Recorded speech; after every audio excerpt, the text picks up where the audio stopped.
Testing. Okay, good. Mic works. Okay, so today is I think it's Wednesday. Yeah, Wednesday, the 1st of January 2025. Time is 2019.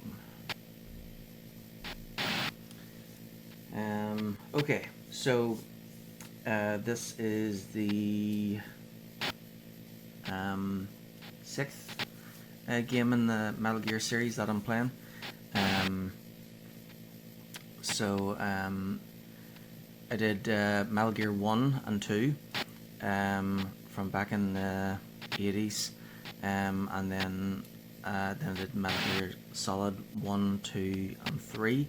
Had to skip Metal Gear Solid 4 because I don't have a PS3.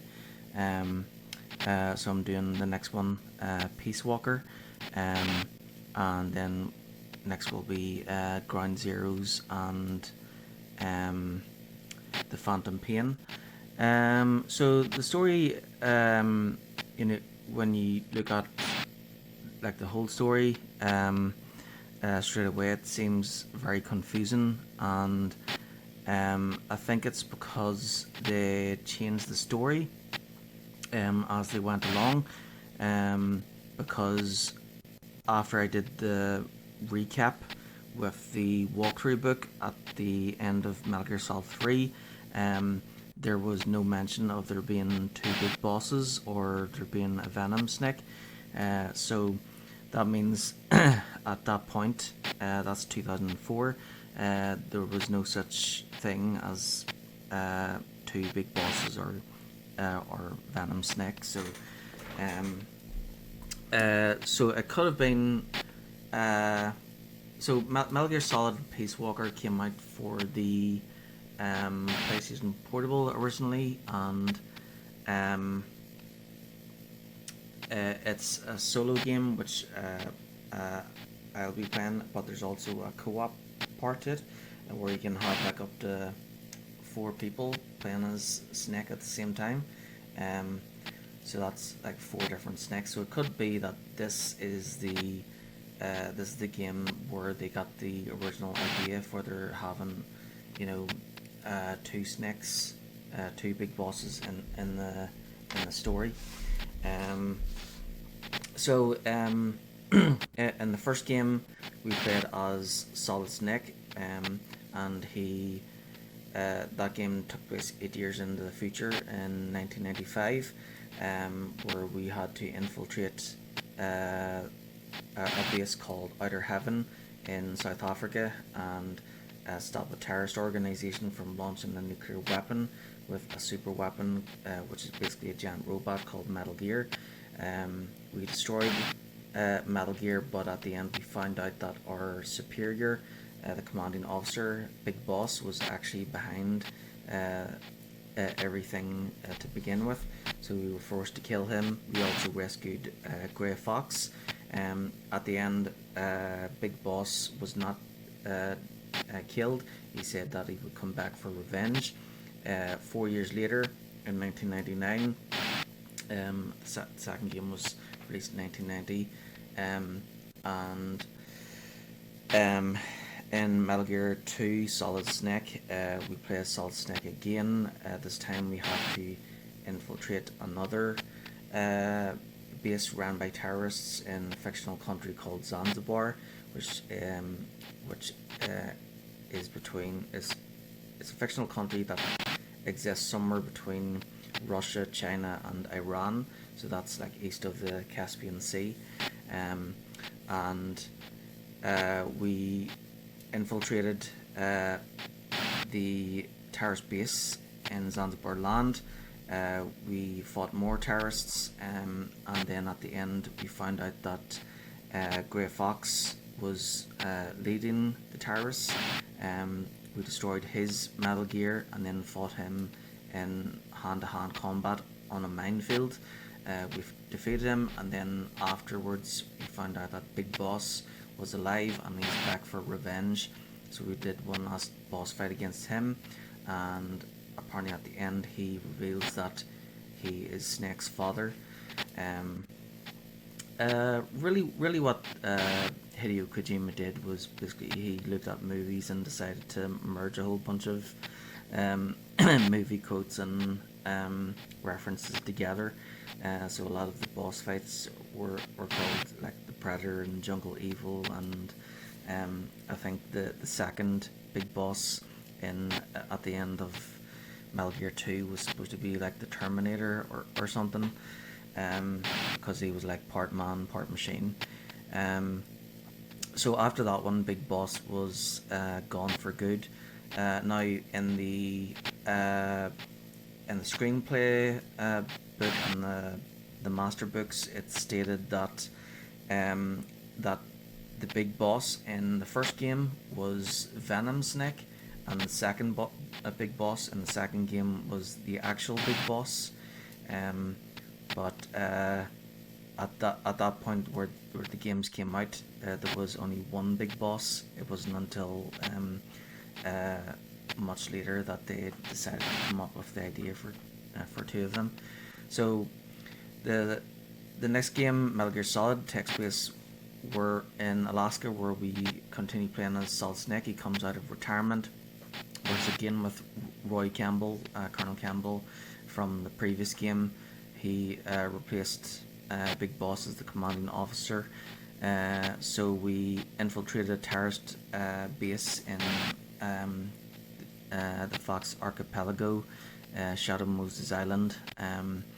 We stopped the terrorists there, and their leader was led by Liquid Snake, who at the end revealed that he was Solid Snake's brother, and he also revealed that they were part of a cloning program from the 70s called Les Enfants Terribles, where the government took Big Boss's DNA when he was wounded and used it to create clones of basically they were trying to create an army of super soldiers. Um, so afterwards, we destroyed the base in Alaska as well as Metal Gear Rex, and we rescued Otacon and Meryl. Then in Metal Gear 2, so Metal Gear Solid takes place in 2005, 6 years after Metal Gear 2, and then Metal Gear Solid 2 takes place 2 years after Metal Gear Solid. In that one, we continue playing as Snake and Otacon, who have created a group called Philanthropy, which is an anti-terrorist organization that basically they fight against terrorists, but their main objective is to stop Metal Gears and destroy them. So they found out that there's a new Metal Gear called Ray being transported on board a tanker. They board the tanker, Snake does, but then shortly after, a Russian army arrives on the tanker as well, and the colonel who's in charge of it is called Colonel Gurlukovich, who was who supplied the terrorists from the previous game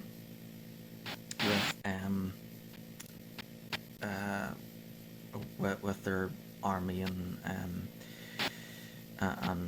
weapons and stuff like that. So at the end of the tanker incident,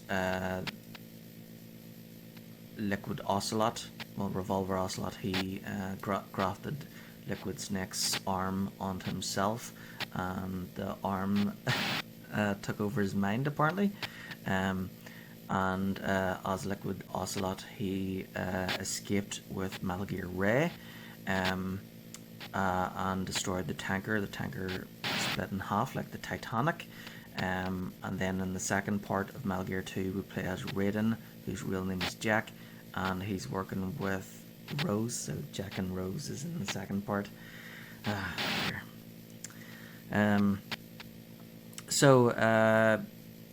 As Raiden, whose original codename was Snake, we had to board a facility called the Big Shell, which was constructed off the coast of New York to do cleanup duty and clean up the tanker incident.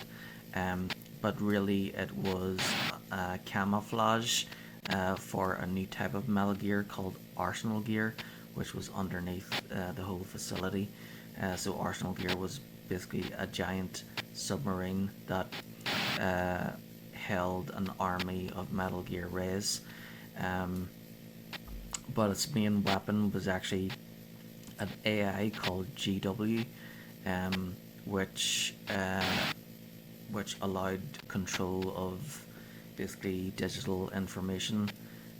So it allowed whoever controlled Arsenal Gear was able to control the internet, basically. So as Metal Gear 2 proceeds, we encounter Pliskin, who looks remarkably like Solid Snake and denies being Solid Snake, but then later as the game proceeds we find out that he actually is Solid Snake. And then we have to rescue Otacon's sister, Emma Emmerich, and then she gets like stabbed by Vamp while we try to rescue her. But then when she's dying, she hands us the disc which we use to put a virus into Arsenal Gear. There was another cyborg ninja, which is different than the one from Metal Gear Solid 1, because that one was actually Frank Yeager, aka Grey Fox, who was brought back to life. The second cyborg ninja in Metal Gear Solid 2 was actually Olga Gurlukovich from the tanker incident and Colonel Gurlukovich's daughter. So she's been working with Solid Snake and Otacon. So they're able to get Raiden captured, and basically they use him as a decoy to get onto Arsenal Gear. After that, Arsenal Gear becomes infected with the virus, and then Raiden's contacts, Colonel Campbell and Rose, start acting weird. But the reason why they're acting weird is because they were actually part of the AI program. So the whole incident was set up so that they could create Raiden as the next Solid Snake. So it ended where we, as Raiden, we fought against Solidus Snake, the third of the clones of Big Boss. And he was supposed to be like the perfect clone. He was the president of the United States during the Shadow Moses incident, and then in Metal Gear Solid 3, that takes place in 1963, and in 1964 where we play as Naked Snake, and in the end Naked Snake, he's sent into Soviet Russia to try and stop Colonel Volgin and originally he sent in to rescue Sokolov, who's created the Shagohod, but in the end he's betrayed by his former mentor, the Boss, and then a year later he is sent back into Soviet Russia to stop Colonel Volgin, his group, and the Boss, who's joined their organization, and is branded a traitor.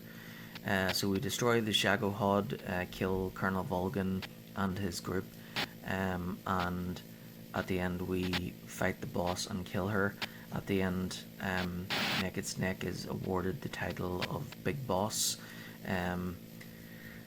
and basically I think he feels betrayed by the United States government, who have, because it's only at the end he discovers that the boss, his mentor, wasn't actually a traitor after all, and that she was just following orders, and he was forced to kill her. So this game follows Big Boss's story after Metal Gear Solid 3. Now, after Metal Gear Solid 3 came Metal Gear Solid 4. I'm not able to play that one until the Master Collection Volume 2 is released, but I'm not sure when that's going to be. It could be released this year. I thought it would have been released in October last year, but it wasn't, so I thought might as well go ahead and play what I can at the moment, and then return to the whole series again after the Master Collection Volume 2 is released. So I've got the book here, the walkthrough for Metal Gear Solid 4, Guns of the Patriots, and like Metal Gear Solid 3, at the end of the book it says like a recap of everything. So I'm just gonna read this, and basically this is gonna link everything together. Let's go into extras there, so there's no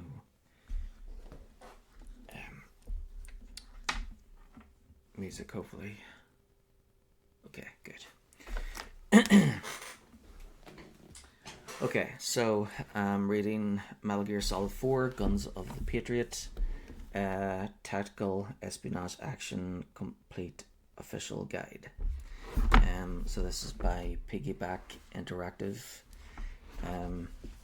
Okay, so this is page 188. Spoiler warning, do not read this section prior to completing Metal Gear Solid 4 for the first time. It's packed with devastating spoilers, and we would much prefer for you to experience the Metal Gear Solid 4 narrative in the way its designers intended. So I'm going to read this because I can't play Metal Gear Solid 4 at the current time. Metal Gear Solid 4 came out 2008 or 2009, I think, and then Peace Walker here came out in 2010. Okay, so synopsis: the story of the Metal Gear series spans over 100 years, from the origins of the philosophers to the conclusion of Metal Gear Solid 4. Each game in the series is broadly a self-contained episode, yet they are all intricately interwoven. To have missed an installment can rob certain encounters or revelations of their full impact.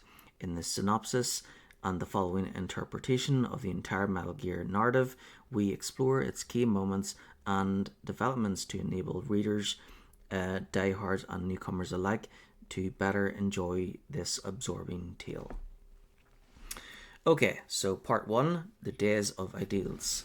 So main characters here are Colonel Volgin, Naked Snake, Major Zero, Paramedic, Sigint, the Boss, Sokolov, Ocelot, and the Shagohod. The starting point of the Metal Gear saga, the creation of the philosopher, started during the early 1900s. This unique and deeply secretive organization was established by a select group of eminent figures from the 3 countries that were to dominate the century that lay ahead: the United States, Russia, and China. Together, these individuals gathered a practically boundless sum of funds, known as the Philosopher's Legacy, that they believed would be sufficient to win any present or future world conflict. Those who wield the resources to wage war also possessed the means to prevent it, and the philosophers sought to achieve this noble goal by using their incredible resources and powerful influence to steer world history away from brutal, needless warfare. However, with time and the death of its founding members, the raison d'etre of this clandestine committee was gradually corrupted. The philosopher's philosophy was not passed on to posterity in the confusion and chaos that ensued after the Second World War. The USSR, or more precisely the individual named Colonel Volgin, recovered and gained sole possession of the philosopher's legacy. Much of the story behind Metal Gear Solid 3, the first episode in the chronology of the series, concerns the fight between the three countries that created the philosopher's legacy to claim it for themselves. During the Cold War, the growing nuclear arsenals possessed by the US and USSR led both nations to adhere to a doctrine of mutual assured destruction. The fact that a strike by one nation would lead the other to retaliate with equal or greater force, but a full-scale ground war deemed impractical and, moreover, a catalyst for the inevitably lethal escalation that would surely follow, and any potential nuclear strike certain to trigger launch on warning or fail deadly systems. Both sides instead engaged in proxy battles on both actual and ideological battlefields. The events of Metal Gear Solid 3 take place in 1964 following the Cuban Missile Crisis, a breakdown in diplomacy that brought both nations closer to Armageddon than ever before or since. An American agent, known as Naked Snake, is sent into Soviet territory by the US Secret Services to facilitate the defection of a scientist called Nikolai Sokolov, who is poised to finalize the creation of a weapon so powerful that it could disrupt the delicate balance that prevents nuclear warfare between the two superpowers. To accomplish this mission, Naked Snake has the support of a remote team that includes his commander, Major Zero, a medical advisor, paramedic, an expert in technology and intelligence, Sigint, and his former mentor, a legendary female warrior known with due reverence as the Boss. A master in the arts of infiltration and survival techniques, Naked Snake succeeds in making contact with Sokolov when attempting to escape. However, they are confronted by the Boss, who, against all odds, chooses to join forces with Colonel Volgin and provides him with 2 US-made portable nuclear warheads as a token of her sincerity. Volgin, in possession of the philosopher's legacy, and aided by the Boss and Ocelot, a young prodigy of the Russian military, plans to overthrow Soviet Premier Nikita Khrushchev's government and use the Shagohod weapon created by Sokolov to enable the USSR to win the Cold War. In a distinctly one-sided fight, the Boss seriously injures Naked Snake and leaves him near death. Volgin and his allies then leave with Sokolov in order to force him to complete his invention. Gravely wounded, Naked Snake witnesses the explosion of the research center where the Shagohod was developed when Volgin activates one of the 2 nuclear devices. As Naked Snake is convalescing in hospital in the week following his rescue and extraction, the President of the United States receives a call from Soviet Premier Khrushchev, aware that the destruction of the research center was caused by an American bomb. Khrushchev demands that they make amends by eliminating Volgin, who, being an ally of his political rival Leonid Brezhnev, he regards as a dangerous adversary. Major Zero and Naked Snake are given the opportunity to find redemption for their earlier failure by helping to avert a major global crisis. The objective of their mission, dubbed Snake Eater, is to retrieve Sokolov, destroy the Shagohod, and execute Volgin and the Boss. Okay, bear back, and I need a drink. There's a lot of reading to do here.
Okay, I'm back. I got some coffee, but I've also got pizza in the oven, so should be ready in about 17 minutes. I was thinking about putting my camera on, but I think I'll leave it till after I'm done eating. Haven't had anything to eat all day, so I think I'll I think now's the time for dinner. 9 o'clock at night. I must be part Italian, because apparently in Italy they're used to having late dinners, usually around 8 o'clock or so. Most people here would never be able to wait till that time.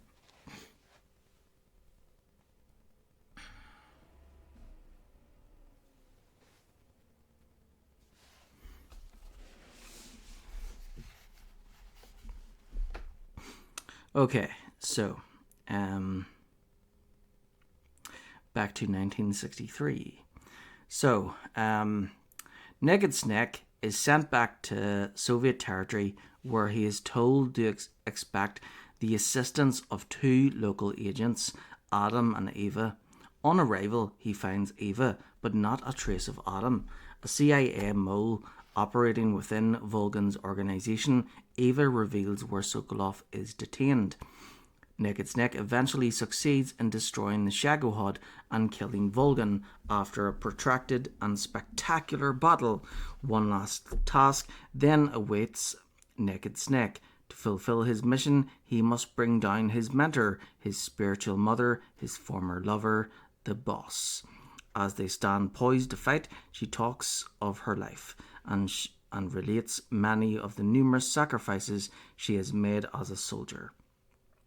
Naked Snake battles with his emotions and wins the duel to the death, and is given the microfilm containing the access code to the Philosopher's Legacy just before the boss dies. Naked Snake then escapes with Eva, who steals the microfilm as he sleeps. In the message she leaves behind, it is revealed that Eva was actually an agent of the Chinese government, tasked with the responsibility of gaining control of the legacy for her country.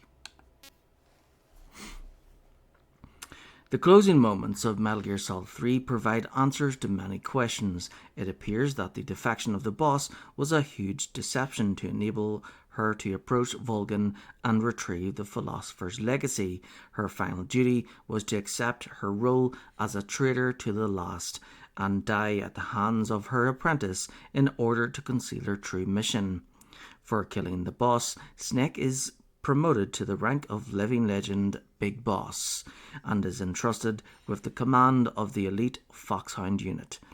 It also becomes clear that Eva, having served the United States, Volgan, and ultimately China, was not unique in her status as a triple agent. In a startling twist, it is revealed that Ocelot was actually working for the United States government, despite his involvement with the two Soviet factions in the story. The microfilm he left for Eva to steal was a fake. The genuine article is returned to the US.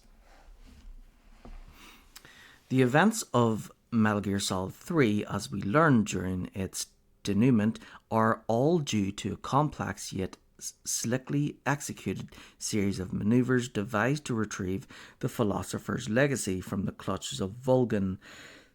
The boss irrevocably tarnishes her reputation by defecting in order to infiltrate Volgan's organization. Her gift of two nuclear warheads, an irredeemable act of treason, a point of no return, the clinically brutal, yet as we understand with hindsight, subtly restrained humiliation of her protege in their first battle underlines her apparent dedication to Volgan's cause. Volgan's use of one of the two miniature nukes to destroy Sokolov's research center leads to a rapid chain of events that enables the US government to return Naked Snake to Soviet soil to play his unique and unwilling role in the Byzantine ploy.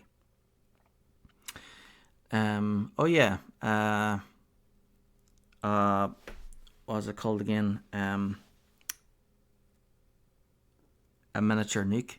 I think that's what is not what North Korea was working on.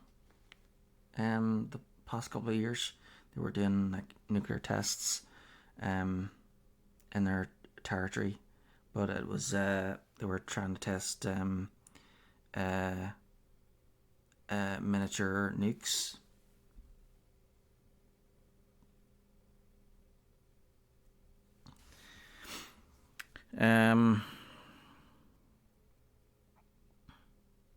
Ocelot, loyal to the Americans and incidentally the biological son of the boss, is the contact that Naked Snake is supposed to meet under the moniker Adam. However, Ocelot chooses to remain deep undercover, allowing the Chinese agent Eva, ostensibly a second American spy, but in truth attempting to gain control of the philosopher's legacy for her country, to greet him instead. For Volgin, the defection of the boss was to be the final ingredient in his plan to overthrow Khrushchev and employ Sokolov's Shagohod weapons platform to gain a decisive advantage in the Cold War. Ironically, he simply succeeded in introducing another enemy agent to his ranks and instigated his own downfall. The boss and Ocelot were loyal to the United States and Eva to China. As for Sokolov, he would hate to see his weapon in the hands of the colonel. The boss and her son Ocelot cleverly steer events in the required direction, all the while knowing perfectly well the game each protagonist is playing. The boss assists Eva because she knows the microfilm Eva seeks will ultimately prove to be a fake. She also protects her apprentice Naked Snake, as she intends for him to take over her role after her death. Ocelot, meanwhile, does his part to ensure that the Shagohod and Volgin are eliminated before he carries off the philosopher's legacy on behalf of the United States. In doing so, he additionally satisfies the agendas of Khrushchev. Volgin is dead, of Brezhnev. Khrushchev's position as Soviet premier is weakened by the crisis, with Brezhnev his most likely successor, and, most pertinently, of the United States, whose recovery of the legacy is concealed in the aftermath. The boss was certainly the one who knew best what the whole incident had in store for her. A patriot to the very last, she chose to die for her country by assuming the mantle of traitor. Naked Snake understands her gesture and the significance of her sacrifice at the end of the adventure. His grief and disenchantment are heightened by the sheer perversity of his elevation to the rank of Big Boss by the superiors that so casually discarded his predecessor, the woman he worshipped above all others.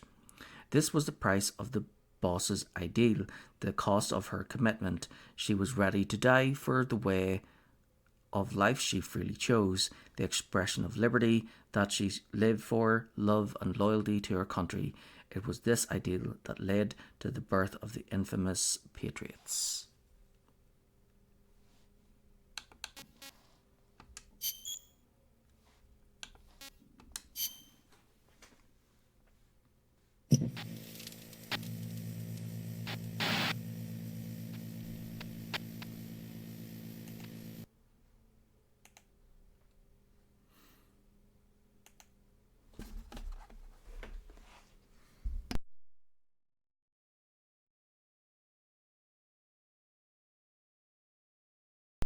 Testing?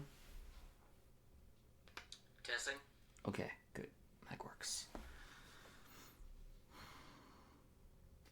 Okay, so in 8 minutes, I have to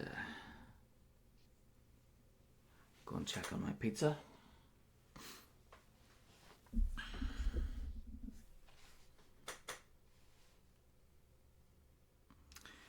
So,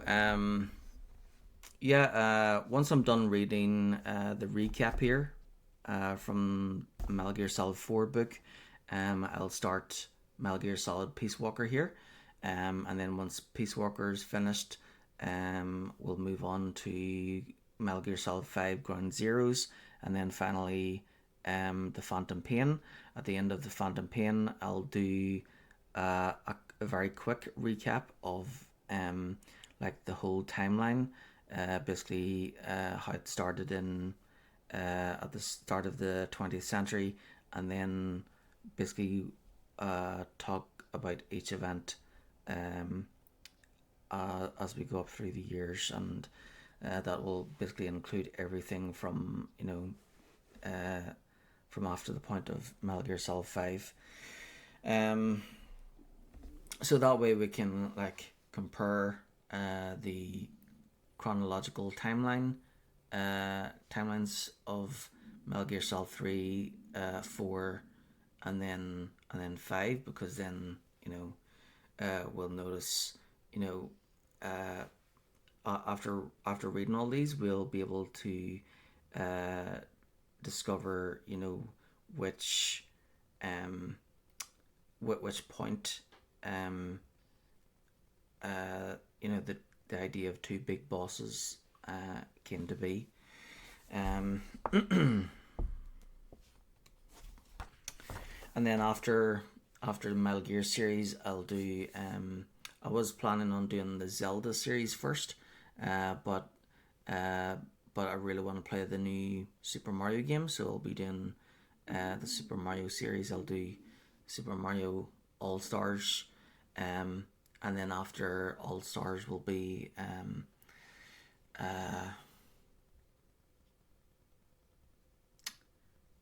so All Stars has 4 Super Marios, and then I'll do new Super Mario Brothers, and then last will be Wonder on the Switch.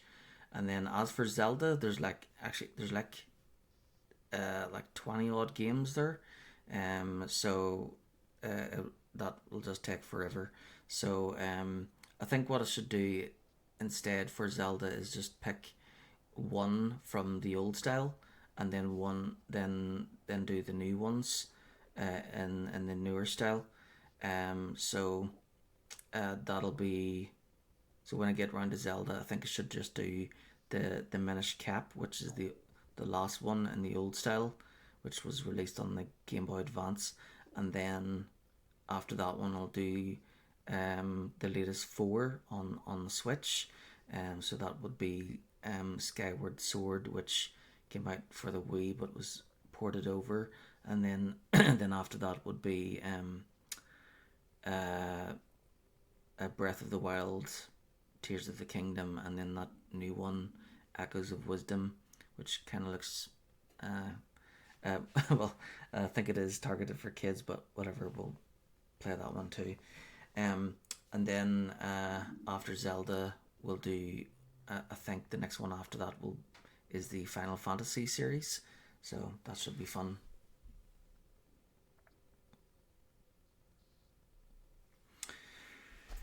Okay, so chapter 2. The Days of Corruption. Individuals may die,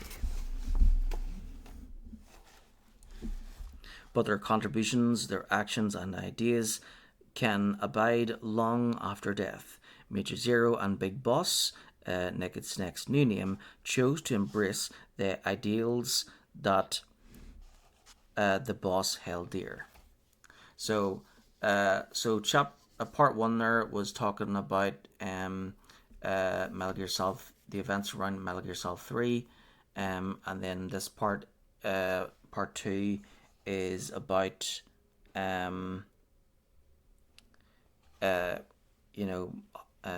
basically Big Boss becoming Big Boss, and that's where this game kind of fits in as well.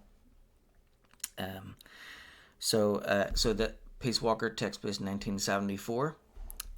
So that's 10 years after the end of Metal Gear Solid 3.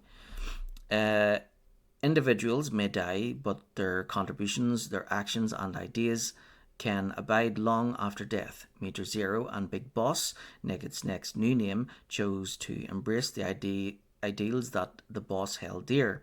Her willingness to sacrifice all for the protection of her country left a lasting impression and led to the creation of the Patriots in the early 1970s.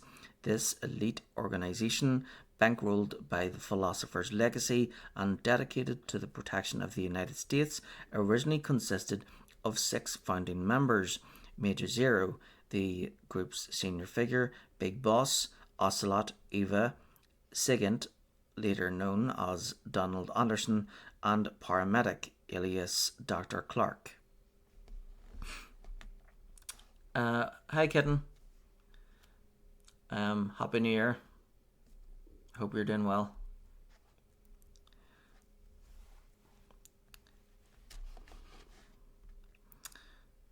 So, when I finished Metal Gear Solid 3, thank you. When I finished Metal Gear Solid 3, I read the recap at the end of that book. And yeah, so the 2 big bosses and Venom Snake, Punished Snake, didn't exist at that point. So now I'm reading, because I can't play Metal Gear Solid 4. I'm gonna read the recap at the end of the Metal Gear Solid 4 book before I get stuck into Peace Walker. Which is pretty cool because this actually, so Peace Walker takes it came out like 2 years after Metal Gear Solid 4.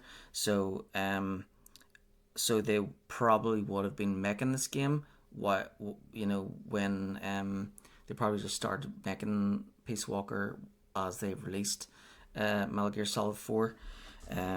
So this will be able to, when I'm reading this, it'll fit in with what I'm about to play here. So this is, and I've just reached the chapter where this game takes place in 1974. Oh. Okay, that's my alarm going, so that means my pizza's ready. Be right back. And then once I've finished my pizza, I'll put the camera on. Whoop whoop.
Okay, I'm back.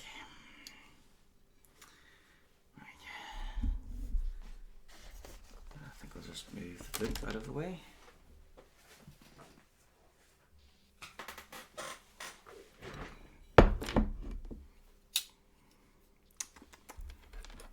Yeah, so I didn't really celebrate New Year's.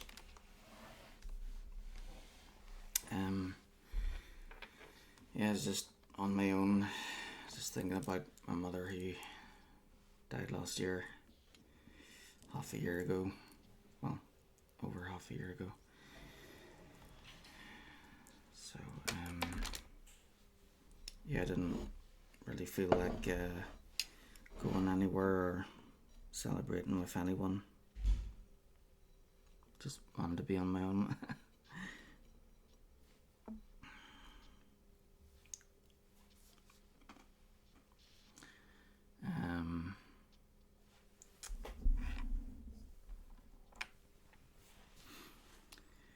Yeah. So.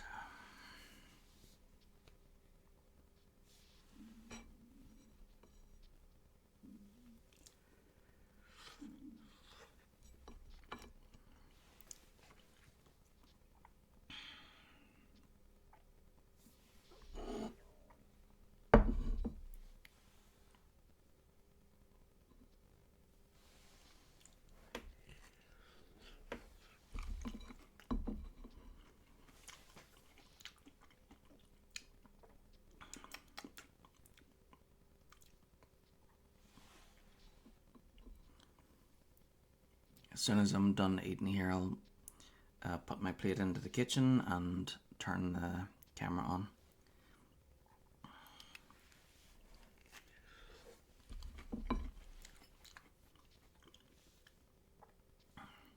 I could really do with a haircut though, so forgive me.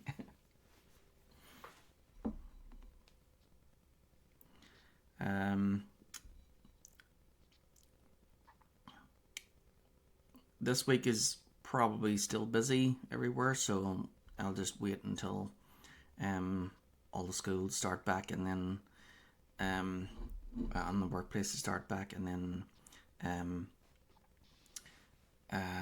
then everywhere should be a lot emptier throughout the day.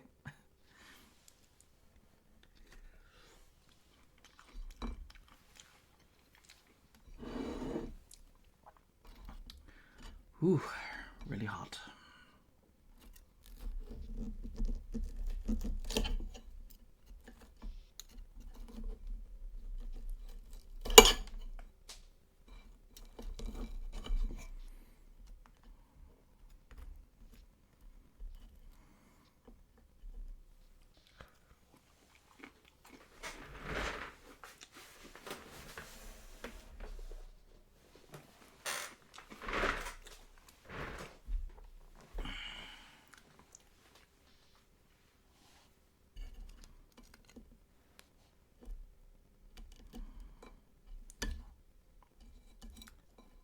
How are you doing?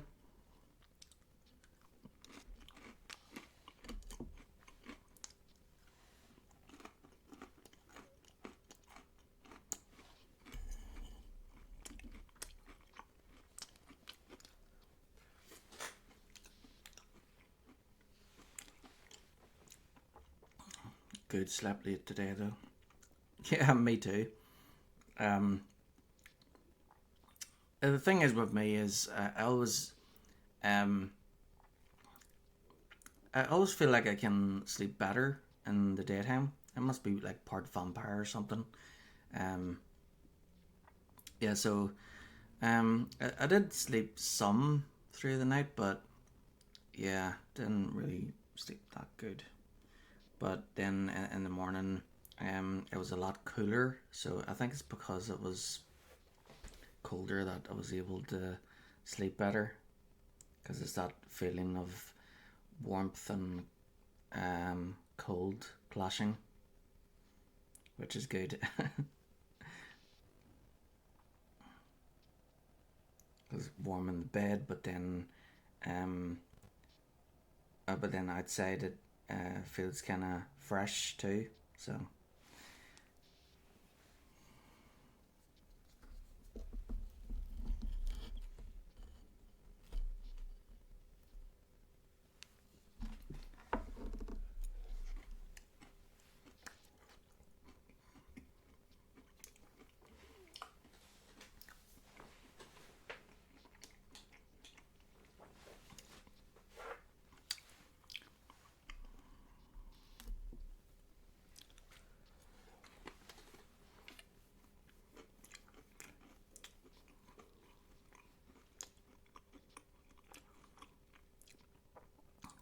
yeah, I have this thermostat set to be cooler at night.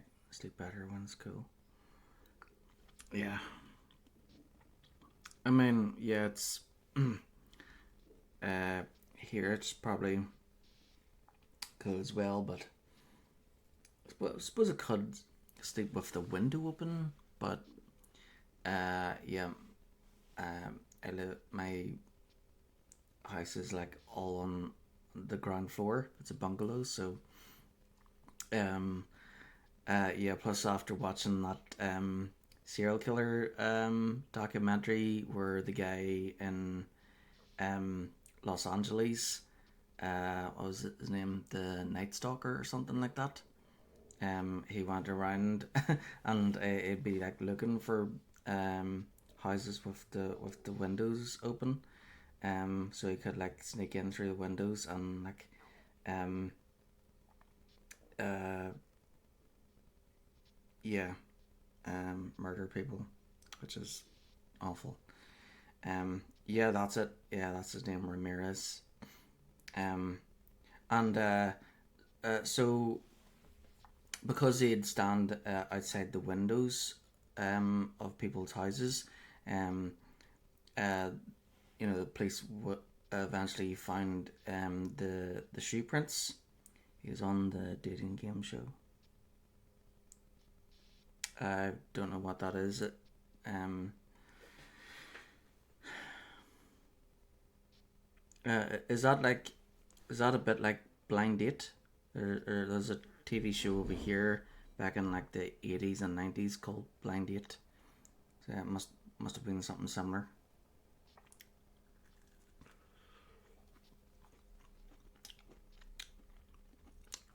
Yeah. So what when they were when the cops were trying to find that guy, the Night Stalker, um, they found his shoe prints, and then they were able to find out what the size and make of the shoe was, and what it looked like. So they were, and that's all they had to go on was the guy's shoes, um, at that point. So they were trying to find people who like bought those shoes. But eventually, the media found out about what the cops were trying to do, and instead of like keeping it to themselves uh, and not telling others about it, they like put it on the newspapers, and then all of a sudden. Everybody knew that the police were looking for someone wearing these type of shoes, and the cops were like, "Damn it, you idiots!"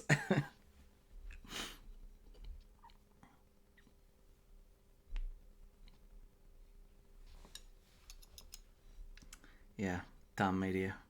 They they ruined it. But eventually he did get caught. But so what that guy was doing, he was doing two different things, two different types of crimes, and acting in two different ways. So in one he was um, going around, uh, uh, murdering people, targeting people of any. Because normally serial killers they're fixated on one type of you know gender or hair color or eye color or whatever, right? Um, but this guy, he was like targeting uh, basically anybody of any build and gender. So and then the age. So that's what kind of helped. Uh, that's what kind of made it difficult, more difficult for the cops to try and get him. Plus, they didn't have much technology back then, so um, these days, uh, they can use so much more technology, and the fingerprint thing, it only came out in like the 80s, I think. So all of that forensics and stuff only started coming out from that point, really. So so plus then with the states, they had this thing where if somebody commits a crime in one state and they flee to another state, then because they're in a different state, they're outside the previous state's jurisdiction, which means that the police in that state can't get them. Um, but I'm not sure if that's still the thing. I think maybe if someone's crime is serious enough, they can get caught and sent back to a state. But yeah, it's really weird because imagine if they did that like over here, like say if it was like in England somewhere and somebody was wanted in one county and then went to a different county and you know people would be furious. They'd be like, "What? No, can't do that. All the police have to work together."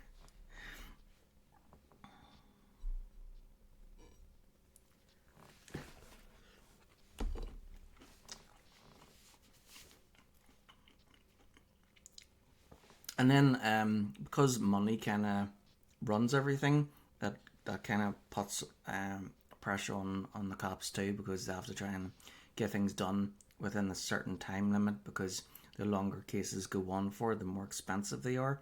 Um, and that kind of pressure kind of leads the police to making mistakes sometimes. Um, like there was an incident where um, like um, this lady and the person she was going with, um, uh, well, she set up her partner as as as as a suspect, and then the police put pressure on him to confess, and then they arrested both of them and locked them up. But the thing is, she only did that to try and because she didn't like her partner, and so she framed her partner to try and uh, put him in jail, and she didn't mind going to jail herself if it meant putting her partner in jail. But the thing is, the police only went with a confession, and they're like, right, we got a confession, case closed. But the thing is, they got the wrong people, and the actual killer, sent them a letter, with those weird letters from like magazines, where those type of letters that are kind of famous, where they're like made of different letters that are used with Pritt stick on a piece of paper. Um, so as so the actual killer sent the police a letter like that, saying proving that he was still out there and that they had caught the wrong people. Yeah, a confession by itself is never good enough evidence, in my opinion.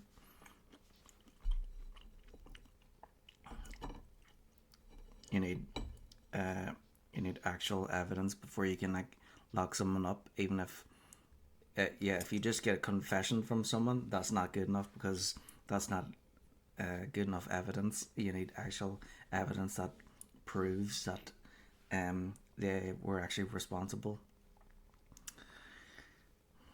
But then I suppose because she went out.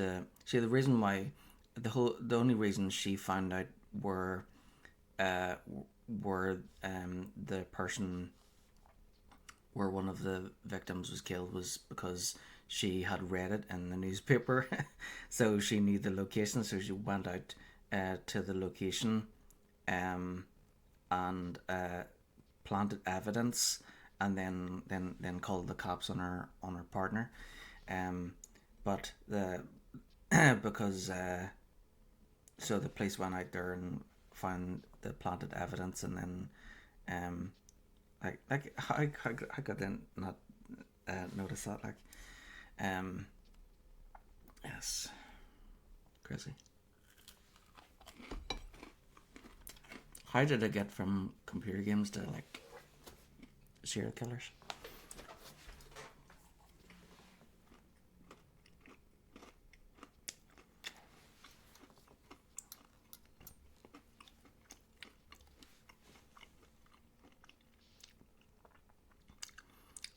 It's a guy or girl is set with the host, and there's three of the opposite sex behind the screen. The contestant asks the three questions and then picks one to go on date with. He won, but the girl didn't go out with him. She said she got a creepy vibe from him. Oh, yeah, that would be creepy. Yeah, because his eyes would be black, right? Apparently, that's like a thing with serial killers. Is that apparently their eyes are like pure black or something?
Almost done.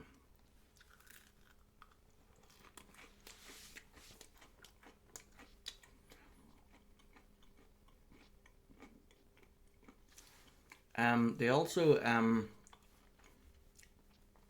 Konami posted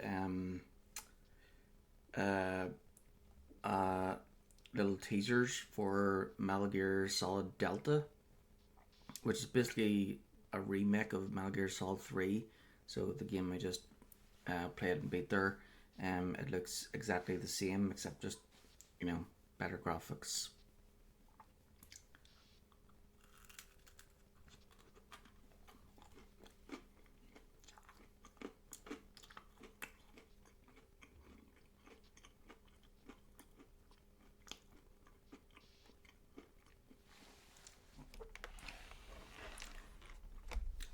Personally, if it was me though, I wouldn't do a remake of Metal Gear Solid 3 because that one was only released like 2 generations ago, um, or 3 generations ago. If it was me, I would pick the oldest games to do a remake of.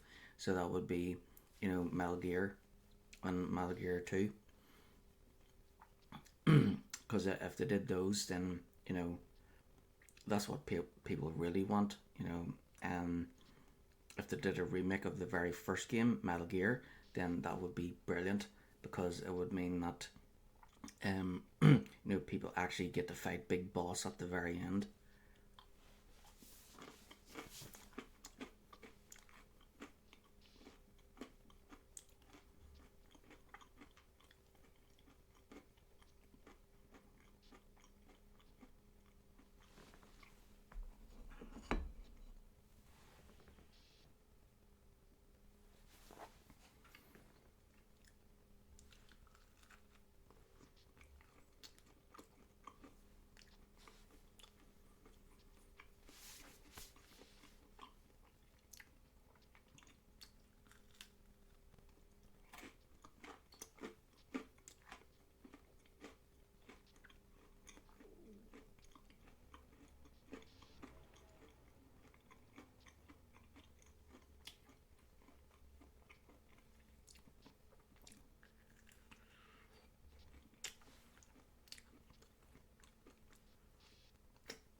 Mmm, delicious.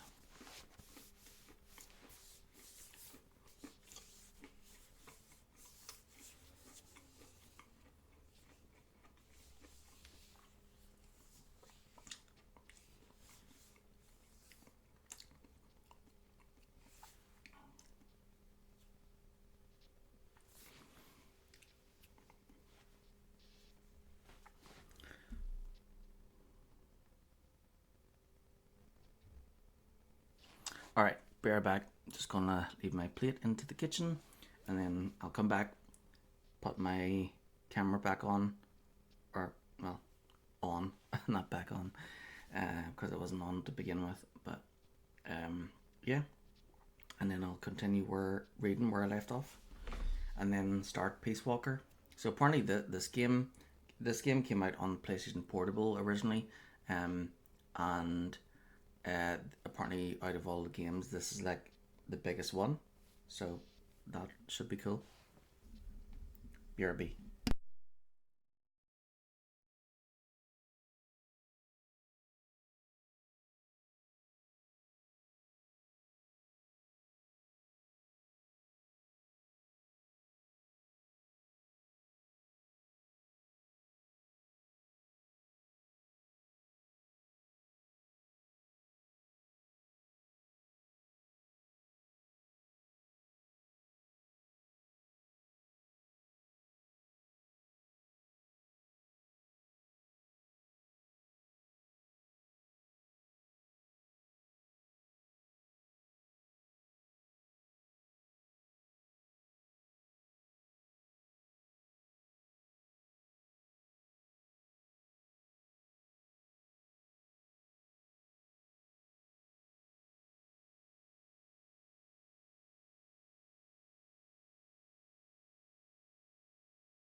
Okay, I'm back.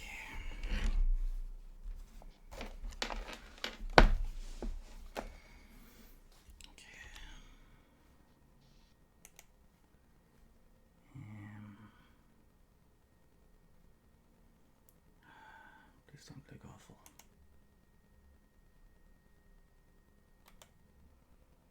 Oh, right. Need to...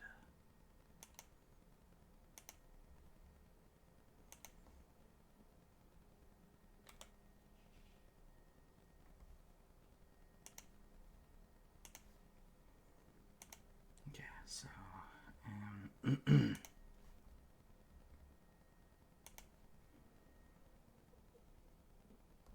there we go.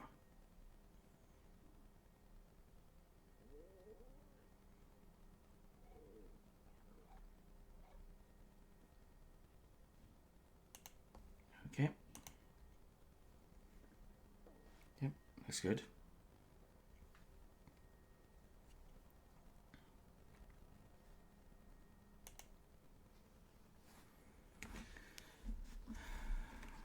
Here's my bookmark.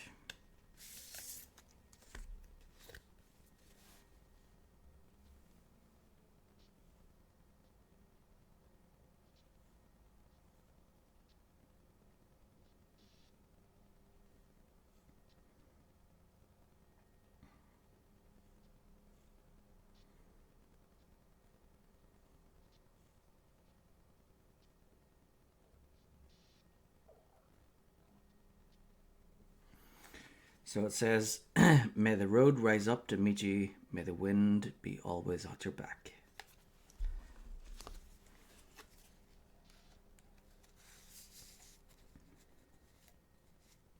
I like to keep it in the thing. to get less dust on it.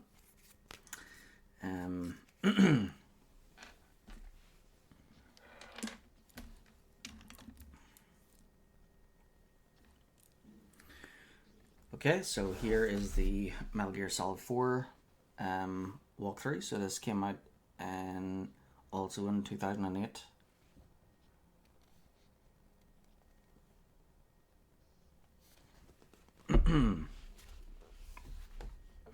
Okay, so we're at part 2, the Days of Corruption. So part 1 covered the game I just played, Metal Gear Solid 3, Snake Eater, and what happened in Snake Eater, and so that took place in 1964, and should I read it again? Because you weren't here for it. Okay, I'll just start over. So here we go. The reason why this is important is because I need to know at which point they come up with the idea for having 2 big bosses, because that's the part that kind of is getting me a bit confused. So here we go.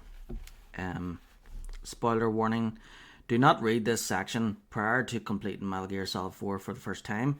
It's packed with devastating spoilers, and we would much prefer for you to experience the Metal Gear Solid 4 narrative in the way its designers intended.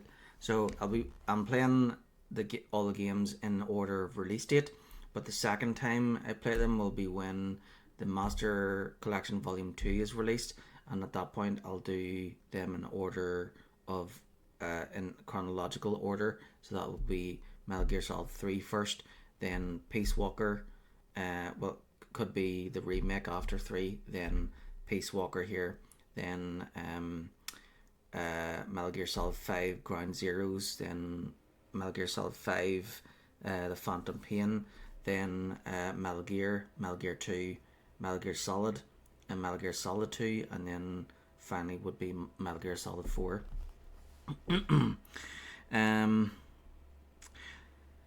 The story of the Metal Gear series spans over 100 years, from the origins of the philosophers to the conclusion of Metal Gear Solid 4. Each game in the series is broadly a self-contained episode, yet they are all intricately interwoven. To have missed an installment can rob certain encounters or revelations of their full impact. In this synopsis and the following interpretation of the entire Metal Gear narrative, we explore its key moments and developments to enable readers, diehards and newcomers alike, to better enjoy this absorbing tale. So, so part 1 is the Days of Ideals. So there's 3 parts here. There's the Days of Ideals, part 2, the Days of Corruption. So that's the big boss chapter, which is where Peace Walker takes place in, and then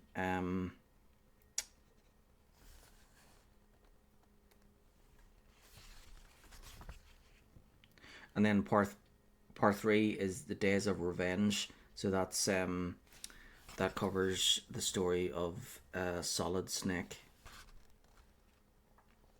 Oh, and there's more. Part 4, the Days of Redemption, which is this game here. What happened in 4, of course. Okay, so part 1, the Days of Ideals. So main characters at this point are Colonel Volgin, who is a colonel in the USSR. Naked Snake, who's an American agent. Major Zero,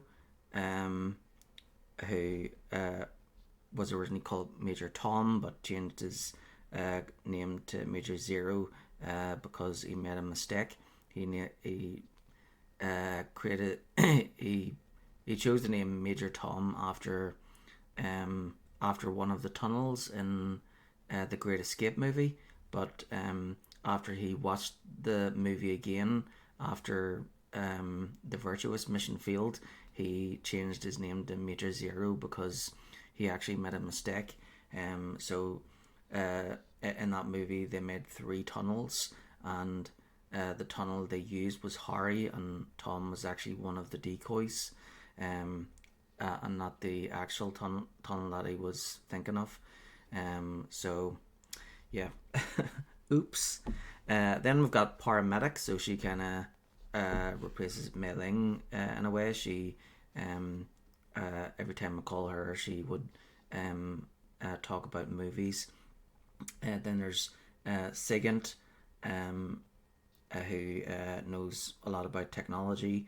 Then there's the boss, and then there's so she's Naked Snake's mentor. Sokolov, he's a rocket scientist that we have to find and escort out of Russia. Then there's the Shagohod, which is a tank that Sokolov created. And then there's Ocelot, who is later Revolver Ocelot, but at this stage is Major Ocelot.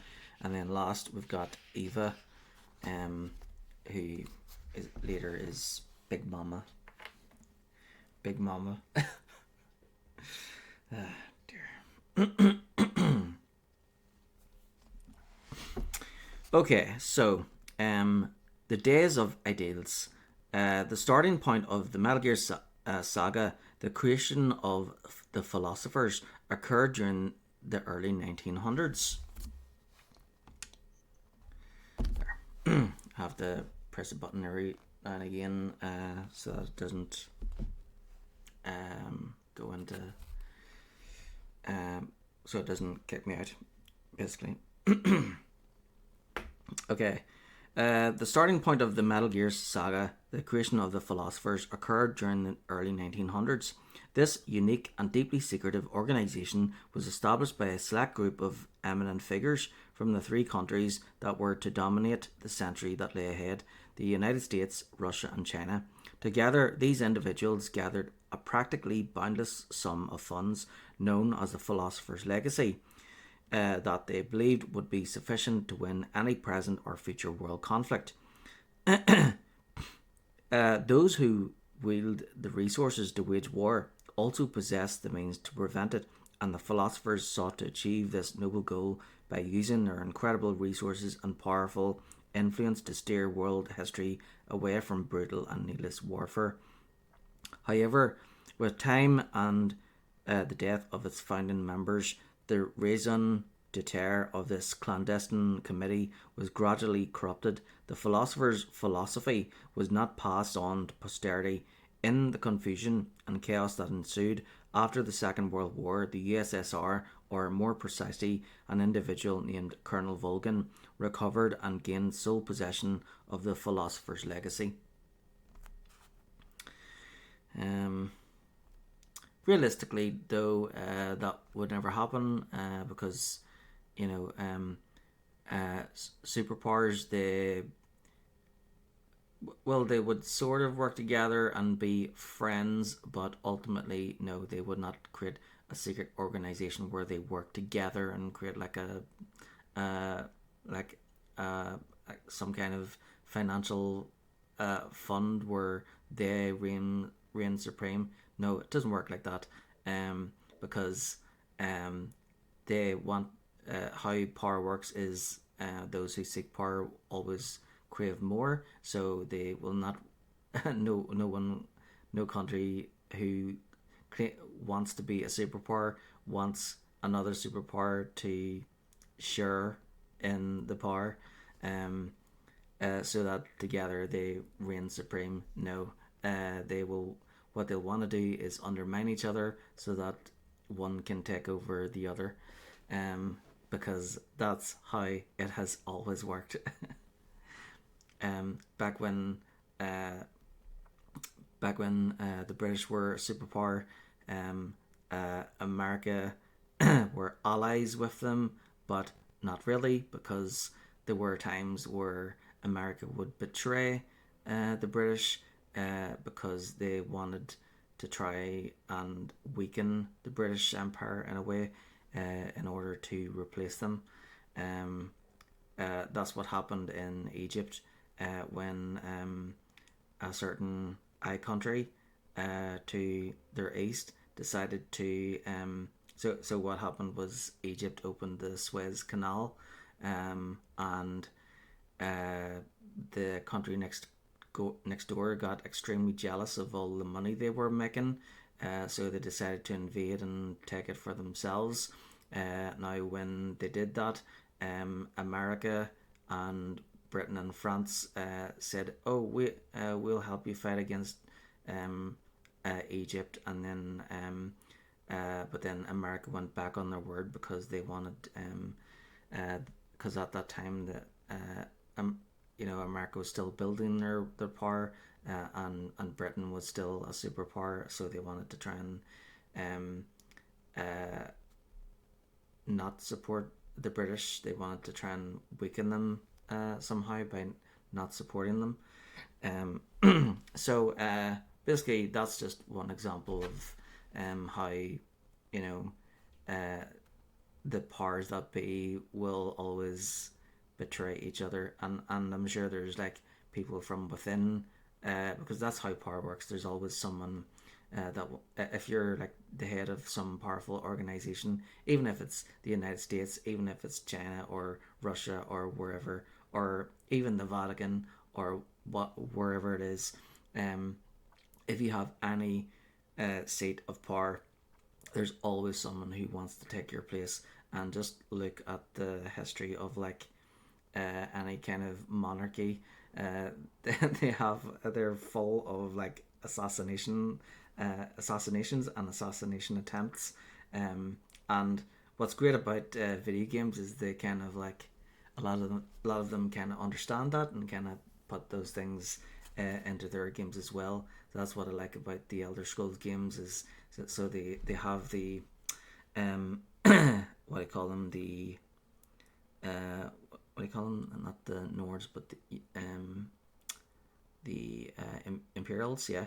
So the Imperials, their empire is founded by Talos, Tiber Septim, and then every point since then, there's been like tons and tons of emperors and empresses, and there's been like so many like uh, emperors being assassinated that it ends up being like uh, what Tiber Septim the 37th or whatever.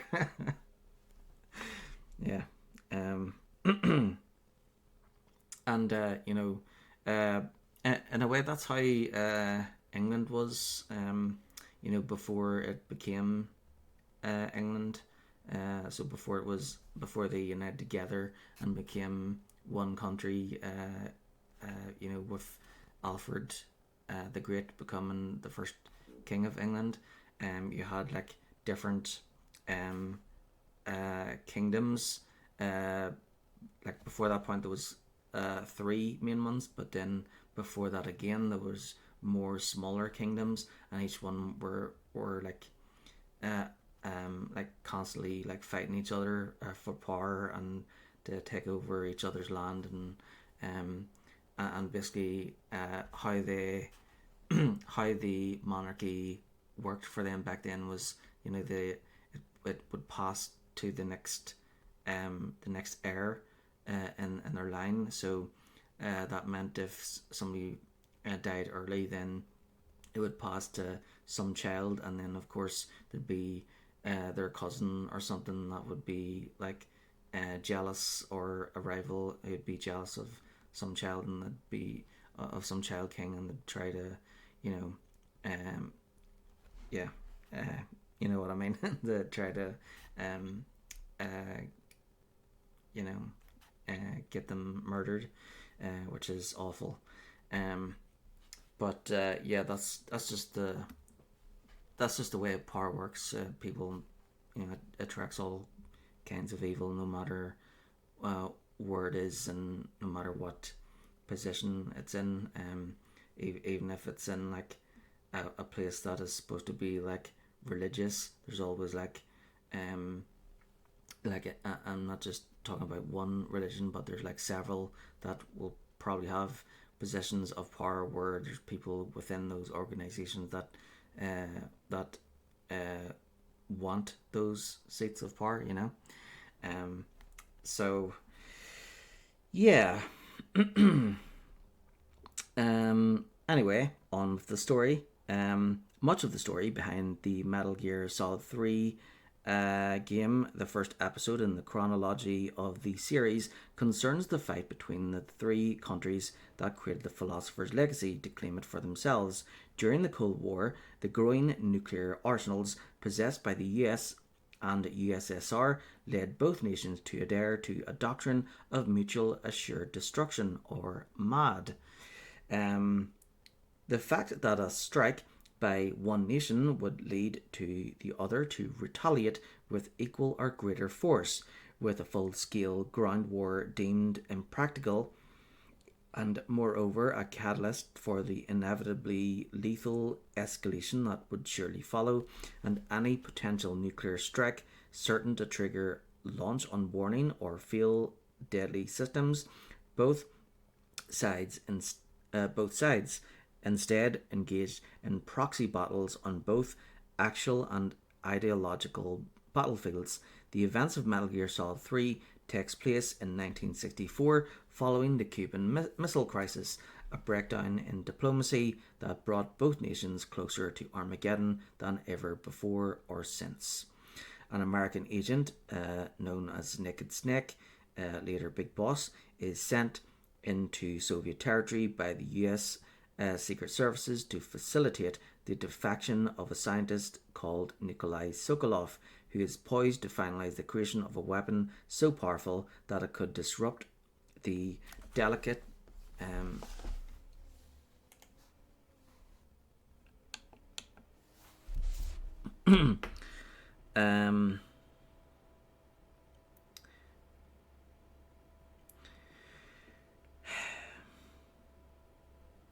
an American agent, known as Naked Snake, is sent.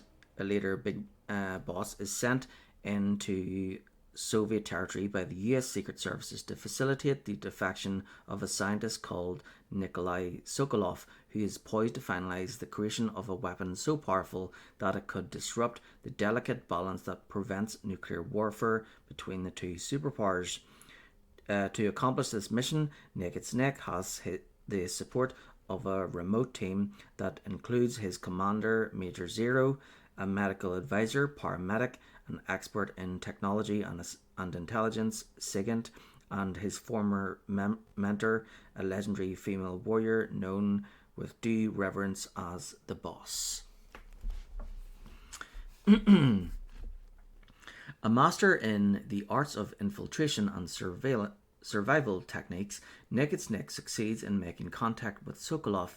When attempting to escape, however, they are confronted by the Boss, who, against all odds, chooses to join forces with Colonel Volgan and provides him with two US-made portable nuclear warheads as a token of her sincerity. Volgan, in possession of the Philosopher's Legacy, try not to think about Harry Potter, and aided by the Boss and Ocelot, a young prodigy of the Russian military, plans to overthrow Soviet Premier Nikita Khrushchev's government and use the Shagohod weapon created by Sokolov to enable the USSR to win the Cold War. In a distinctly one-sided fight, the Boss seriously injures Naked Snake and leaves him near death. Volgan and his allies then leave with Sokolov in order to force him to complete his invention. Gravely wounded, Naked Snake witnesses the explosion of the research center where the Shagohod was developed when Volgan activates one of the two nuclear devices.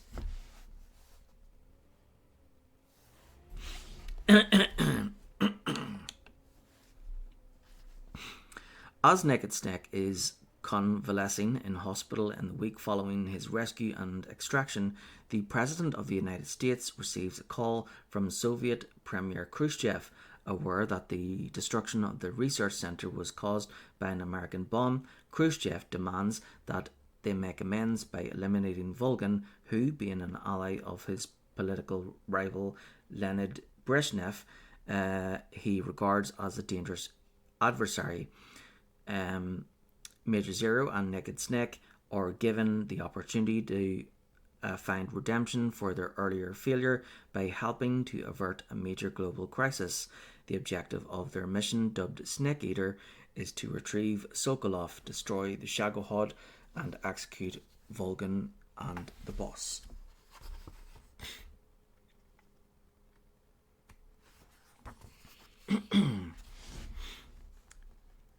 Naked Snake is sent back to Soviet territory, where he's told to expect the assistance of two local agents, Adam and Eva. On arrival, he finds Eva, but not a trace of Adam, a CIA mole operating within Volgin's organization. Eva reveals where Sokolov is detained. Naked Snake eventually succeeds in destroying the Shagohod and killing Volgin after a protracted and spectacular battle. One last task then awaits Naked Snake. To fulfill his mission, he must bring down his mentor, his spiritual mother, his former lover, the boss. As they stand poised to fight, she talks of her life and relates many of the numerous sacrifices she has made as a soldier.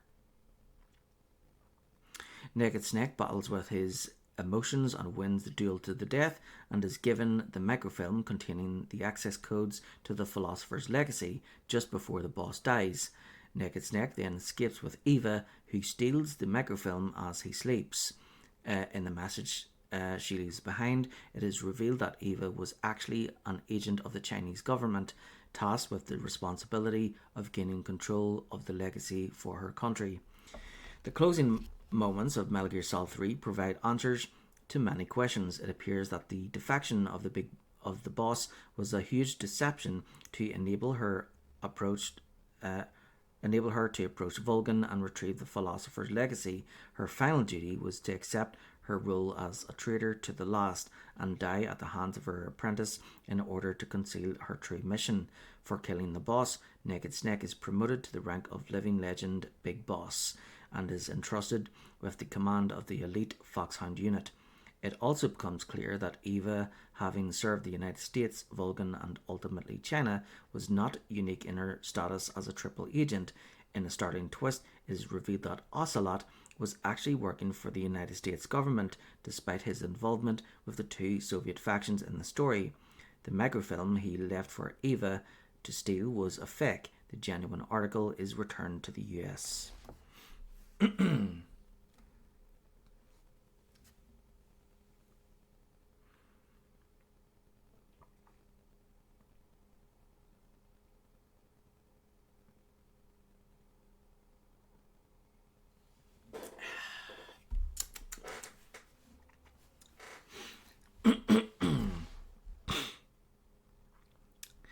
The events of Metal Gear Solid 3, as we learn during its denouement, are all due to a complex yet slickly executed series of maneuvers devised to retrieve the Philosopher's Legacy from the clutches of Volgin. The boss irrevocably tarnishes her reputation by defecting in order to infiltrate Volgin's organization. Her gift of 2 nuclear warheads, an irredeemable act of treason, a point of no return, the clinically brutal yet, as we understand with hindsight, subtly restrained humiliation of her protege in their first battle underlines her apparent dedication to Volgin's cause.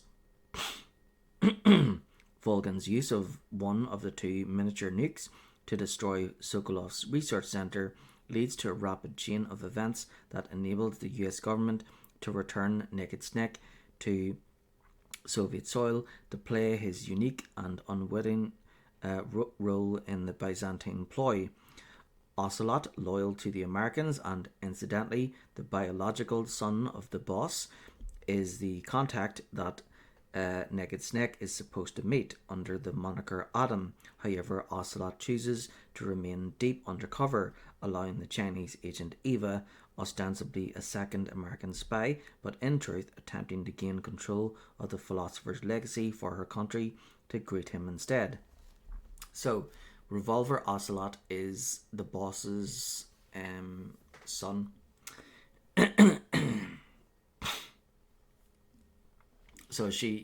So Revolver Ocelot, he was the child that the philosophers took from the boss.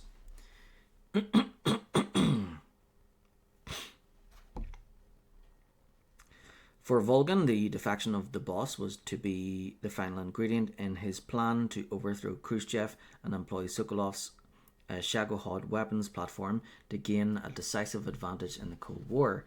Ironically, he simply succeeded in introducing another enemy agent to his ranks and instigated his own downfall.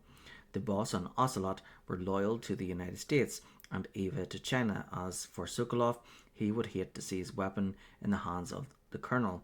The boss and her son Ocelot cleverly steer events in the required direction, all the while knowing perfectly well the game each protagonist is playing. The boss assists Eva because she knows the microfilm Eva seeks will ultimately prove to be a fake. She also protects her apprentice Naked Snake, as she intends for him to take over her role after her death. Ocelot, meanwhile, does his part to ensure that the Shagohod and Volgan are eliminated before he carries off the philosopher's legacy on behalf of the United States. In doing so, he additionally satisfies the agendas of Khrushchev. Volgan is dead. Of Brezhnev, Khrushchev's position as Soviet premier is weakened by the crisis, with Brezhnev his most likely successor, and most pertinently of the US, whose recovery of the legacy is concealed in the aftermath. The boss was certainly the one who knew best what the whole incident had in store for her. A patriot to the very last, she chose to die for her country by assuming the mantle of traitor. Naked Snake understands her gesture and the significance of her sacrifice at the end of the adventure. His grief and disenchantment are heightened by the sheer perversity of his elevation to the rank of Big Boss by the superiors that so casually discarded his predecessor, the woman he worshipped above all others. This was the price of the boss's ideal, the cost of her commitment. She was ready to die for the way of life she freely chose, the expression of liberty that she lived for, love and loyalty to her country. It was this ideal that led to the birth of the infamous Patriots. Okay, now for part 2. I'll just close the window.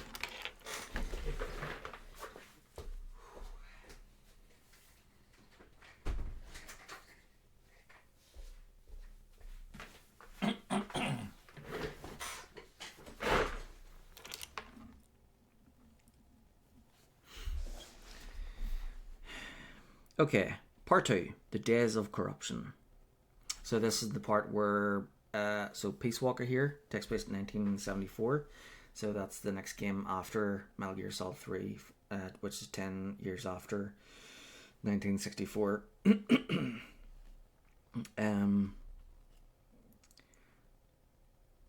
So part 2, the day. Of course, this game was released 2 years before this one, so chances are Peace Walker won't be mentioned, but we do know that it takes place in 1974, and then Ground Zero's 1975, and then The Phantom Pain is 1984, and then Metal Gear is 1995. So part 2, the days of corruption. Individuals may die, but their contributions, their actions and ideas can abide long after death. Major Zero and Big Boss, Naked Snake's new name, chose to embrace the ideals that the boss held dear. Her willingness to sacrifice all for the protection of her country left a lasting impression and led to the creation of the Patriots in the early 1970s. This elite organisation bankrolled by the philosopher's legacy and dedicated to the protection of the United States, originally consisted of 6 founding members. Stay connected.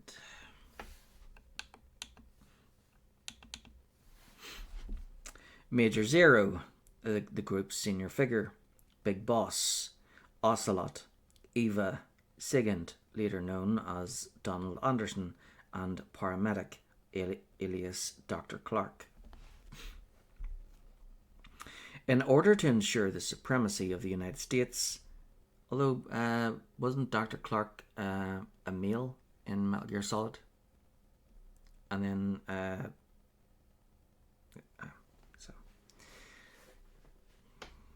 I think this is the same Dr. Clark that makes the Fox Die. So Paramedic makes the Fox Die. Whose real name is Dr. Clark, but then when Naomi talks about Dr. Clark being killed by Grey Fox, she calls Dr. Clark a him. So but then Paramedic is a her. So it's weird. So yeah, it seems like they've made things up as they go along, and then they've just changed the narrative, I guess. Okay, so in order to ensure the supremacy of the United States, the Patriots envisaged a radical solution, a process of imposing the political, economic, and social model of the US on the rest of the world by standardizing other nations through subtle manipulation, nurturing facsimiles of their own cultural and political landscape. They believed that they might prevent future opposition of outside threat. In doing so, they misinterpreted or perhaps simply lost sight of the true passion behind the principles of the woman that inspired them. Her belief in individual liberty, which underpinned her desire to defend her nation at all costs, even at the expense of her own life. Where the boss might have led by example, the Patriots, and particularly Zero, increasingly sought total control to achieve their ultimate goals. In the end, the ends in their eyes would justify the means. With the practically inexhaustible resources that the philosopher's legacy put at their disposal, the influence of the Patriots grew as banks, foundations, corporations, and indeed governments came to rely on their investments.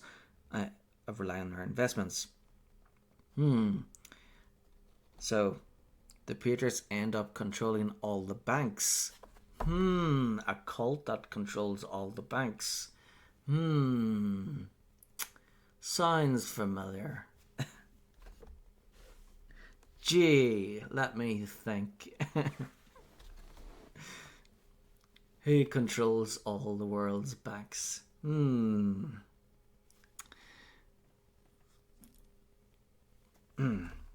What? You mean there's only 2 countries left that doesn't have a central bank in them? What? That's crazy. Oh, that must be America's next big wars then. So Cuba and North Korea, of course.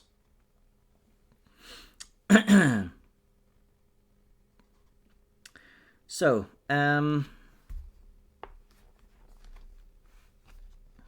where were we? Ah yes, banks. With the iconic Big Boss promoted as a living legend, helping to guide the opinions of the masses and the rich and powerful alike, the Patriots began to shape the development of the world's political and social landscape. As the organization's power grew, so too did the disillusionment of Big Boss, who felt manipulated and exploited by Zero and repulsed by his methods. It seems that Hideo Kojima just decided to make these games based off of like movies, and then also after Metal Gear Solid decide Maybe we should throw in some conspiracy theories as well. Um, so that's probably what he did. He probably just googled conspiracy theories and saw a whole bunch of them and was like, "Oh wait, there's supposed to be some kind of cult that is controlling America and controlling all the banks and everything. Yeah, we'll get that and throw that in there. But just in case somebody's tried to sue us, we'll change uh, who it is. So instead of saying it's the Zionists that are doing it, we'll say it's the a group called the Patriots. So um,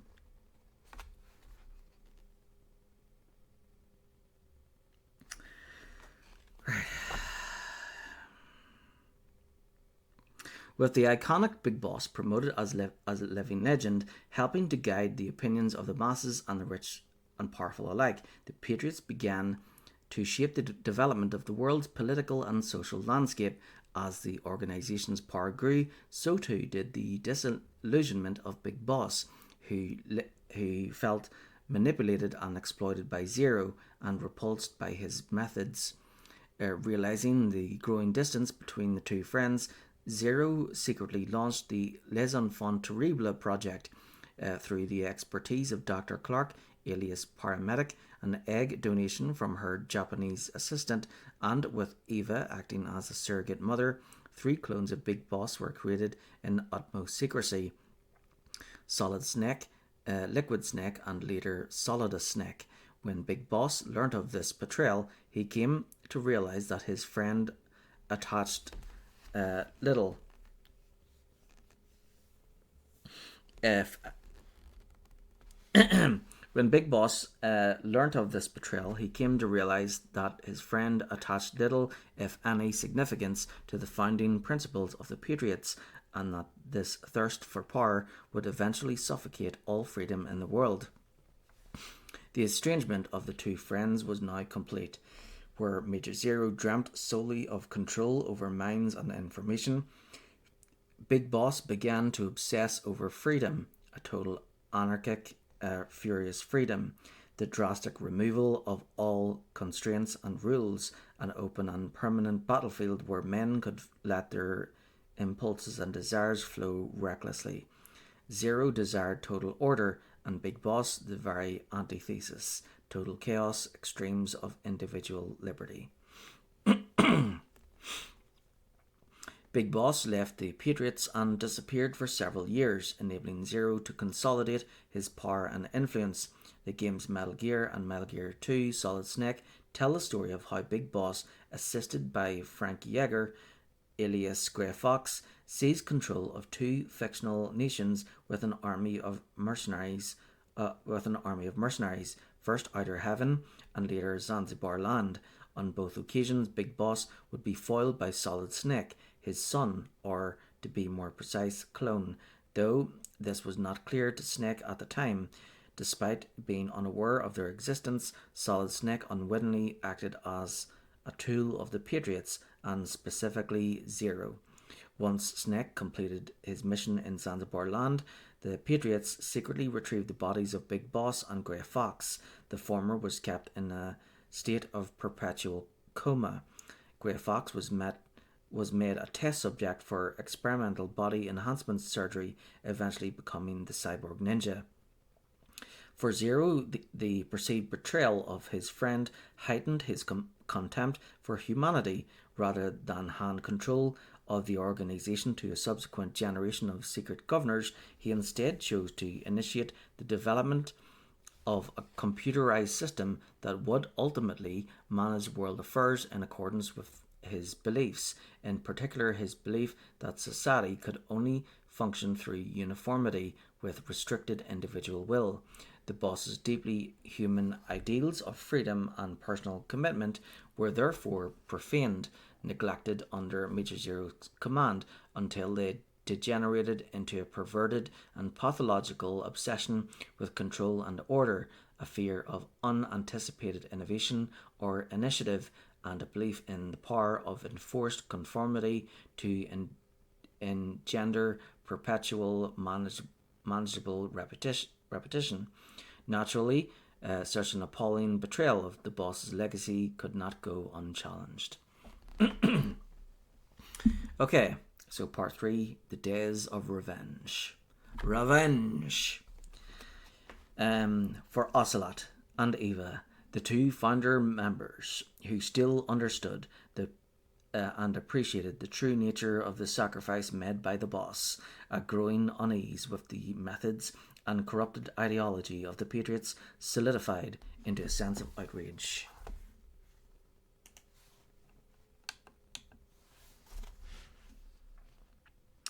But how might they strike out at an omnipresent enemy, an organization with agents embedded within political, military, and economic hierarchies throughout the world? To conceal any evidence of their involvement, they devised a sophisticated conspiracy of bewildering complexity. The first step in their clandestine fight to destroy the Patriots from within was accomplished by Grey Fox, who, with the assistance of Naomi Hunter, recruited by Eva, escaped from the laboratory where Patriot scientists had transformed him into the cyborg ninja. His assassination of Dr. Clark, better known as Paramedic, was vengeance for years of monstrously cruel medical procedures and experiments. So in Metal Gear Solid 1, Dr. Clark was a him, and then in Metal Gear Solid 4, they changed Dr. Clark to a her and say it was actually Paramedic.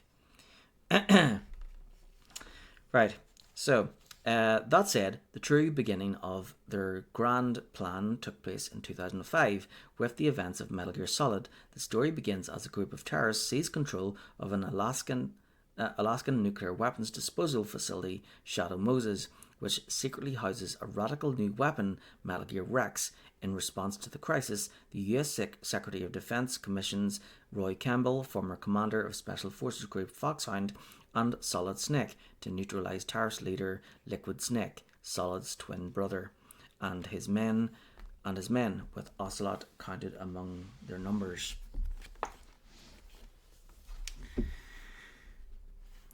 The Shadow Moses incident, as it would subsequently be known, was initiated by United States President George Sears, aka Solid Snake, the third Big Boss clone, who sought to obtain test data from the Metal Gear Rex project as part of a plan to escape the control of his masters, the Patriots.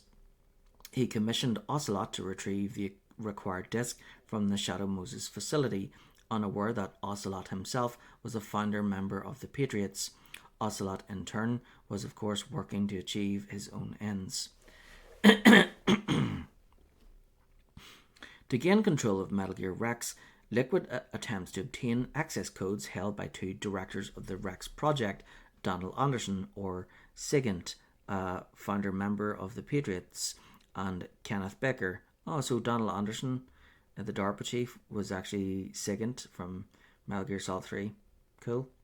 Well, of course, he was. They didn't do that until Metal Gear Solid 4, of course. Again, they didn't say that SIGINT is actually the DARPA chief until, this point.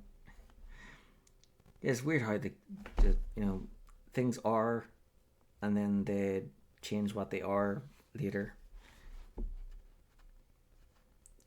Yeah. So no wonder it's so confusing. They keep changing the freaking story, for frig's sake.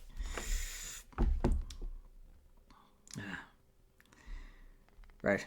So, having taken both hostage during the takeover of the Shadow Moses facility, Liquid interrogates Anderson without success. He instructs Ocelot to torture him, but naturally, Anderson immediately recognizes his fellow Patriot. The clinical Ocelot kills him and passes it off as an unfortunate accident. Liquid then attempts to elicit the codes from Solid Snake by instructing one of his men to pose as Anderson. Snake is fooled by this subterfuge, but does not hold the information that Liquid requires, and is perplexed when Anderson suddenly dies of an apparent heart attack. Snake, it transpires, is the unwitting vector of a nanomachine-based virus called Foxdie, created and introduced into his bloodstream prior to the mission by Naomi Hunter, a member of his support team. Unable to gain the access codes, Liquid has only one option left available: to use special security keys to activate Metal Gear Rex. Snake obtains these when he rescues rookie soldier Meryl Silverberg from a prison cell. As he fights his way through the complex, Snake encounters individuals such as the Cyborg Ninja, aka Grey Fox, the Patriot Guinea Pig, seeking both vengeance and redemption for past crimes, Hal, Otacon, Emmerich in the first meeting of an abiding friendship, and Ocelot in a confrontation that would have lasting repercussions. Ocelot's right arm is severed by Grey Fox during a gunfight with Snake. Once the keys are activated, Liquid takes control of Rex. In the battle that ensues, Grey Fox sacrifices his life to enable Snake to triumph against the War Machine. As Snake escapes with Meryl, a final confrontation occurs between the two brothers before the Foxdie virus finally kills the previously relentless Liquid. Details of the Shadow Moses incident are leaked to the press, and the existence of Metal Gear Rex is revealed to the eve of a planned nuclear disarmament agreement. President George Sears, we learn, is actually Solidus Snake, the third child of the Les Enfants Terribles project. Now in possession of the Metal Gear Rex test data as secured by Ocelot, Solidus abandons his presidency and disappears from public life. In the 2 years between the Shadow Moses incident and the continuation of the story in Metal Gear Solid 2, Solidus hides from the Patriots and prepares a plan of vengeance against them. Meanwhile, Snake and Otacon join forces to found Philanthropy, an independent and non-governmental organization dedicated to preventing the proliferation of Metal Gear technology.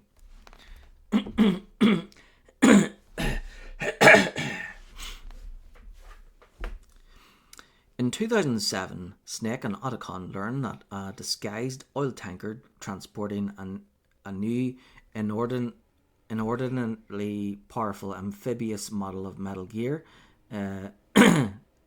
called Metal Gear Ray is due to pass close to New York City.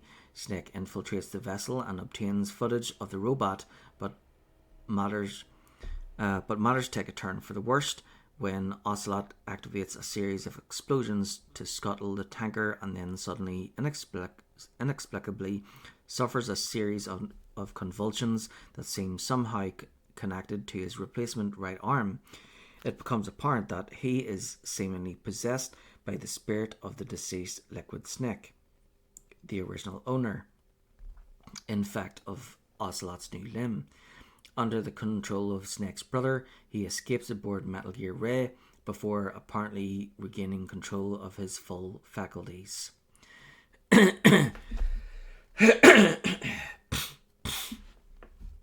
The story resumes 2 years later in a water purification complex called the Big Shell, built on the site where the tanker sunk. Once again, the events that occur do so due to the meticulous and multifaceted designs of the Patriots, with Ocelot again serving his own separate and artfully concealed interests. In fact, while central character Raiden initially appears to have been deployed to combat a terrorist threat, the entire setup is a bewilderingly elaborate real-life simulation modelled on the Shadow Moses incident and devised to push its principal protagonist, Raiden, to the very limits of his mental and physical endurance. This experiment is part of the Solid Snake simulation plan, abbreviated simply as S3, contrived to enable the Patriots to explore the complexities of the human psyche so that they might better control it.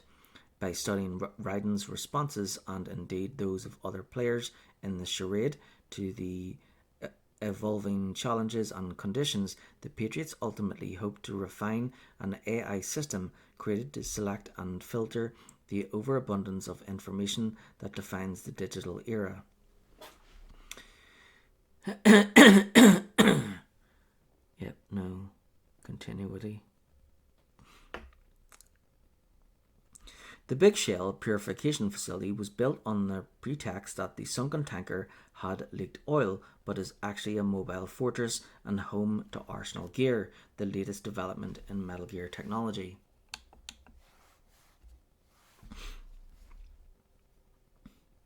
The Big Shell is controlled by GW, a Patriot's AI system engineered by Emma Emmerich, Otacon's stepsister, to manipulate the free flow of ideas and data throughout the world. When Solidus and his followers attacked the facility to take control of Arsenal Gear to aid their fight against the Patriots, the shadowy organisation has naturally anticipated and encouraged this attack. Indeed, almost every party involved in the Big Shell experiment has been unknowingly manipulated by the Patriots to act out the principal events of the Shadow Moses incident. Need to get more lockets. Don't have any.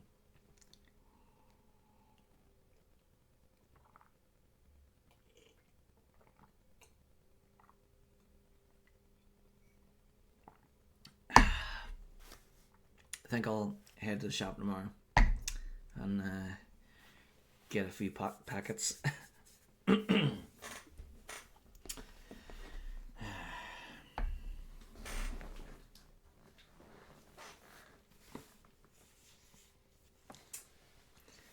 think I'll get a wee tissue. Put this in the kitchen too.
Yeah, I'll probably be sleeping in the morning, so just told my dad to pick up the lockets for me.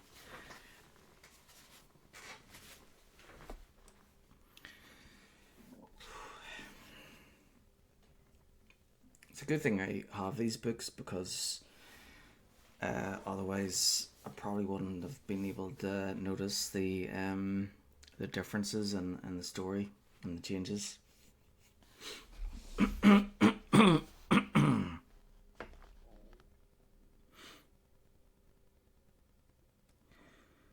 Let's see here.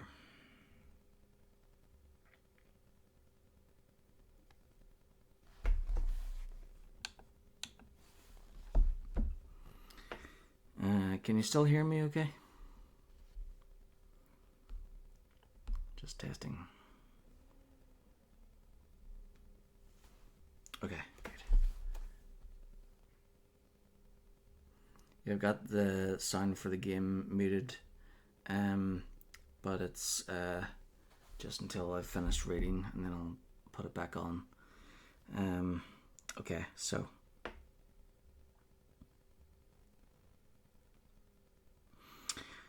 the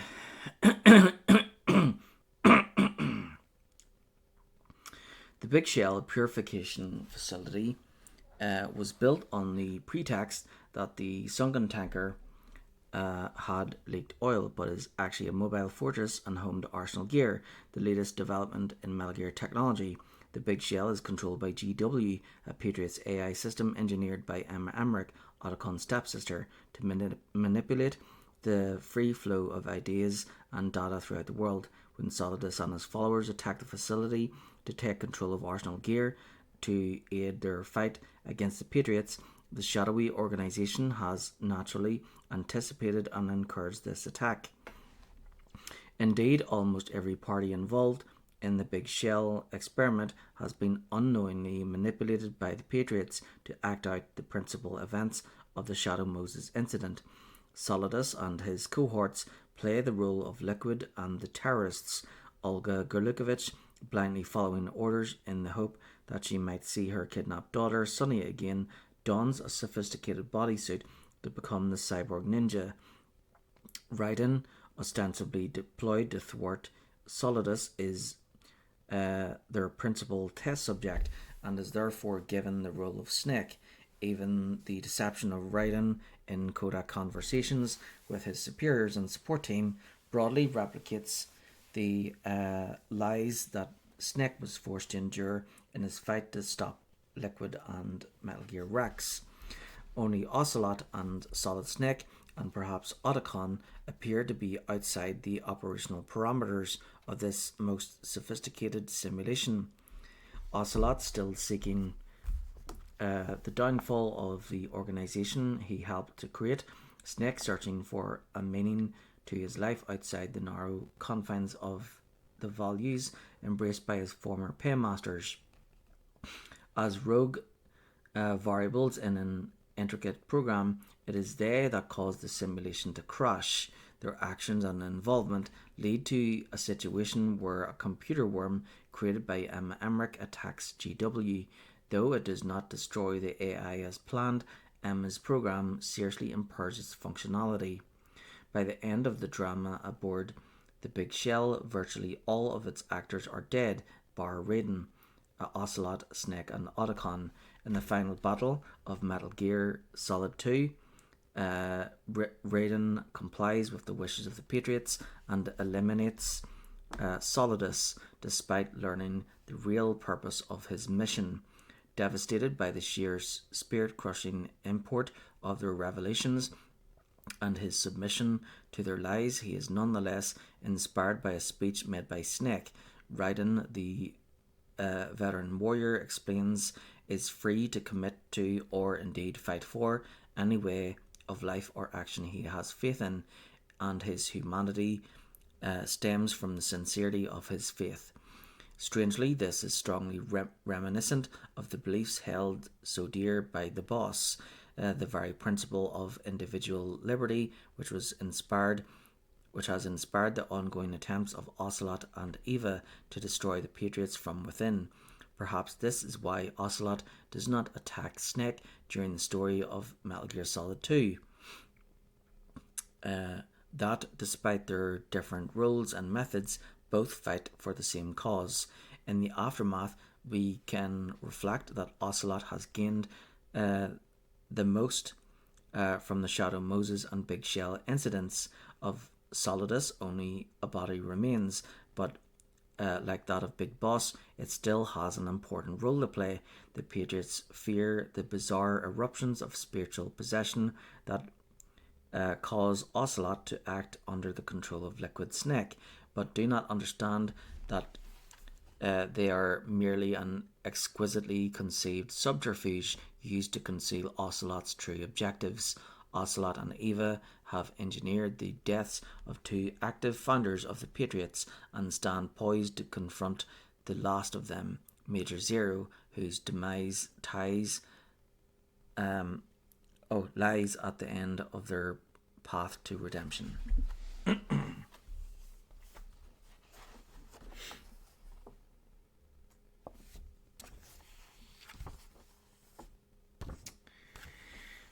Okay, part 4, the Days of Redemption.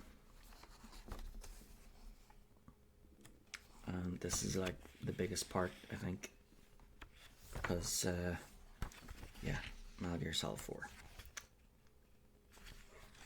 And then but wait, there's more. Interpretation. Biographies. Yikes.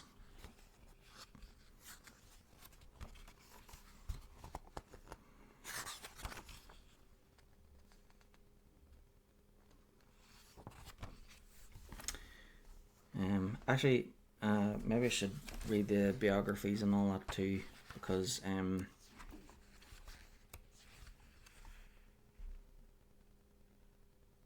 or maybe I'll just read the one about Big Boss, because that's the only one that really matters, isn't it?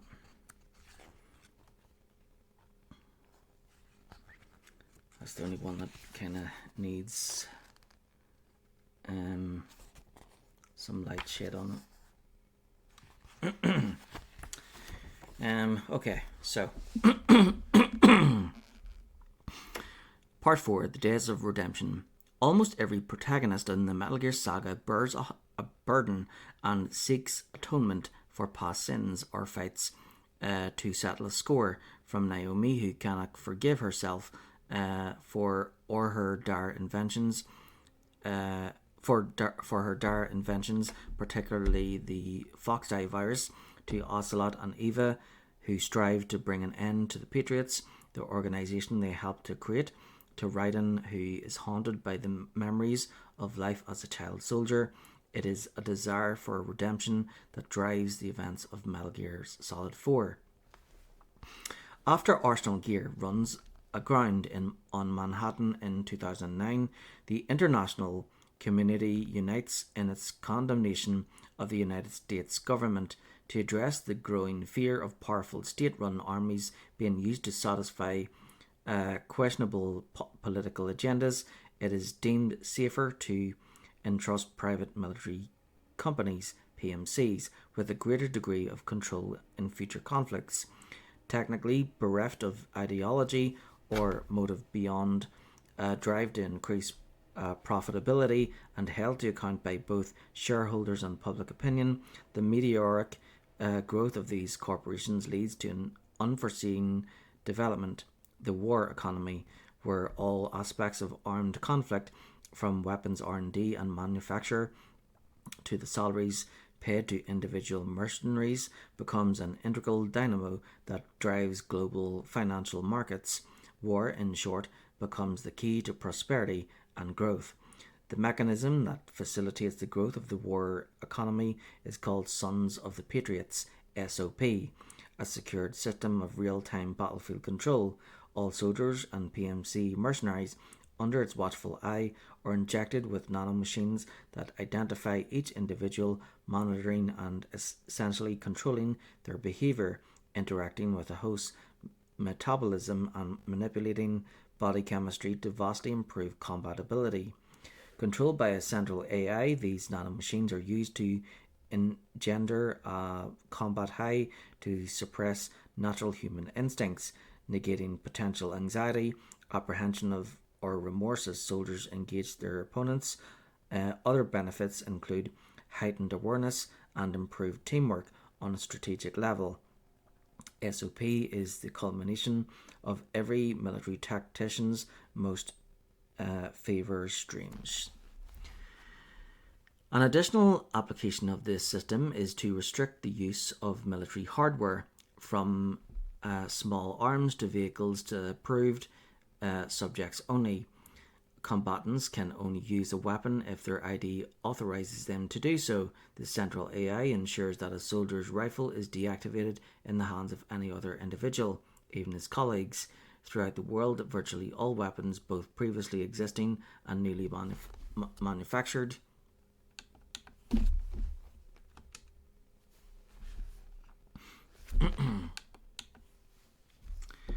are modified or designed for exclusive use with the SOP system.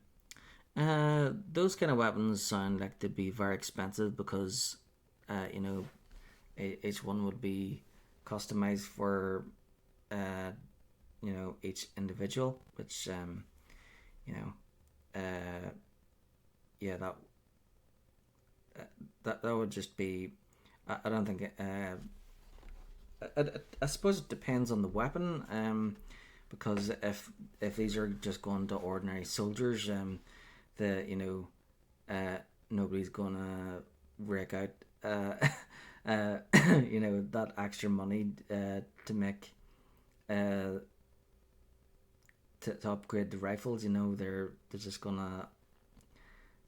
It would probably be better to have like a you know, have them set so that only certain soldiers can use them, you know, of their own army, rather than have them set to be individual. On a micro level, SOP breeds a new generation of more compliant, peerlessly efficient soldiers. On a macro level, military officials can monitor and instantly react to developments on the battlefield. This is the realization of the clean conflict ideal, a perceived end to human rights violations whereby weapons can be deactivated or soldiers restrained on a biological level to prevent acts of barbarity. Another attraction for governments is that conflicts fought by PMC contractors are cheaper and remove the need for states to maintain large standing armies. A side effect of the war economy, however, is that armed conflict becomes a business like any other.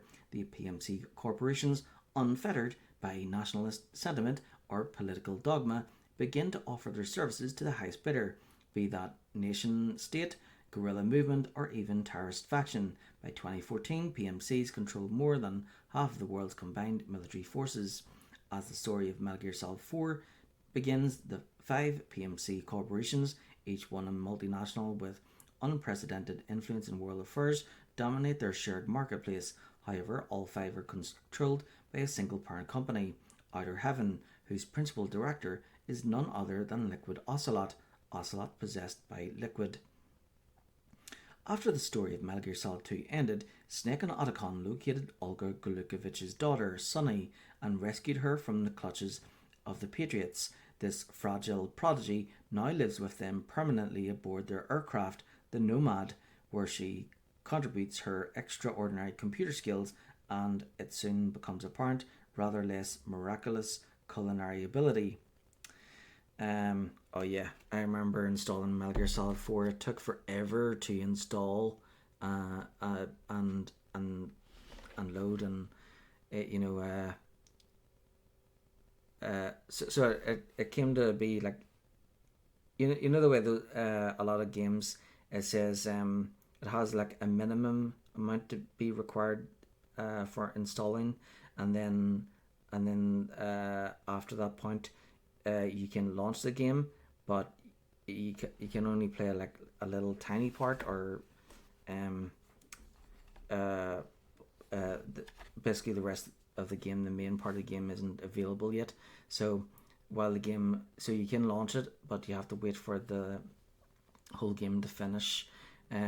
So at that moment you could launch the game, and basically there's this thing with an egg, and the egg is like being fried or whatever, and it's like taking forever to cook.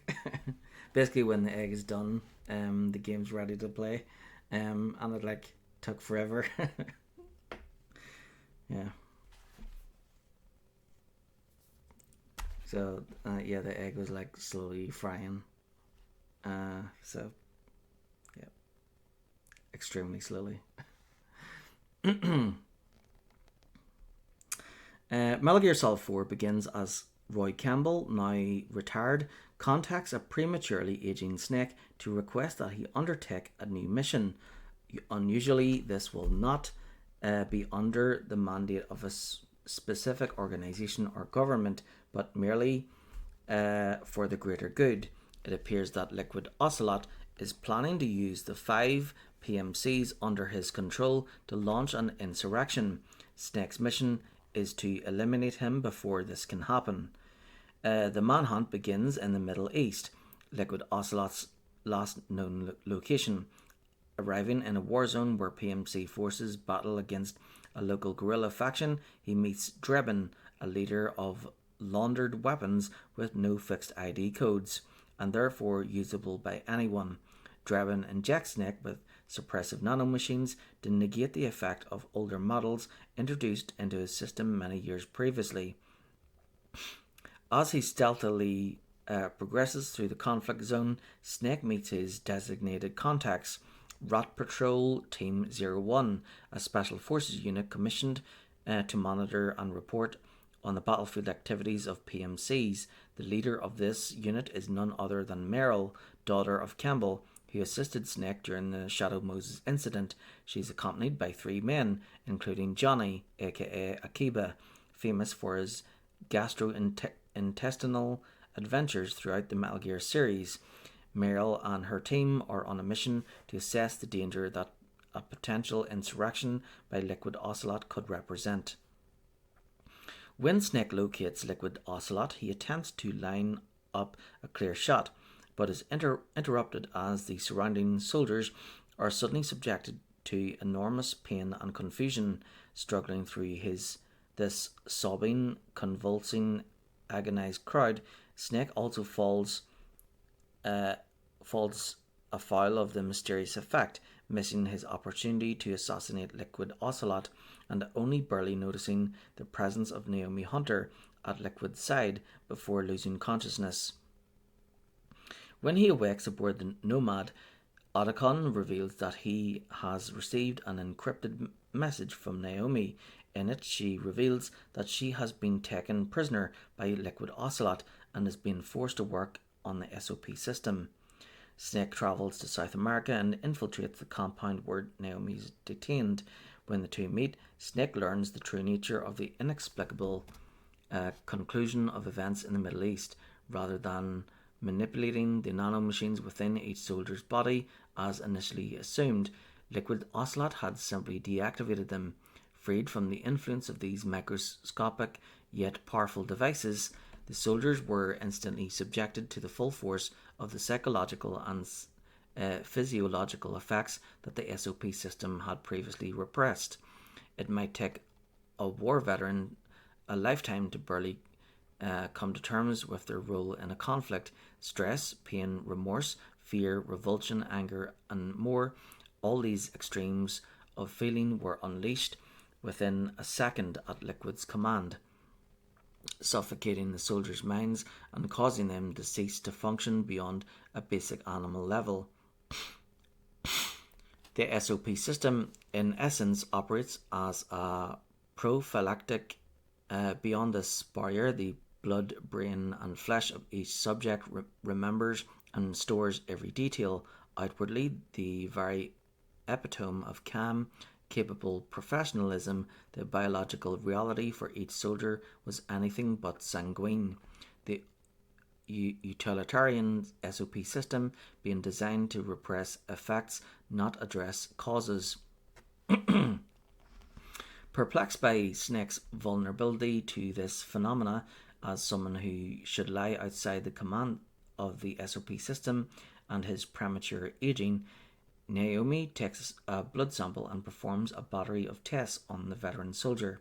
From this, Snake learns a dizzying barrage of revelations. First, his accelerated aging is not a side of Foxdie, but a biological inevitability. The Les Enfants Terribles project created copies of the greatest soldier in the world. What might happen if the genetic material fell into enemy hands? For that reason, Snake was designed to be sterile and fast aging. By Naomi's calculations, he has little more than 6 months to live. Moreover, this aging process is causing the Foxdie virus to mutate. Naomi estimates that this previously target-specific weapons-grade nanovirus might begin infecting ordinary humans within 3 months, after a life of fighting weapons of mass destruction and those who might seek to wield them.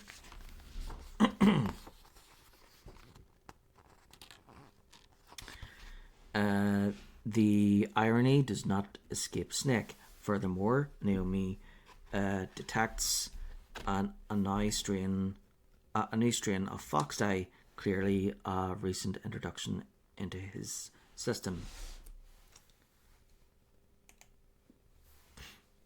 Dang, now I kind of want scrambled eggs. Sounds good.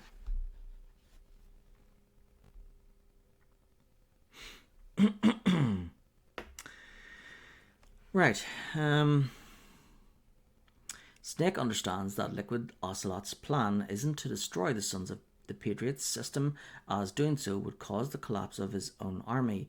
Instead, his objective, dubbed Guns of the Patriots, is to gain sole control of the system, leaving him with the only valid army in the world. Liquid Ocelot performs a second SOP experiment, causing the same effects witnessed in the Middle East. In the confusion, Snake and Naomi escape with the assistance of Raiden, now evidently a cybernetic hybrid, much like Grey Fox before him.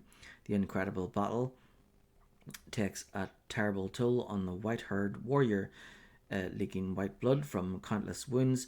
Barely clinging to life, Raiden implores Snake to seek out Big Mama in Eastern Europe. As the Nomad travels to its next destination, Sonny and Naomi develop a close and, in the context of the story, rather pivotal bond as we learn more about Liquid Ocelot's plans. In order to take control of the Sons of the Patriots, he needs to obtain Big Boss's genetic code and biometric data, the keys to the virtual castle. The two disruptions of SOP in the Middle East and South America had been Liquid Ocelot's attempts to use code and data derived from Liquid through his replacement arm, and then Solid Snake from the test performed by Naomi. The unsatisfactory results were the consequence of Liquid and Solid Snake's status as incomplete clones.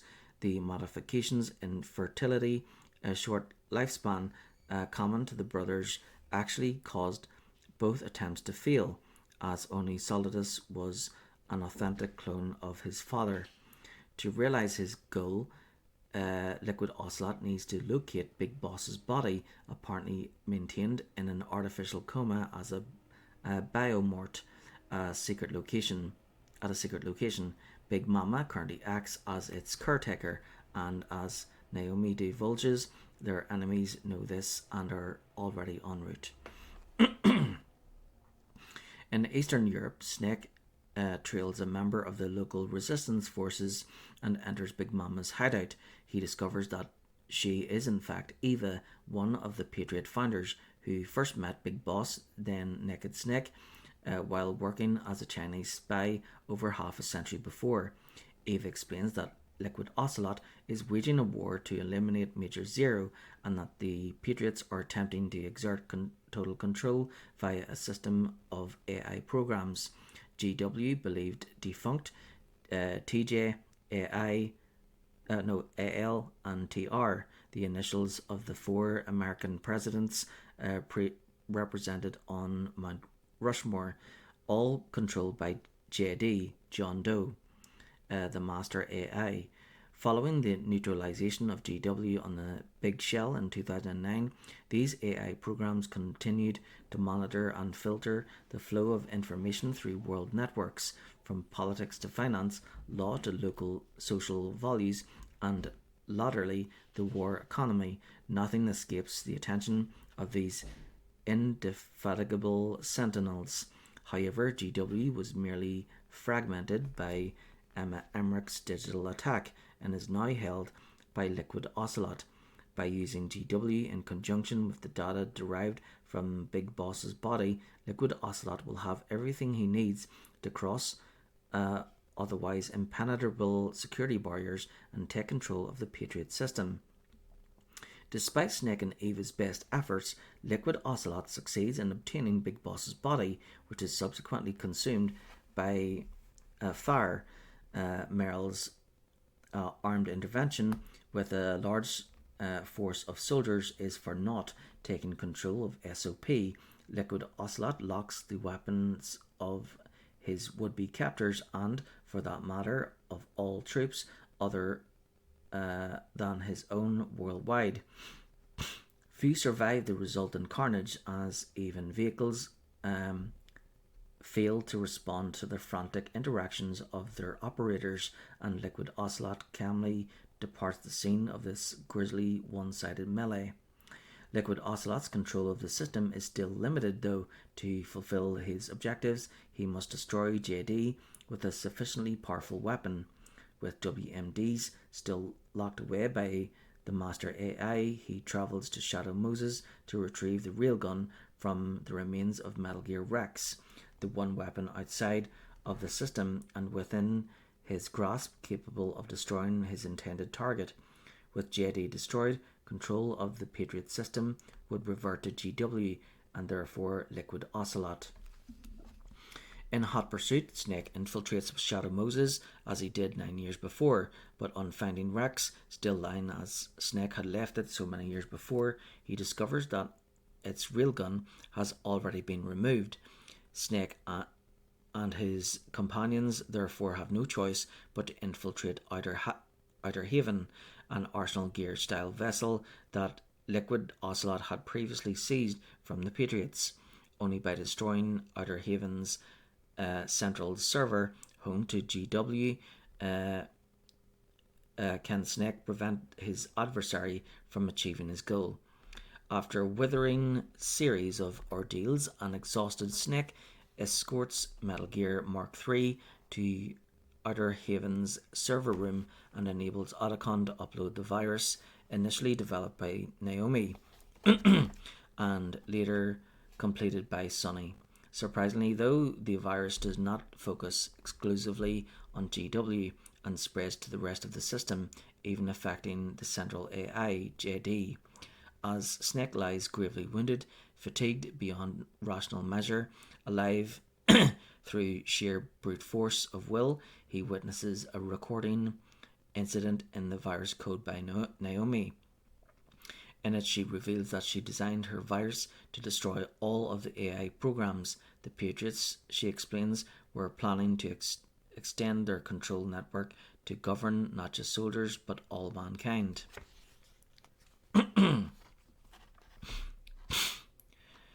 In his final confrontation with Liquid Ocelot, Snake learns that it was this outcome that his opponent had sought from the very beginning: to release mankind from the twisted auspices of the Patriots and the prison of their rational, micromanaged world. Liquid Ocelot dies after contracting the new Fox-Die virus carried by Snake. The AIs created by the Patriots are also disabled, but not in the way that anyone could have envisaged. In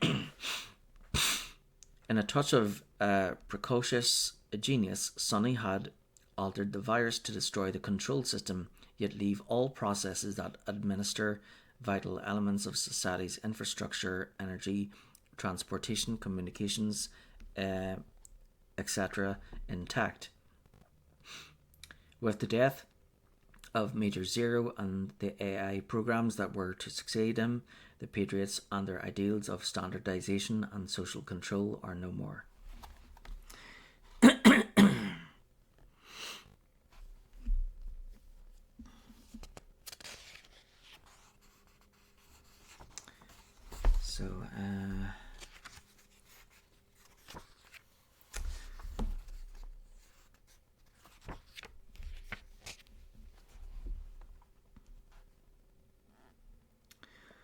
So the BB cores are the bosses in Metal Gear Solid 4. So that's Vamp from Metal Gear Solid 2. He returns. Raging Raven. He looks a bit like Fury from Metal Gear Solid 3, except has wings. Oh well, I suppose Fury had wings as well, but he was more like a firefly, I guess, because he had a flamethrower.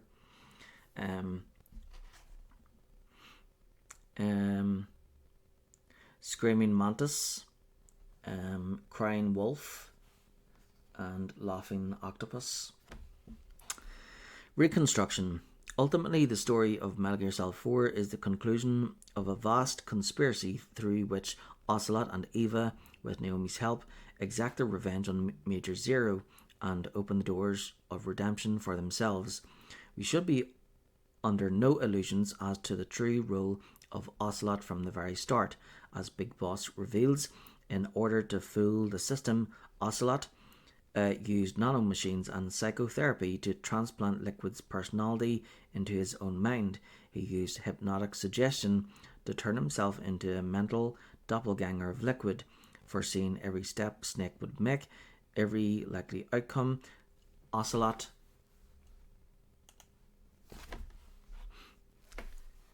allows his apparent adversary to complete the most integral parts of his plot, because he understands fundamentally that Snake is the tool of the Patriots and therefore above suspicion in their eyes, whether he knows it or not.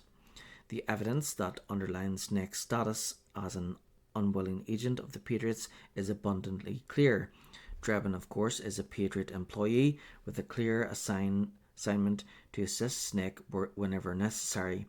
The name Rot PT01, an anagram of Patriot,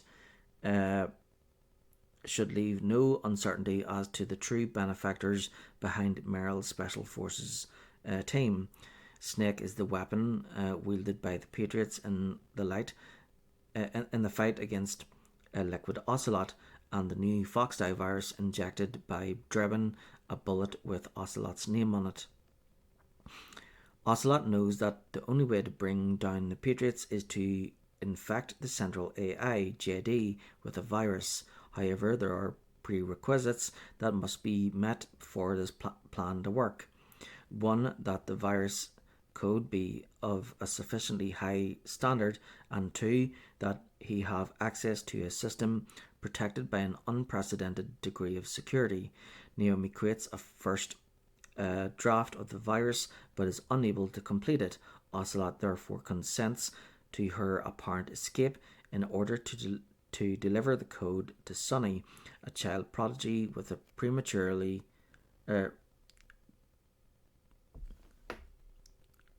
preternaturally instinctive understanding of technology to finish Naomi's work. In her dying moments, only she understands the import of Sonny's message. "I cooked them right" is not a child's touching acknowledgement of earlier culinary tips, but the confirmation that the powerful virus is complete. Her objectives satisfied, Naomi could finally allow herself to die. Like Vamp, her grip on life was dependent on the artificial assistance of nanomachines.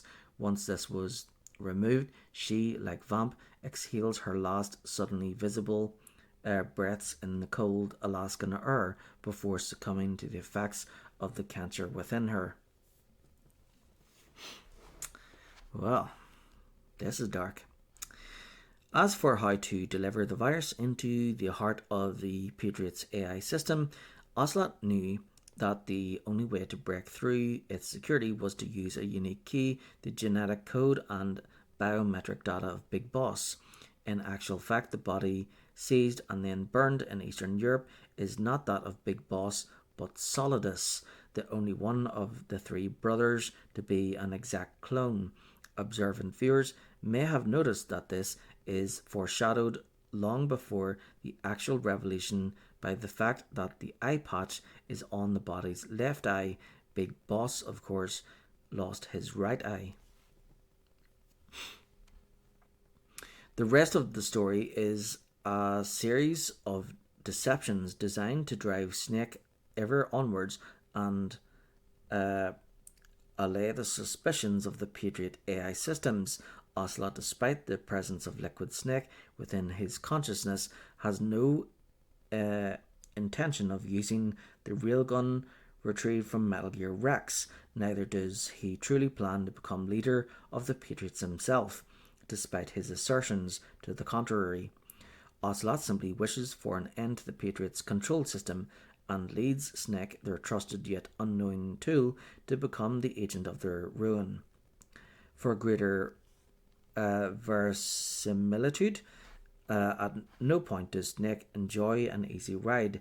The sheer ferocity of the forces ranged against him, soldiers, the geckos, the BB Corps, and Vamp, underlines the apparent sincerity of Liquid Ocelot's desire to slay the legendary soldier, and yet Ocelot significantly fails to dispatch Snake when given several opportunities to do so, in a manner that clearly surpasses the traditional cliche of villainous arrogance.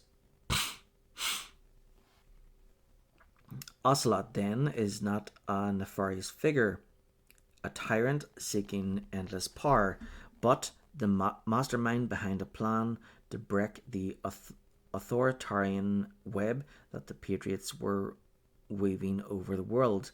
From this perspective, Ocelot, even in his guise as the pitiless Liquid Ocelot, is as much a hero as Snake. Even his vicious rout of the forces brought by Merrill to capture him in Eastern Europe bears further examination. At the very moment that he froze military hardware throughout the world with an apparently nonchalant wave of his hand, didn't Ocelot effectively end all ongoing conflicts at once, becoming the main architect of peace and the man to end the war economy? Despite their mutual antagonism from the first time they met, Snake and Ocelot actually worked together to stop the Patriots' rule. Only once the virus had been deployed does Ocelot reveal hints of his true self. There is an almost cathartic quality to the brutal, unarmed combat that ensues between the two before Ocelot's life is extinguished by the foxdie that courses through Snake's veins. Ocelot's valediction confirms that he actually played Liquid's role all along. I am Liquid's doppelganger. The unforeseen variable in the story of Metal Gear Solid 4, the protagonist that the Patriots completely neglected to acknowledge as a threat, is Sunny. It was her precocious genius that enabled the virus to consign the Patriots to history. As an additional inspirational touch, she engineered it to destroy the AI routines that govern the world and yet preserve the smooth running of infrastructures essential to modern civilization. By offering society a second chance, Sunny also gains a new beginning, this time outside. I'm just going to show you what Sunny looks like here because, yeah,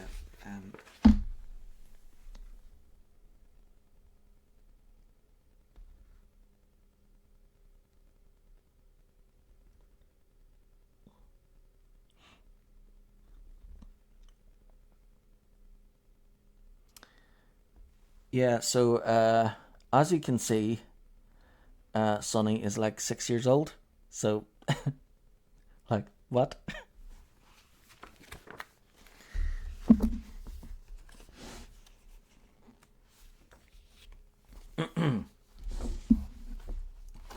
It's like that same reaction when you know Jay is supposed to do like a shooting test, and there's like all these aliens, and he doesn't shoot any of them, and then the next thing he fires a shot, and then the guy Zed, I think his name is, he's like, why did you feel the little girl had to die? And then he's like, she all these guys are just like working out and minding their own business, but this little girl, she's in she's in the street by herself, all by herself, holding quantum physics books. That's suspicious behavior. Yeah, so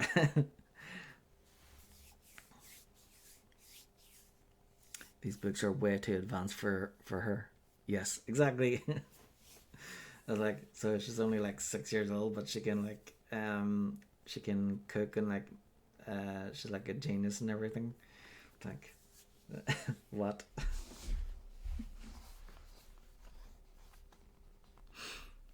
The symbol of this renewal, Meryl and Johnny's wedding, is marked with several reconciliations: that of Meryl with her father, Roy Campbell; that of Ryden with his wife and son, and ultimately with his life; that of Snake with his father, presumed long dead after Zanzibar land; and that of Big Boss with the boss's legacy, which he finally understood. Some, like Eva, Ocelot, Naomi, and Big Boss, who deliberately breathes the foxeye virus exhaled by Snake, find redemption in death, both their own and in that of the Patriots' corrupted ideals. Others, such as Otacon, Merrill, and Campbell, find redemption in life through their atonement for past mistakes. As for Snake, he finds himself poised between life and death, trapped between the past and the future, between Snake and David. There is, perhaps, a hint of a future, however short, for the tired soldier before the end credits roll, with the knowledge that the new Foxdie virus has supplanted the one before it. Big Boss encourages Snake to start over, to embrace a new, albeit short, life as a fresh era dawns. So yeah, so in the end there, Solid Snake meets Big Boss, who actually isn't dead, but has been hiding the whole time.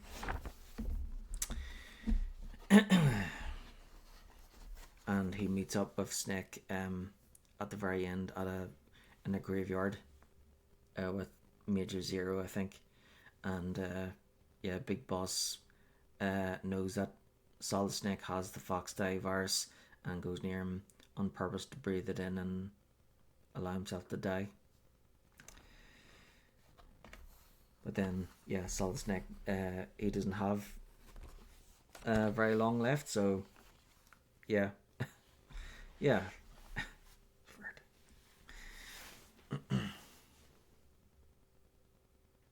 Can you tell me why little Susie had to die?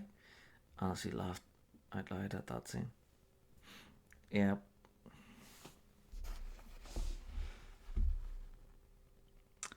So it looks like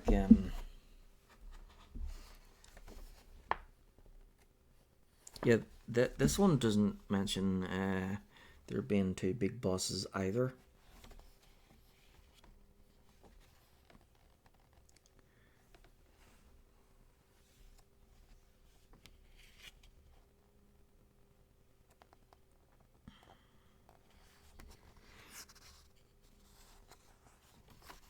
Okay, so there's character biographies. So I'm just going to read the one about Big Boss and Naked Snake. Or maybe I should read the one with Solid Snake as well. Let's see. Yeah, there. Maybe Solid Snake first, and then Big Boss. Okay, so Solid Snake, alias David. So yeah, it was at the end of Metal Gear Solid where Otacon was like, oh yeah, so it was earlier in Metal Gear Solid that Otacon was like, what's your name? And he's like, I don't have a name. Names mean nothing on the battlefield, I think. Or maybe that was merely said it too. But then at the end, he tells Otacon, well, Otacon and Merle, that his name is David. And they're like, all right, Dave. Right, so of the three products of the Les Enfants Terribles project, Snake was deemed to be the inferior specimen when compared to his more robust twin Liquid, and the pure clone Solidus, an adulterated copy of his father Big Boss. He was designed to be sterile with a limited life expectancy. Snake served as an agent of the Patriots throughout his life up until the conclusion of Metal Gear Solid 4. Without realizing it, only aboard the Big Shell was he perhaps a variable that existed outside their calculations. After defeating Big Boss in Outer Heaven and Zanzibar Land, Snake aspired to take early retirement. Instead, he was called into service once again to eliminate his twin, Liquid, during the Shadow Moses incident. Liquid erroneously and jealously believed his brother to be his genetic superior, and but for the timely intervention of the foxdie virus introduced into Snake's body by Naomi Hunter, might have succeeded in killing him. One beneficial result of the events at Shadow Moses, however, was that it introduced Snake to Otacon and Meryl Silverberg. After choosing not to work for his government, yet never moving far beyond the indefatigable gaze of the Patriots, Snake co-founded Philanthropy with Otacon, an independent organisation dedicated to preventing the proliferation of Metal Gear technology. This led to the presence in the Discovery tanker where Ocelot, and in his first performance, Liquid Ocelot, stole Metal Gear Ray. 2 years later, he assisted Raiden in his successful attempt to thwart Solidus aboard the Big Shell. Afflicted by the ravages of premature decrepitude programmed into his genes, Snake was called back into action by Roy Campbell, his former commander, for the events of Metal Gear Solid 4. As in all prior instances, Snake was again unknowingly acting as a Patriot tool, though with Ocelot's oblique assistance, he this time became the weapon responsible for the organization's absolute destruction. Okay, Big Boss, also known as Naked Snake. Originally known as Naked Snake, he was forced during Operation Snake Eater to assassinate his spiritual mother, the Boss, thus becoming even greater than the Boss and earning the title Big Boss. After he prevented a nuclear strike on the US in the 1970 San Geronimo incident, Big Boss joined Major Zero and Ocelot, the conspirators behind the aforementioned episode, to found the Patriots. However, though a firm friend of the organization's leader, Major Zero, Big Boss's gradual estrangement from Zero and dissatisfaction with his methods, seen as a betrayal of the message of liberty bequeathed to them by the Boss, caused him to leave the group. After secretly and illegally reforming the elite Foxhound Special Forces unit formerly under his command, Big Boss aspired to create a warrior's utopia by overthrowing the governments of Outer Heaven and later Zanzibar land. So yes, so here this states that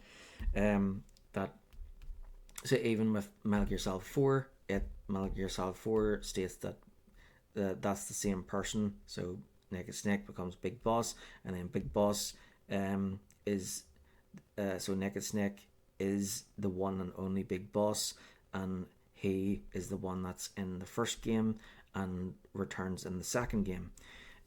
But so that means it's either this game or Ground Zeroes that starts to add that there's two of them. Okay, so his goal was to free himself from the rapidly encroaching. I'll just read this paragraph from the start again. After secretly and illegally reforming the elite Foxhound Special Forces unit formerly under his command, Big Boss aspired to create a warrior's utopia by overthrowing the governments of Outer Heaven and later Zanzibar land. See, that's the part that says that he returns and confirms that he at this stage in 2008 there is only one Big Boss. His goal was to free himself from the rapidly encroaching influence of the Patriots and to create a nation defined by a charter of total liberty for all citizens. In both instances, the Patriots sent his cloned son, Solid Snake, to foil his plans. Gravely wounded after their second clash in Zanzibar land, Big Boss's body was retrieved by the Patriots and maintained in a perpetual artificial coma. His unique genetic code and biometric data would later be used as the sole key to a sophisticated AI system conceived by Major Zero, though initially designed to filter the digital era's free flow of information. This system would later develop and manage the Sons of the Patriots program. The end. Right. Alright. Let's get started. First we'll put the sound back on.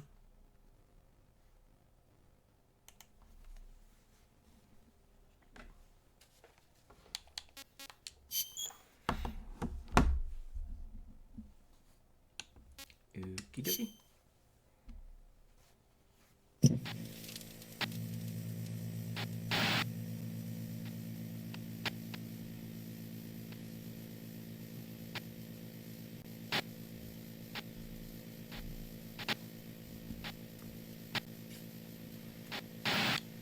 Okay, new game. Select your control scheme. Shooter type. The configuration is similar to that of Metal Gear Solid 4. Action type. The configuration is similar to that of MPO. It's MPO. Oh wait, that's the portable apps. Hunter type. The configuration is similar to that of the Monster Hunter Freedom series. MGS4. I've never played the portable one.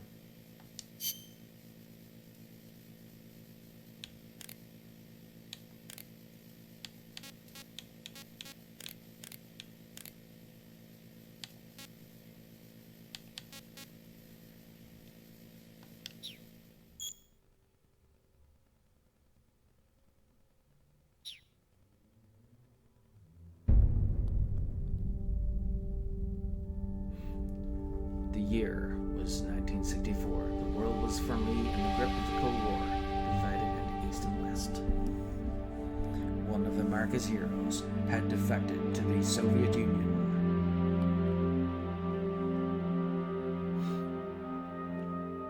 She was known as the Boss, the mother of the Special Forces, and soldiers said to have led the Allies to victory in World War II. However, the American-made miniature nuclear warhead she took with her was used to destroy a Soviet research facility. Facing full-scale nuclear war, the leaders of the world superpowers held top-secret talks to avert Armageddon. The Soviet Union wanted assurance that this was not the work of Uncle Sam. They wanted America to eliminate one of its most legendary soldiers, the Boss. The person assigned to this mission was her closest apprentice, the soldier known as Snake. Snake made the anguished journey into enemy territory, eventually confronting and killing the Boss at a fortress called Groznygrad, proving America's innocence and avoiding nuclear holocaust. Having saved the world, Snake was hailed a true hero and given the title Big Boss. Dun dun dun. Following the award ceremony, however, Snake disappeared.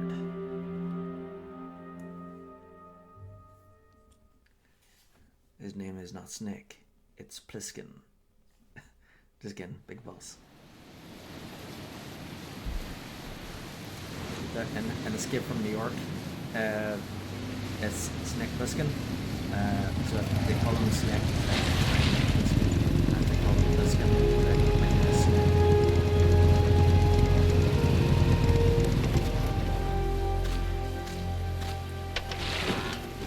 Pliskin, don't do this. It's Snake.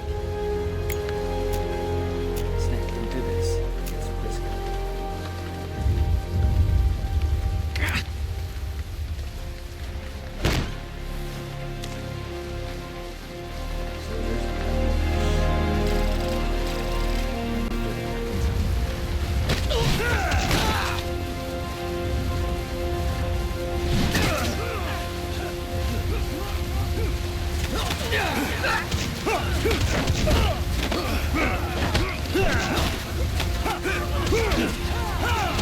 So this is the prologue, and apparently there's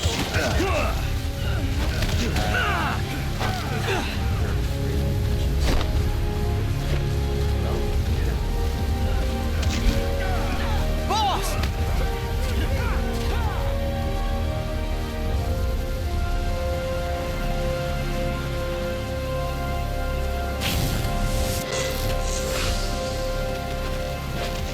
Hey, boss! Wanna go around?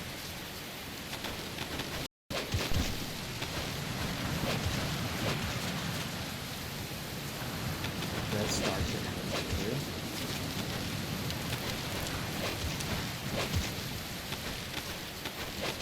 Look alive, ladies! The boss is gonna join us!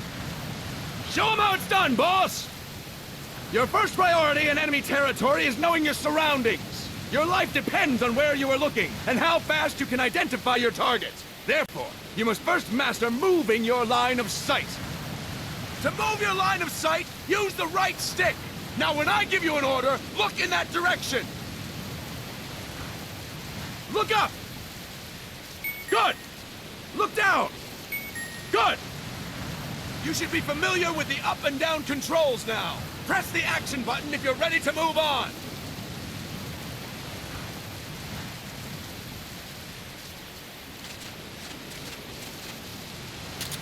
Okay! Next, we'll check your left and right. Look right! Good! Look left! Good! You should be familiar with the left and right controls now. Press the action button if you're ready to move on. Except I don't like that right is left and left is right. All right, let's try left and right on the right stick one more time. Look right! Good! Look left! Good! You should be familiar with the left and right controls now. Press the action button if you're ready to move on. Alright, so... yeah. Right, I was inverted because I moved it. Yeah. All right, let's try left and right on the right stick one more time. Look right! Good! Look left! Good! You should be familiar with the left and right controls now. Press the action button if you're ready to move on. Okay! You can change the controls anytime in Options. Go with the method that works best for you. Next, I'll explain how to change stances. If you just stand there like an idiot in front of an enemy, you might as well kill yourself now! At times, you will need to get low to avoid detection. You have 3 stances. Stand, crouch, and lying down. To change stances, use the crouch button. Tap the crouch button to change between standing and crouching. You can move in either stance. Hold the crouch button and keep it held to lie down. However, you cannot move while you are lying down. I'll say that again. You cannot move while lying down. Is that clear?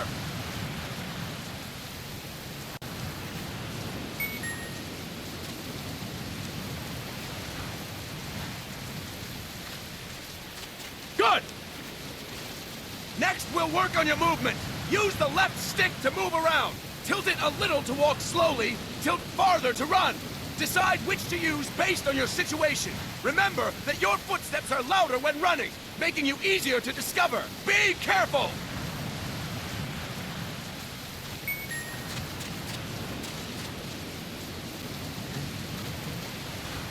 Good! Now we have rolling. Rolling is useful for knocking down enemies in your way, and for getting away when surrounded. You can also use it to jump over small ditches and other obstacles. To roll, tap the crouch button while running. You got that? Tap the crouch button while running! Don't forget it! Must be very tricky to... Boss, roll by tapping the crouch button while running with the left stick. Boss, roll by tapping the crouch button while running with the left stick. Boss, roll by tapping the crouch button while running with the left stick. Boss, roll by tapping the crouch button while running with the left stick.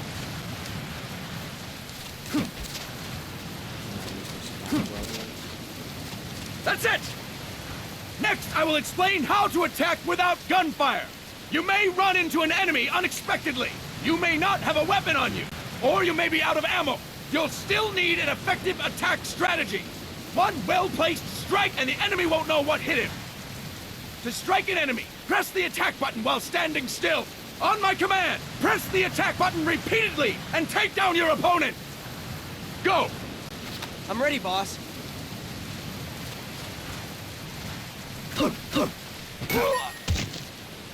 Impressive, boss! Next, we're gonna practice using the stun rod. Hitting someone with the stun rod will shock them with 1.5 million volts. Anyone on the receiving end of that is guaranteed to be out cold. To use the stun rod, press the aim button to ready it, then press the attack button. You'll be glad to know we're using mock stun rods for this training session. When your partner attacks, make him believe it's the real deal. Prepare yourself for stun rod training. Go! I'm ready, boss.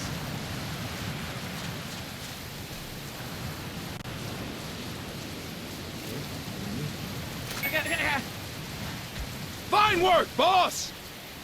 Now, we'll move on to CQC. CQC, or Close Quarters Combat, refers to when engaging an enemy in battle at very close range. It is a quick and efficient way of eliminating a threat. There are various CQC techniques. We will go over each of them. Don't get cocky because you think you know them. This will be different from what you're used to. Pretend you are learning it for the first time. The first technique is throwing your opponent. To do this, position yourself near your opponent and press the attack button while you tilt the left stick. Be sure to press the attack button when the icon appears. Now, wait for my command and throw your opponent. Go! I'm ready, boss.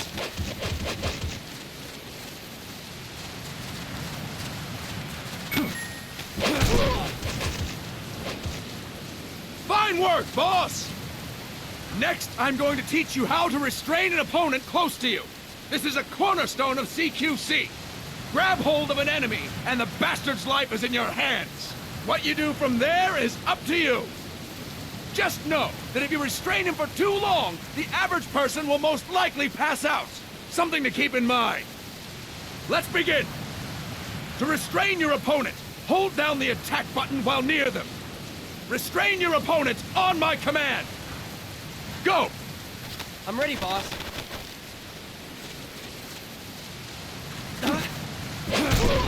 That is incorrect, boss!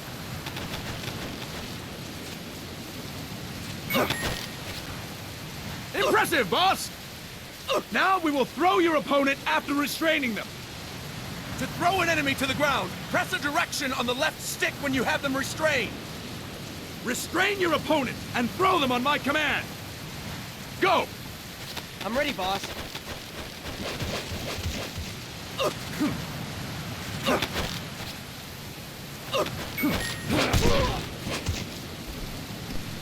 Fine work, boss!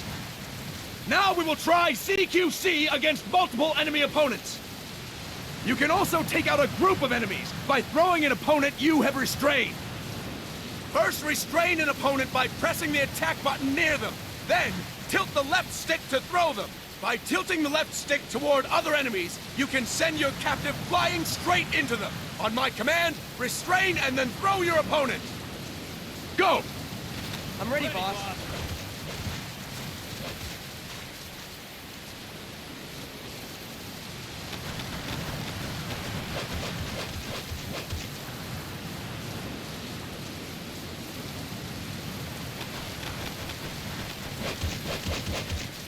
Tilt the left stick while restraining the opponent, boss!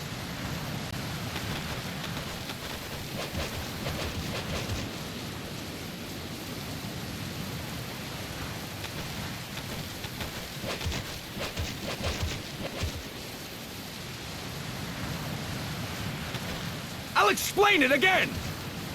First, restrain an opponent by pressing the attack button near them. Then, tilt the left stick to throw them. By tilting the left stick toward other enemies, you can send your captive flying and then throw your opponent. Go! I'm ready, boss.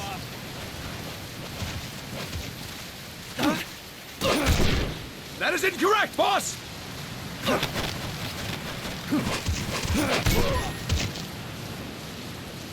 Fine work, boss! Again! Go! I'm ready, boss.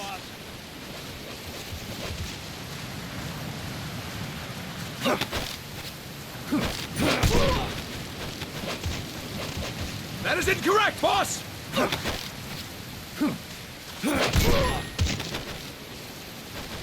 Fine work, boss!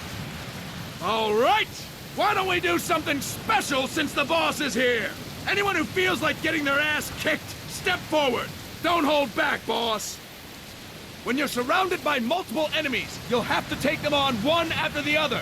To do it, simply press the attack button again while throwing the current enemy. Just be sure to wait for the icon to appear. Go! I'm ready, boss.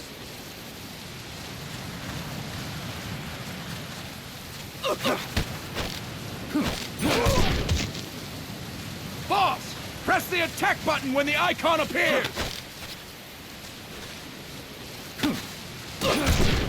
Boss! Press the attack button when the icon appears!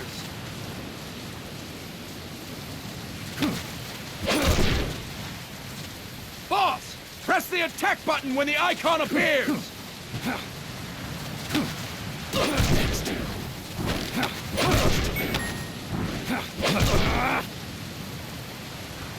Fantastic! Again! Go!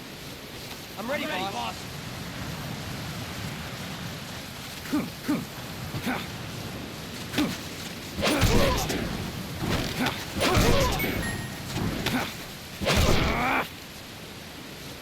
Fantastic! And stop! That's it for today! Thank you, boss!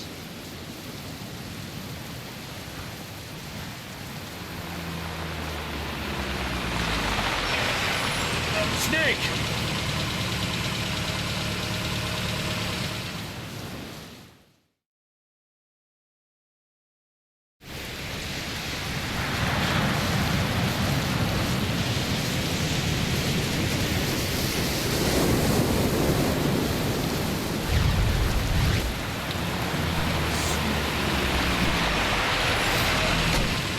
What's going on, Kaz?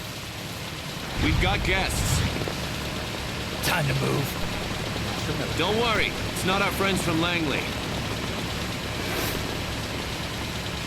I brought him. Made sure we won't follow. Thank you, Big Boss. Call me Snake. Sorry, Vic Boss. Listen up. For us, there is no victory. But in Revolution, doesn't one triumph or die? We don't do either.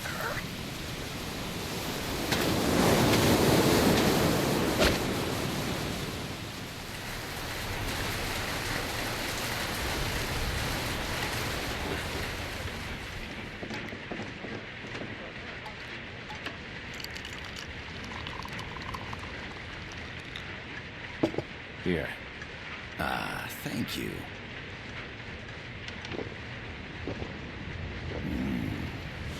I feel like a new man. There's no coffee like Costa Rican coffee. So, what brings a distinguished scholar from the Costa Rican government to Colombia? Professor Galvez comes from Costa Rica's University for Peace. Ramon Galvez. You see, over the past year, there have been sightings of an armed group in Costa Rica. They're not ours, of course. Costa Rica doesn't have an army. Correct. Article 12 of our Constitution states that the Army as a permanent institution is abolished. The Peace Constitution. You think it's rebels who fled Nicaragua? No, they don't appear to be guerrillas. They're far too organized. What's your government's take? The authorities in San Jose claim it's a multinational security firm, hired by the Development Corporation of Costa Rica. Lies, obviously. They're bringing in state-of-the-art weaponry and equipment by the shipload. Where'd they get that kind of cash? I fear La CIA may be involved. The CIA. As you both know, the United States views Central America as its backyard. Even after Cuba, we've managed to maintain a delicate balance with the U.S. And your government can't just give them the boot? We are not allowed to bear arms. Japan's constitution has something similar. Article 9. It says Japan renounces war and can't maintain an army.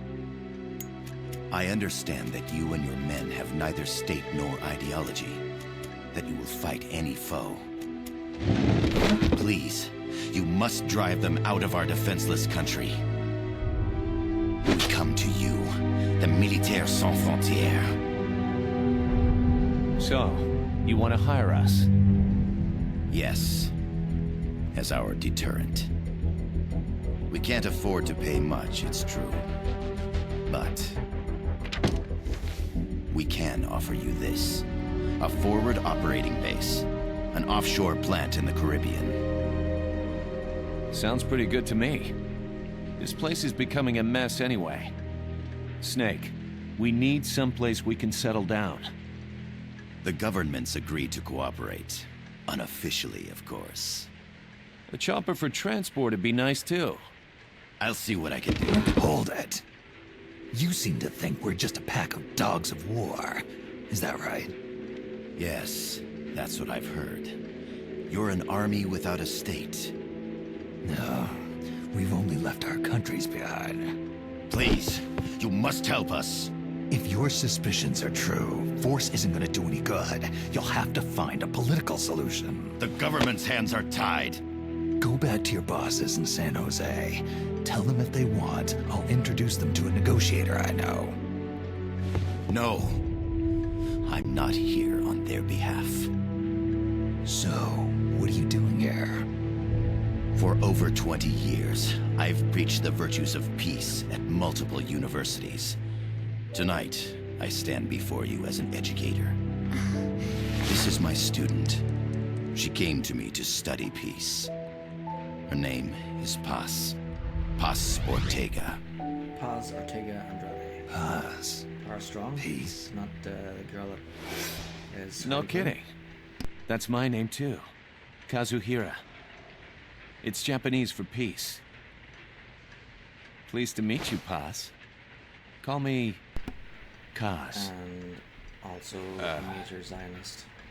They've got a supply port north of Puerto Limon, a town in La Costa del Mar Caribe. A few days ago, Paz stumbled upon that facility while searching for a lost friend. She was captured. She's only a child, 16 years old. They did terrible things to her, but somehow she managed to escape. Thank God. She's huérfana. Her mother died when she was small, and she lost her grandparents in the Civil War.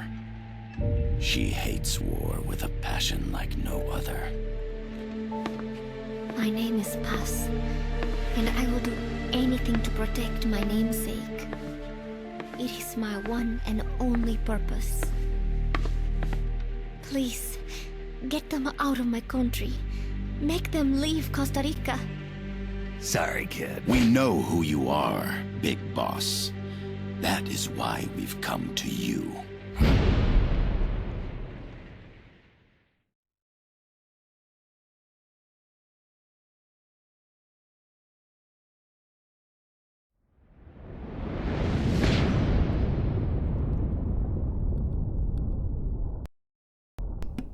Prologue, An Army Without Borders.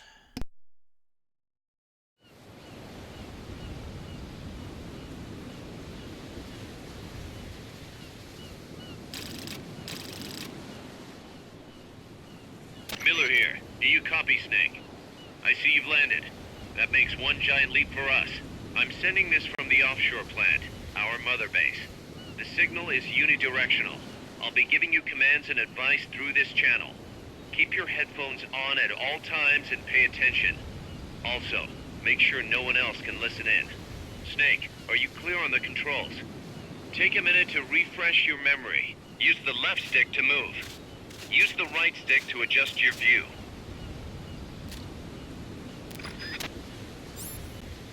To change your settings, use the Start button to open the menu. Okay,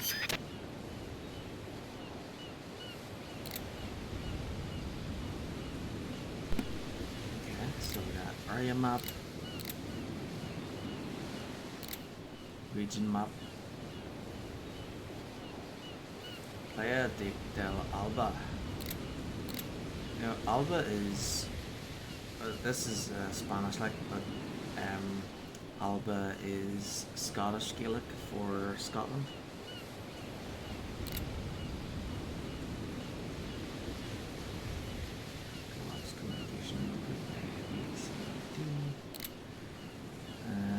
Mission details. Investigator at the supply facility.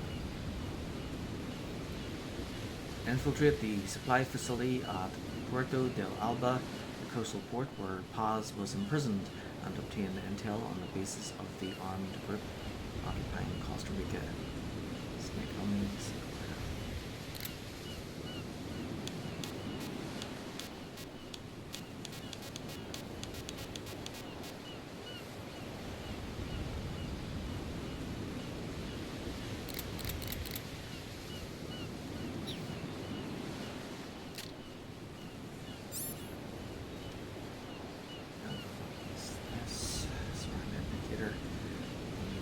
Center that visualizes nearby sounds as waveforms. The N icon points north.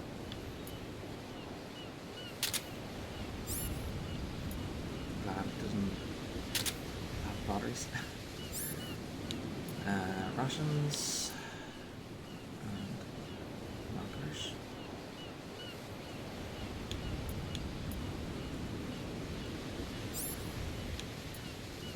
Stun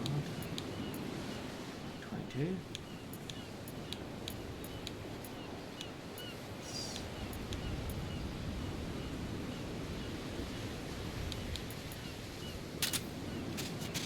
There's no one around. Why not try some shooting practice?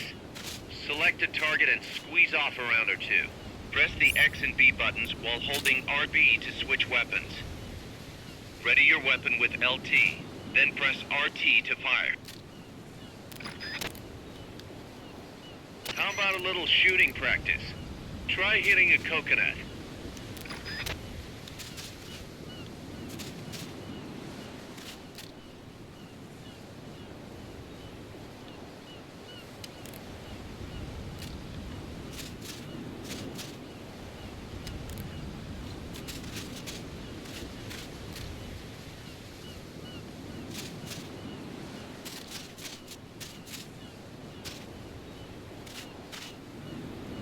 Those red things supposed to be coconuts?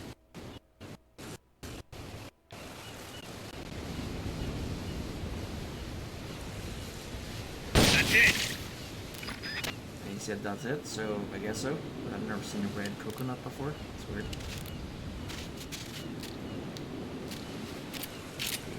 Reload. Okay. Select equipment by pressing the X or B button while holding LB. To check your map, press the Start button to open the menu. The M16 is a standard assault rifle, capable of rapid fire.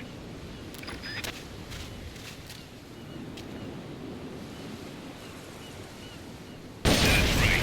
Nicely done, boss. That's it.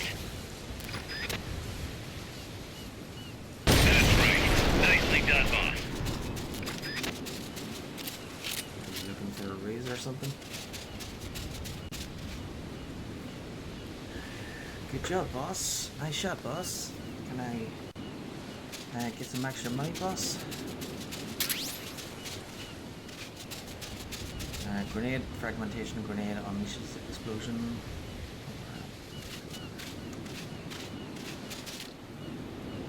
That's it.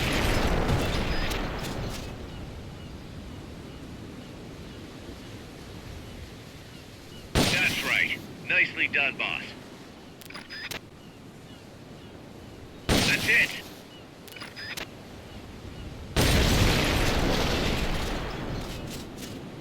Perfect.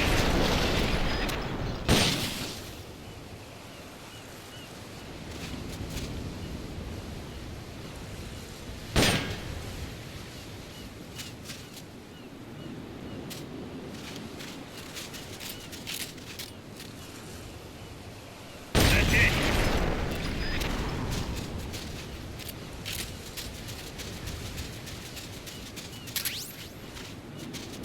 The facility you're headed for is past that fence.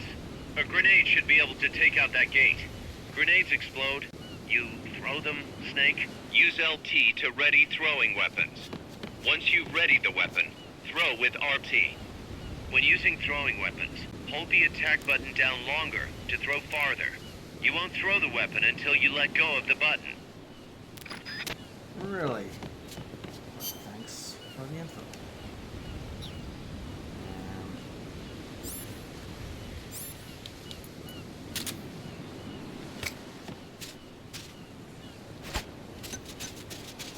Time to find Snake, don't you think you could use a little more practice?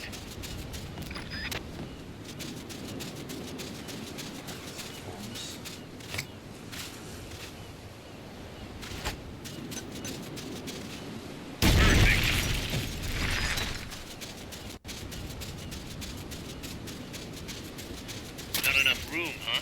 We'll keep it here at the base.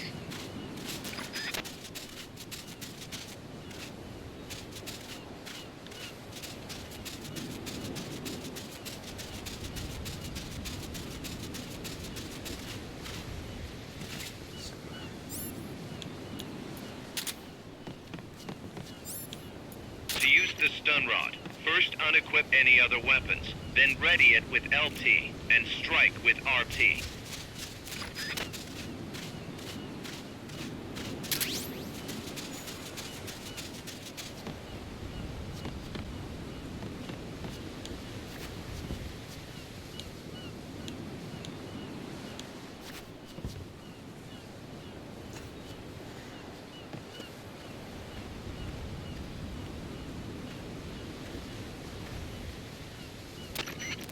I gotta thank you for agreeing to this, Snake. Man, am I glad to be out of here. Finally, we can leave all that crap in San Geronimo behind. Break into the mercenary business for real. Let me guess. You're doing it for her, aren't you? For her.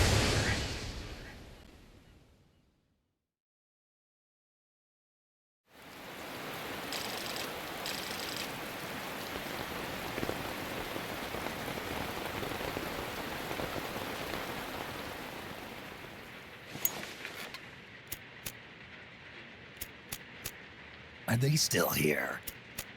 Come on, Snake. This could be good for us. They're willing to give us an offshore plant, a place we can finally put down some roots. This is our chance to expand MSF. We don't need a place to stay, Kaz.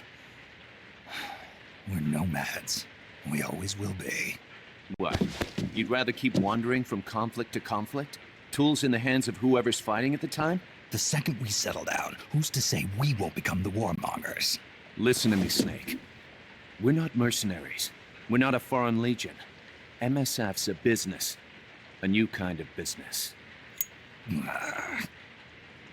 Look, it's not like we're trying to start a war here. All we need to do is find out who this security company really is. Come on, Kaz. It's pretty obvious that they're backed by the CIA. Wait a sec. That would mean... Our friend, the professor, is likely KGB. I see. We'd be making an enemy of our homeland. And there'd be no turning back. This damn thing won't light. Huh? Put on some coffee, Kaz. It's time for a little chat with the professor.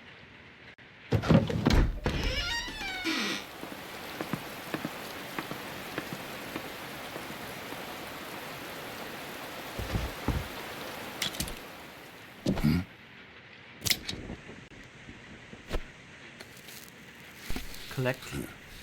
I was a heavy smoker. So is this supposed to be When like I got a, my medal from the Secretary General, he gave me this 1950s prosthetic Batman hand type as thing? well. Yeah. But smoking was ruining my lungs, so I quit. I've not had much use for it since. It's quite an honor to meet the legendary Big Boss. Wham.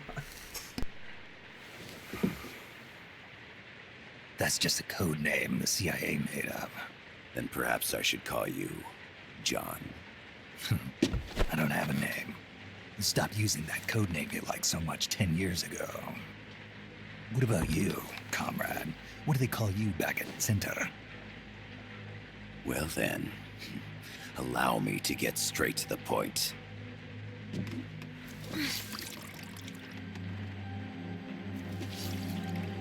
Land as slim as a whip, hot as torture. That's the Chilean poet, Neruda. Central America is the navel of the American continents, bridging north and south. We want this land. We'll build a socialist stronghold, then use it to split the Americas in two. America would lose its backyard. And with it, its economic production, shipping lanes, and strategic value. We, on the other hand, would gain a base from which all of Latin America would be well within our reach. He who controls Central America will win this Cold War. First comes Nicaragua, toppling the pro-American Somoza regime. In preparation, we've begun instigating anti-Somoza sentiment and providing aid to the Sandinista National Liberation Front. You're manipulating Sandinista into overthrowing Somoza for you. After the revolution, Nicaragua will become a socialist state. You think America's just gonna let that happen? Certainly not. After all, the CIA is already here. And that's the armed group inside Costa Rica. Precisely. It's clear that they've been sent in to disrupt our efforts across the border in Nicaragua.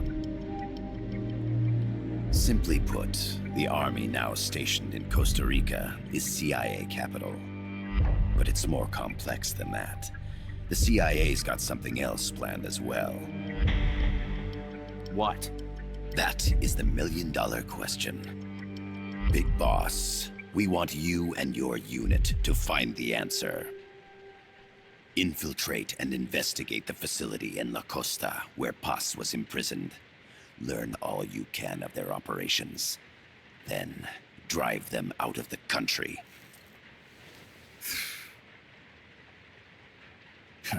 You're asking us to settle a turf war between the KGB and the CIA? What about her? That was all just an act? You mean her words about peace? She was captured, that much is true. But I've kept my KGB affiliation from her. And you thought we'd fall for a sob story? No. I had good reason to bring her along. She managed to escape with her life, but her friend was not so lucky. Why were they attacked? I believe this will help explain. Perhaps they saw something they weren't supposed to. Perhaps they heard something they shouldn't have. A cassette tape? Paz took this during her escape. She says her friend happened to record it by accident. What is that? A portable stereo cassette player. The first of its kind. Ah, I heard they were working on something like that in Japan. Didn't know you guys were too. I believe what you're about to hear will help you understand.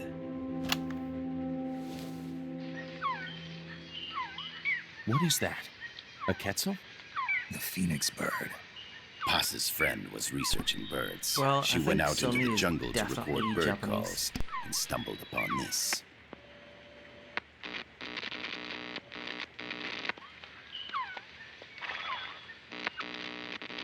So? So what?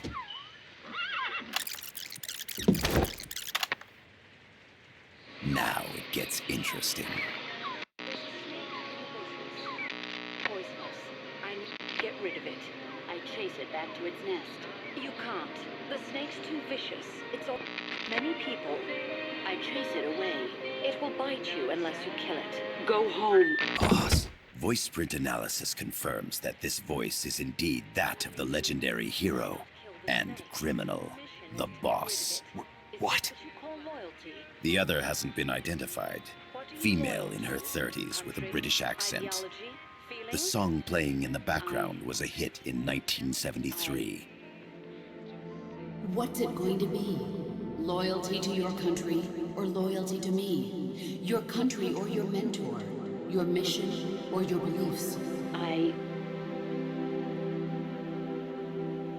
am loyal to Boss myself. is alive in Costa Rica. As I understand it, she was your commander, fought by your side. And that you killed her under orders from the CIA, thus surpassing her to become the hero known as Big Boss.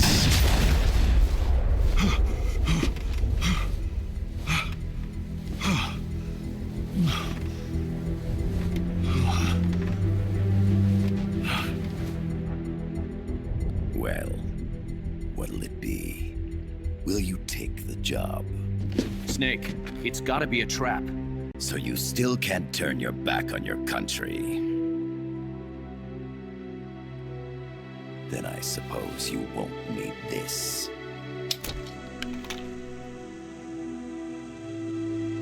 Wait! Snake? I'll do it for the girl.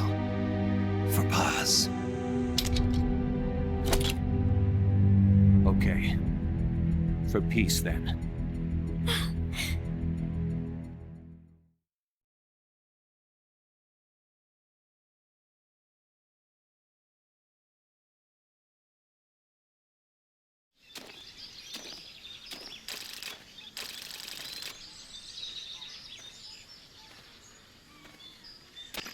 There they are.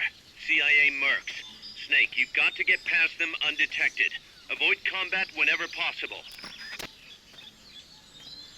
Oh, Americans, they're definitely bad. Well, not all of them, of course. This is a sneaking mission. Whatever it takes to stay out of sight. Your gun is a last resort. It could just as easily kill you as save you.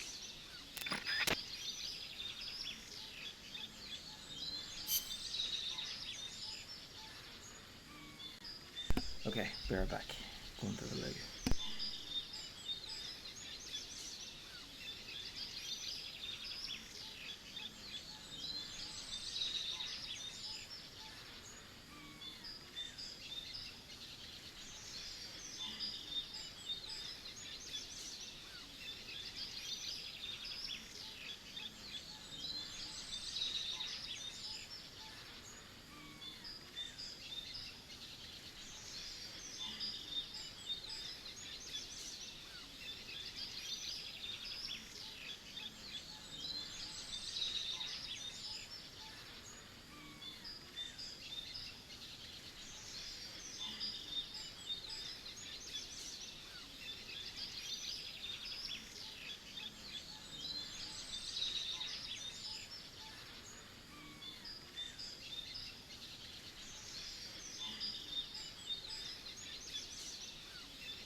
Okay, I'm back.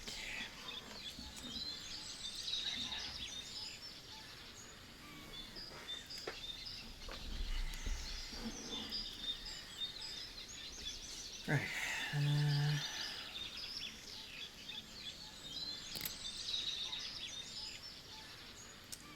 So, what's the mission again?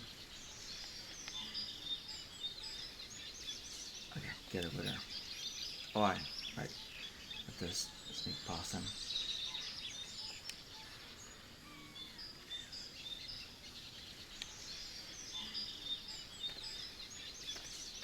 To press up against a wall, face it and hit the action button. From that position, you can press LT to detect enemies. That also works while lying down. Okay. So it's still teaching me how to play it then. Right. Don't want to alert other enemies to our presence. Can I go this way?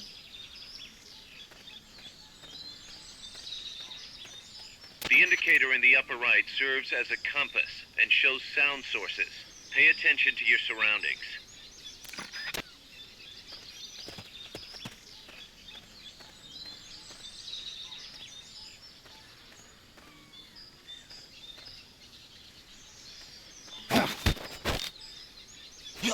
Start talking. Start talking.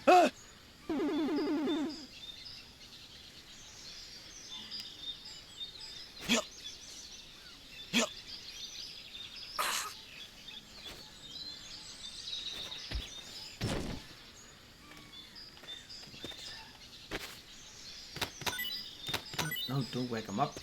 You mad?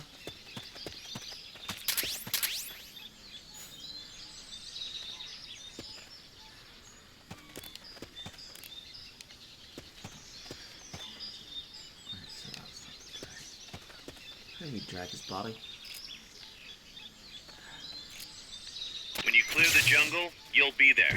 Head east. Yeah, give him more stars. Good enough. Alright, let's go.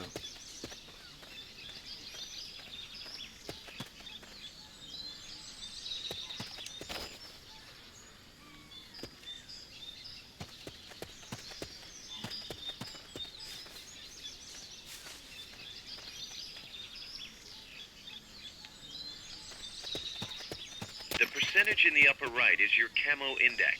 The lower the number, the more easily you'll be spotted. Conspicuous movements and loud noises will compromise your camo index. Your fatigues will act as camouflage.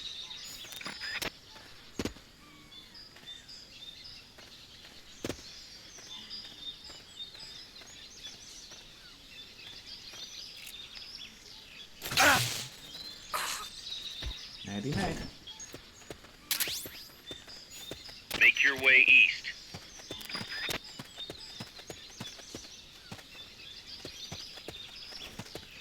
Okay, I'm up here. Nope.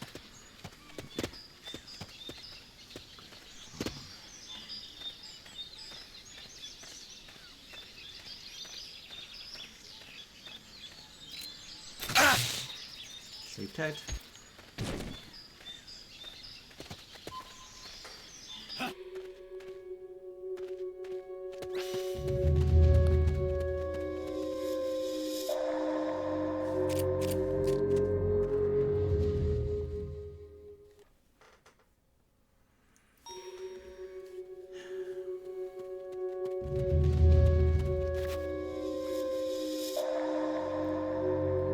I can't tell if that's an alarm going off or if it's just part of the music. But there's a guy over there and he's walking normally, so that's a good sign. Oh, then there's a... Come in, HQ. Oh, so This is HQ. So they were searching from This is from- patrol. All clear. Understood. Okay. Return to base. It would be great if I could just kill them.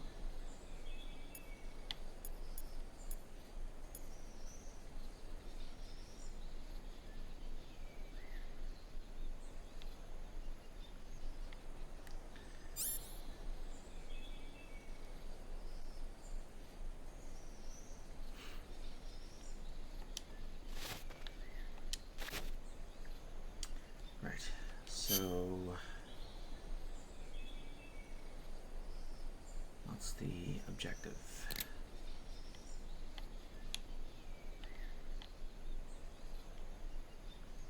That orange thing. So, up the stairs. Straight ahead, up the stairs. Okay. Steps. Yep, over there. Looks like you're inside the compound. Security is tight. Stay sharp.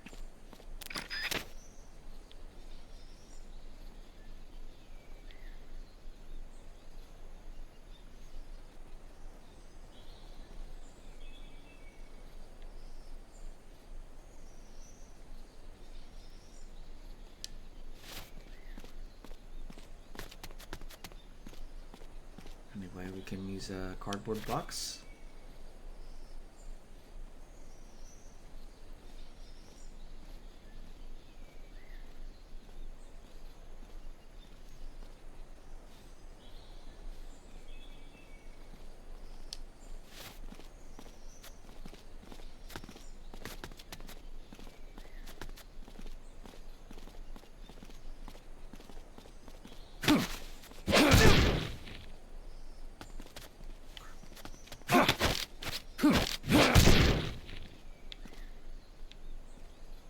Good. He didn't notice. Need to get out of here before he looks up.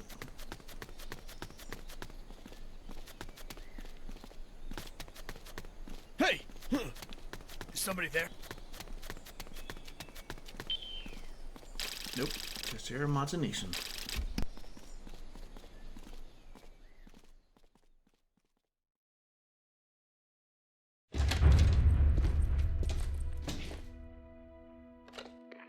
Yes, sir, we broke them. We acquired the whereabouts of target 500.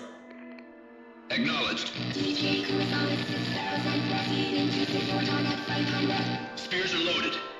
The barge has cleared Point Bravo. Acknowledged. Out.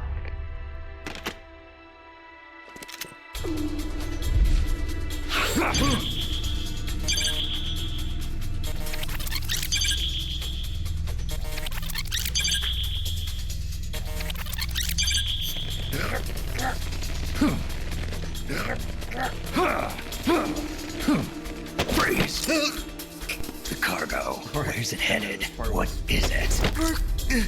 Air suit Runs again. in the mountains. What's up there? Button mashing.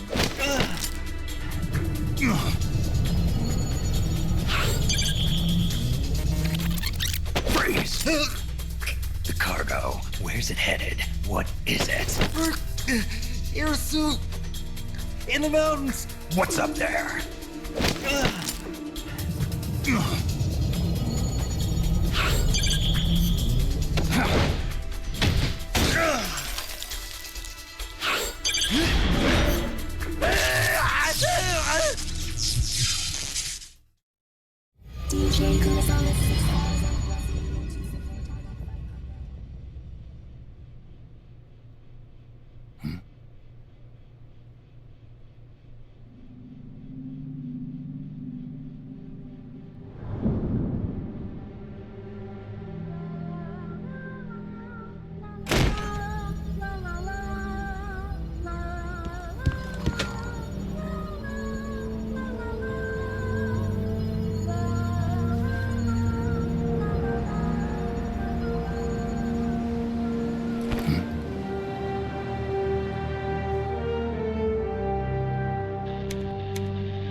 This is Snake. Kaz, can you hear me?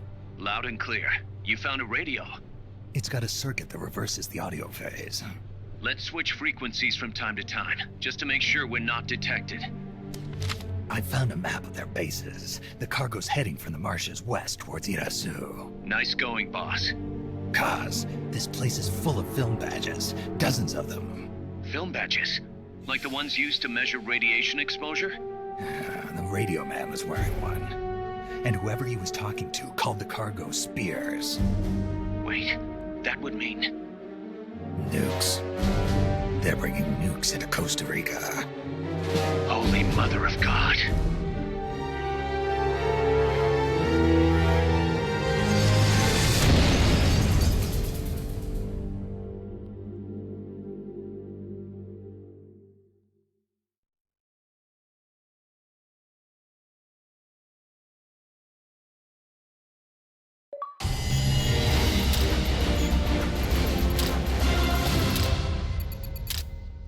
Whoop whoop. First achievement.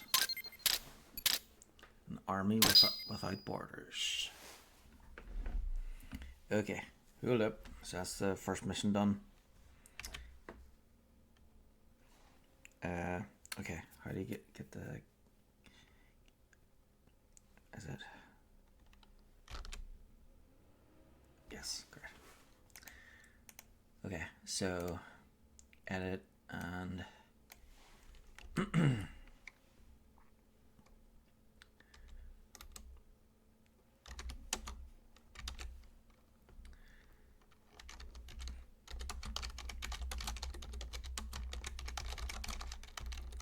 your solid peace walker,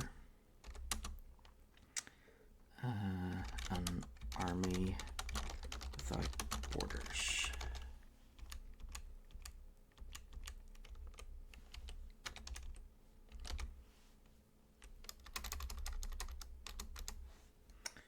Accept.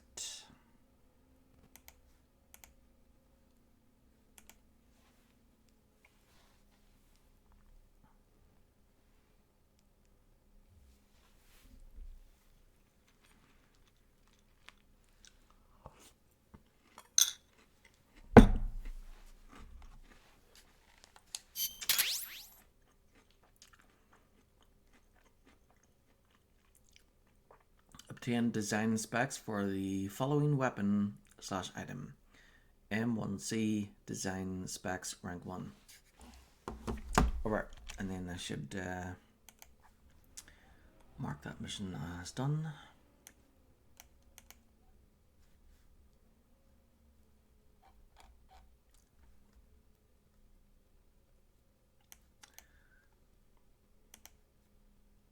Okay, so that's the prologue finished.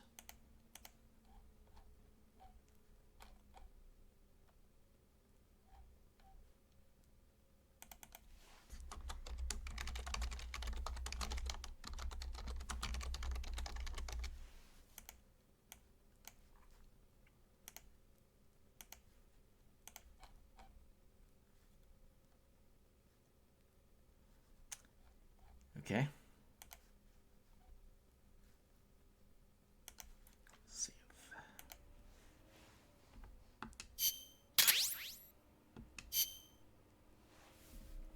How's that map, Snake? Think you can use it? It tells me where their bases are, but it's just a bunch of points. No routes. I need better intel on the lay of the land. Snake, the professor said he's got the Sandinistas on his side.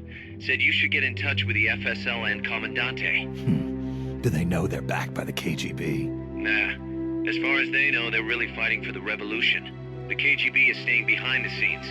I'm not sure the Sandinistas are aware of what's really going on. Still can't believe anybody would bring nukes here. Yeah, that's a shocker. Costa Rica's party to the Tlatelolco Treaty, which declares Latin America a nuke-free zone. Based on Japan's 3 non-nuclear principles, it bans the testing, use, import, or deployment of nuclear weapons. If word of this gets out, Opinol will be forced to act. It'll cause an international uproar. The treaty was signed to prevent another Cuban Missile Crisis. If the U.S. itself is gonna scrap it... Latin America is too close to spawning another Cuba or 2 already. The entire continent would become one big powder keg. Well, if they did bring nukes, we can't let them get away with it. Are they planning a test? Showing off? Or is it all to keep the anti-American movement in check? Good question. Why bring them here? I can't figure it out. Whatever the CIA's up to in Costa Rica, the professor wants it stopped. We need to find out what that something is. We need to get ready first, Kaz. Repairs? Working as fast as we can, boss. This place is pretty beat. Looks like hell. But as long as you're with us, we'll make it heaven. No one can bother us here. No state telling us what to do.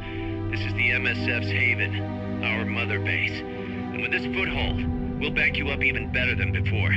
We're gonna turn this pile of junk into something big.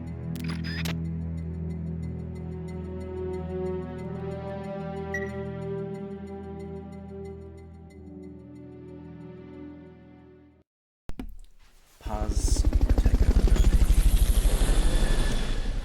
Welcome to MSF's mother base. Mother Base can support your mission in many different ways, from developing new weapons to collecting intelligence.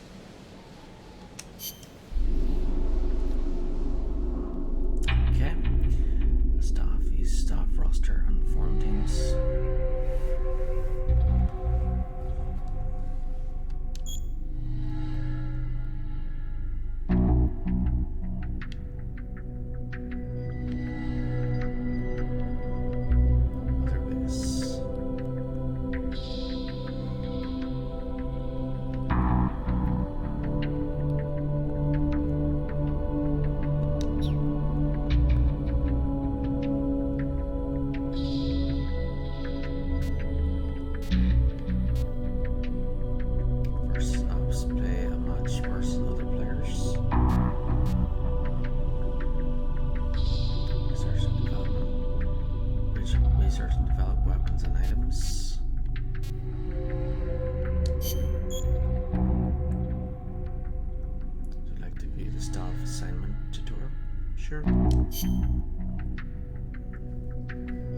Mother Base is divided into several teams, including the combat unit, the R&D team, and the waiting room.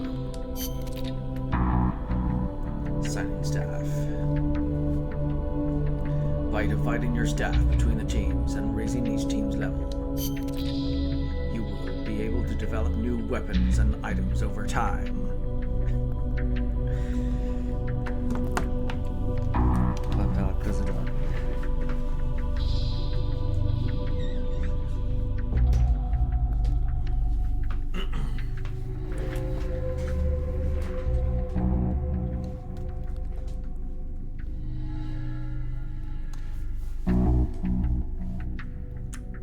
Handguns. Mark 22. Mod 0. Hush Puppy. Rank 2. Ready for development. Development cost GMP 2,480. You will be able to develop new weapons and items over time. Select Auto Assign in the waiting room to automatically assign staff to teams according to their abilities. Recruiting talented personnel and exploiting their talents with the right assignments is the key to expanding Mother Base. This concludes the tutorial.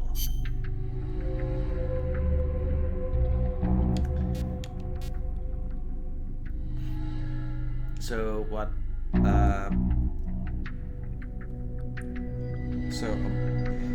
The cops, I mean, they're just sitting there doing nothing, sitting on their holes, drinking tea.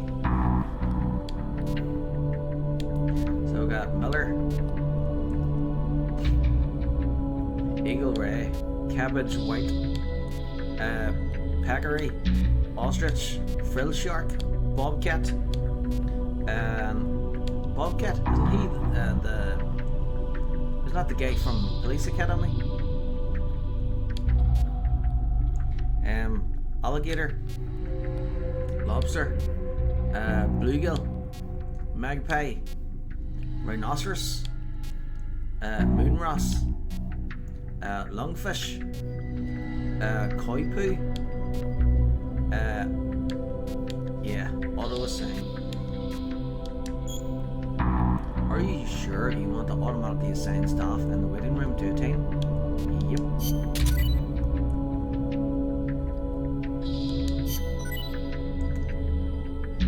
Analyzer rank 1, ready for development. Development cost GMP 1,980.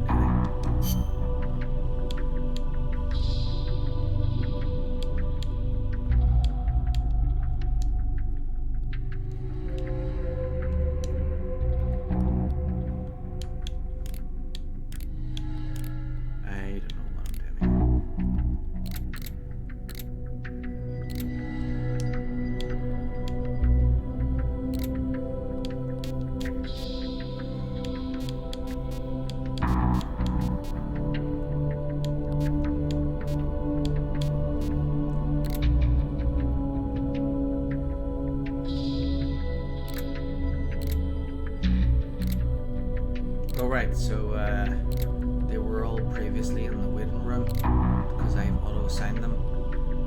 Most of them are in the combat unit. with 6 of them in R&D, none in the brig, and this is all of them. Right. Okay.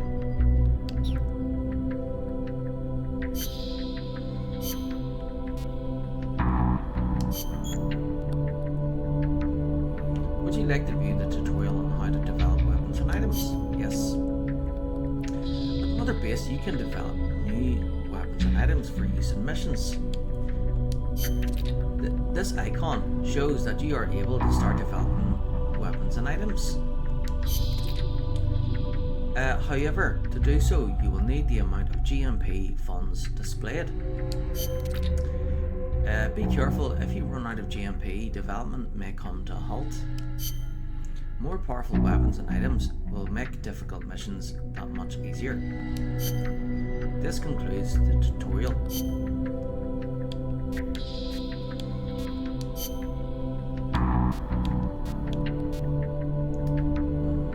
Yes, rations would be extremely handy.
CNF, is that O or D?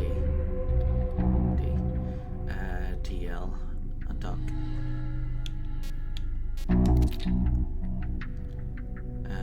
M1C design specs, confidential document, design specs for R&D team, detailed requirements for developing the M1C.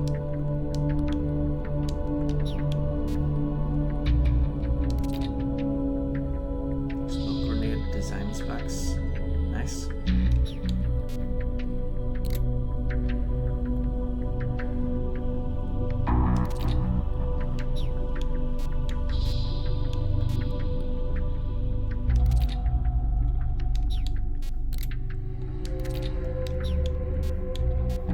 Uniforms, olive drab. Naked.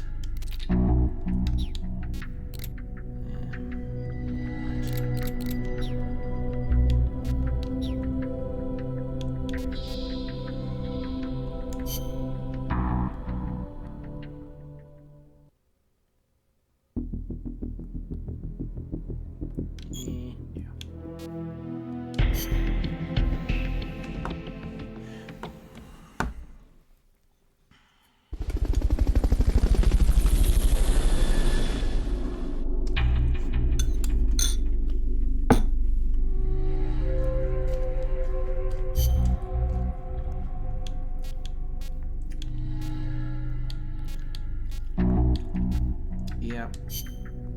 Definitely should save the game.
Okay.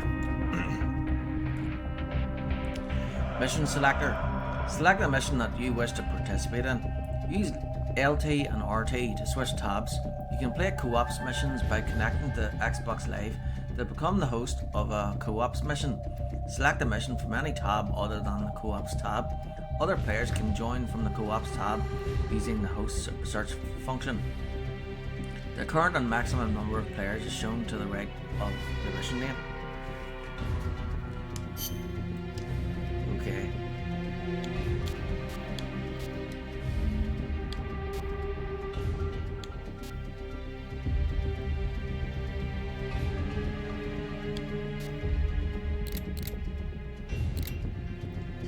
So the minimums, the extras.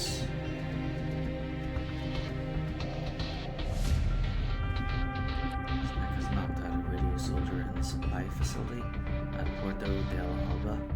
He's Fulton recovery to retrieve the soldier. Retrieve the radio soldier. Killing the radio soldier will result in instant mission folder. MSF soldiers only. It's MSF. And I'm 3. 4 soldier wakes up. 10 minutes, 30 seconds for training and all that. And the recovery system.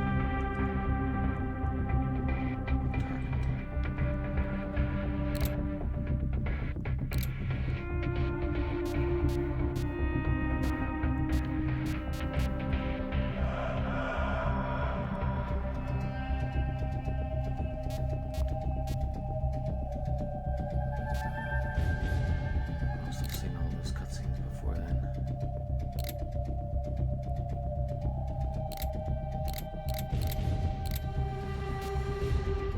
Just focused on the main ones. Snake, I rigged that radio so you can contact our young lady friend Paz.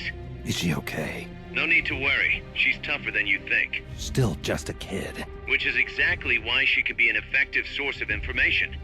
Besides, that little Angel de la Paz is the one who gave us this mission, right? I guess. I'll put her on. Snake, Paz, where are you? Ciudad Colon. A school. The teacher told me to stay here until things quiet down. Teacher? Oh, him. He's... Yeah, that's probably good advice. See, he has a radio in his room, so we can talk anytime. Pretty fancy for a teacher. Promise me, Snake, that you'll bring back peace, and I know. I'll contact you if I find your friend. thank you. Snake, if you need to know about Costa Rica, the geography, the climate, the wildlife, anything, just ask me. I know about its history and laws too. We learned it all in school. Got it. I have a question. I'll ask. What? In school, I also learned that peace is an unnatural state for human society, and that war is a constant threat to our relationships with others. That's right. So, to achieve peace, we have to create it ourselves. Crying about it won't bring it about or make it last. Each one of us must go and seek it out. You won't find it without making sacrifices. No offense, but I don't know what peace is. Never felt what it's like. Never even been interested in it. Snake? Oh, sorry. Listen, Paz, I think your ideas are admirable. And I hope they turn out to be right. Yeah, me too. Peace is in your name. Who better to help bring it back? Thanks, Snake. I will be here whenever you need me. See you later. Snake, use your radio to call people, but stay alert. You're in the middle of a mission and can't afford to let your guard down. Got it. Need to know more about Costa Rica? Paz can help you out. Good to know. We'll follow their transport route. This should take us straight to their main base. From what I've seen, it looks like nukes. Agreed. The key thing now is to confirm whether those spears really are what we think they are, and if so, why they're here. Follow the transport route. Find the nukes. That's what I'm thinking. First, we should make contact with the Sandinista Comandante. They can tell us more about what's up ahead. but it looks like their hideout's already come under attack. We better hope they're still alive. Snake, infiltrate that cabin and secure the Sandinista's Commandante. Neutralize any guards by knocking them out, putting them to sleep, or even using the Fulton recovery system. You choose how to handle it, boss.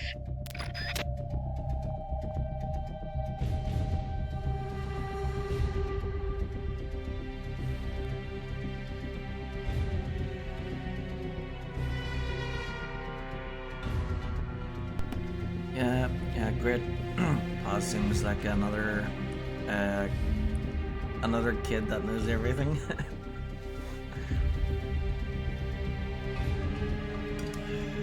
Video games, right?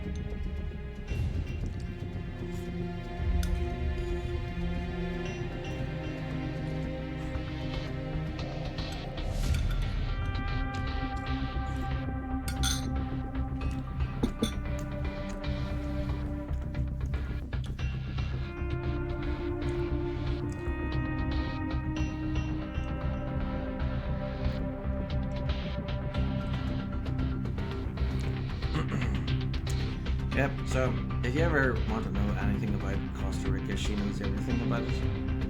The history, everything.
You know, if they only did peaceful protest, you know, 100 years ago, then nobody would have listened to them. It's only when they took up arms and fought back that the Republic of Ireland existed. If they didn't fight back then and they just used peaceful protests, then all of Ireland would still be under British control, and everything Irish would still be illegal. So yeah, I can't say that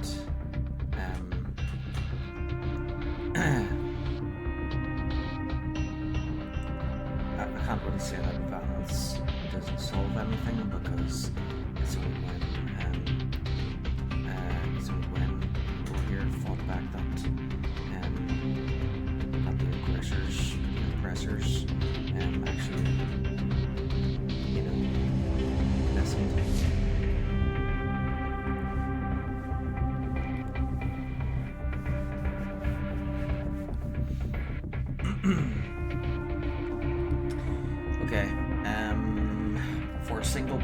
game, select single to recruit other players and play co-ops, select host.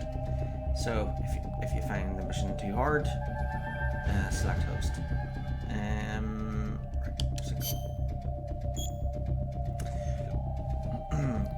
Up until this point, we're used to being a single one-man infiltration thing. Peaceful protests are good for some things, but sometimes it needs to be pushed further to get results. Yeah, exactly. I mean, boycotts do work and protests do work, because like what happened last month with a certain embassy having to close in Dublin, that was, yeah, the mainstream media didn't even mention that part. It was due to pressure from peaceful protests. So yeah,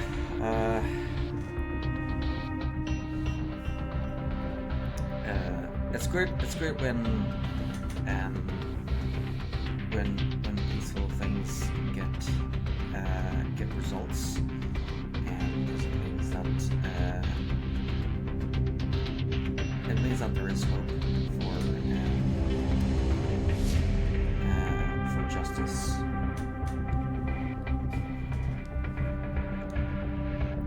Yeah, the peaceful option should be tried first, but it doesn't. But if that doesn't work, then it's to escalate. Yes. And like Emperor Palpatine says, he was talking to Anakin about the Jedi and the corruption within them, and basically he's just talking about power, and it is sort of true that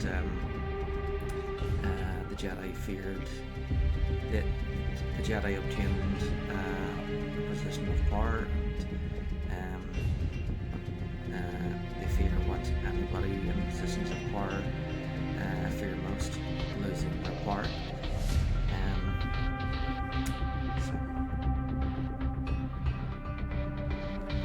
In reality, what gets people to lose their positions of power is usually them being exposed.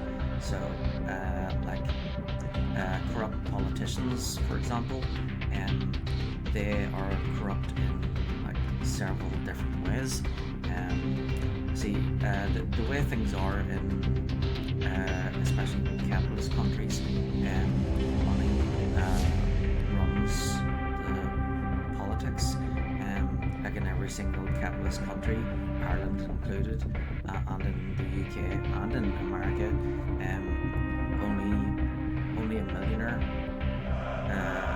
can be president or prime minister or Taoiseach.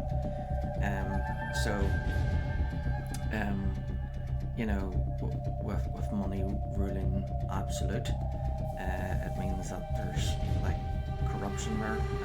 Corruption is unavoidable. So basically, for politicians to run and for someone to become a politician and run a political campaign, it's very expensive. It's made to be that way on purpose, so that only people who are rich and powerful can become successful politicians and make it to being president or the leader of a capitalist country. So they need to get their money from different avenues, different ways. So I'd say a lot of them mostly use normal means, but then there's for every single one of the corrupt politicians, they would use illegal things in Star Wars. There we came across a politician who we had to help, and then once we helped her against the what do you call them? The Migrant Merchant Guild or something. We had to get evidence back or something. So we had to stop them, but then we got a disc back, and apparently on the disc was evidence of her taking bribes from the gangs in order to help pay for her political campaign. So I'm sure that there are politicians in real life that are doing things like that, where they're making deals with criminal organizations and gangs and drugs and all sorts in order to get money under the table. So usually that's why a lot of politicians would fear the truth, because the truth and them being exposed would mean that they would have to resign and give up their position.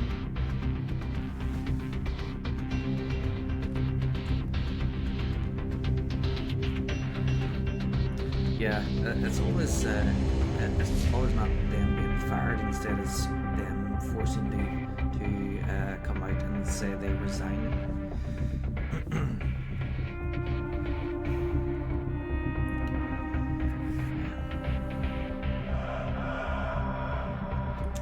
Okay, a mission has been selected. Choosing briefing files to review the radio mission briefing, which I'll do. Choose mission prep to select the weapons, items, uniforms, and other options for use during this mission. Once you've got your gear together and are ready, select start mission. Okay.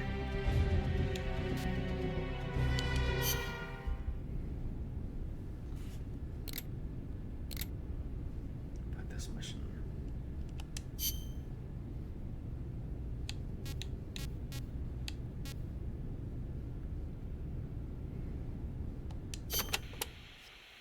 Kaz, what kind of shape is that plant the professor gave us in? First time I laid eyes on it, I thought it was some kind of joke. It was a giant birdhouse, seagulls everywhere. We eventually scraped off most of the rust and bird crap. The underlying structure's intact. Little elbow grease, and we should be in business. Who used to own it anyway? Whatever shape it's in now, somebody sank some serious money into building it. From what I can tell, an American university built it as a research platform for ocean thermal energy conversion. The name's still on some of the rusty old power turbines. I'm guessing they must have had government and corporate assistance to build it too. But they couldn't solve the thermal efficiency problem, and the project was canceled. Then after the university abandoned it, a KGB front company scooped it up for next to nothing. At least that's my theory. How'd the KGB manage to buy a plant built with American capital, front company or not? Yeah, that professor is quite the operator. One other thing. The plant's set up so that it can join up with other plants of the same standard. So, they were originally planning on expanding the place, huh? Hey, let's give it a shot. We can get some more people together and build this place up into a proper home for MSF. You're with me on this, right, boss?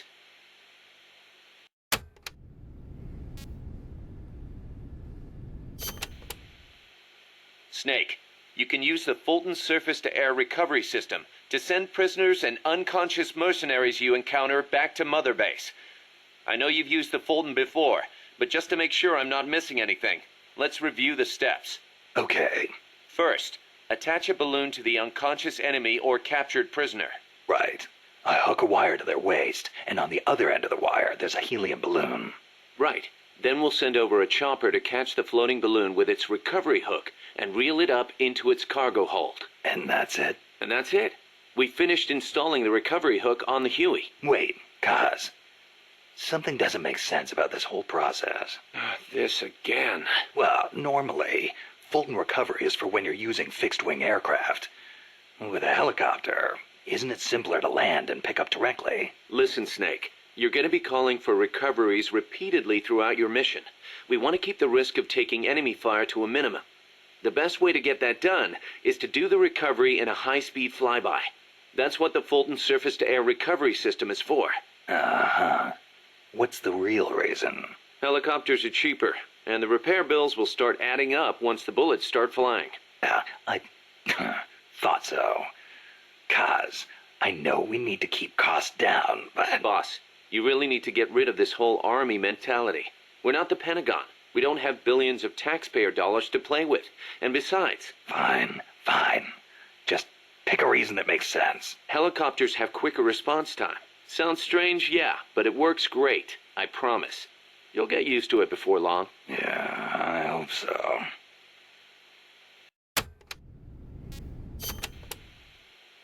Still can't believe Professor Galvez was KGB. Well, like the professor said, Moscow's hell-bent on communizing Latin America. Yeah, the Cuban intel services are all in the KGB's pocket.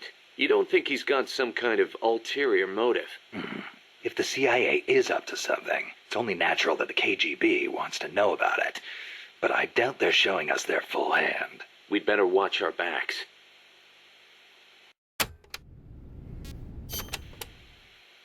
What do you think, Kaz? Why did Paz come all the way to Colombia herself? It's a long trip to make just to be Exhibit A in Galvez's sales pitch. She's only 16. Still a kid. Maybe we should take her wish for peace at face value.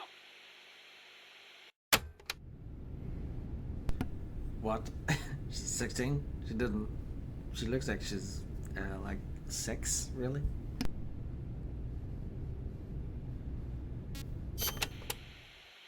Don't forget to give the MSF staff assignments. Where you place people will determine how Mother Base grows. Right. That goes for me too. Assign me wherever you think is best. You? I thought you were second in command. Don't worry, I've got that covered. But MSF is still small, and I don't have the leisure of sitting around on my butt all day. I see your point, but... Not to brag or anything, but I kick ass at whatever job you gave me. Put me in the area you want to focus on developing most. I'll take real good care of the staff there. Easy, Kaz.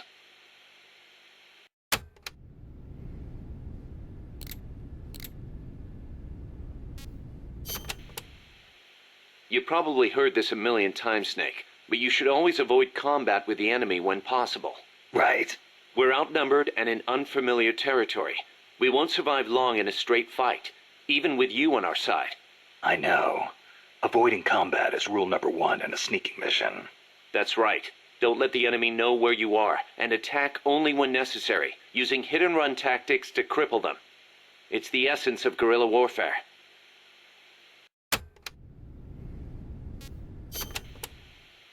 Going by this map, you've got a lot of different terrain types between you and the hut where the Sandinista Comandante is being held. Looks that way, doesn't it? Starting with jungle. The enemy won't be able to see you very well, but your visibility won't be so hot either. Stay alert. Next, you've got the swamps along the river. Make sure you get a good feel for how robust surveillance is before diving in. Will do. Finally, there's the boat repair cabin. The Commandante's in there. It's a key enemy outpost, and security is going to be tight. You may have to let brute force do the talking. You still have a long way to go, Snake. Use caution and don't make a racket out there. Got it?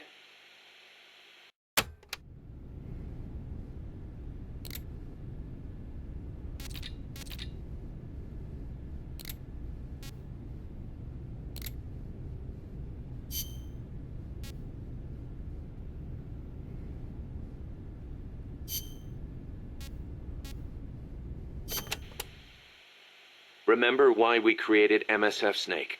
To provide military force to whoever needs it, wherever they are, regardless of nation or ideology.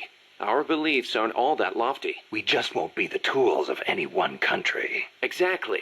We know only how to fight, but we refuse to live our lives at the whim of the state. The MSF seal is patterned after Pangaea, the supercontinent from 250 million years ago. Back then, the whole world was one landmass, one world. No gaps, no rifts. Our strength will take us back there.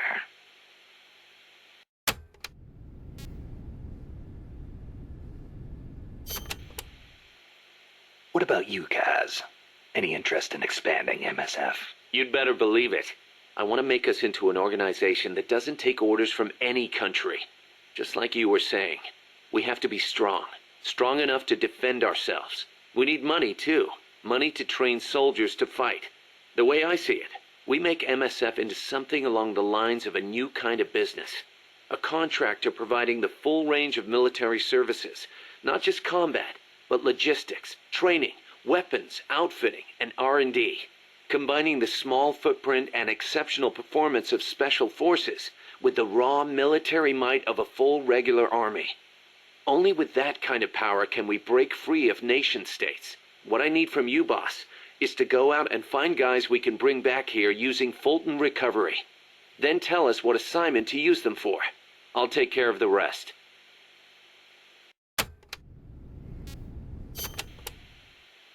Your old mentor, the boss. She was known in the West as the mother of special forces, right? Nothing but propaganda. Actually, it's not all that far from the truth. I heard the KGB just set up a counter-sabotage cell. Alpha Group, I think they call it. There's even a rumor that West Germany created a counter-terrorist unit within its border police after the debacle at the Munich Olympics. Back home in the States, they've got the illustrious Green Berets, the SEALs, and your personal creation, Foxhound. The seeds sown by the boss are beginning to sprout. Same goes for MSF, right? In creating it, you were carrying on the will of the boss. Yeah. She taught me how to fight the hard way. She beat it into me. And now, thanks to her, we can take on missions other than just conventional combat. After all, we've got the same mother as the Army's Special Forces.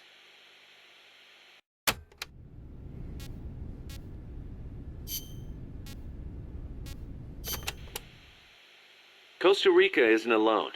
All of Latin America is getting swept up in the superpowers' Cold War. The whole ideological split between East and West. In the end, it's just a greedy scramble for wealth by the ruling classes. The Western bourgeois stand to lose everything if their countries go communist. After all, the communists want to abolish private property altogether. So the capitalist rulers desperately tried to halt the global spread of communism. Hence the phenomenon of red baiting. And the communists, for their part, didn't exactly stay true to their principles. They tried to escape class-based society, but between Stalin's autocracy and the rise of the nomenclatura, they ended up creating one anyway. Once people have power, they stop caring about equality. That's where communism, where society in general reaches its limits. The rulers only care about their own gain. The opposing side becomes a risk factor that threatens the profit, and thus the ongoing struggle between capitalism and communism was born. And now, nuclear deterrence is part of the picture. Exactly. It seems that's true for capitalism as well, because there's a lot of people, a lot of rich people that, again, do not want to give up their power. Or give anything back to those who need it the most. They say nuclear weapons are the reason we haven't seen conflict on a global scale since World War II. The thought that your opponent might launch nukes against you sort of makes it tough to start an armed conflict, especially now that they've got intercontinental ballistic missiles. Nowhere is safe. Of course, all that has caused military expenditures to skyrocket. Well, the only way to ward off a preemptive strike is to flaunt your own nuclear stockpile, and that's caused their numbers to increase exponentially, not just with regards to destructive power, but in terms of targeting technology too. Now they can hit a target halfway across the world with pinpoint accuracy. In a way, the space race was a demonstration of that technological progress. And as a result of all that, we now have mutually assured destruction. It's the ultimate form of deterrence. No one's going to launch their nukes knowing they'll be obliterated in return. I don't know. The chance of somebody hitting the button by mistake is never zero.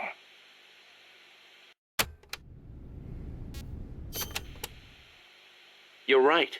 Even with peace guaranteed by MAD, there's always the risk of an accident. Nobody wants the world to end on account of some machines malfunctioning. On the other hand, thanks to deterrence, we haven't had a world war since 1945. You gotta admit, it has been pretty peaceful. Not that it matters to us. People point at the nuclear arms and space races and call it a Cold War. I say if they're not shooting at each other, why not call it world peace? Doesn't mean war is gone. Look at Korea. Look at Vietnam. Well, yeah, but I'm talking in relative terms here. Besides, if war died out completely, we'd be SOL. We're not warmongers. And yet, we can't survive in a world that's at peace. You got a point.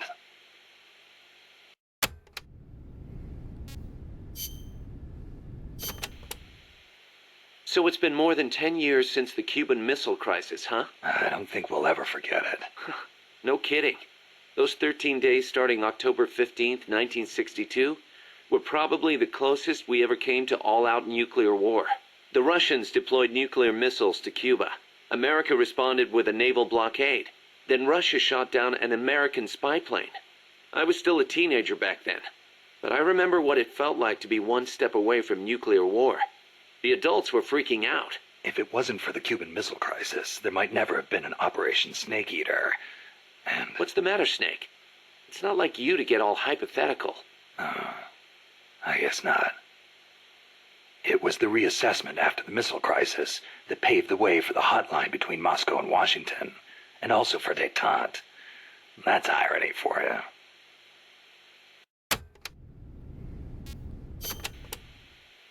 The Treaty of Tlatelolco was enacted to make Latin America into a nuclear-free zone. It bans the testing, use, manufacture, production, acquisition, storage, and deployment of nuclear weapons. The impetus was pretty obvious. The series of crises triggered by the deployment of nukes in Cuba. Not hard to imagine. Those 13 days had the whole world frozen in fear. Of course, the country that started it all, Cuba, hasn't actually ratified it yet. Still, the treaty's backed by over 20 countries. Anyone flouting it risks becoming an international pariah. True. Opinel would investigate, no doubt. I heard they used Japan's 3 non-nuclear principles as their model when they drew up the treaty. I think the Treaty of Tlatelolco might have been their way of asking nuclear powers not to use nukes against them. That's the biggest difference between the treaty and the 3 principles. I guess you could call it a 4th principle.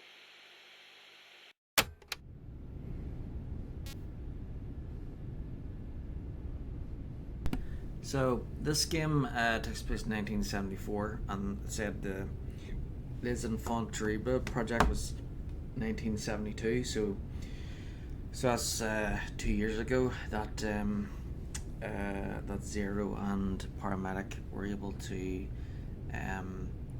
get Big Boss's DNA and start the cloning process. Yeah.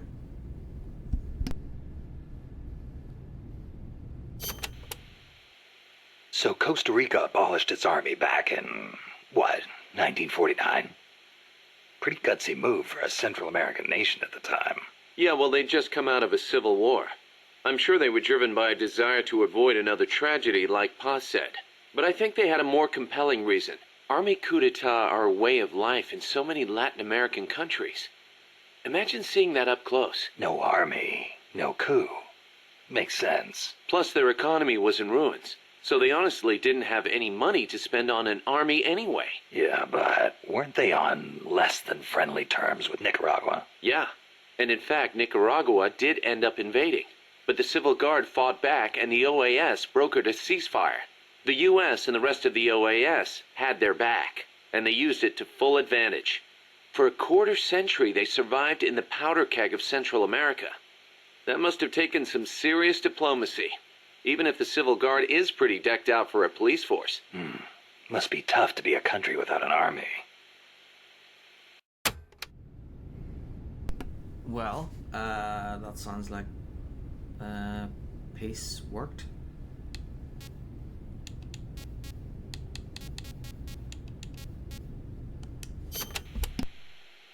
Hey, Snake, mind if I ask you something? Since when did you start asking permission? So, you used to be part of a CIA paramilitary unit, right? That's right. Ever do any ops in Central America? No, not personally. But there were other units who did all kinds of stuff. I remember the Bay of Pigs invasion back in '61. The papers had a field day with it. Operation Zapata. That was the CIA code name. The whole thing went south. Then there was Che Guevara, being hunted down in Bolivia. I heard the CIA had a hand in that, too. There were several units similar to mine. MSP, SOG. They'd recruit former special forces, train them as intelligence agents, and send them on deniable covert paramilitary operations. One of those units trained the Bolivian army in counter-guerrilla tactics. And then had them shoot El Che. So the story goes.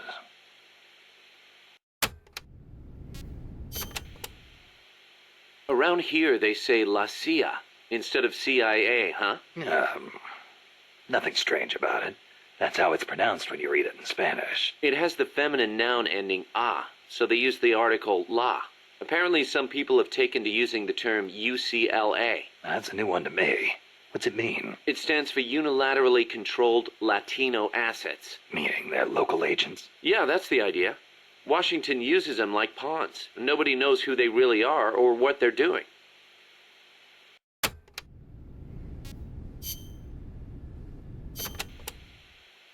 You were saying Japan has a peace constitution too.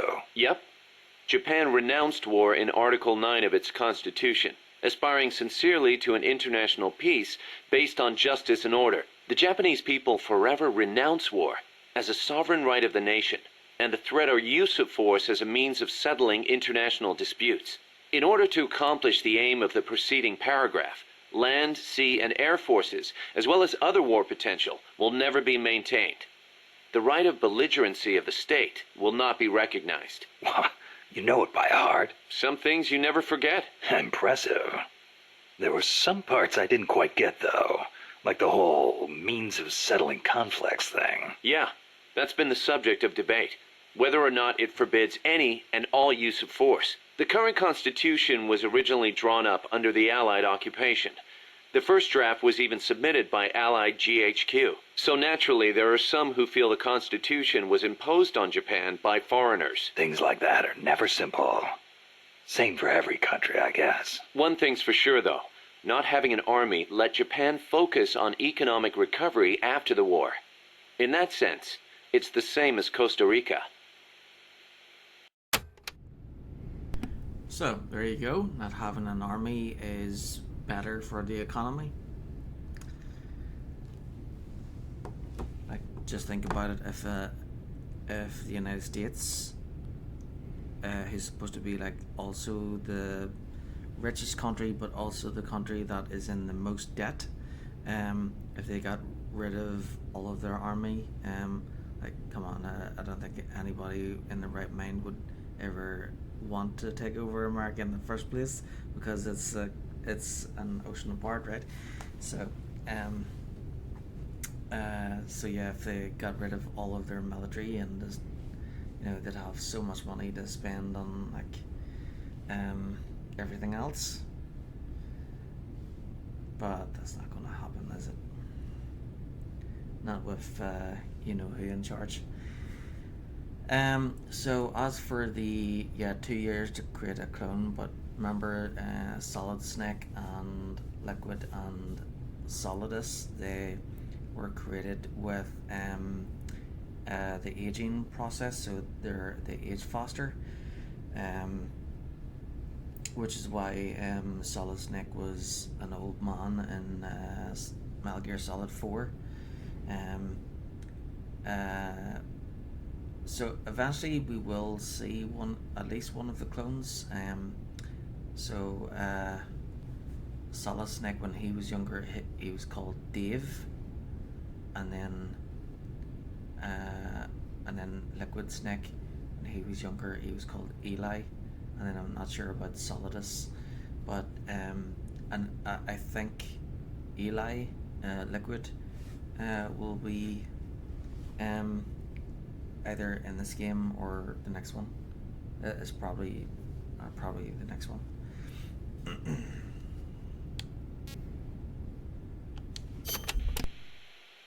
Kaz, you were in the Japanese Self-Defense Force, right? I thought that Article 9 you were talking about earlier prevented Japan from having an army. Yeah, and that's another subject of controversy. The Self-Defense Force is an organization for the purpose of defense. Article 9 of the Constitution does not deny Japan's right to self-defense. Therefore, the SDF is constitutional. That's Tokyo's official stance. Sounds complicated. Call it what you will. It's a distinctly Japanese way of interpreting things.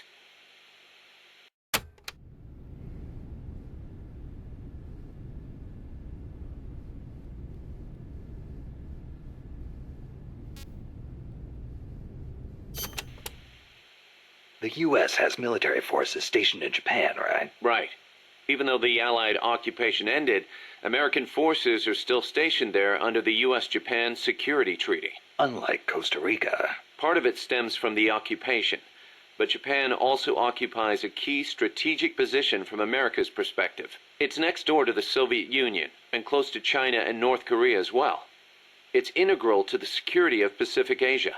For America, Japan represents a barrier against communism. What about for Japan? As you might expect, there's deep-rooted opposition to the alliance. In 1960 and 1970, when the treaty was up for revision, there were mass protest movements against it, especially in Okinawa. The U.S. only gave it back to Japan 2 years ago, and American bases are still concentrated there. It's a heavy burden for the Okinawans to bear. Then why don't they scrap the treaty? Lots of reasons. There's the imbalance of power with the U.S., of course, and if Japan pulled out, they'd be losing the nuclear umbrella America provides. And as for whether the JSDF could defend the country after the Americans left, I really couldn't say. Costa Rica is in a similar situation. They depend on the Inter-American Treaty of Reciprocal Assistance, the so-called Rio Pact. So, the countries with peace constitutions end up having to rely on other countries' armies. Kind of ironic. On the flip side, not everybody in America is satisfied with it either. Some people argue Japan is freeloading off America's security guarantee. And you know how Japan's industrial exports are making inroads in the States. Yeah, I've got a Japanese camera myself. Best damn camera around. Japan's low defense spending allows it to invest more in economic recovery and expand its share of the American market. That's a bitter pill for Americans to swallow.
Okay, next. You know that today, Japan is under the American nuclear umbrella. Right. The U.S. vowed to retaliate against any country that launches a nuclear strike against an allied country. That promise deters nuclear attacks against America's allies, hence the term nuclear umbrella. But suppose the Russians nuke Tokyo. Would America really nuke Moscow in return? If they did, the Soviet Union would undoubtedly retaliate. Would Washington really be willing to risk having a bomb dropped on itself in order to avenge Japan? I'm not so sure. Don't tell me you're still worried about Japan. After all these years? It's not that. To be honest, I'm not convinced either. But Moscow faces the same dilemma. Maybe Washington wouldn't retaliate on Japan's behalf. Then again, maybe it would. So you're saying Moscow wouldn't want to risk being attacked either? The whole concept of nuclear deterrence is entirely hypothetical to begin with. When you get down to it, it's all smoke and mirrors. No, America would not. Well, if it was Israel that got nuked, then America would nuke those countries. Actually, didn't Israel already nuke Syria?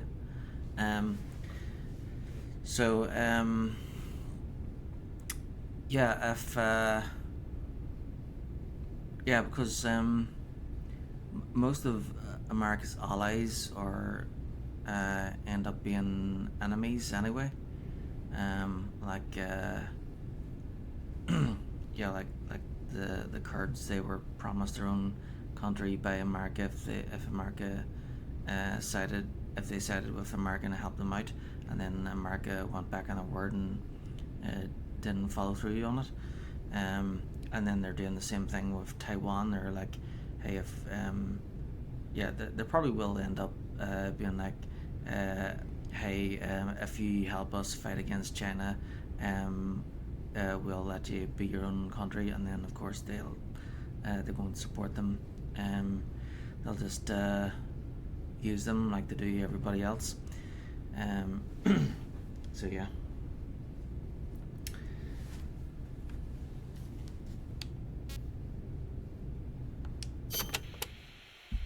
Japan shall not possess, manufacture, or allow the introduction of nuclear weapons into Japan. Those are the 3 non-nuclear principles set forth by the Japanese government. Allow the introduction? That's funny. Some of the U.S. warships that visit Japanese ports are armed with nukes. Or are you going to tell me they transfer them at sea onto other ships every time they visit? You raise a good point, Snake. But the Japanese government doesn't recognize it as such. The introduction of nuclear weapons into Japanese territory would need to be agreed upon in advance. America hasn't made any such agreements. Therefore, they aren't bringing nukes into Japan. That's the official excuse. Doesn't sound like much of an excuse to me. I don't blame you. Keep in mind, though, Japan suffered actual nuclear attacks. Anti-nuke sentiment there runs deeper than you think. I suppose the government's not really in a position to admit that sort of thing.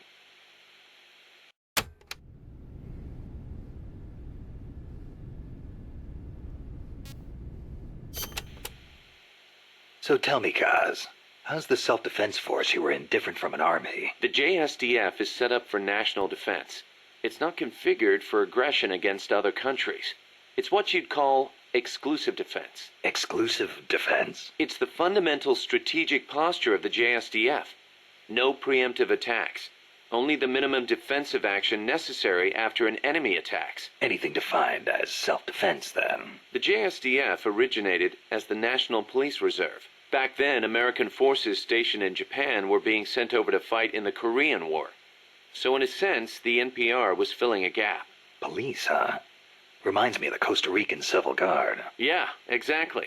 They're also dispatched to provide disaster relief. The year before I joined, they had a hell of a time trying to rescue some buses that got hit by landslides.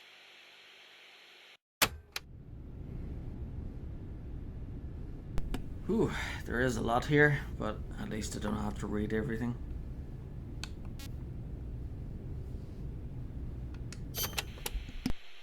So why'd you quit the JSDF? Because I didn't have a reason to be in Japan anymore. A reason? My mom had died 3 years earlier, so I didn't have to care for her anymore. With her gone, there was no point hanging around in Japan. Yeah, but a man with your talents could have risen pretty high in the ranks, I imagine. I don't know what they made of me. Could be it actually alienated me from the brass. And personally, I could never get used to the idea of exclusive defense. Meaning? On a strategic level, I can see how a country could go with the exclusive defense model used by the JSDF, and I've got nothing against my fellow soldiers who believe in it. On a tactical level, though, it just rubbed me the wrong way. To put it simply, I was itching for a real fight. I figured. And I felt as long as I was in the JSDF, I'd never be able to stand shoulder to shoulder with my father, who was in the U.S. Army. Seeing Yukio Mishima's suicide didn't help either. Yukio Mishima? The guy who wrote The Temple of the Golden Pavilion? The way he questioned the status quo hit home with me. Not that I admired his vision or anything, but it did get me thinking, that's for sure. Well, at least they're not talking about movies.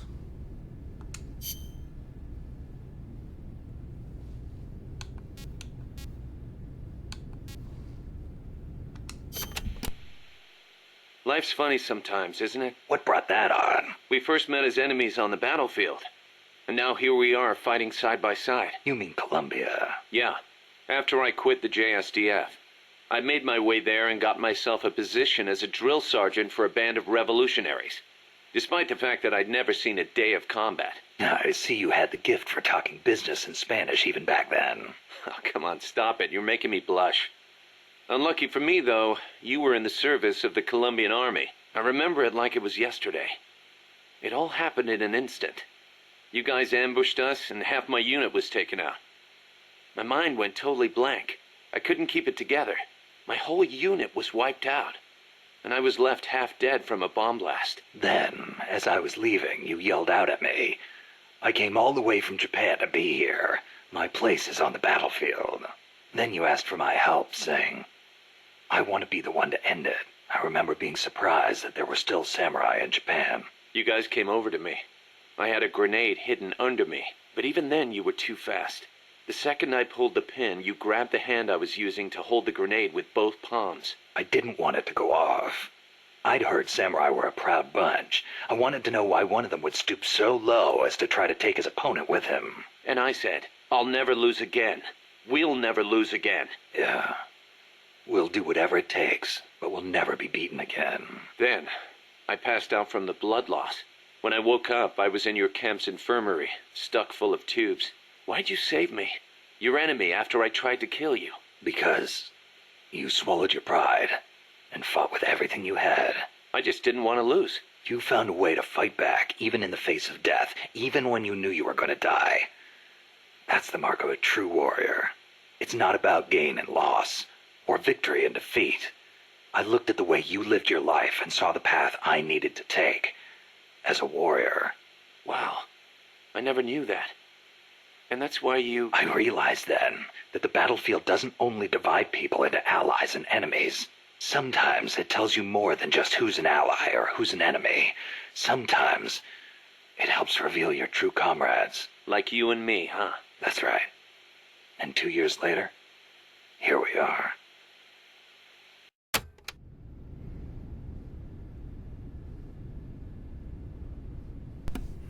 Yeah, there's a phrase that goes with that. When shit hits the fan, that's when people show you what they're really made of.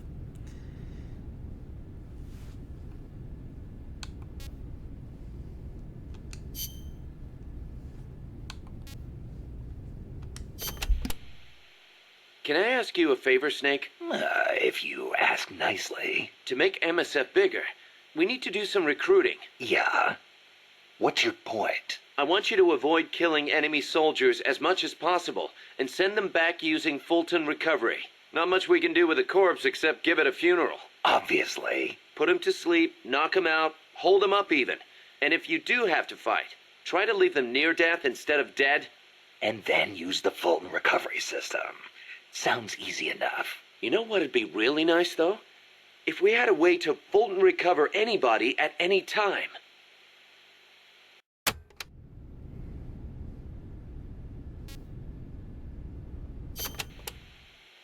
Don't carry any more gear than you need.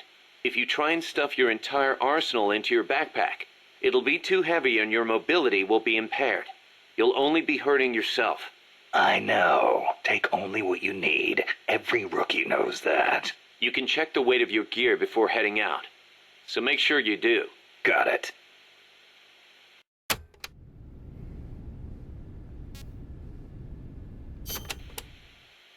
Even a born warrior like you gets hand tremors, Snake.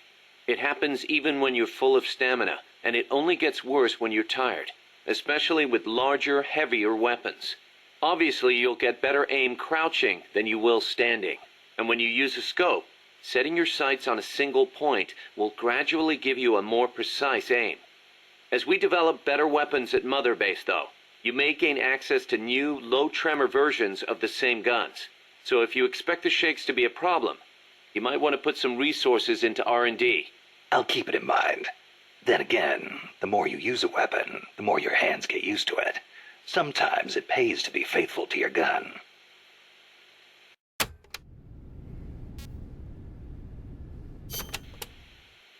Choosing the right uniform is crucial. Pick one that matches the mission objective and your own combat style.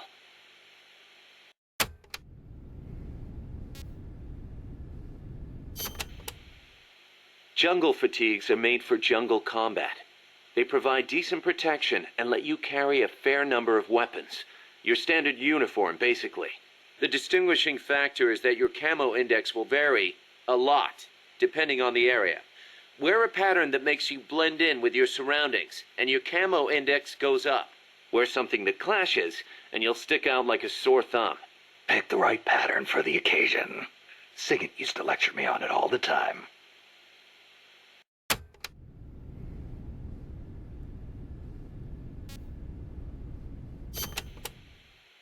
Naked.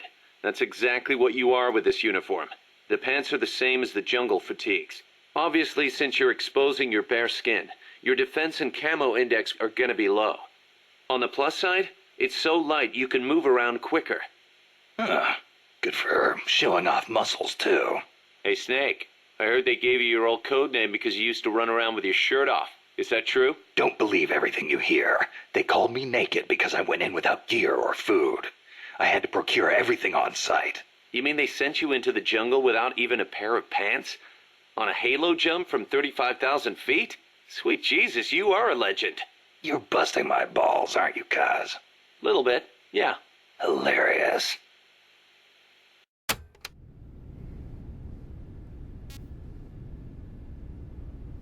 Well, he must have been flapping in the wind.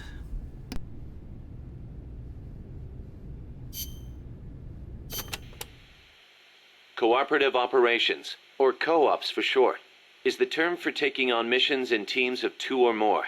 The basic co-ops unit is a 2-man cell. Even a single teammate is great to have in enemy territory. And there are actually quite a few things you can't do by yourself. You can help each other climb walls, divide up mission roles. On the other hand, if one of you is spotted, the other one's screwed too. And it's kind of tough for 2 people to hide in one small space. Good point. But what's more important than anything is how close you are to your comrades. Well said. Working as a 2-man cell can make the mission easier or harder, depending on how well you work together. It's also good to note that if you've got a clear, specific objective, it can be to your advantage to use an even bigger team. That said, teams of 3 or more run a much greater risk of being spotted. Yeah. In a sneaking mission, the fewer people you have, the easier it is to get around.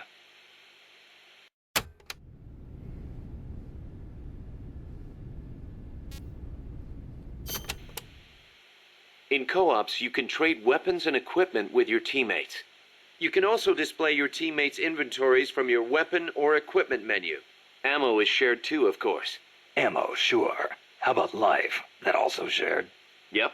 You all sink or swim together. Your teammate dies, you die. You need to be within a certain distance of each other to swap items. Yeah, I know. I've been in this business so long I can virtually see that distance. Looks kind of like a ring in my head. That's why you're the boss. Okay, we'll call it the co-op ring. And entering the ring will be called going co-op in.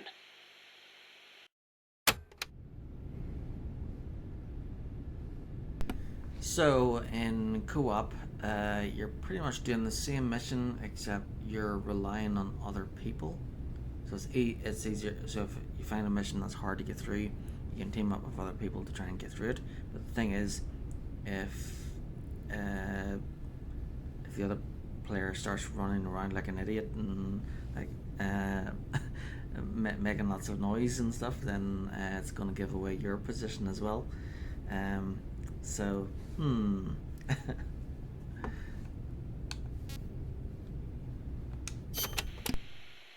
Another thing.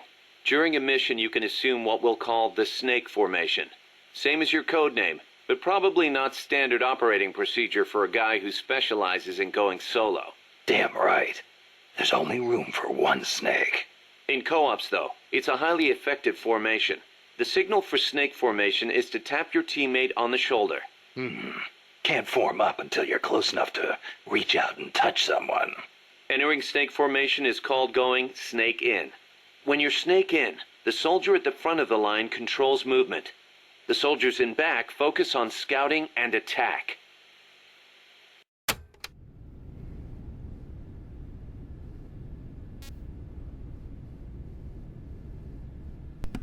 Yep. So if you wanna signal someone to do a co-op, you just go behind them and then tap them on the shoulder.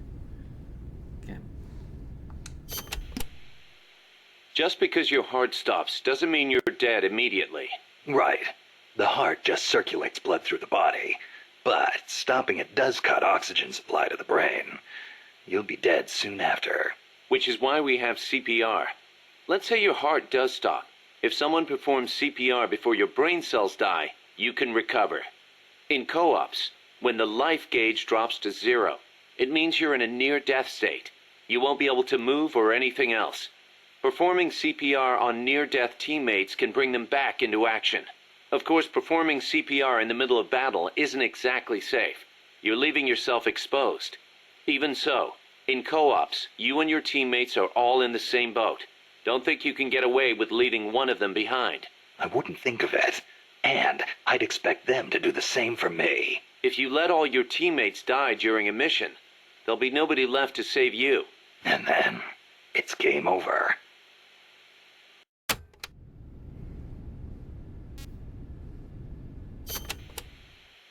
Building trust with your teammates is essential to success in co-ops. That goes without saying. I'm not gonna let somebody I can't trust cover my ass. The measure of that trust is called camaraderie. Think of it as an indicator of how strong your bond is with your co-op's teammates. The friendlier you act toward them, the greater your camaraderie. Give me an example. Your camaraderie will be higher if you're co-op in than standing apart. Saving a teammate's life with CPR also strengthens your bonds with them. Things like hitting a teammate with friendly fire will cause your camaraderie to go down. Makes sense. Camaraderie carries over from mission to mission. The next time you go co-ops in with the same guy, you'll start off strong. But be careful.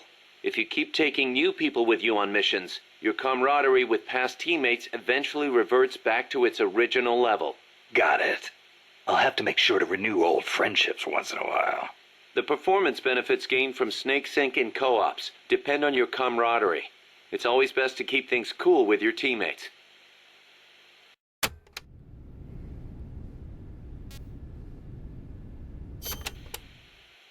Stand still when you're snake in, and you and your teammates will start to get in sync.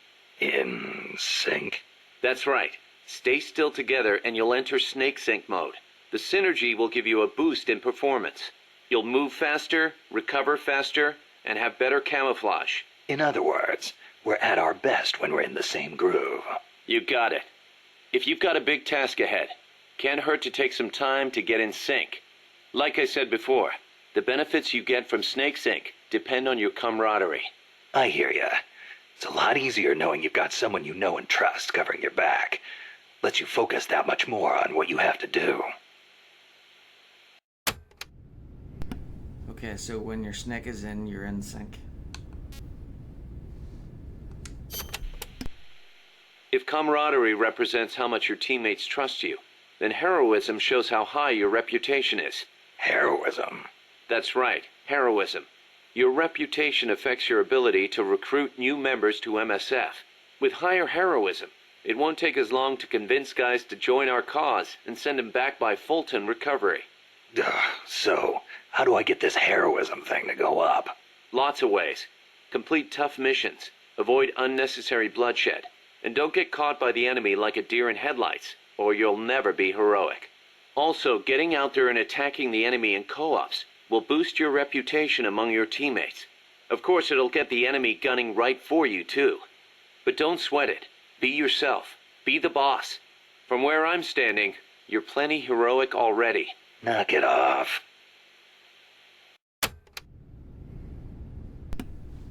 Whew.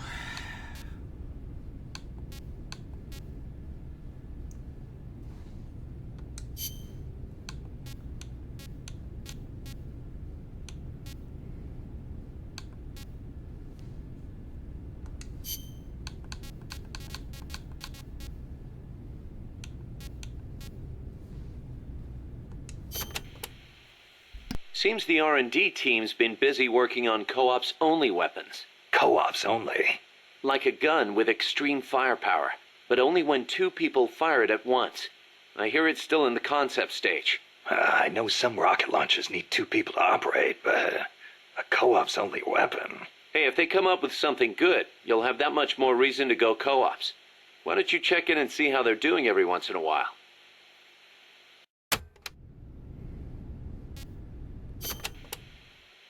In co-ops, maintaining close communications with your teammates is crucial.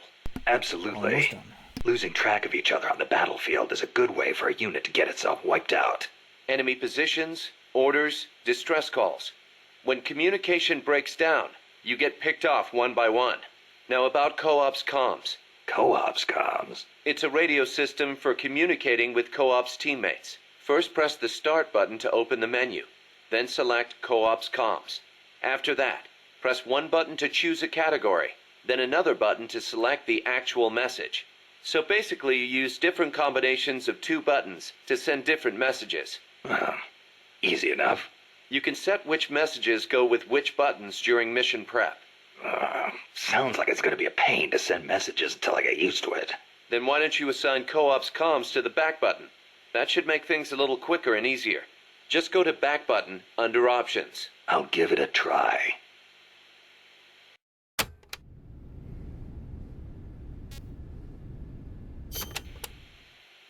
Snake, you familiar with the Japanese word kotodama? Kotodama. Unfortunately, there's no direct equivalent in English. But to keep it simple, let's call it a sort of battle cry. Battle cry, huh? Right. But kotodama is actually a deep Japanese concept. Koto means word, and dama means spirit. It signifies that words have power that affect our reality. Now listening to these briefing files before starting. Are you feeling okay? I guess I made it sound kind of like mumbo jumbo, huh? Seriously though, haven't you ever felt energized when a teammate cheered you on? Or the other way around? Ever had your legs cut out from under you by a thoughtless remark? Yeah, I know the feeling. Words can have a powerful mental effect on people. Same goes for co-ops comms. Offering praise to somebody could make them run faster than usual, or make somebody who thinks they're done for get up and fight again. See what I'm saying? I get the picture. So it works in reverse, too. The powers of words are many and varied. Try using them for yourself.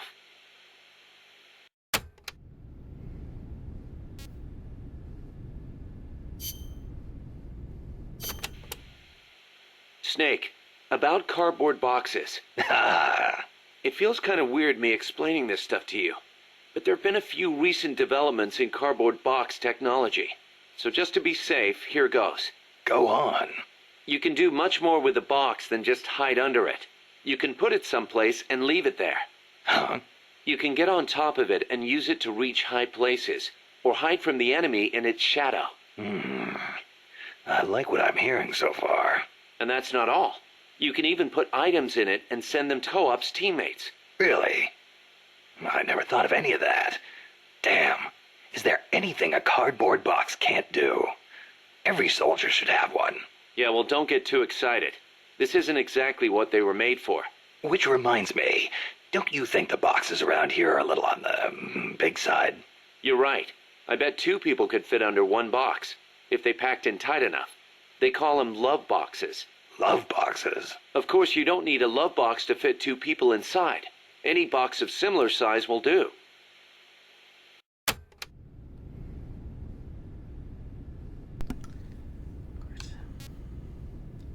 Two men in a box. Up to two people can fit inside a cardboard box. Tell me how. Move close to a box with a teammate inside, and an icon will appear. Then press the action button. You'll stay inside as long as the action button is pressed. So, same as snake formation, huh? Exactly the same. In fact, when you put on a cardboard box when snake in, both of you can climb inside. A box big enough to hold me and my buddy.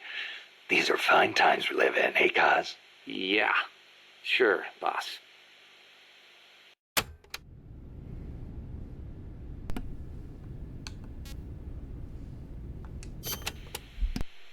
Snake, about that cassette player Galvez was carrying. What about it? That was no Russian imitation. It was the real deal.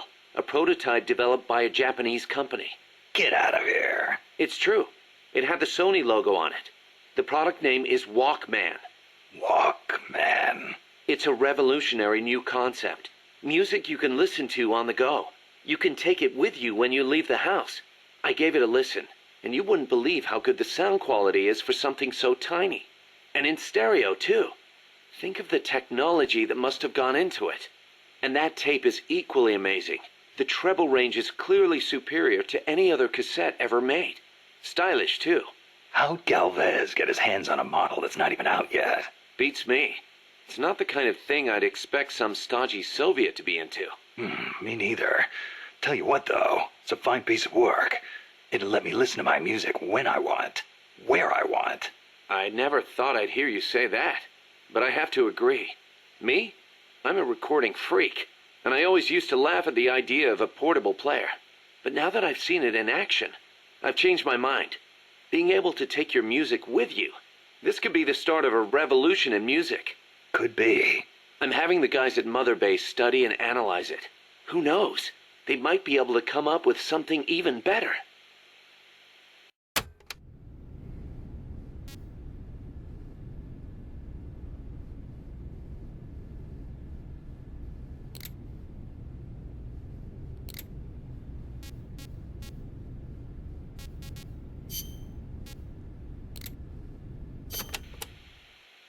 Kaz, what kind of shit?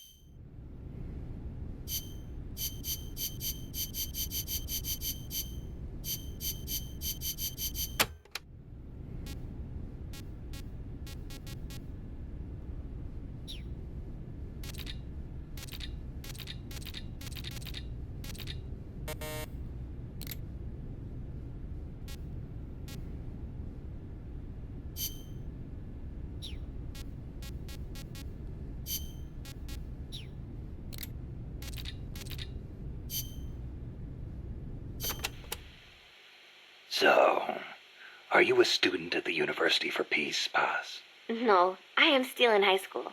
But Professor Galvez lets me visit his office and study with him every now and then. International law, security, conflict resolution, human rights. We study all these subjects and then use them to build the foundations of peace. Yeah, I get it. I just never heard the UN had a University for Peace before. Oh, that. Well, to be precise, it is still being set up. They have started conducting research, but the UN has not passed the necessary resolution yet. Professor Galvez couldn't wait that long. Oh, right. Costa Rica abolished its army and has also hosted the Central American Court of Justice. It is the perfect place to build a university like ours. Don't you think?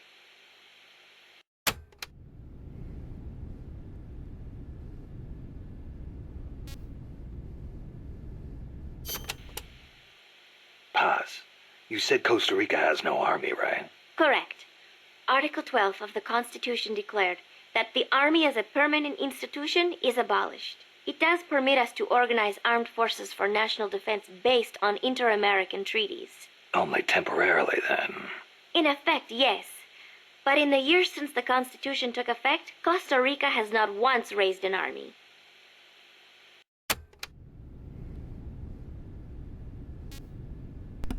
So she's supposed to be 16. Like, yeah, she seems, from the size of her face and everything, it seems like she's like under 10 at least, about 6 or 7. Paz, how does your country defend itself without an army? Especially in a rough neighborhood like Central America. With the right kind of diplomacy. If we live up to our ideals and earn the respect of other countries, the international community will support us. The 2 times Nicaragua actually did invade, the conflict was resolved diplomatically under OAS auspices. Doesn't that leave you depending on the U.S. after all? American influence is unmatched, it is true. San Jose was critical of American policy at the time, but America supported us all the same. It was because we practiced peaceful diplomacy. That is what I like to think. That's one way to approach it, sure. But there are countries out there who will use force no matter how bad it looks. Maybe so. I know my way of thinking probably looks naive to you, but it is not like we expect peace without working for it. Diplomacy is a battle in itself, and we have to make the effort to seek out causes of misfortune and nip them in the bud. It was that kind of thinking that got me trapped in their base. I'm not blaming you. You haven't done anything wrong.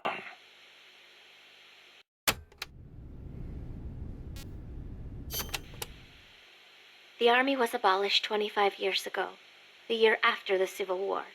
I learned about the sorrow of civil war from a very young age, the futility of countrymen fighting each other, and the tragedy.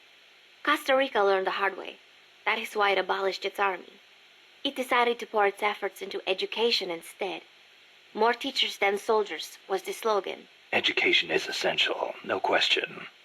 Even Che used to teach reading and writing in between guerrilla campaigns. Costa Rica was poor at the time. We did not have many resources. I suppose we had to pick one or the other. The military or the schools.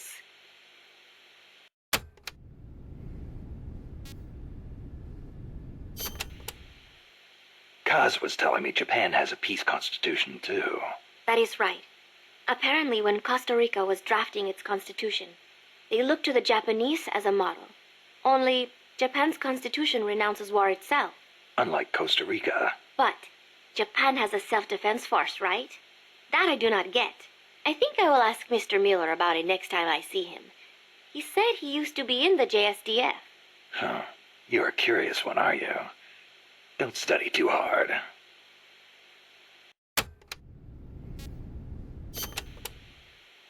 What was that you were saying? Peace is not the natural state of men? You said you learned it in school. That is right. They are the words of the German philosopher Immanuel Kant. In 1795, he wrote a book titled Perpetual Peace. Kant argued that it is precisely because peace is unnatural that we have to make it ourselves. How? That is what his book is about. Is the concept starting to sound interesting now? Not really. I belong in a more natural world. Is that so?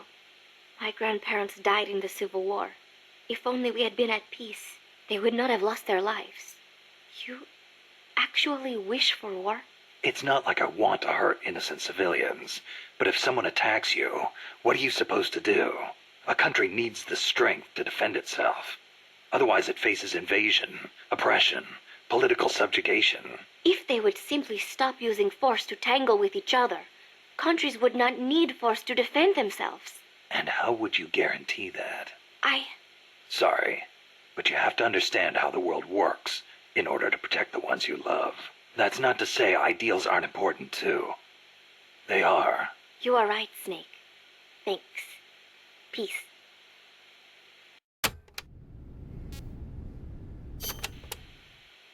Costa Rica's forests are more diverse than you might expect. Not all of them are tropical rainforests. Costa Rica is close to the equator, it is true, but it is also very mountainous. Yeah, I see what you mean. Go up 4,000 feet in elevation and the temperature drops more than 7 degrees. There are basically 3 types of forests. The lowlands are covered in tropical rainforests, the highlands by tropical cloud forests, and areas where there's a dry season have tropical dry forests.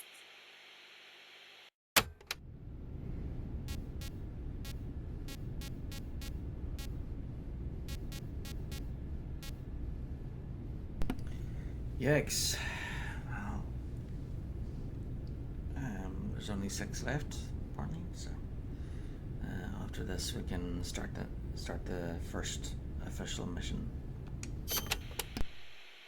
The lowlands along the Caribbean coast are mostly covered by hot, humid tropical rainforests, what most people envision when they think of jungle.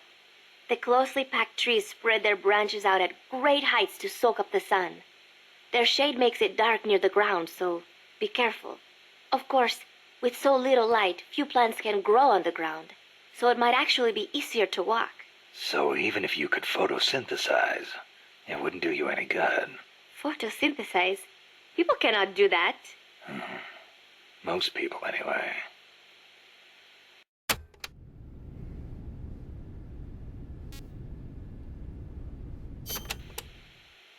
The Development Corporation of Costa Rica, or CODESA, was established 2 years ago. Since President Oduber was elected this year, the state has been putting a lot more effort into development. The corporate state, so to speak. Growth is good and all, but there is one thing that bugs me. What's that? I cannot help but wonder whether Codesa is not just a front for the CIA. You mean what the professor was saying about the CIA mercenaries posing as security guards? They were using Codesa as camouflage? I am worried that development is going to destroy the forests, but I do not suppose it has anything to do with this.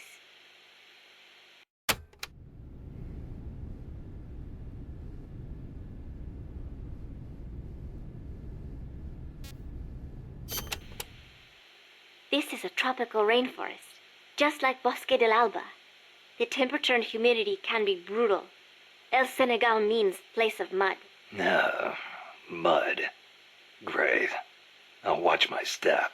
This area often gets flooded by the river. There are canals here and there carved out by water. Good places to hide. But they will also make it harder for you to see. Be careful, Snake.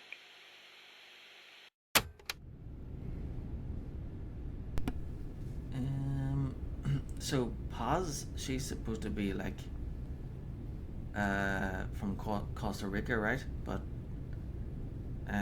she sounds, her voice sounds kind of like, it sounds mostly American, but there's like, sounds like she's got like a Russian twang or something.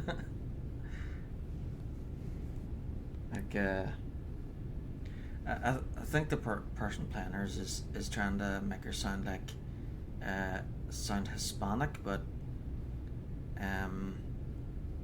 she ends up sounding Russian instead. There should be a suspension bridge around there. In lowlands like this? The ground nearby is harder and higher than usual. The river cut through it, eventually creating a valley. There might be another way to get across the river somewhere. I wouldn't want to run into someone on the bridge. The valley tends to be misty, so you might not be able to see the water from up there. Fall and it will leave more than a bump. I'll be careful.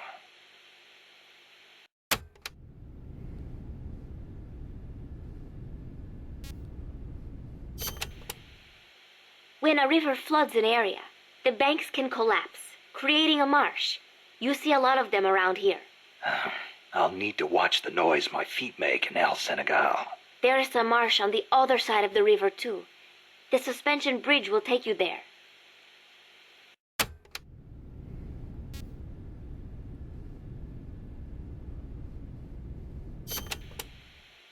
The river running through here is Rio del Jade, or the Jade River. Jade? Are there minerals around here? No, it refers to the color of the water. You will have to go to Guatemala for jade. Doesn't look all that pretty from where I'm standing. We are still in the rainy season, so the river is a little muddy. It will return to normal once the dry season starts. Rivers are an important means of transport around here. They are relatively calm, and there are plenty of canals along the coast too. A boat would be more than enough to transport some good-sized cargo. Like a nuclear weapon. We don't know enough yet. I'll keep looking. Thank you, Snake.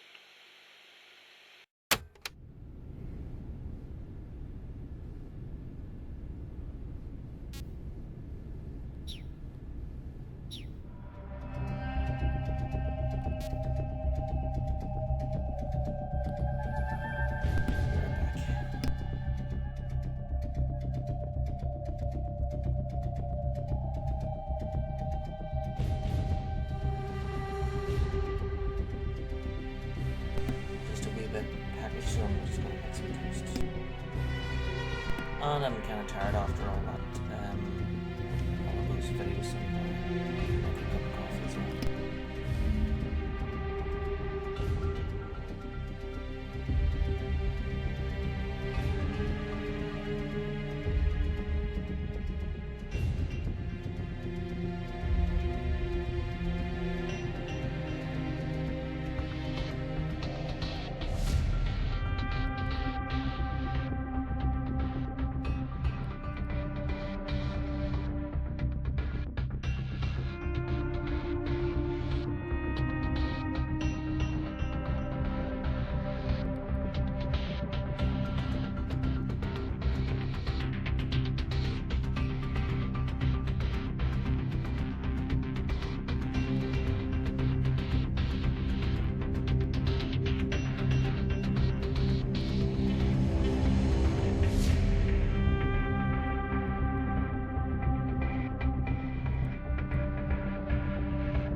back. Yep,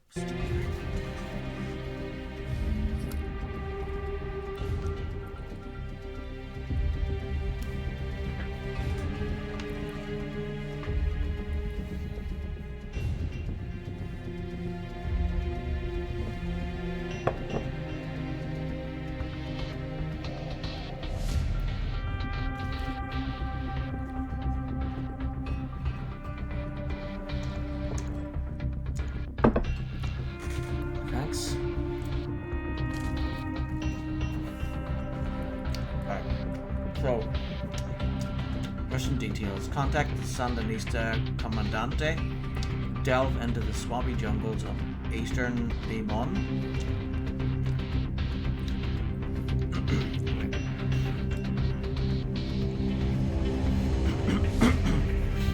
Should be doing trying to do the voices right. Mission details. Contact the Sandinista Comandante. Delve into the swampy jungles of eastern Limon and make your way to the Sandinista hideout, where you will make contact with their Comandante. Eastern Limon, Costa Rica, El Senegal, jungle. How's that?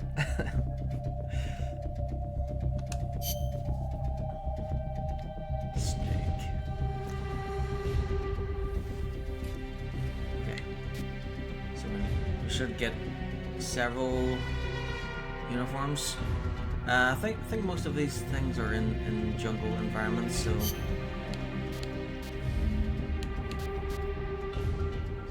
Normal fatigues. Jungle. Naked. He was faster, but. Alright, so the.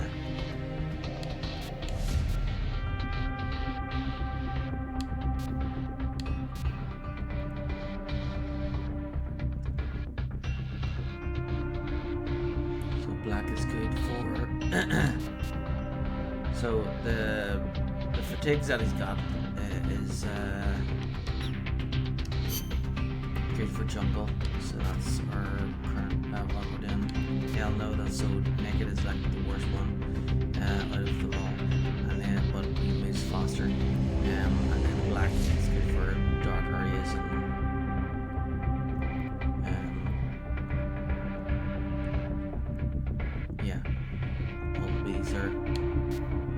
Khaki's good for desert, sand, especially sand and rock. Navy blue, good for. This is somewhat good for jungle, swamp, and ruins. But yeah, I think I'd rather go with the fatigues for the jungle.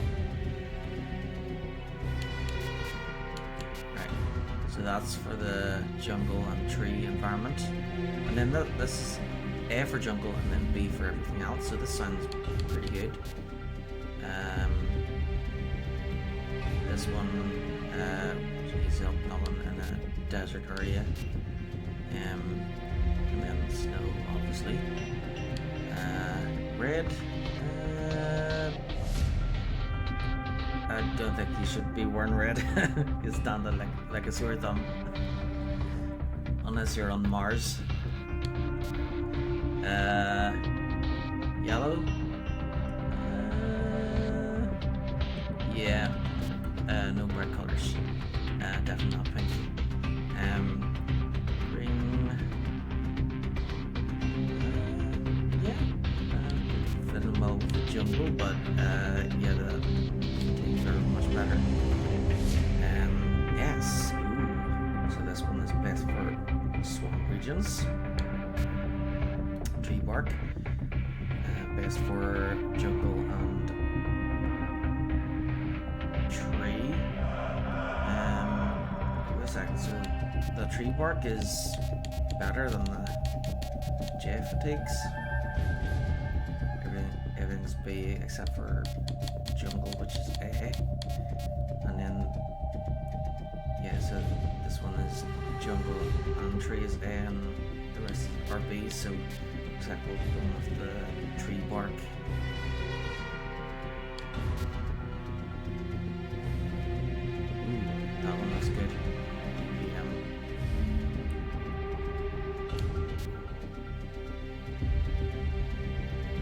suppose that would be good if, for the tree, it'd be good if I pressed up against the tree. This time I'd probably be laying on the ground. So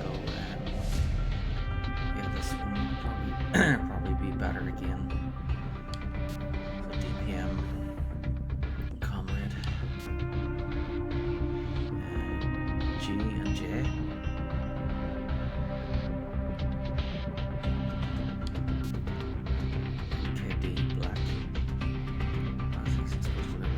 Or something here.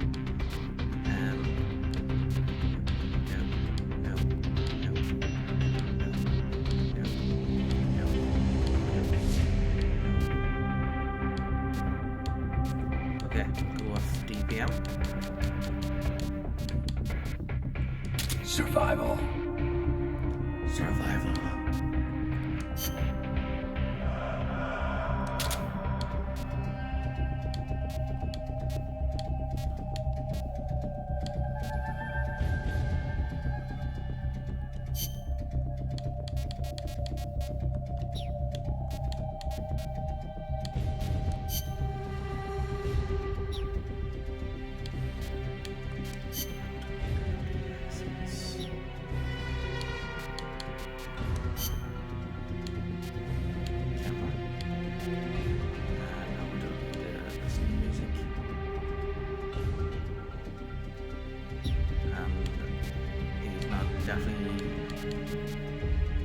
We're definitely not a tourist, so although the camera will probably come in handy if we need to take pictures of like bombs and stuff, but yeah, I don't think that's permission.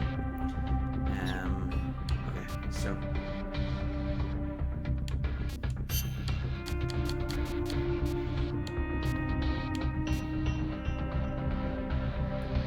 the less you have equipped, the faster you'll move as well. I think.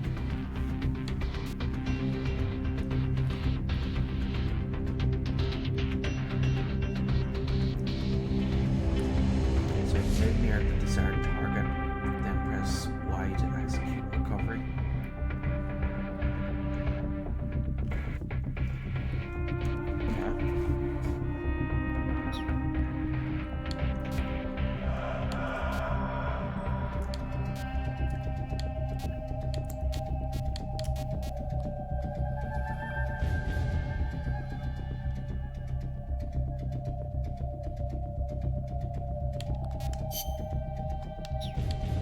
Okay, let's go.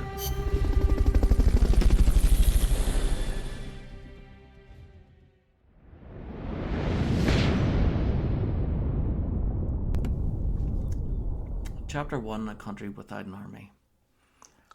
That's the crack, Patrick. Happy New Year.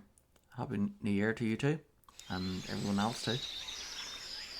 Thank you for playing one of my favourite video game series ever.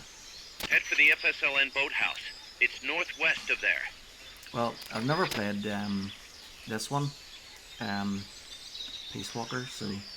You can use the radio you just picked up by pressing the start button to open the menu window. You know you can assign the radio to the back button by choosing options from the menu window. I like how much is in it. There seems to be like a lot of story that fills in the gaps between some of the games.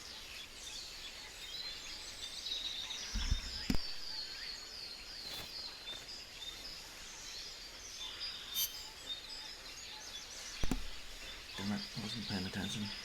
Forget what he said there.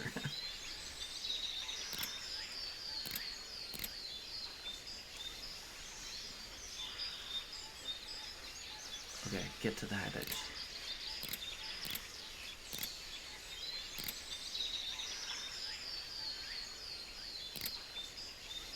That's a goal, so we need to head.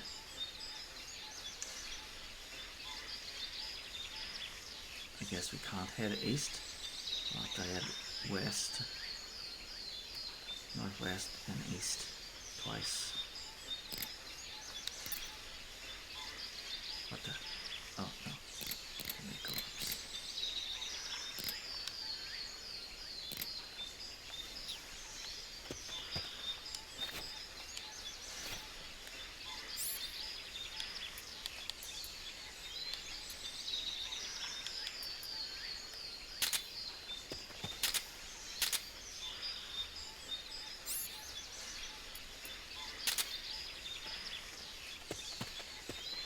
Whoops. Not that way. Nope.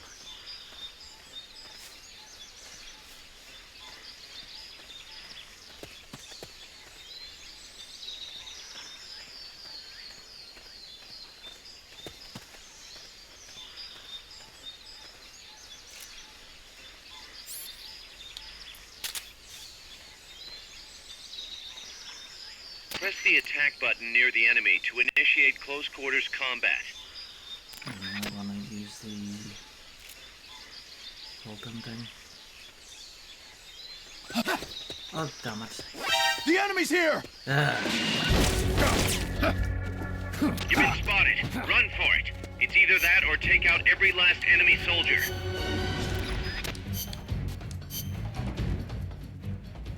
Right, hold on here. Right. So sneak up behind them and then Head for the press FSLN Y. boathouse. It's northwest of there.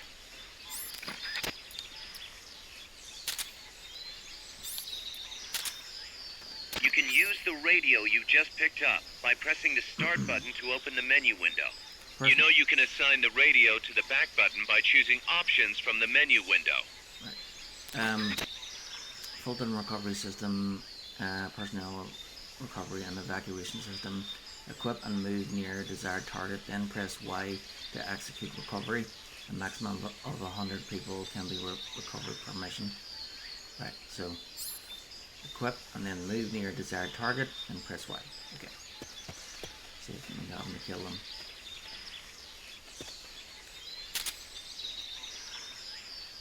And I think I'll have to try and like build an army as well.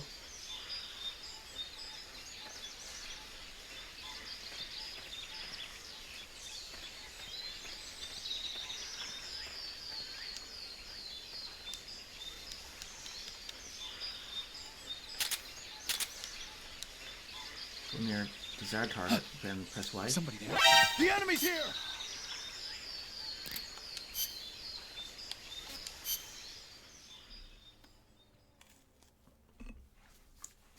Maybe it has to be knocked out first.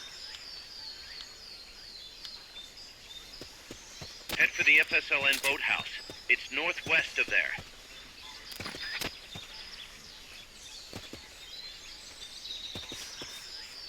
You can use the radio you just picked up by pressing the start button to open the menu window. You know you can assign the radio to the back button by choosing options from the menu window.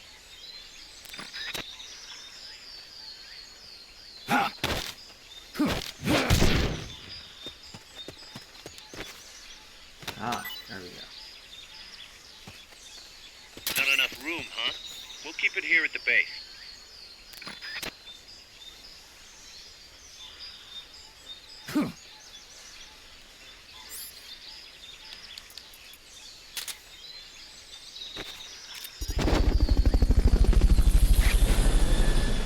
There we go.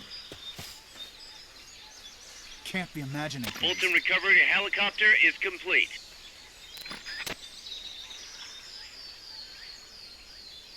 Now we're getting it.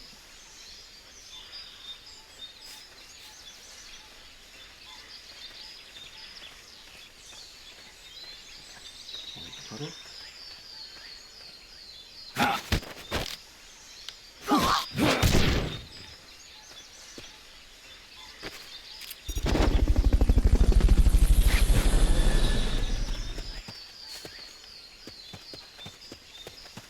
Fulton recovery subject confirmed onboard helicopter.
Wait.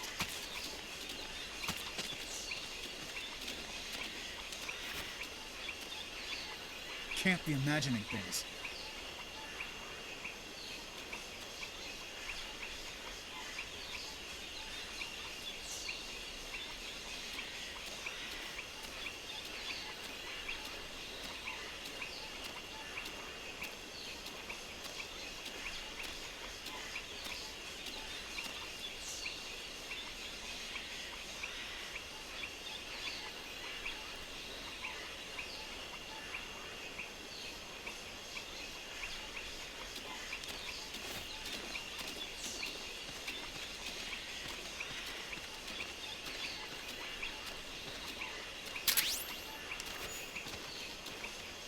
Wait! Somebody there?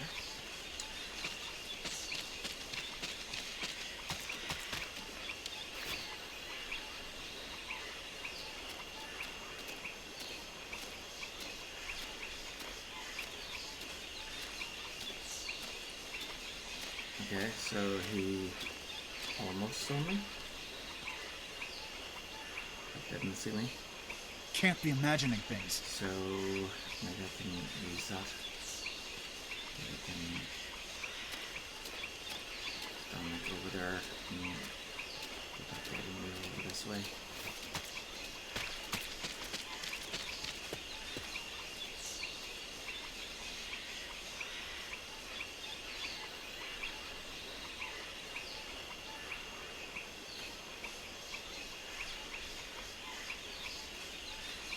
Wait. If there's anything you want to know, just give me a call on the radio. Press the start button to open the menu window, then choose the radio call option.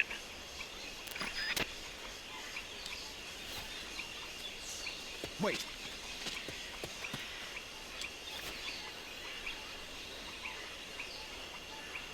Can't be imagining things.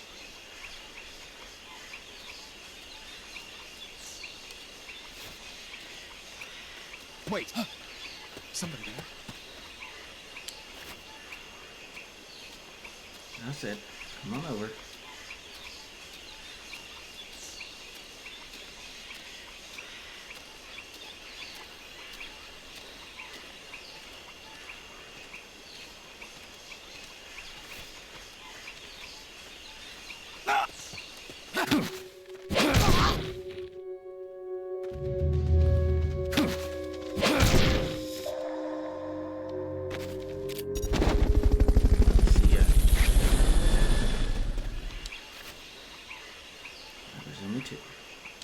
Fulton recovery helicopter is complete.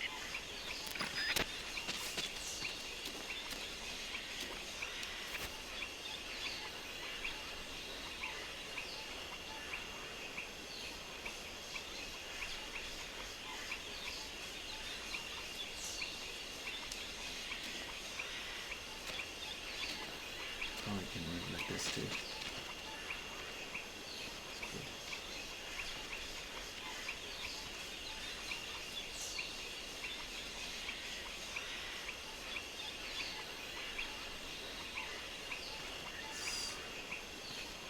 Nicely done.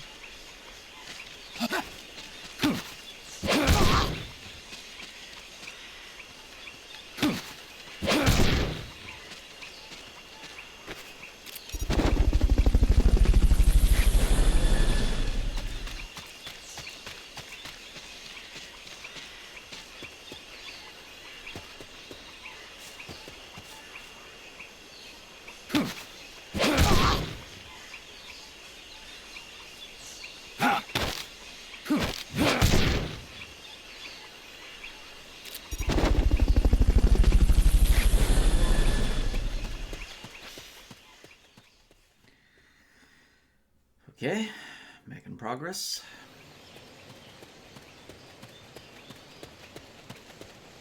The boathouse should be close by. Neutralize the security detail and make contact with the Commandante.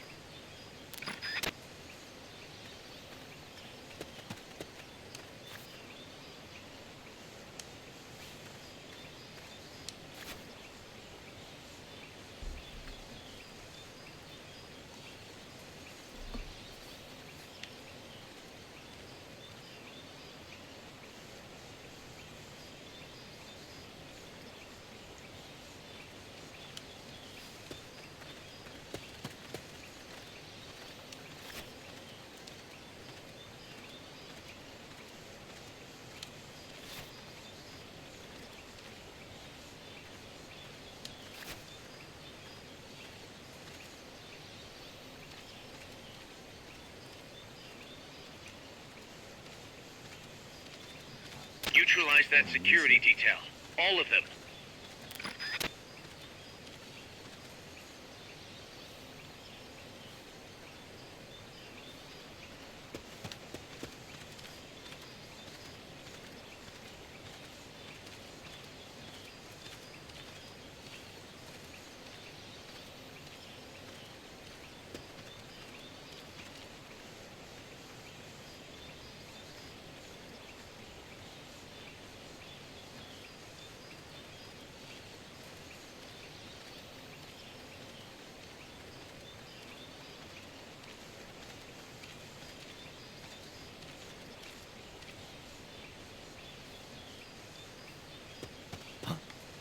I think I see someone. That's it. Come on over.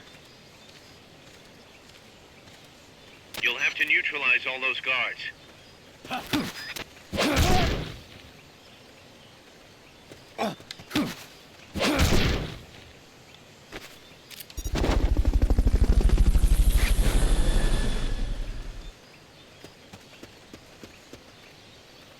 Fulton recovery subject confirmed onboard helicopter.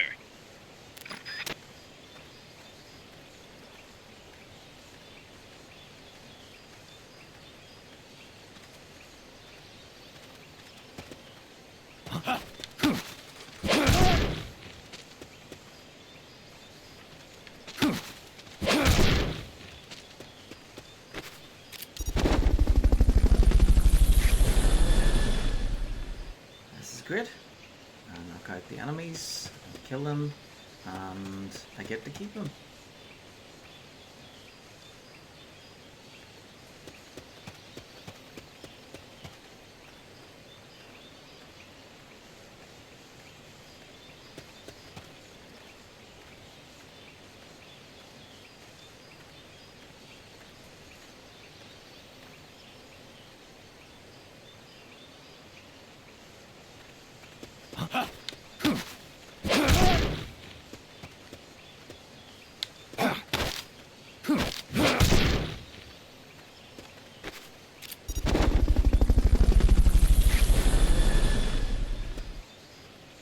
And I can only extract up to 100 enemies per mission.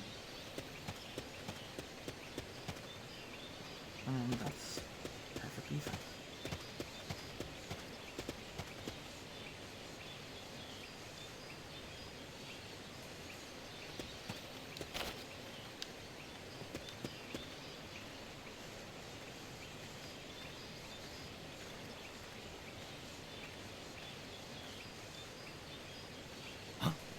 Enemies close by! Who's that? They spotted you. Get out of there.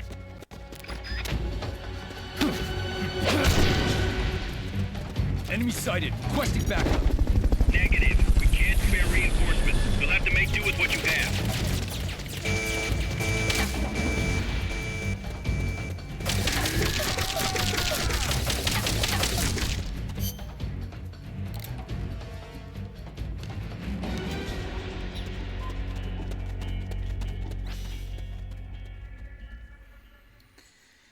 Well, damn it.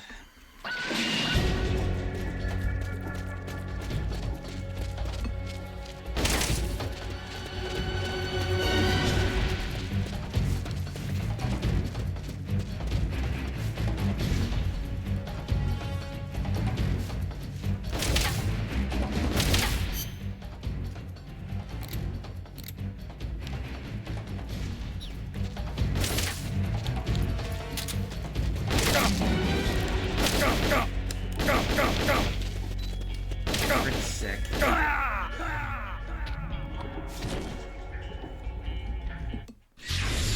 What's going on, Snake?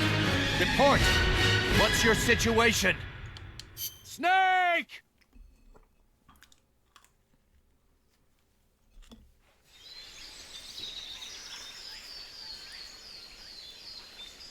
If you score a hit with a tranquilizer weapon, the drug will eventually put the enemy to sleep. So one way to get past an enemy is to shoot them from a distance, and then wait for them to drop.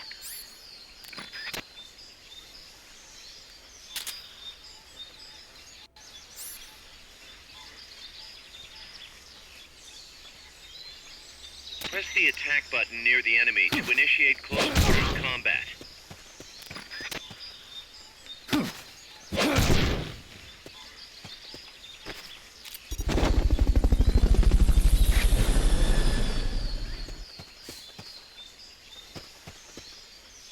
Fulton recovery subject confirmed onboard helicopter.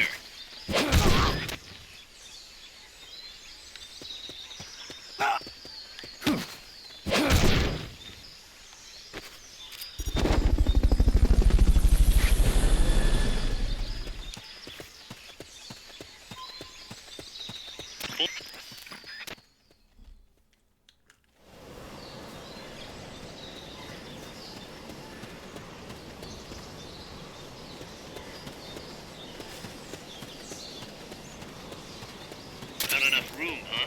We'll keep it here at the base.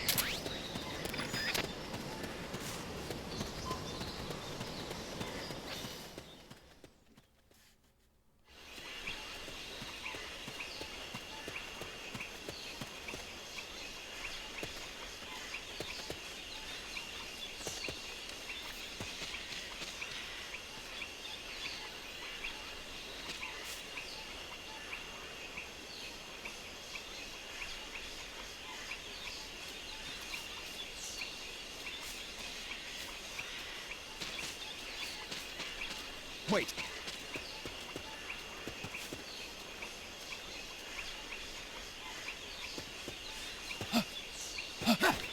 The enemy's here!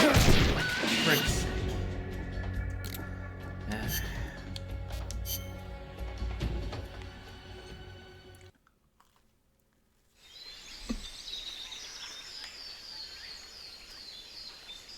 If you think you're about to die, use a ration or a recovery item. Can't be too careful.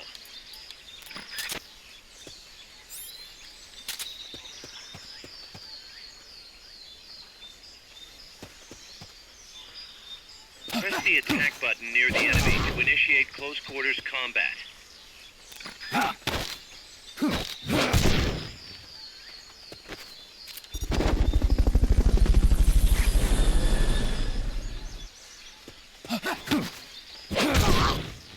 Fulton recovery subject confirmed onboard helicopter.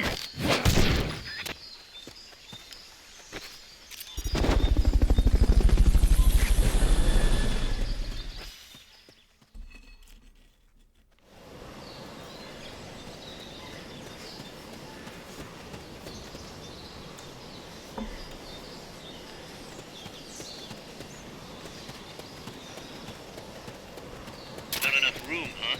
We'll keep it here at the base.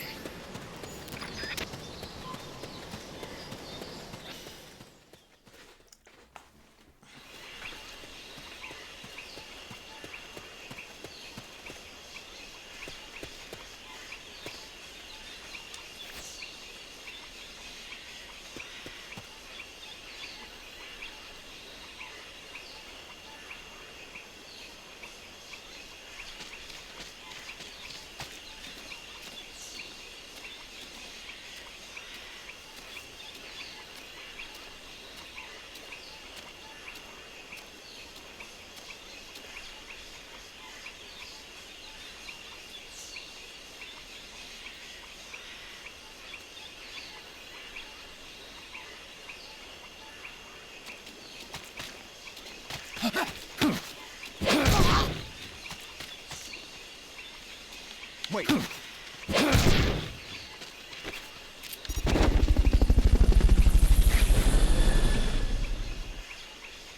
Can't be imagining things. Fulton recovery subject confirmed onboard helicopter.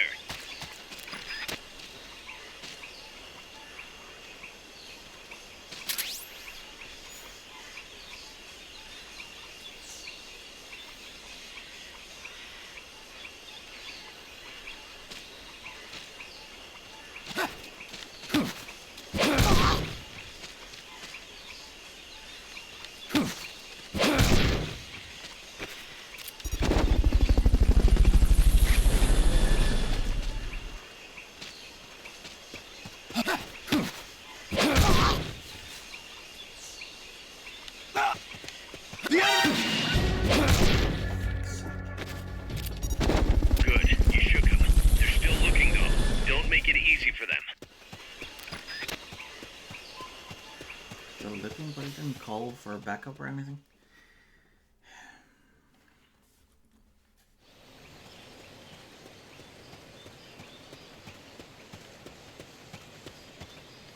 The boathouse should be close by. Neutralize the security detail and make contact with the Commandante.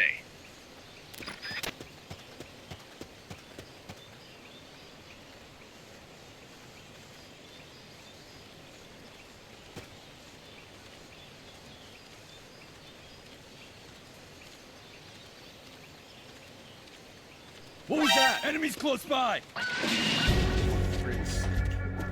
You've been spotted. Run for it. It's either that or take out every last enemy soldier. Enemy sighted. Requesting backup.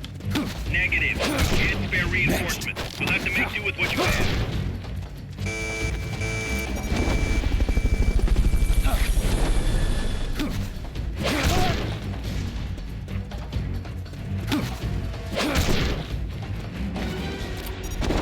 You've lost them, but they're still on the hunt. Stay sharp.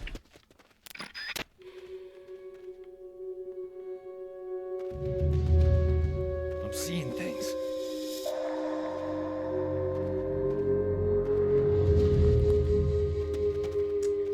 Okay, so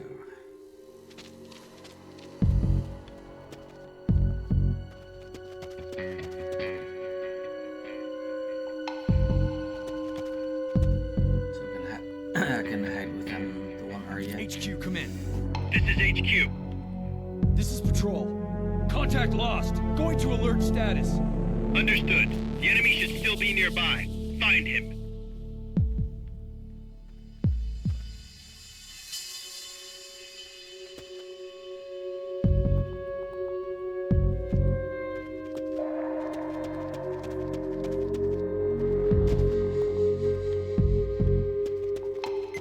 HQ, come in.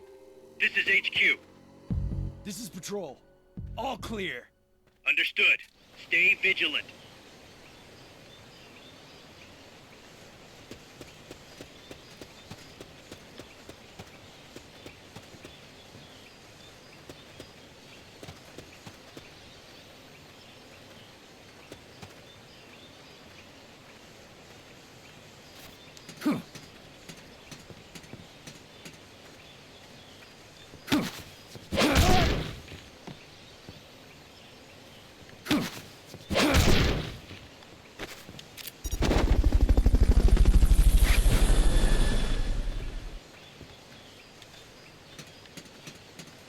Fulton recovery helicopter is complete.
Good. Now meet with the FSLN Commandante. He's inside the boathouse. What house?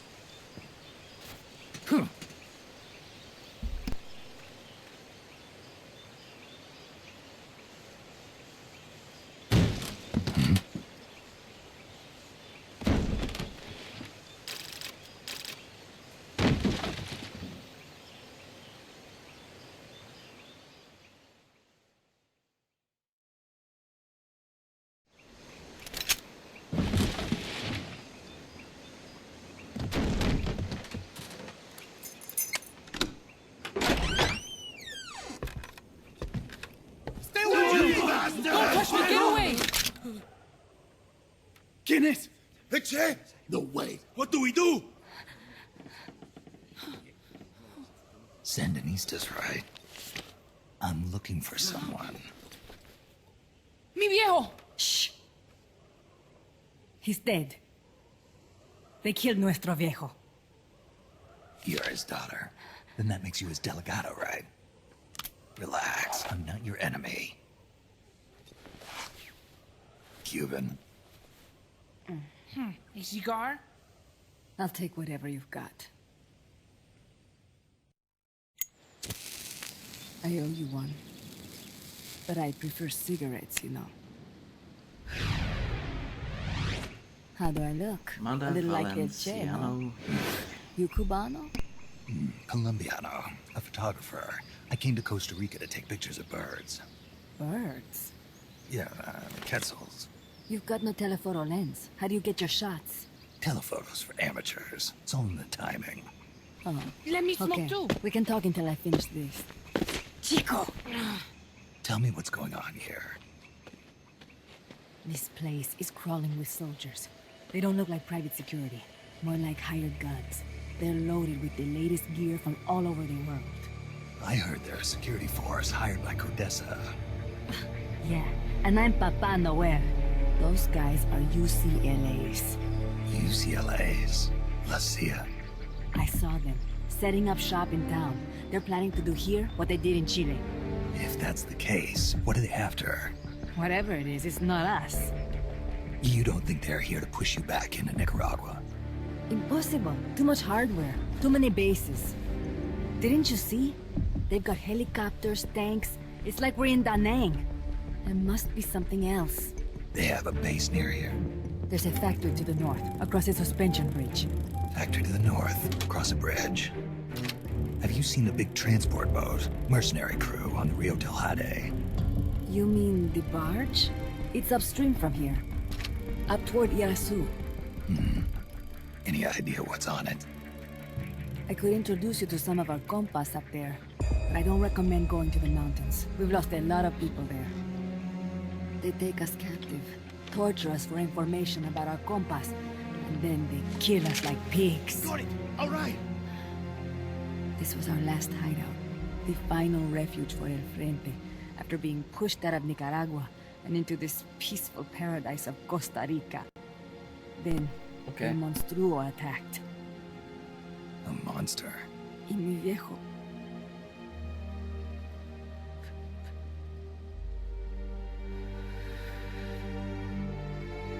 Mi viejo. Papá. He was la esperanza. Our hope. Now that Papa's gone, my sister's la comandante de la revolución. Do not listen to him. Papa was a hero who fought by Sandino's side. I am only his daughter. You need a special talent to become cacique. It takes someone great to unite all of Las Compas. Sorry to interrupt, but leaders don't choose themselves. Neither do heroes. You carry on his legacy of La Esperanza, and they'll follow you, no question. You think so? My compas trust me, but not one of them calls me comandante. Amanda! See what I mean? El Colibri!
nuevo! An unmanned weapon! A robot! Chico!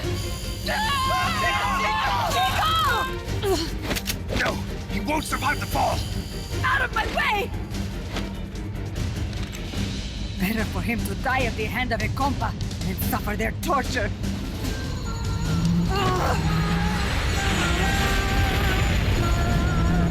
Stay here. As long as I'm still alive, I might as well repay. Over here! Find Chico! ¡Venceremos!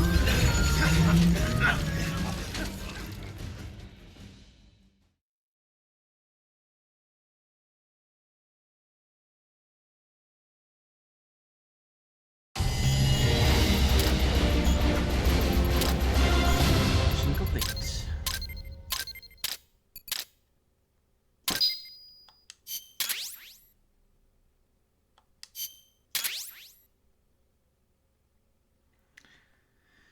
The following words can now be infused with heroic spirit. Here.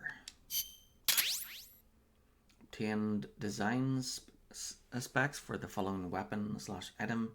M1911A1 design specs rank 1. Snake, what was that thing? Whatever it was, it looked unmanned. Unmanned? I'd heard rumors, but an operational unit? What the hell is going on here? Not to quote Amanda, but the hardware they've got here isn't just unusual, it's overkill, which means one thing. It's nukes. So the question now becomes why? We can't make that call yet. We need more intel. How? Our source is dead. But his daughter isn't. Good thinking. We can follow her. Head for the next outpost and make contact with Amanda if she's still alive. Roger.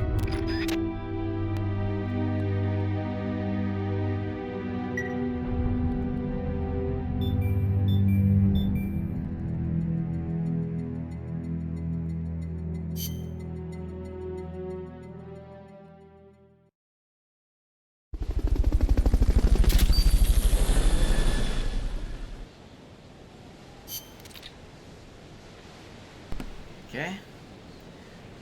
Disposable rocket launcher, compact and light, making it possible to carry several at once. The downside is its weak power.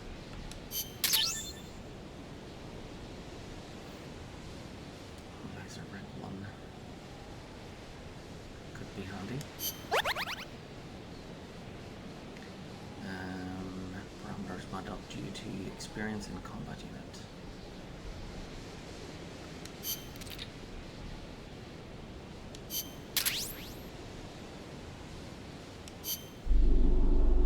Nice.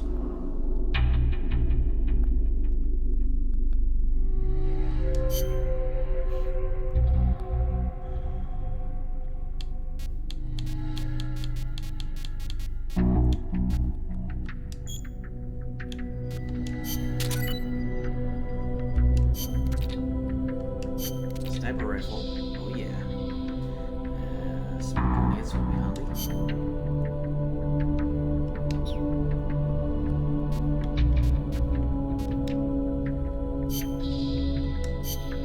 Yep, save.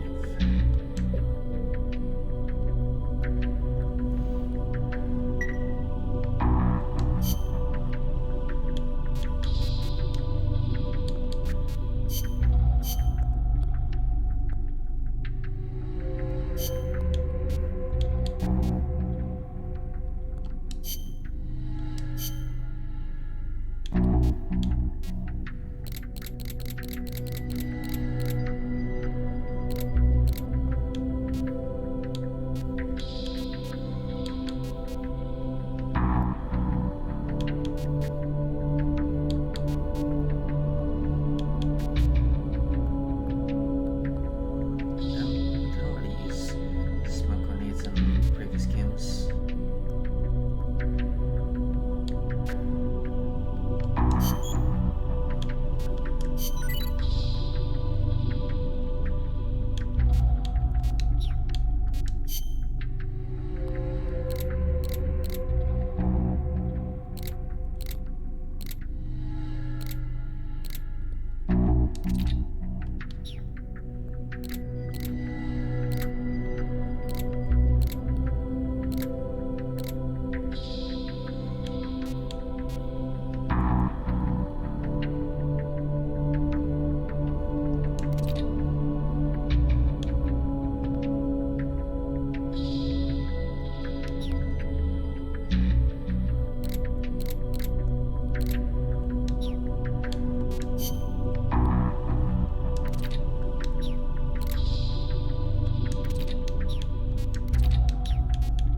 Alright, so this is mission 3.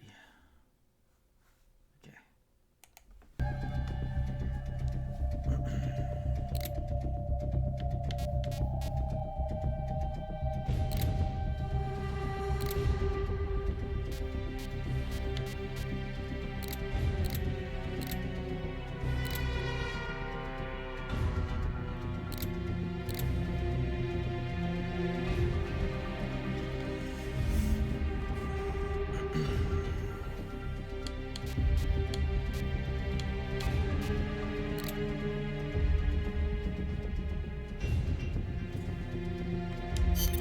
The direction Amanda's Sandinistas were going corresponds to the location of the next outpost, a supply depot.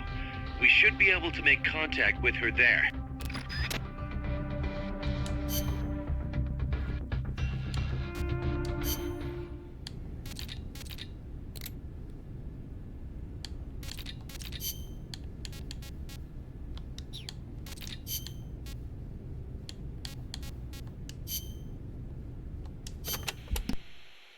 Costa Rica means rich coast in Spanish. Is it true that Columbus was the one who came up with the name? Your guess is as good as mine. But it is true that Columbus landed his ships near Limon back in the age of exploration. He wrote in his diary that when he landed, the indigenous showered him with gifts of gold, hence the name. It sounds a little strange to me. There's no way they could find that much gold in Costa Rica. Columbus originally set sail in search of the legendary land of gold. Maybe he was just nuts about the stuff. Costa Rica is rich enough without it. Look at the forests and the animals and the peace-loving people. That is what I want to protect. I know how you feel. No, Columbus is known as the biggest idiot in history. He didn't leave in search of a land of gold. He left because he went west thinking that it would be a shortcut to India, and that's why Native Americans ended up being called Indians, even though India is like in Asia, not in so yeah, the only thing Columbus discovered was that he was lost.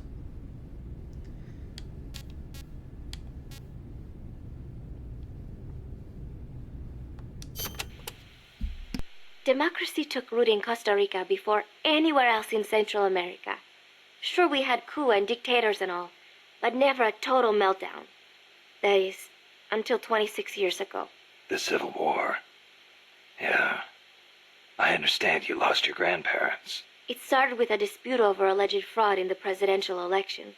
What I do not understand is why friend turned against friend, when they could have talked it out instead. Yeah, that would have been nice. Even today, some buildings still have bullet holes from the Civil War. A quarter century later, and it is a tragedy we Ticos cannot forget, must not forget. It was the year after the Civil War that the army was constitutionally abolished.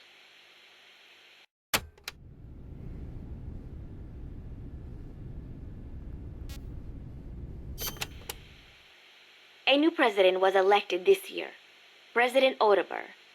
He seems to be distancing himself from the United States. He has limited the privileges granted to American banks, lifted the sanctions on Cuba. Our last president was so pro-US, people suspected he was in bed with the CIA. You think the CIA is doing this because it feels threatened by the president's shift in policy? It is possible, but would they really bring in such a huge army just because of that? Part of our job is finding out. Exactly. Thanks, Snake. Peace.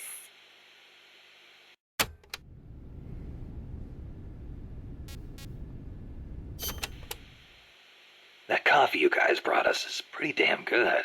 Isn't it? Costa Rican coffee is the best. The Central Basin has all the right conditions for growing coffee.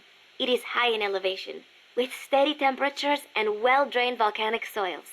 The professor certainly seems attached to it. The coffee we drank on the boat coming over was awful. It put him in such a terrible mood. Well, how come I never hear about Costa Rican coffee then? because it gets bought up by wholesalers and mixed with beans from other countries. It is really a shame.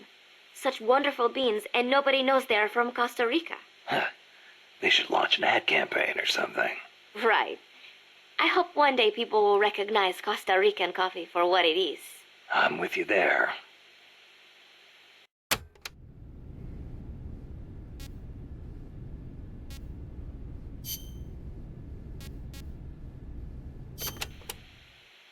Costa Rica is said to have about 87,000 species of living things. That is about 5% of all the known species in the world. A tiny place like this? Huh. I'll be damned. I want to protect that biological diversity. When diversity is lost, the environment weakens. Just look at the plantations. I think I know what you mean. It's like trying to assemble a unit from similar guys. It usually doesn't work out. Throw a few square pegs in there and everything falls into place. There are so many species here that a lot of them have not even been classified yet. I am hoping I can help do that someday. Kind of like a parataxonomist. Say that again? Parataxonomist. Someone who helps a taxonomist. Oh. Huh. I thought you were going to say it had something to do with parachutes. You're weird.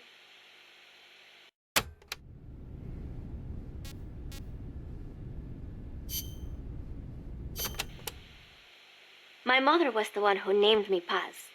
She said it was an expression of her wish that the country stay at peace. It is a pretty common name in Central America. My mother always used to tell me, never make war. Always help keep the peace. I remember. Your grandparents. Yes. They died in the Civil War. I think that is why my mother hated war so much. That's another thing you've got in common with Kaz. His mother named him Peace, too. See, because Japan also suffered through war. I think I know how Mr. Miller's mother felt.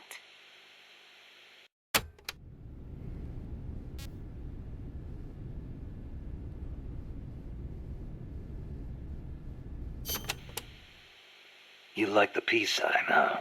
See, as a gesture, it connects every peace-loving person. Here, you try it, Snake. Peace. No thanks. It doesn't suit me. Too bad for you. You know, the V in the peace sign comes from the V in victory. When did it start standing for peace? I am not completely sure, but I guess it came out of the protest movement against the Vietnam War.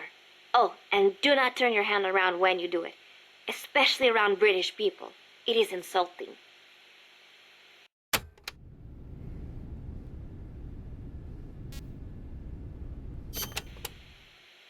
So, you live alone now? No, not alone. I've been living in school dormitories since I started junior high. After my mother died, my relatives took me in, but they were not my real family. You didn't fit in there? In a way. My aunts were kind to me and all. But I know how difficult it must have been to suddenly have a child thrust into their lives. When you live with someone, there are no secrets. I could tell my being there was a burden on them. Sounds like a rough childhood. I would not say that. I was lucky just to have people take me in. There were huérfanos living out in the streets because their mothers died. It is even worse in countries with frequent civil wars. So, who am I to complain about my childhood? You're a pretty tough kid, you know? Not at all. I am not strong at all.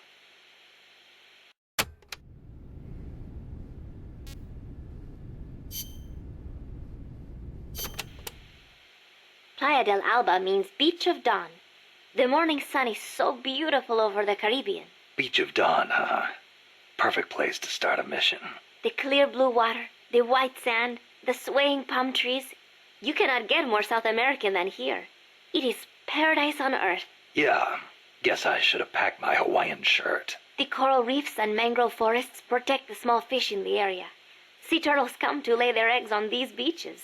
We are not the only ones who enjoy this place. It is heaven for more than just humans.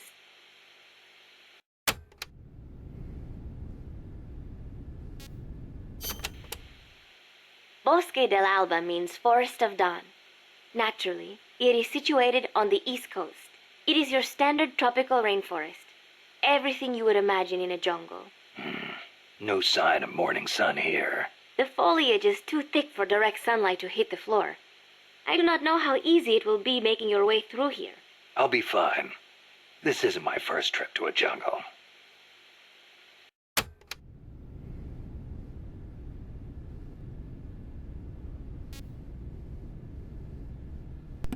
Except in Costa Rica, you shouldn't touch anything because it's the most toxic country on Earth.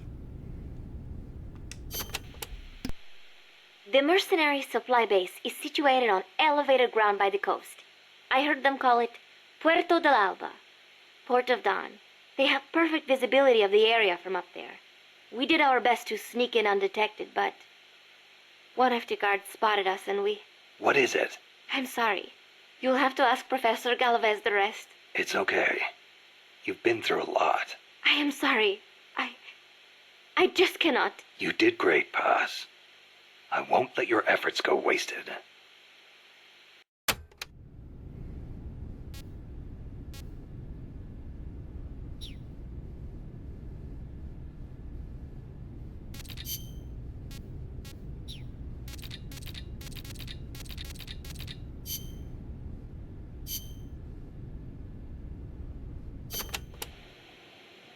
Number of warheads detected by the dew line. 57. Number of MIRVs included. Minimum 29, maximum 35. Target region. United States, East Coast. Estimated time of re-entry. 2048 Zulu. President selected attack option. Unknown. The president is dead. Unknown. Communication has been lost. I select Offutt Air Force Base as my target. Offutt? But that's a U.S. base. What on earth do you mean? Based on the projected number of incoming warheads, Washington, D.C. is presumed destroyed. The president is most likely dead. The U.S. government's control lost. I realize that. So why not retaliate? With both sides destroyed, global anarchy would ensue. Recovery would be difficult.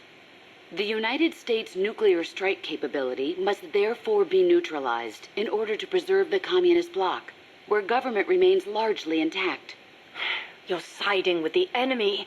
You can't be serious. Tell me, how do you define enemy? There are no borders in this world. The same conclusion again and again. Where is the flaw? All right, let's try something else. Commencing test. Understood. You're crossing a suspension bridge. Is this my mission? Yes, your destination is the other side. The bridge is wide enough for only one person to pass at a time. A man is approaching from the opposite side. He's carrying a gun. I shoot him. Suppose he's your husband. I shoot him. In self-defense? To spare him the grief. One must die, and one must live. Next question. Your father asks you to fix the roof and mow the lawn. When you climb the ladder onto the roof, the ladder is taken away. I fix the roof. And when you're finished? I jump down. You'll break more than bones at this height. I see no need to change my decision. I have not finished mowing the lawn. I must remain loyal to the mission. Next. There is a snake in the bushes. It is poisonous. I need you to get rid of it. Mowing I the chase lawn it back to its nest. You can't. The snake's too vicious. It's already killed many people. I chase it away. It will bite you unless you kill it. Go home. Kill me. Kill me now. Why not kill the snake? Your mission is to get rid of it. Is this what you call loyalty? What are you loyal to? Country? Ideology? Feelings? I am loyal to myself. Who's there? Who's that? Intruder!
careful. They've got reinforcements coming.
Not enough room, huh?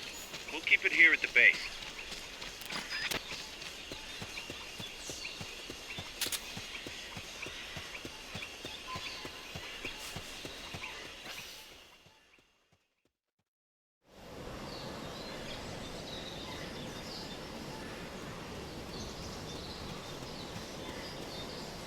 Amanda went across that rope bridge. Hurry.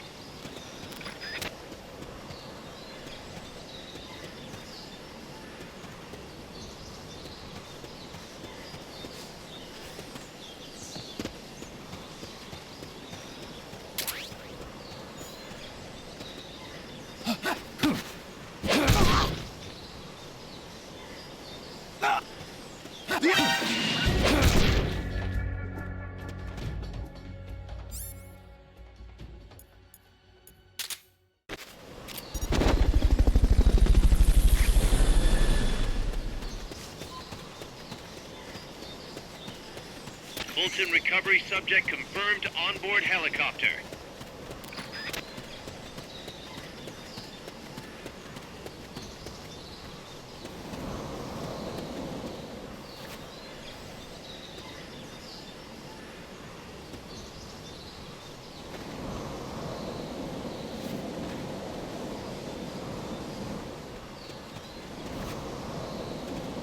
You might be able to get past the enemy by hanging from the bridge.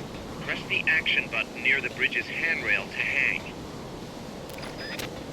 You can't hang down when you're crouching.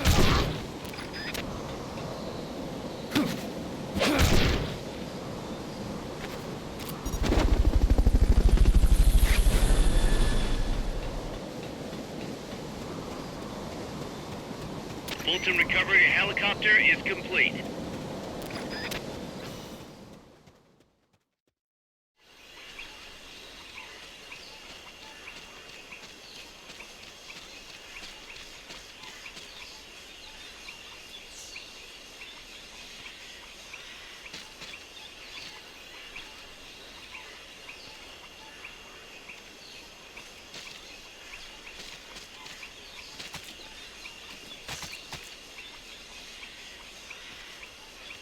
Wait, somebody there?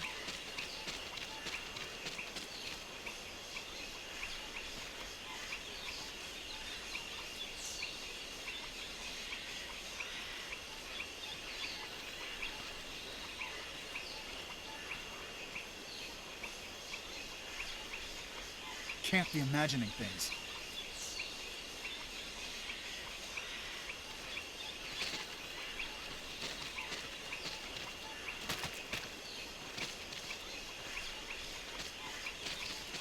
The enemy!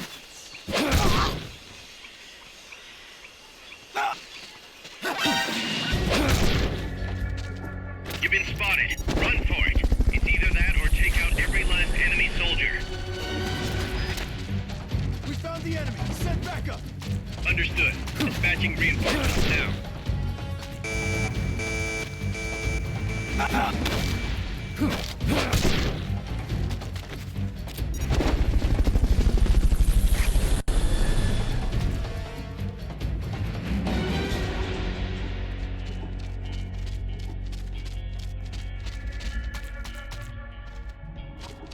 Good. You shook them. They're still looking, though. Don't make it easy for them.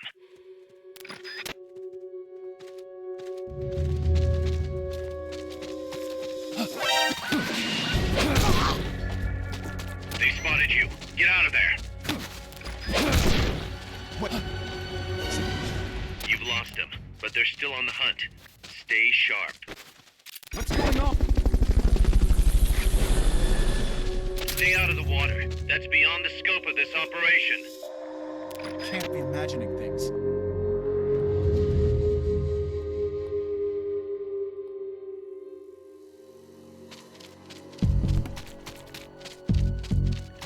She's murdered. The enemy's here! You've been spotted. Run for it. It's either that or take out every last enemy soldier. Personally, though, I prefer high, which is H-A-I-G-H, pronounced high, which means high. Geoditch is used as a hello, with the response being Gs Murditch. And basically, it actually doesn't mean hello at all. It actually just means God be with you, and then the response is God and Mary be with you. Thing is that if someone isn't of that religion, then it would probably be offensive. So if they were like, if they were Confucianism or whatever, Taoism or whatever, then, or even atheist, then they'd probably be offended if they were using that term and then later realized what it actually means. So it's just easier, but it's good to know that, because like the first time I figured it out was when I was younger. I was at the Gaeltacht, and every Sunday I'd go to mass, and then at the end the mass would always be in Gaelic, and at the very end the priest would always say Geoditch, which is weird because I'd be like, why is the priest saying hello when the mass is over? But that's because it actually just means God be with you, and not actually hello.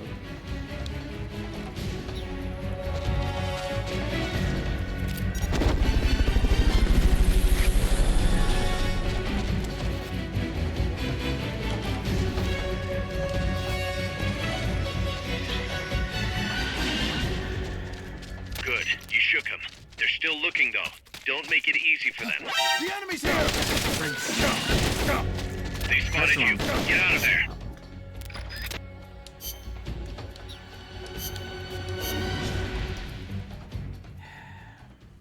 Keep pressing Y instead of the right trigger.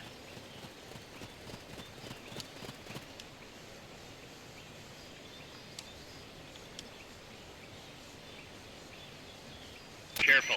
They've got reinforcements coming.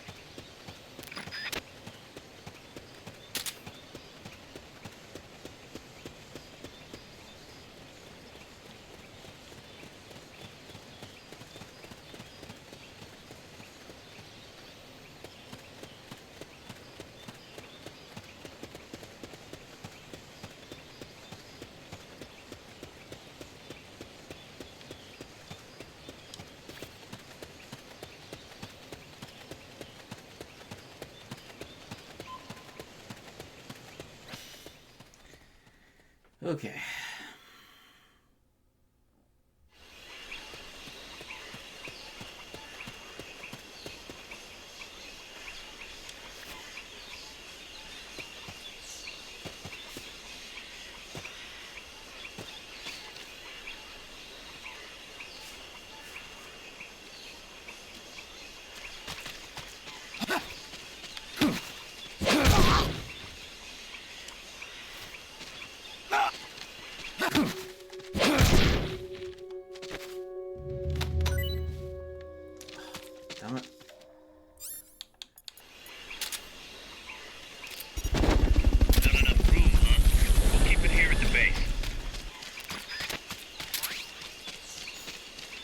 Fulton recovery helicopter is complete. Okay, so there was only one guy in that area I was thinking of. Yeah, the one across the river there. Amanda went across that rope bridge. Hurry.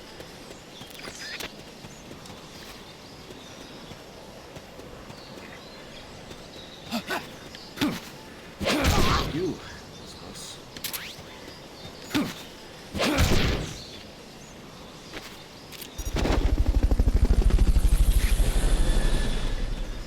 Okay, 7 balloons left. Fulton recovery subject confirmed onboard helicopter. You might be able to get past the enemy by hanging from the bridge. Press the action button near the bridge's handrail to hang. You can't hang down when you're crouching.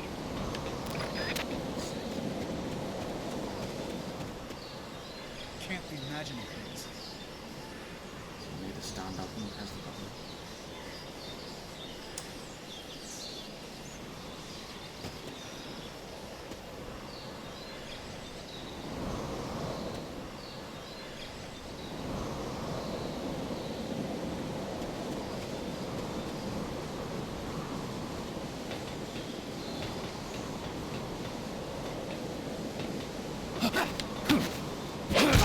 Surprise.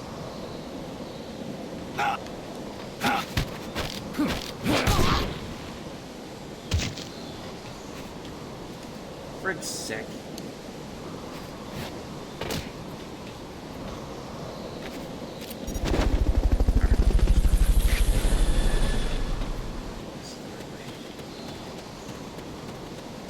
Fulton recovery helicopter is complete.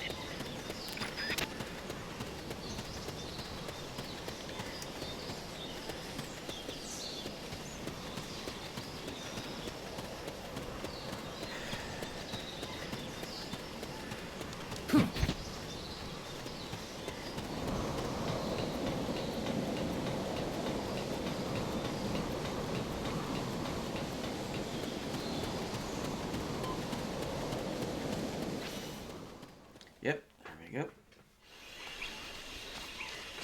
so get past the areas and the last one.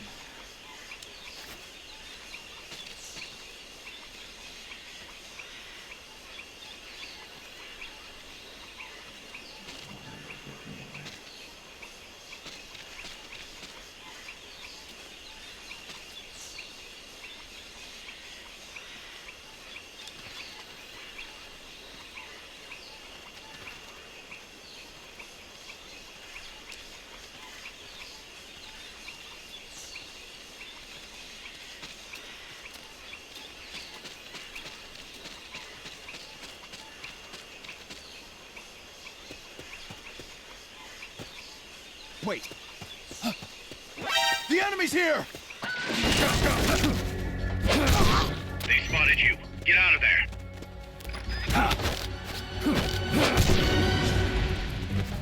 We found the enemy. Send backup. Understood. Dispatching reinforcements now. Whatever.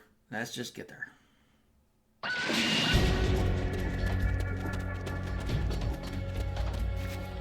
Careful now. They might be holding FSLN soldiers prisoner.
Careful.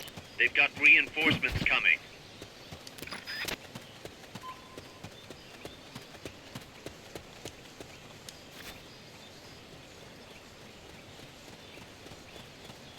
Let them pass. Say goodbye.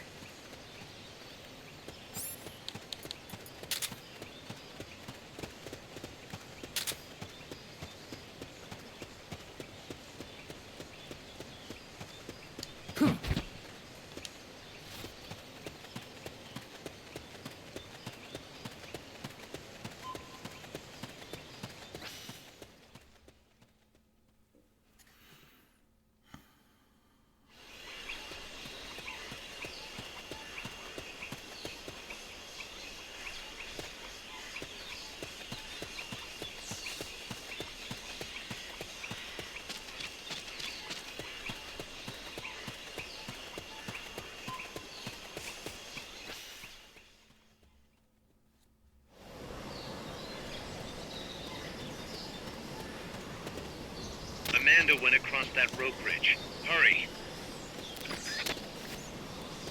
Much better playing it like this than on a tiny screen. Not enough room, huh? Keep it here at the base.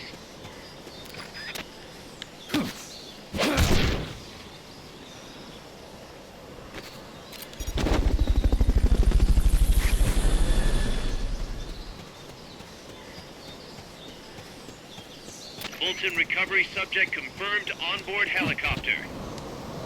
You might be able to get past the enemy by hanging from the bridge. Press the action button near the bridge's handrail to hang.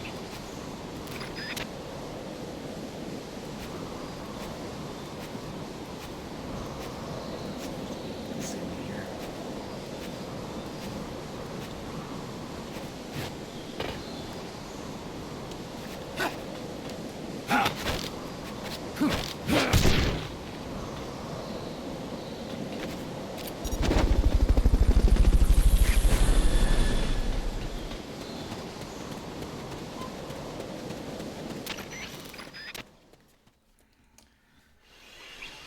Okay.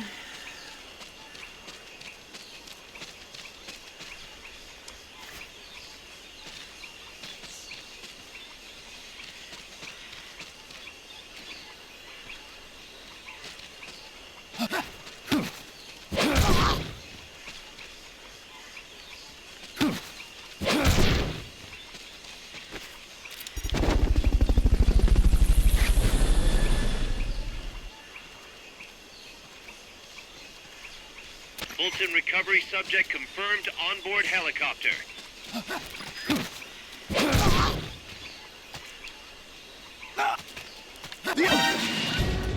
Fritz.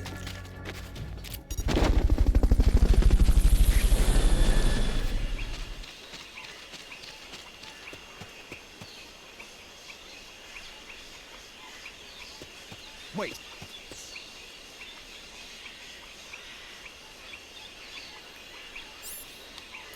Can't be imagining things.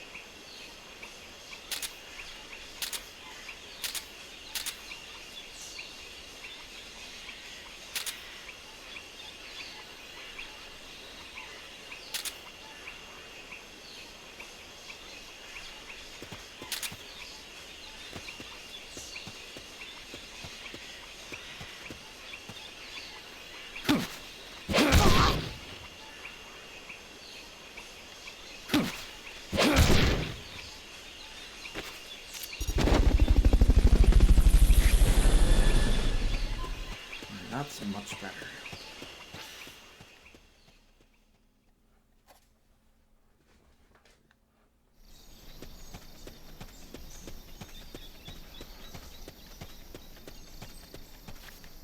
Careful now. They might be holding FSLN soldiers prisoner.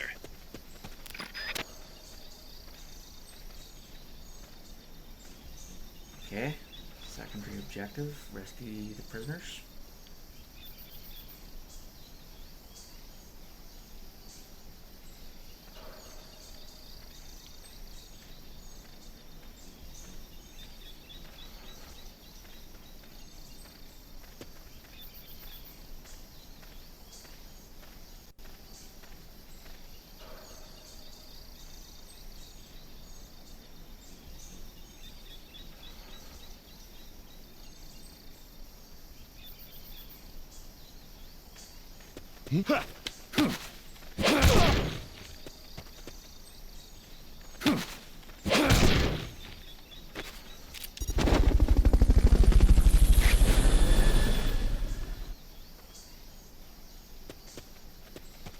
Fulton recovery helicopter is complete.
Press the action button in front of a prisoner to take them to Mother Base using the Fulton recovery system.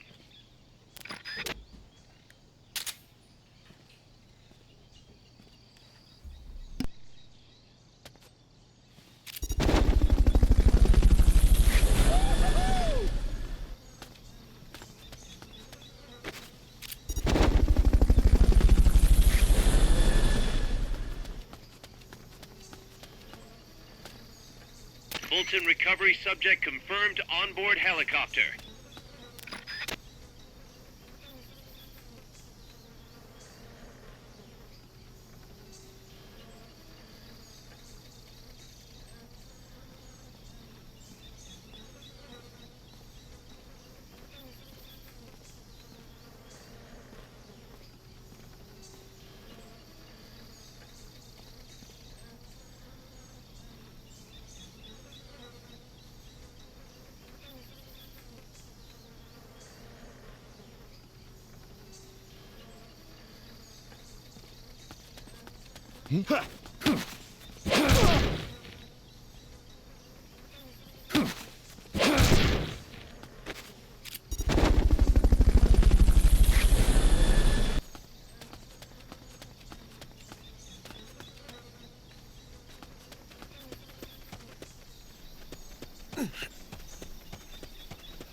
What's that?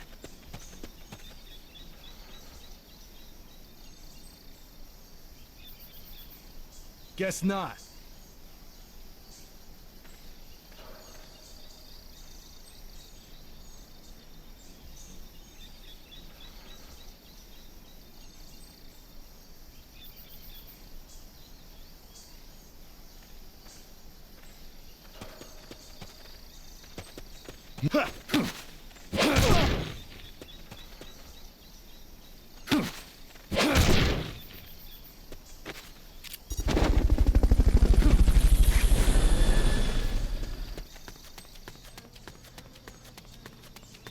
Fulton recovery helicopter is complete.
Looks like there's no way around him.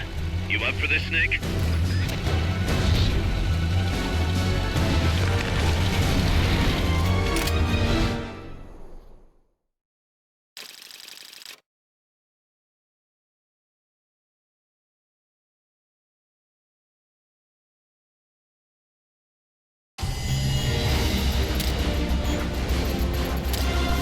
Whoop, mission complete.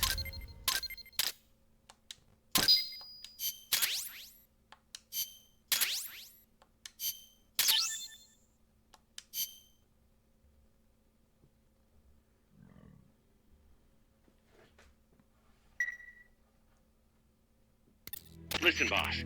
We both know you're the reason MSF's grown so much. But it's time we started putting more thought into provisions. Good point.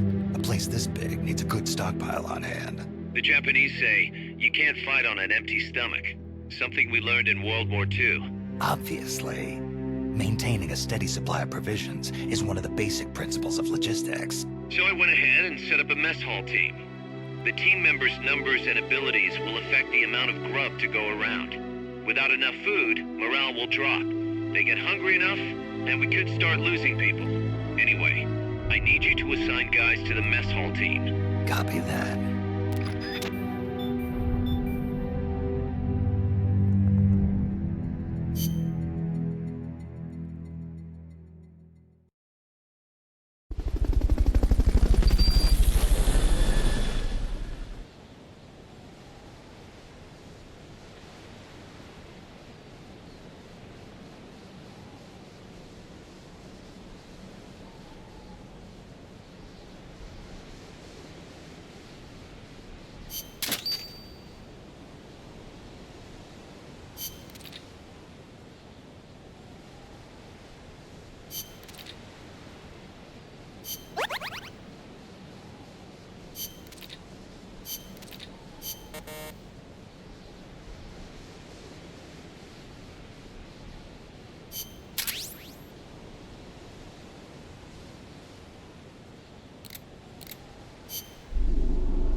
Like to view the mess hall team tutorial?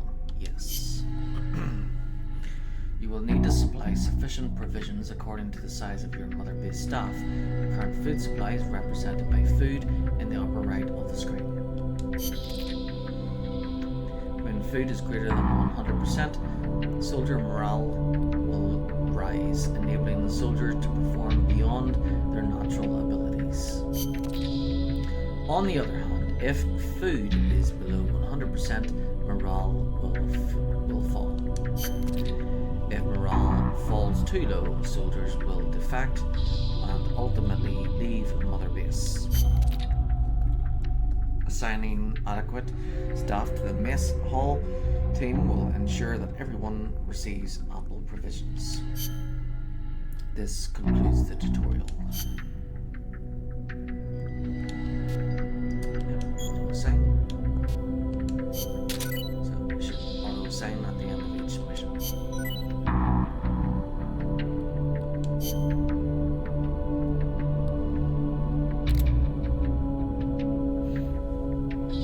So in the combat unit we have Miller, alligator, rhinoceros, bluegill, giraffe, herring, mallard, lungfish, magpie, seal, koi poo, lobster, moon race, and then R&D we've got jackal, eel pout, eagle ray, water flea, ray, cabbage white, peccary, bobcat, ostrich, frill shark, robin, marlin, anteater, filefish, bobcat, silago. And then mess hall we've got hose, deer, Komodo dragon, dugong, koala, snail, silkworm.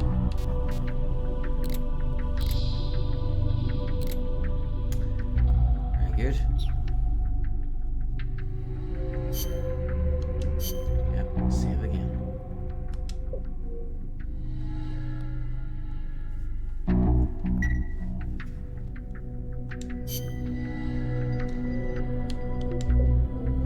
Received. Okay. Next mission.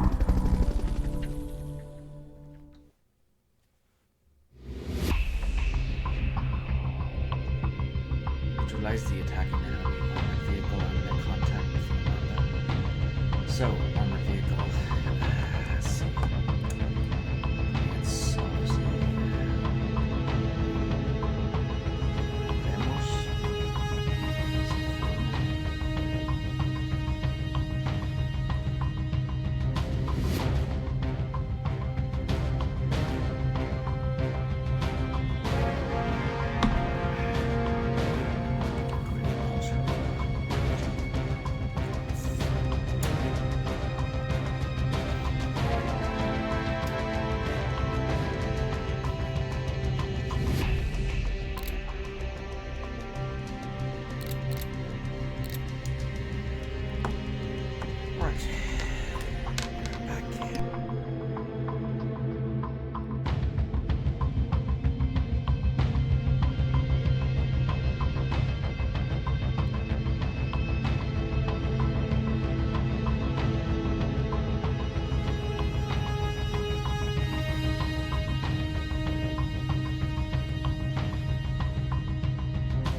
That's an armored vehicle unit, Snake. Either destroy the vehicle or neutralize the soldiers. Take it out.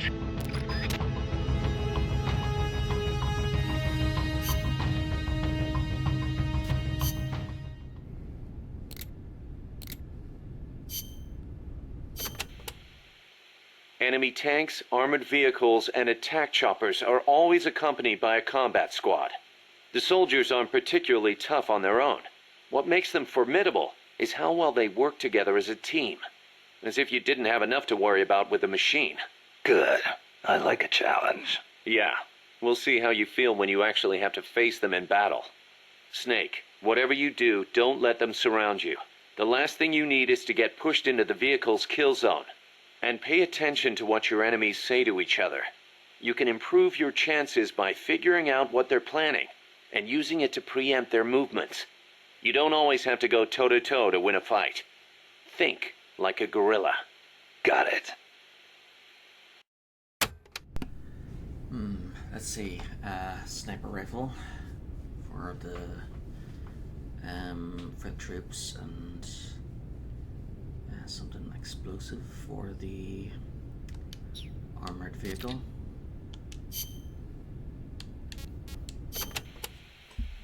There's a lot of banana cultivation along Costa Rica's Caribbean coast.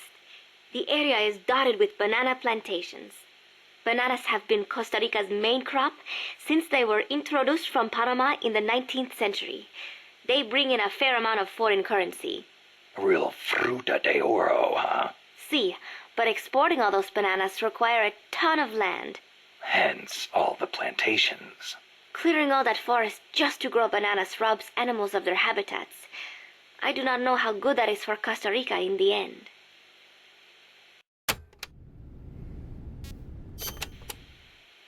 Panama disease was rampant here about 20 years ago, putting a lot of banana plantations out of business.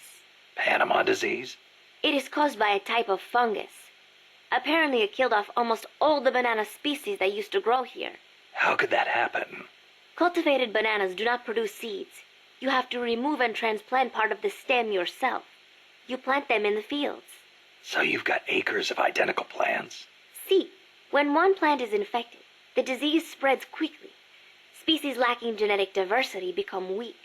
They grow different bananas today, one said to be resistant to Panama disease.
So I either take out the APC or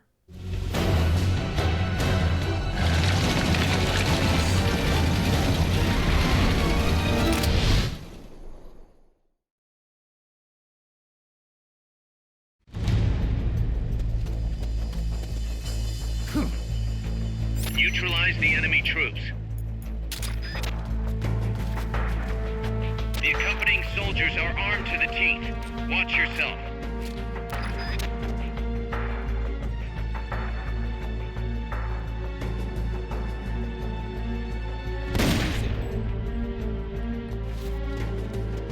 Someone attack! The enemy's attacking! Going to alert status!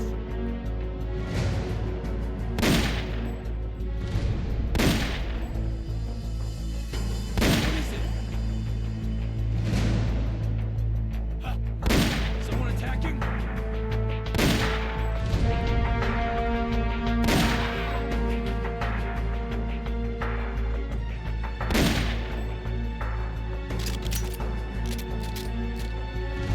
Someone attacking?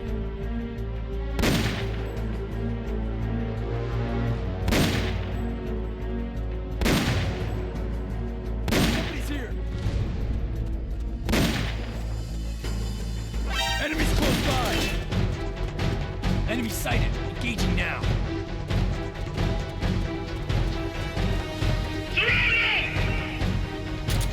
Go around!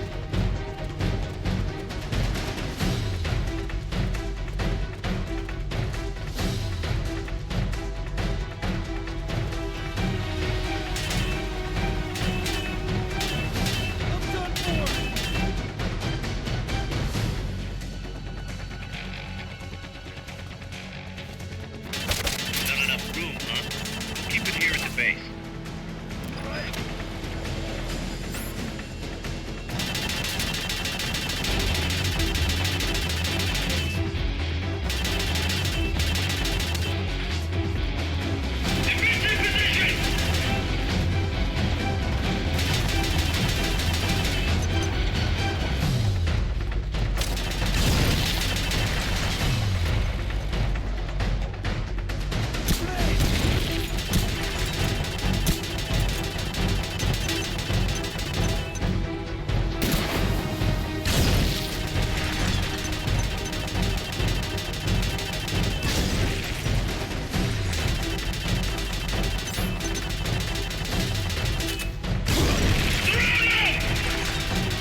Go, go!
Come in, Snake! Snake!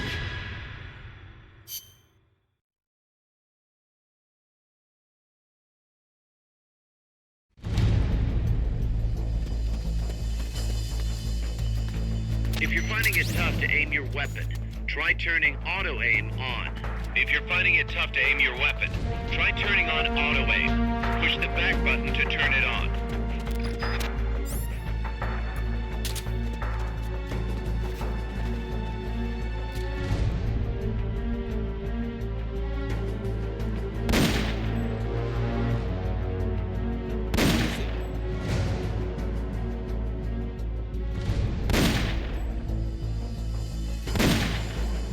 The enemy's attacking!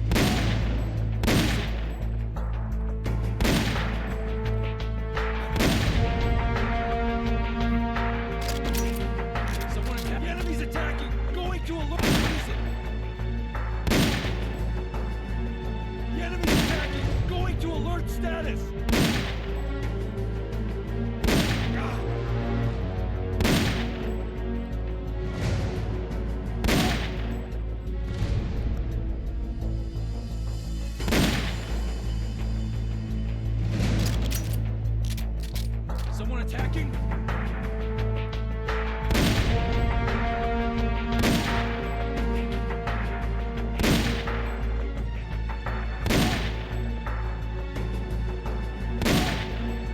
Someone attacking?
him, and it's mission complete.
Amanda!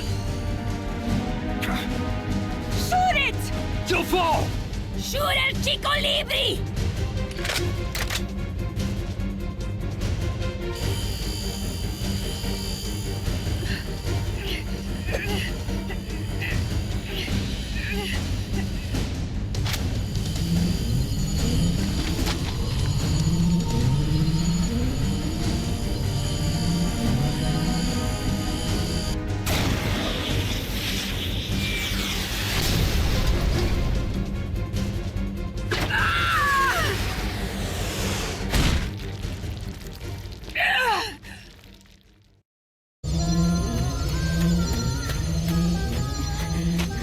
Amanda! Chico. What? What is it? Can you roll me one? Tobacco. Oh, yeah. Chico.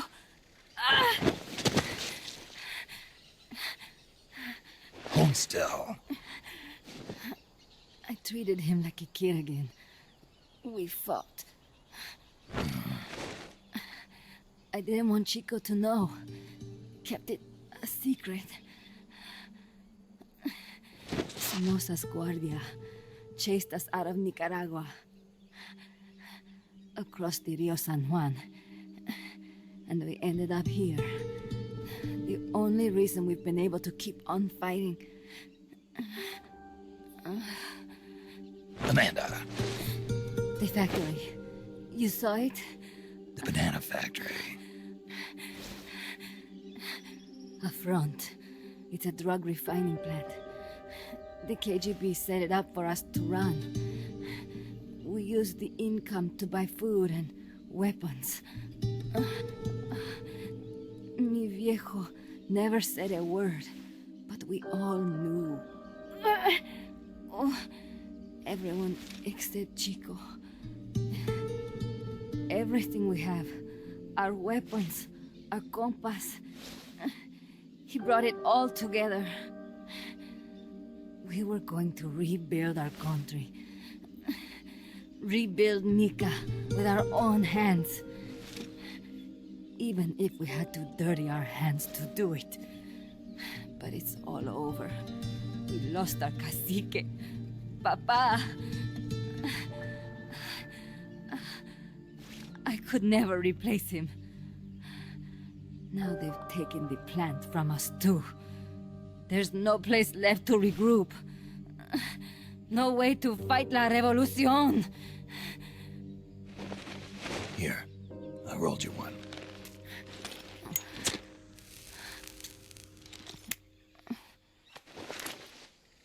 What about you? You're going after that cargo? Yeah.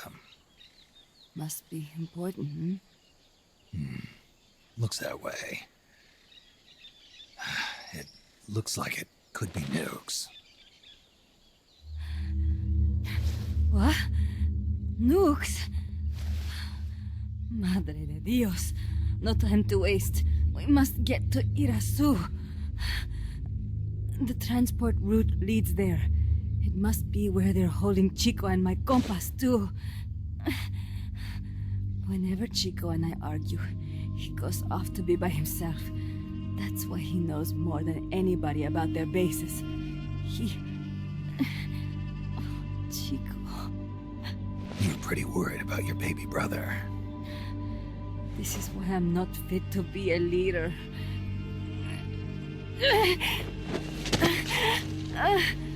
Fine. It's a little bit out of my way, but just tell me where I need to go.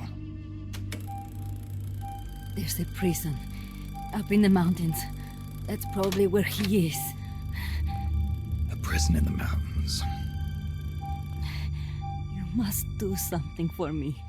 If you can't save Chico, I want you to ease his pain, end his humiliation. If he gives in, if he's about to sell out his compas, please,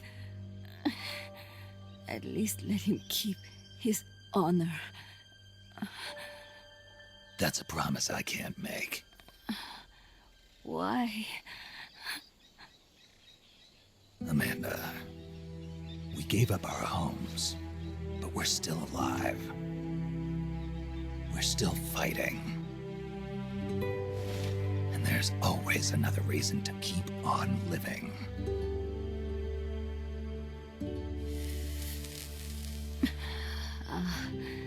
I feel alive again.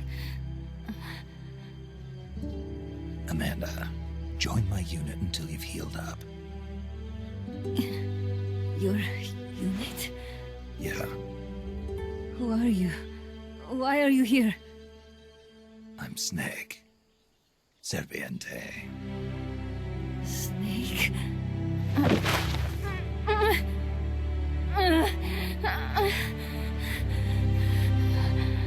Could it be the great cacique has come to lead us?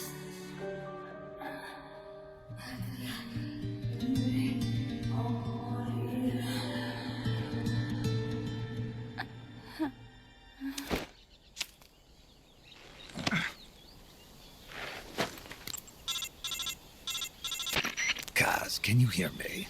MSF here. One for recovery. She's wounded. Acknowledged.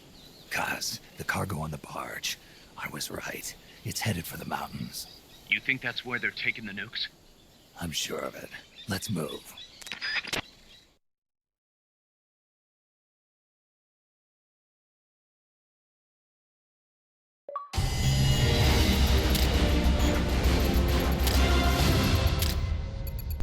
Whoop whoop. Got another achievement. A carrier.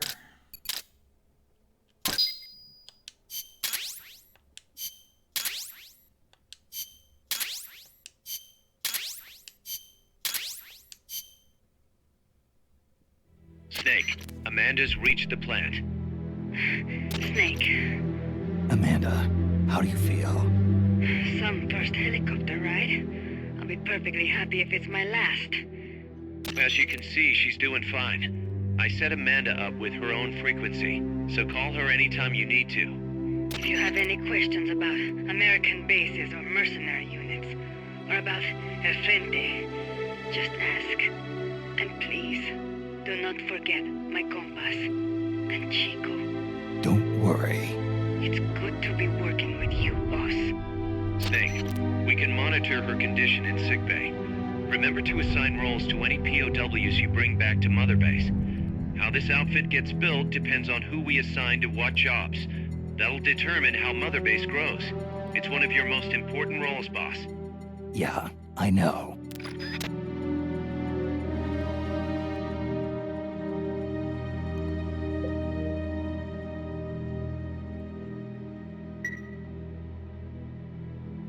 Boss, one more thing. Now what? It's about sickbay. Naturally, we can use it for the sick or injured like we did with Amanda. But we can't expect people to get better without the proper treatment. Uh-huh. So I figure we'll need a medical team for that. The number of team members and their abilities will determine how quickly the sick and injured heal. They can also monitor everybody's health. Right. Prevention is the best medicine. You got it. Remember to wash your hands often and gargle twice a day, boss. If only I had the time.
Okay, second screenshot is called Metal Gear Solid Peace Walker Mech Carrier. No, wait, Mech Catcher.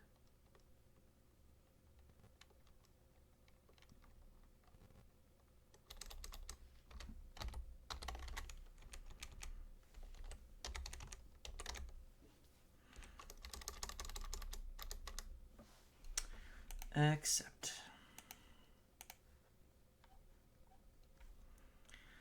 Yikes. Looks like there's a lot more missions to do.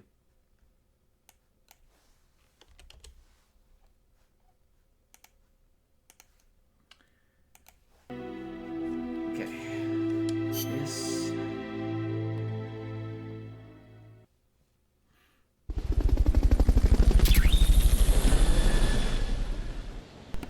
Mac. Macs are now available for viewing. Go to R&D Mac to view them. Medical team provide medical treatment and examinations to increase all staff members' resistance to sickness. Also enables you to develop more powerful tranquilizers. Sickbay treat sickness, wounds, and PTSD. Amanda Valenciano Libre. Tortilla chips, rank 1, ready for development.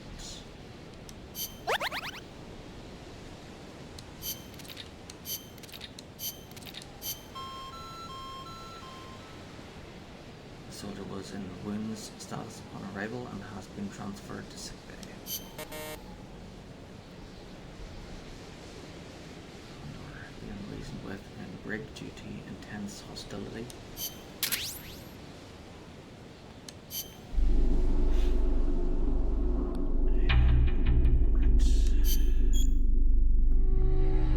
Would you like to view the medical team tutorial?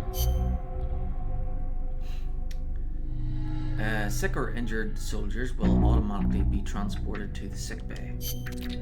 Soldiers in either state will perform below their natural abilities. The higher the level of your medical team, the lower the chance of sicknesses breaking out. Furthermore, the speed at which soldiers sent to the sick bay recover will increase. Finally, a high-level medical team will enable you to develop high-rank tranquilizer guns as well. This concludes the tutorial.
send everyone to the waiting room, because I'm not sure which ones are best for the sick bay.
If there's nobody in the medical team. Now there is.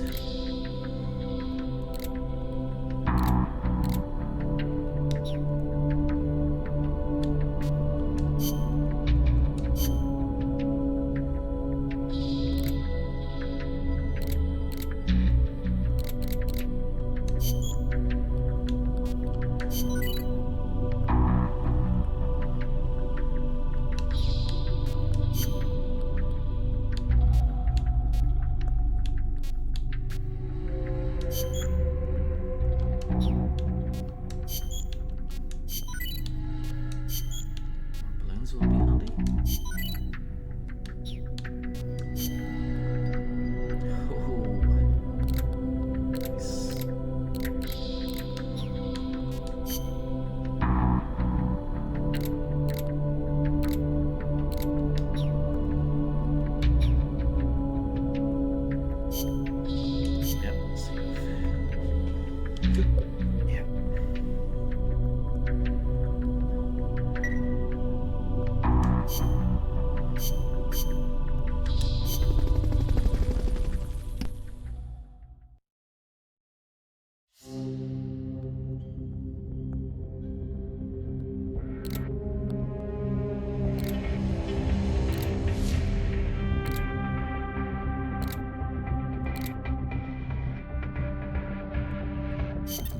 Snake, the nukes appear to have left the coastal marshes and reached the mountains around Irazu. But without a guide, it's gonna be tough tracking those things in the mountains.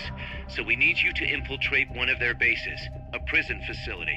I hope nothing's happened to Amanda's brother. I hear ya. There may be other Sandinistas held there too.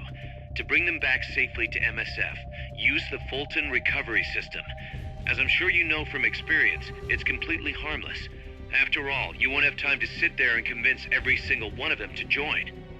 One other thing, Snake. Amanda.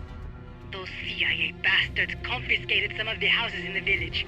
Chico's got to be inside one of them. Houses, huh?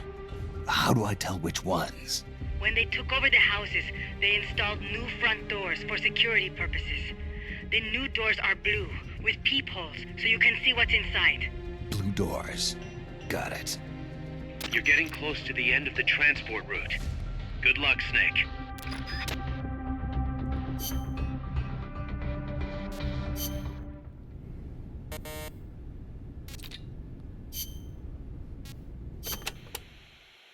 Areas with a distinct dry season, like the Pacific coast, have tropical dry forests. During the dry season, the trees drop their leaves. It gives you a clearer view, but at the same time, there are fewer places to hide. So be careful. Sounds dull. It is not really. A lot of trees flower during the dry season, including my favorite, the tabebuia. It has these amazingly vivid yellow flowers.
Costa Rica has several active volcanoes, Irasu being one of them. That's where Camino de Lava comes from, huh? The tropical dry forests around here are quite different from our rainforests. They lose their leaves in the dry season. Tropical forests are not all thick jungles. A few of them even have cacti. Some of Costa Rica's greatest assets are its diverse forests and natural landscapes.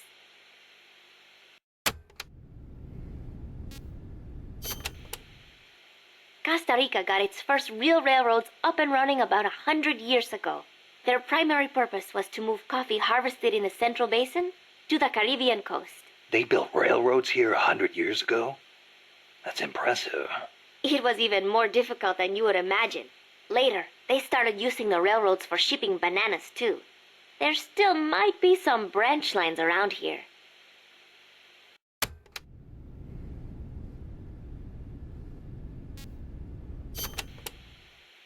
Aldea de los Despiertos means Village of the Awake. Weird name. The area is littered with coffee fields, and there is a factory nearby. The villagers are fans of coffee, so... Nah, they don't get much sleep, huh? They've got a sense of humor, all right. I cannot believe they would take over a place like this and use it as a prison. It is unforgivable for both the CIA and the thugs they employ. All the villagers wanted was to live in peace. What gives the CIA the right to crush them like that? They don't care about anyone's rights but their own. It's just the way some people are. You really think so? Don't worry. It just gives me the right to teach them a lesson.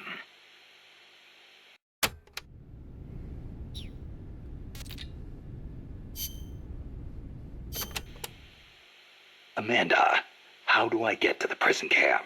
First, head up the narrow mountain path. The path will gradually open up and you'll come to a fork in the road. Watch yourself up there. You'll be lower than the surrounding terrain, so if you head down the middle, you'll make for an easy target. Yeah, thanks for the heads up. Take the leftward path to reach the prison camp.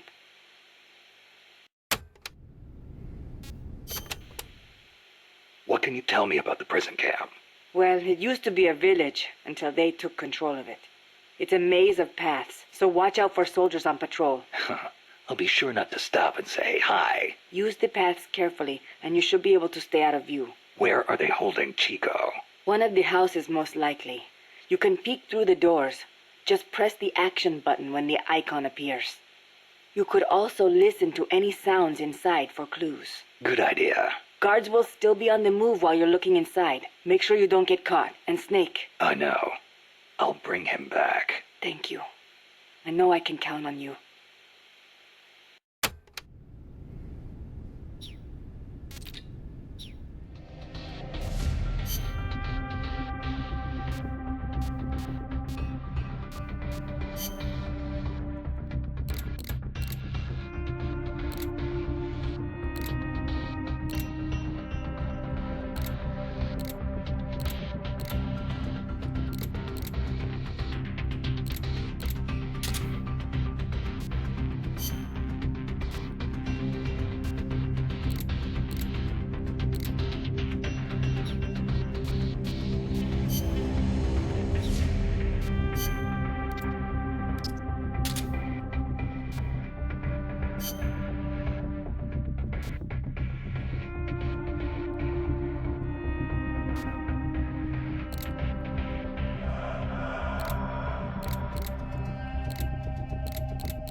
Mosco's in a prison camp north of here.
Not enough room, huh?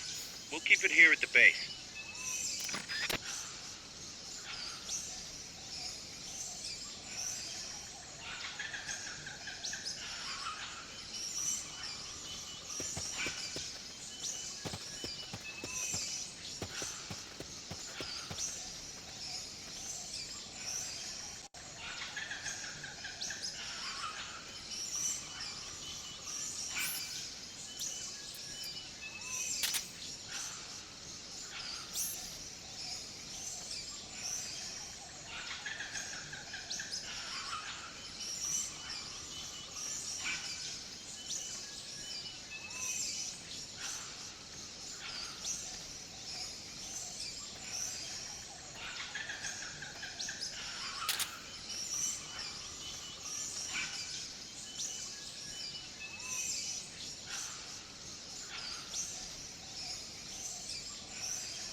Fulton recovery helicopter is complete.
The basin ahead leaves you completely exposed to sniper fire. I have a bad feeling about this.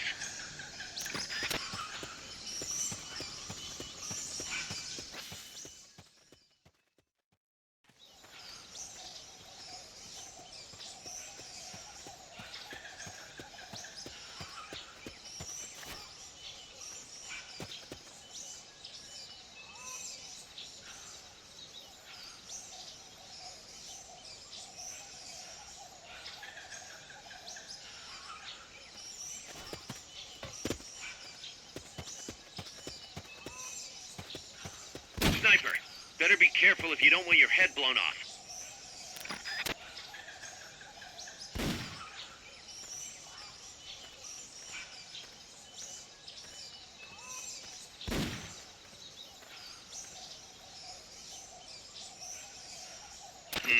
That's too tall to climb. If only you had some equipment. I heard something.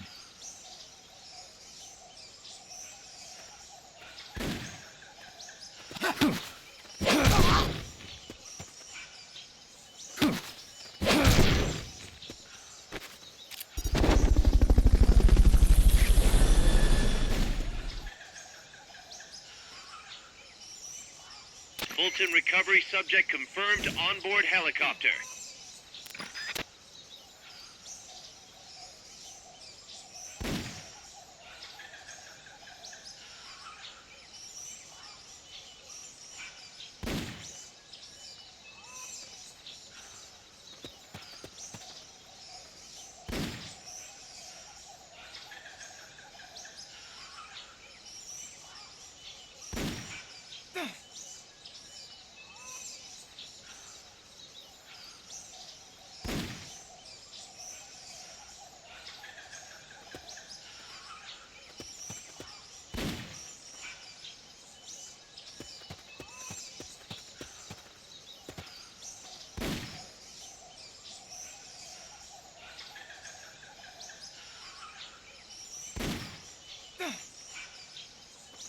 Somebody there? Nothing here.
Fulton recovery helicopter is complete.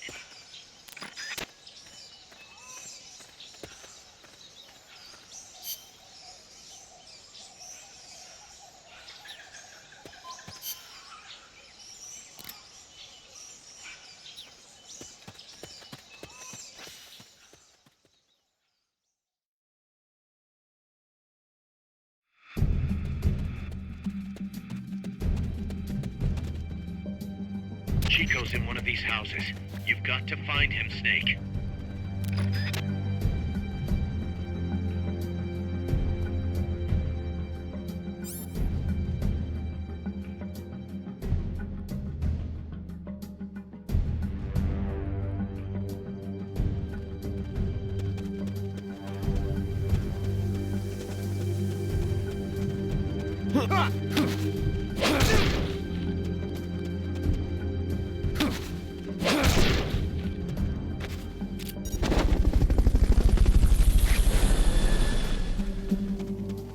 To check inside a house, press the action button in front of the door.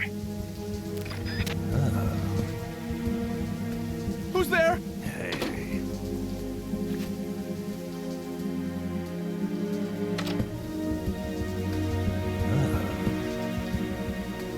Who's there?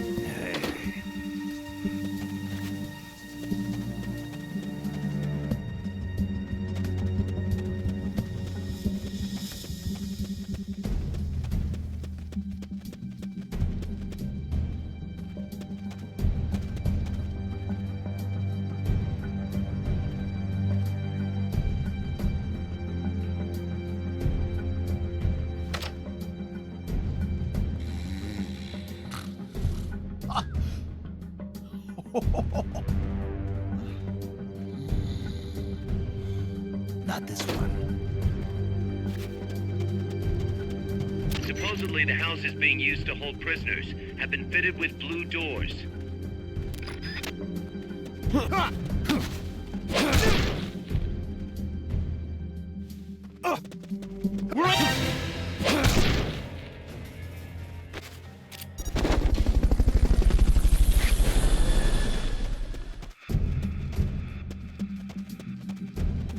Fulton recovery subject confirmed onboard helicopter.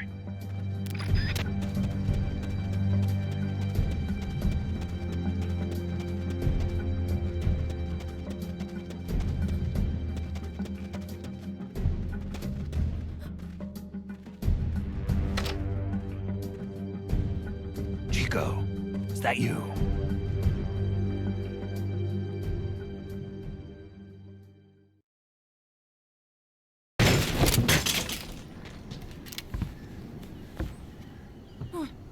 Who's there? Chico, it's me. You're that photographer. That's right. A war photographer. Huh? I thought you were here for the birds. Yeah, the birds of the battlefield. Whoa! Is that chess? Can I see it? Wow, the same kind of chair used! You can't keep it, kid. Here, have these instead. Those photos! Huh. Oh no, Amanda! She's safe. Don't worry. You sure? We're patching her up back at my place. She's hurt? I said don't worry. It's just a broken leg. You got any cigarettes?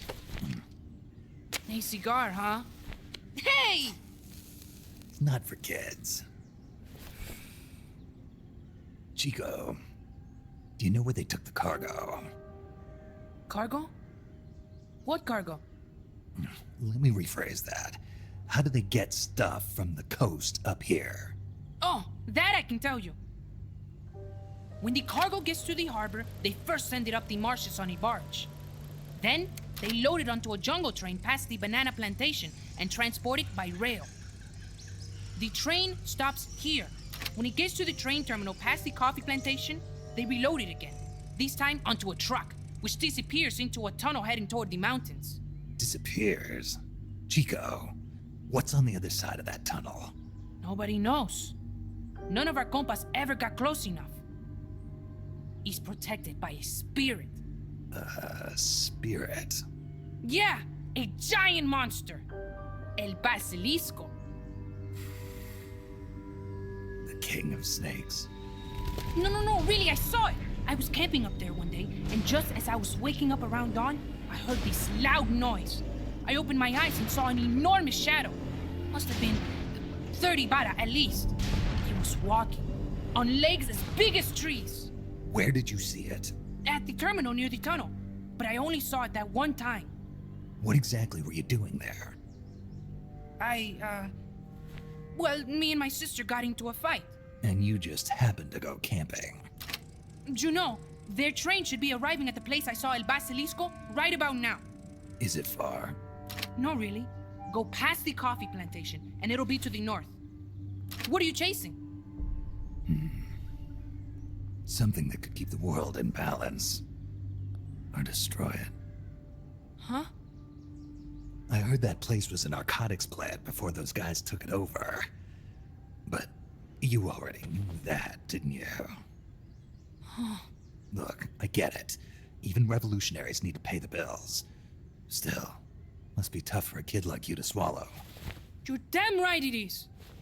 The route they use to transport stuff is the same one mi viejo used to smuggle drugs. He sold the drugs to the Norte Americanos and used the profits to fund the army. They tried to keep it hidden from me. Is that why you went camping? Yes. I managed to sneak into the plant a few times and I tried to set it on fire. Everyone treats me like a child. I couldn't stand it anymore. I'm not a kid, I'm 12. Couldn't do it though, could you? Chico, growing up means choosing how you're gonna live your life. To do the right thing, you sometimes have to leave the things you care about behind. Parents, family, your home viejo.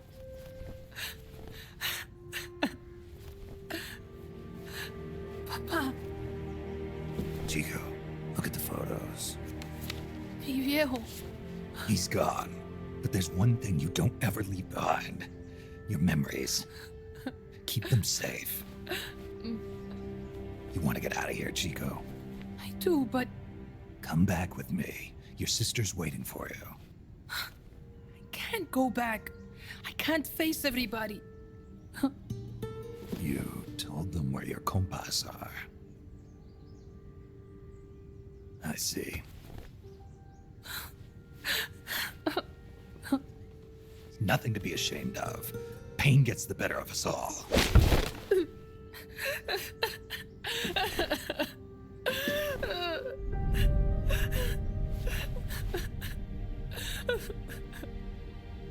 I wish I was dead. Okay then. I'll put you out of your misery. What? Any last words? Shoot. You are only going to kill a man.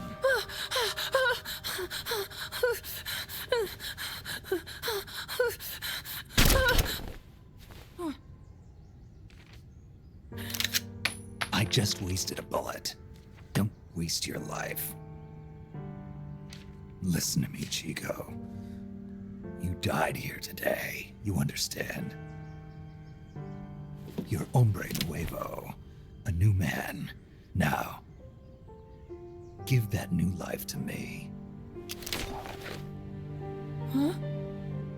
Fight with me, little soldier. Show me how strong you really are. Dry your tears, then promise me one thing. No smoking until you get older. Remember, real heroes are never as polished as the legends that surround them. You got it, boss. Snake is fine. What's that? Ah!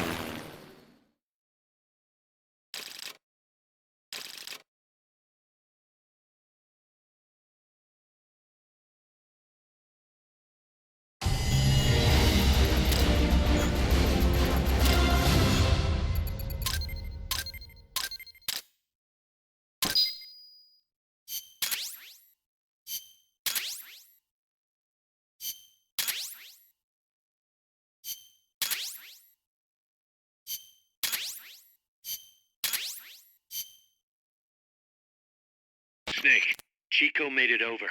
Snake! Chico, you made it. Made it. Don't give me that. You say you're gonna give me a new life, and then you nearly kill me. I take it you didn't enjoy the trip. What's the big idea?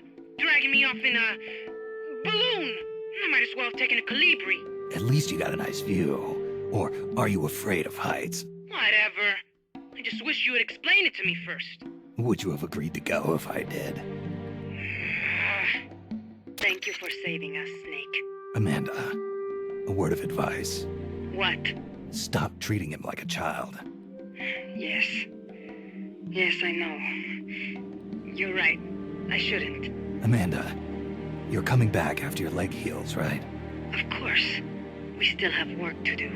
We, huh? Are you sure you've got Chico's future in mind when you say that? What do you mean? We're sworn to our father's cause, to helping the revolution succeed. Revolution or no revolution, you pick up a gun and sooner or later you're going to hell. Are you prepared for that?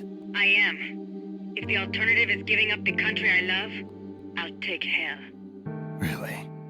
Well then, you're gonna have to stop treating Chico like a brother and start treating him like a soldier.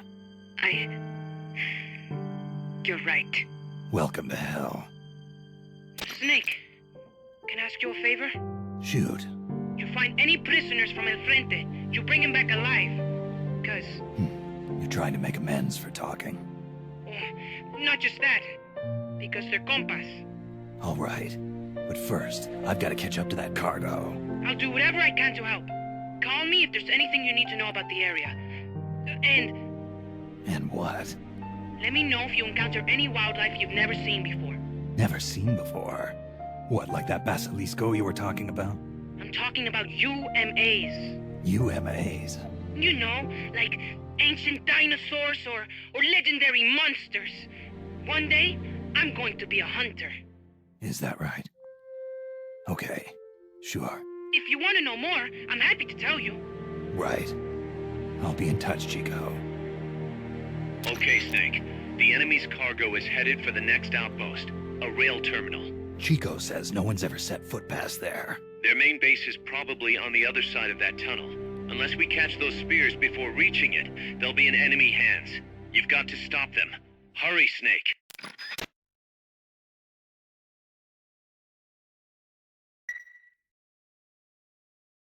Boss, I had an idea.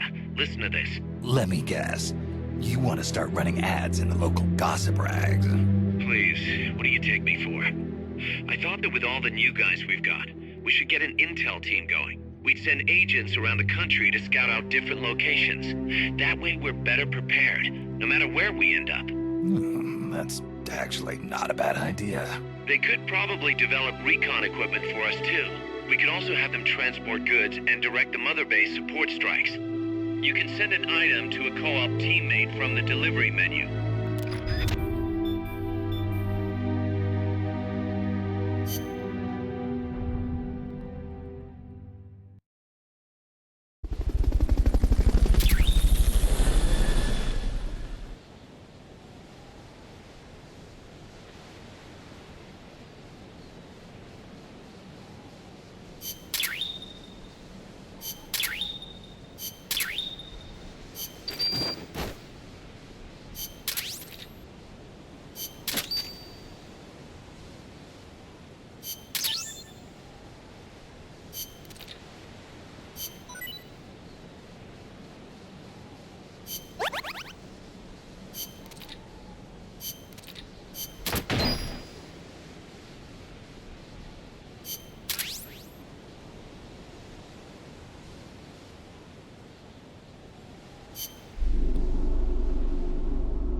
The intel team carries out mission supply support and support strikes. To receive support, use a support supply marker or a support strike marker.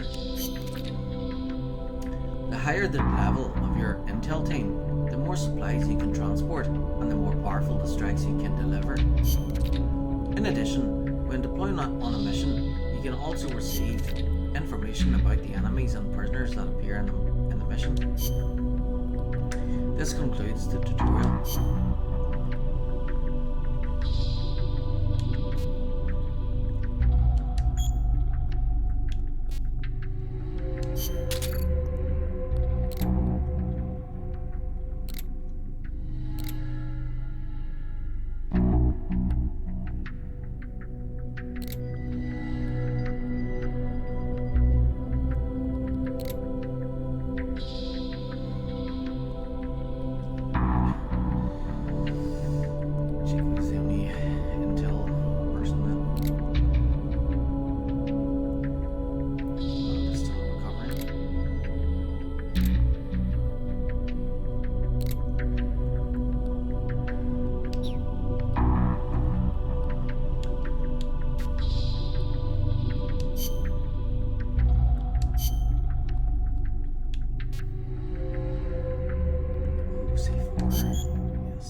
According to Chico, the nuclear materials will be loaded from a train and onto a truck at a rail terminal near the eastern foot of Irazu. If we can't cut him off at that terminal, we'll be in a world of hurt. Hurry, Snake.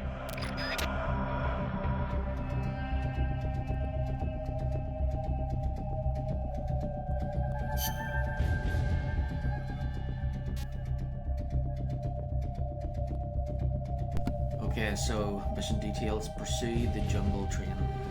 Proceed immediately to the jungle train terminal located at El Cadalso, and stop the nuclear shipment before it reaches the enemy's main base in Vulcan Irazu.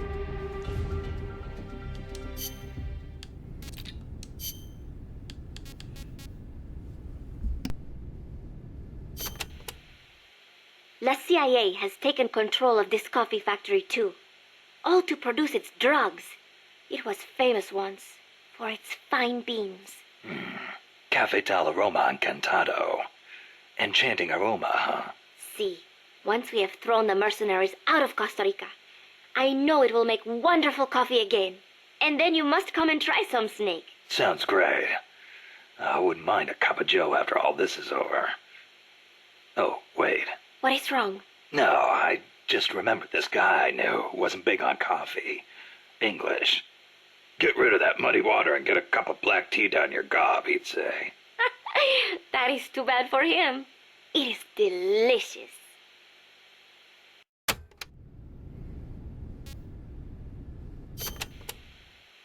As I said before, building railroads in Costa Rica was a dangerous job. A lot of men died, and sometimes they stopped work altogether. This is one of those places. They had to cut through steep terrain, so when they finally made it through, they just built the rail terminal right there. And that is why they named it El Cadalso. The gallows. Charming. I'm surprised the construction money didn't dry up the way things were going. Actually, it did, but the bananas helped complete it, so they say. You mean the energy the workers got from eating bananas? Oh, I suppose they do have plenty of vitamins and... No. I meant the money they got to finish it came from exporting bananas. Oh. But one thing is for certain. The owners of the railroads expanded into the banana trade after construction was completed. That was the start of banana cultivation in Costa Rica.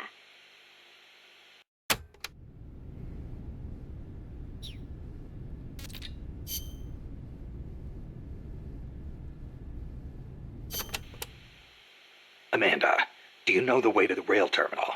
Remember the locomotive by the fork in the road before the village? Yeah, back in the jungle. Follow the train tracks from there, and you'll come to the terminal.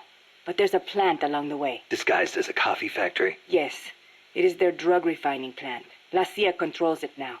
Cutting through there is the shortest way, but it'll be crawling with soldiers. If you want to go around... No, forget it. If that's the shortest way, that's the way I'll take. Besides, it's one of their bases. It'll be good intel. Very good. A number of guards at the plant are positioned on high walkways. Be sure to study their movements before you advance. Or I could just snipe them first. The plant's layout is another maze, I'm afraid. Stay cool. Make your way out of the plant and you'll arrive at the terminal. You know a lot about this place. What are you saying? I've been there before, when the KGB ran it, yes. But it is not as if I enjoyed it. No, I just meant you know a lot about how the enemy works. I hope so.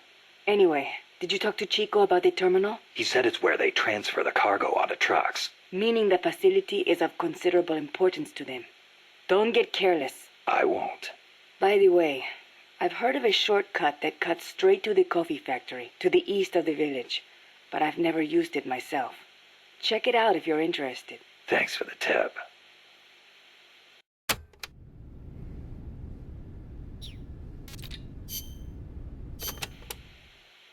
The supply staging point is at the eastern foot of Irazu. There's a rail terminal there. They'll probably transfer the nuke from the train onto a truck. Gotcha. I'll have to catch them while they're moving the cargo. But you might run into El Basilisco. Keep your eyes peeled, Snake. An 80-foot-tall walking behemoth. The CIA's new weapon? Could be. Too bad it's not actually a dinosaur. I think They're testing it up at the base, on top of the mountain. I met a guy in Russia who described it as a Metal Gear linking infantry and artillery. Metal Gear. I've got a bad feeling about this. Like maybe it's connected to everything that's happening here somehow. The nukes?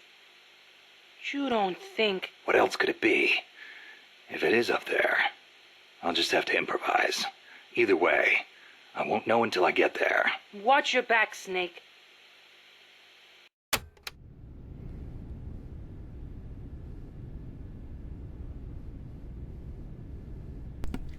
So, can't help but notice that everyone is the same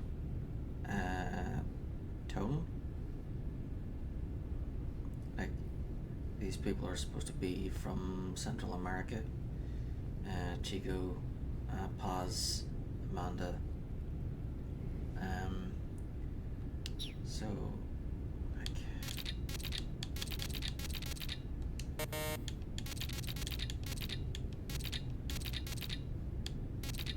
Yeah, so these three are all from Costa Rica. So, like...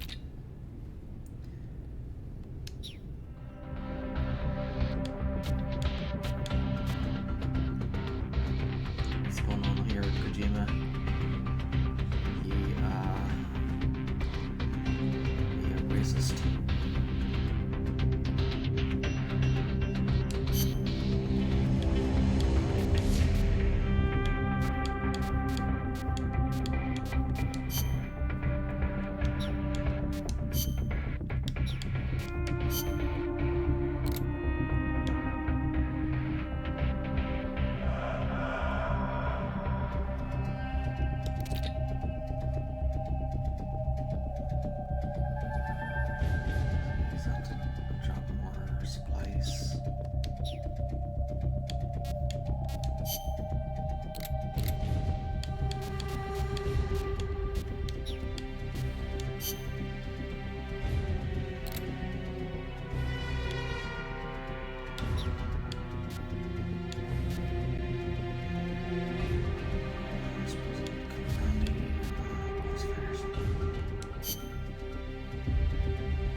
The train terminal is on the other side of the coffee factory.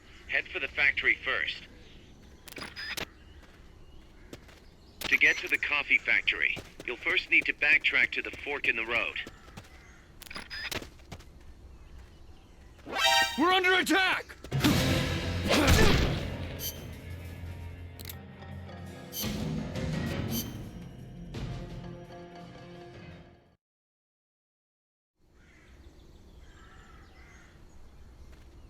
The train terminal is on the other side of the coffee factory. Head for the factory first.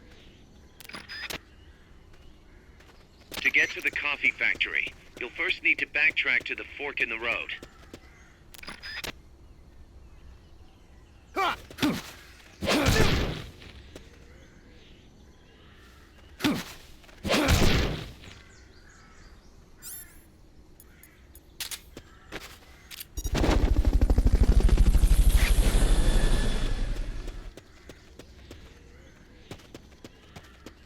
Fulton recovery subject confirmed onboard helicopter.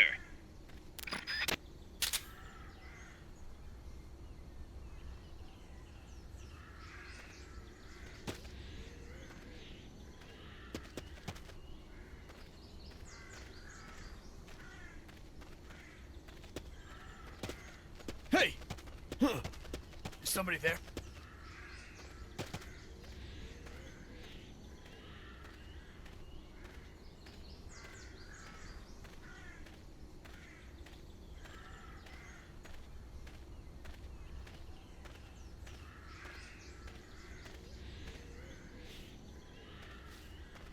I know I saw something. Huh. What was that?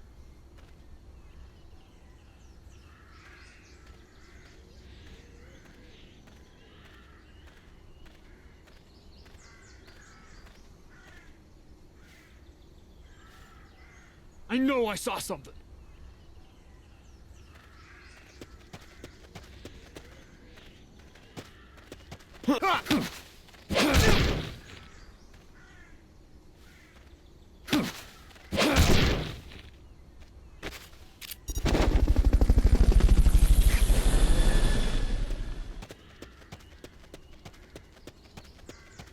Fulton recovery helicopter is complete.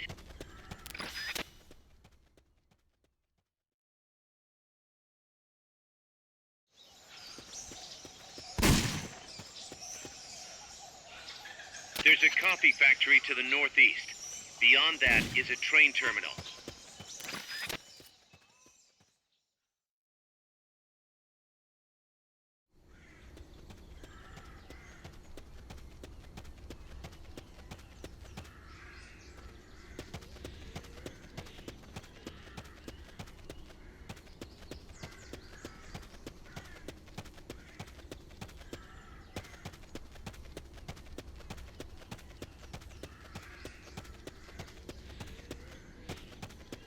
Not enough room, huh?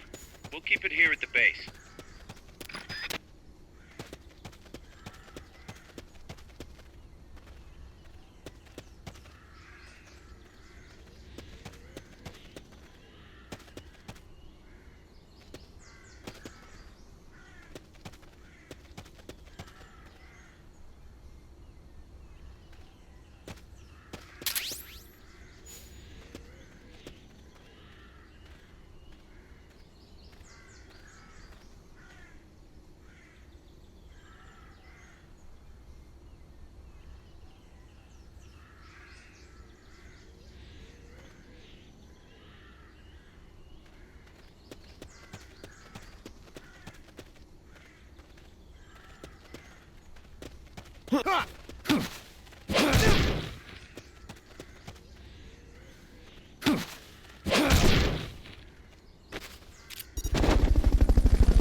Fulton recovery subject confirmed onboard helicopter.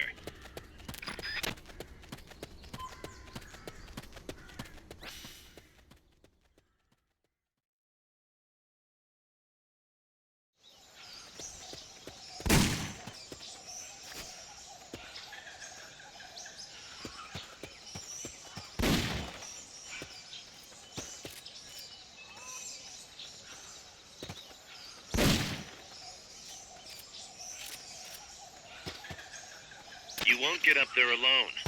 With some help, maybe? Wait.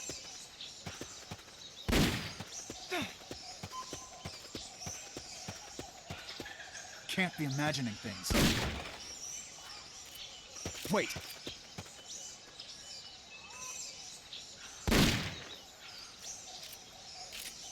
Can't be imagining things.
Fulton recovery helicopter is complete.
What was that?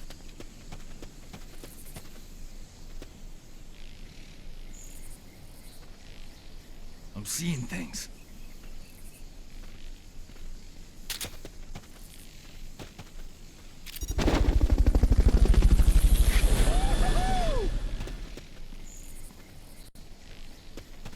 Fulton recovery subject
rations equipped to automatically recover life when it reaches zero.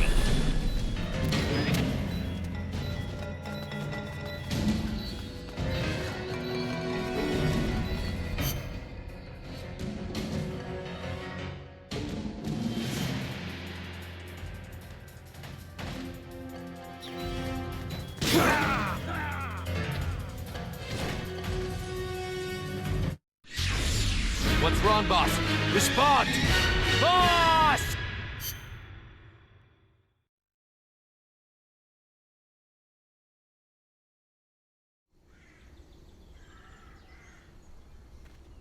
The train terminal is on the other side of the coffee factory. Head for the factory first.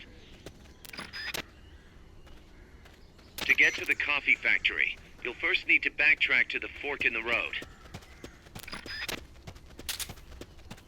Not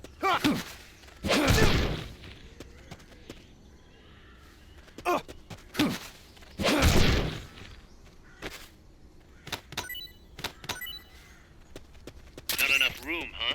We'll keep it here at the base.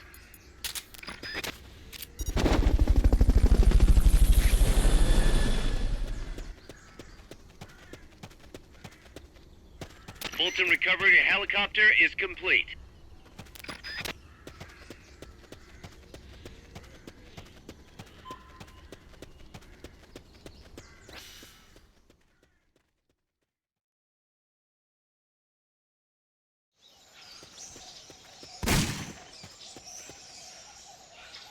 There's a coffee factory to the northeast. Beyond that is a train terminal.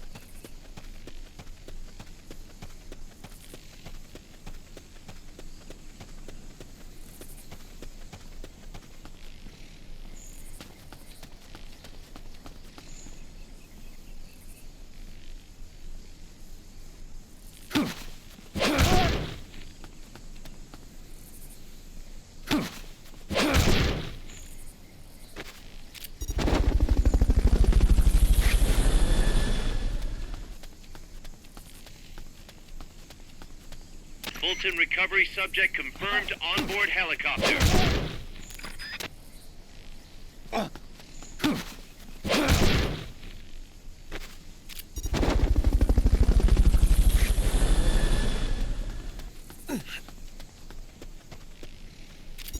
Fulton recovery helicopter is complete.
Pass through the coffee factory to reach the train terminal.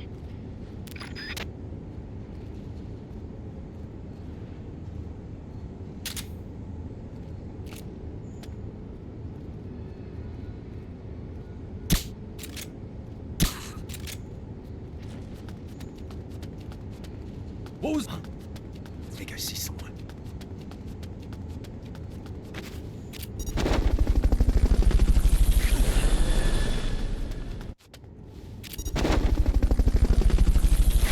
Ultimate recovery subject confirmed onboard helicopter.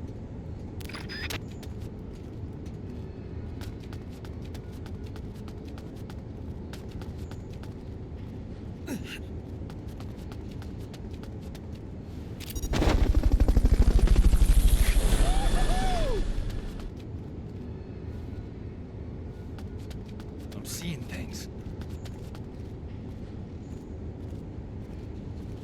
Huh? I think I see someone. Enemies close by!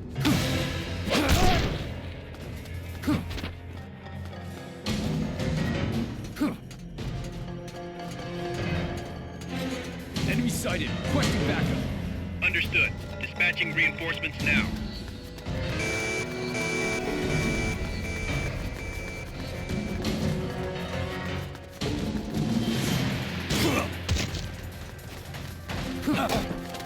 Over here!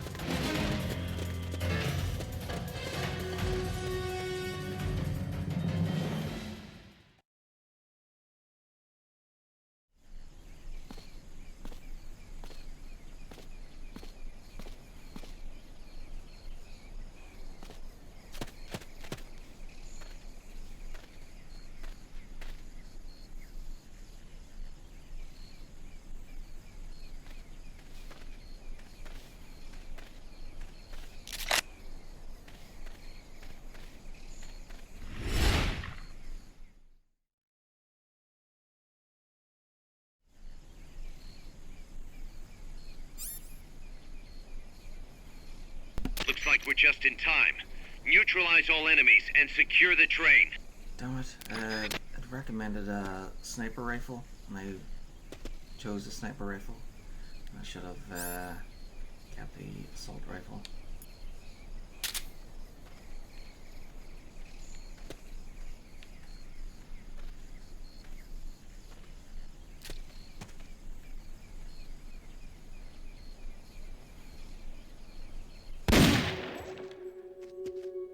We're being shot at! Going to alert!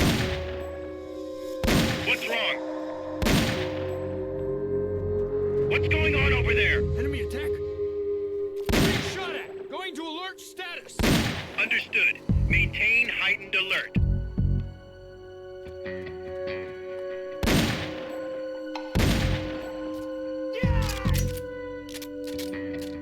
That's better. Thanks.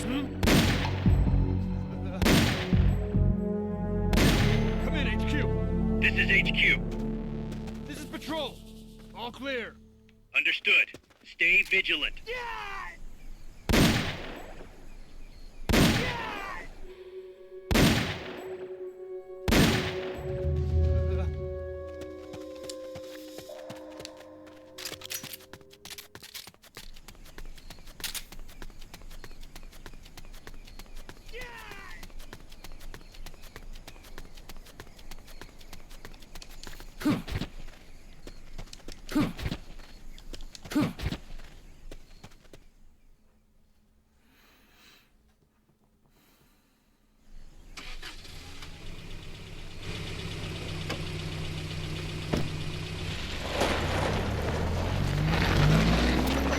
Check out the cargo.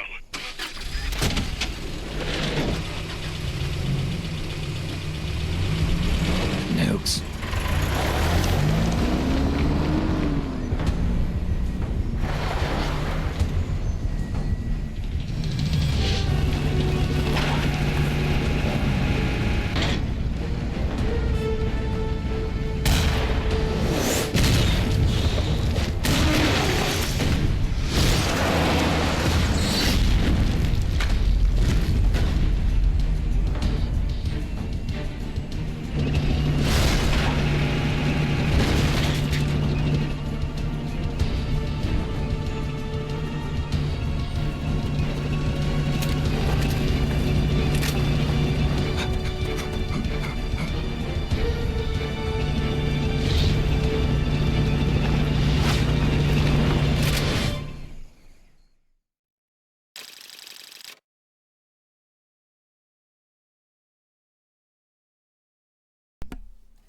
Okay, next boss fight.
Delivery allows you to send certain weapons and recovery items to co-ops and versus players via cardboard box.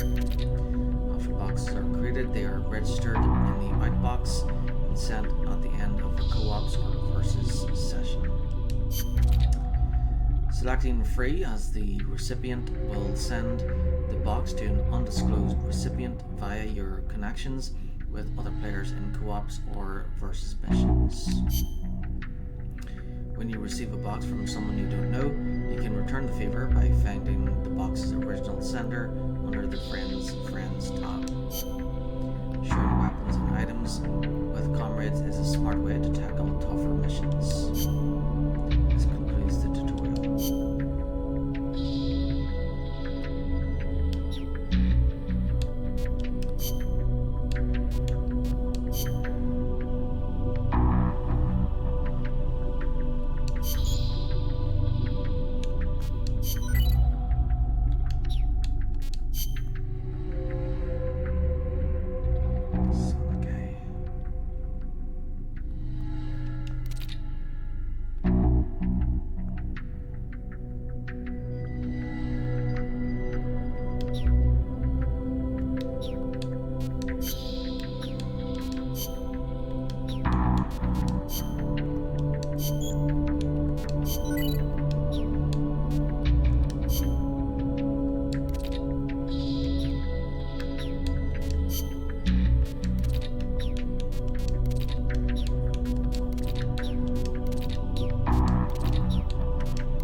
Snake, that's an enemy tank unit. Either neutralize the soldiers or destroy the tank. Get them.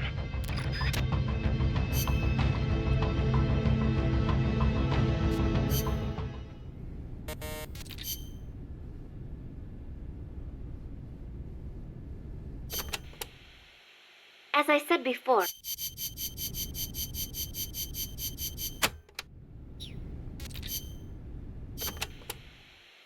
an enemy tank. Is there somewhere you can hide, boss? There are train cars, but they won't hold up against a gun like that. Even a freight train? Incredible. But they keep me out of sight. Temporarily. Use them to look for an opportunity to hit its treads or the fuel tank at the back. But don't forget about that gun, huh? Or the soldiers. They may try to flank you. Right. You can also stop it by taking out all the soldiers. You can do it, Snake.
Neutralize that tank unit.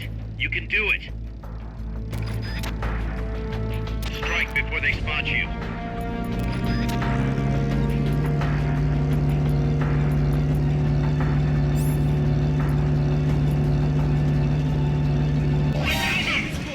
Armed and ready. Take base.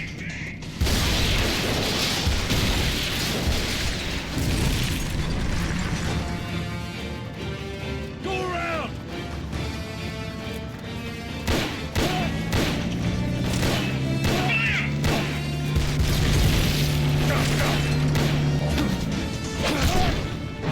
Move in!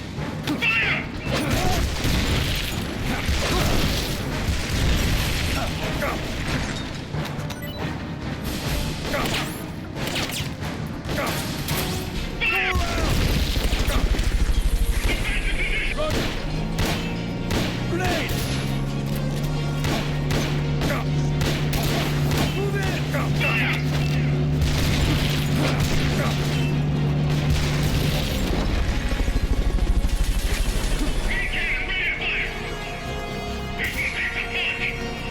Take base.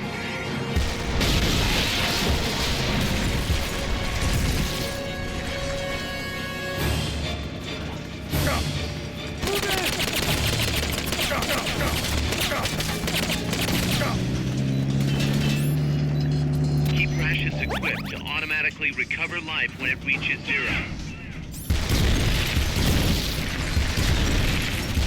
Around them!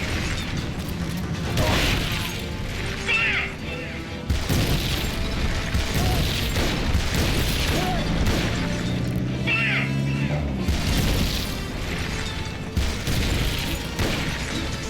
Fire! Go around! Requesting cover!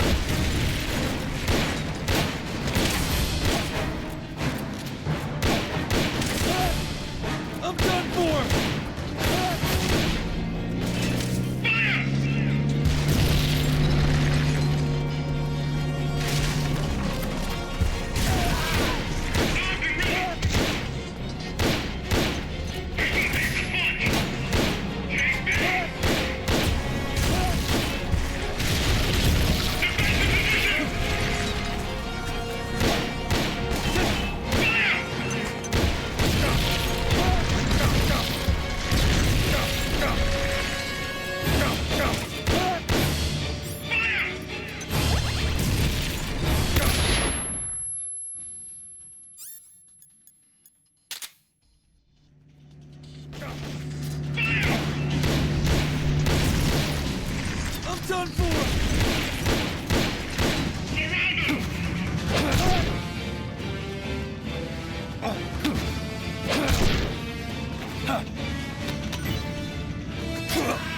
Armed and ready! This one takes a fall! Take this!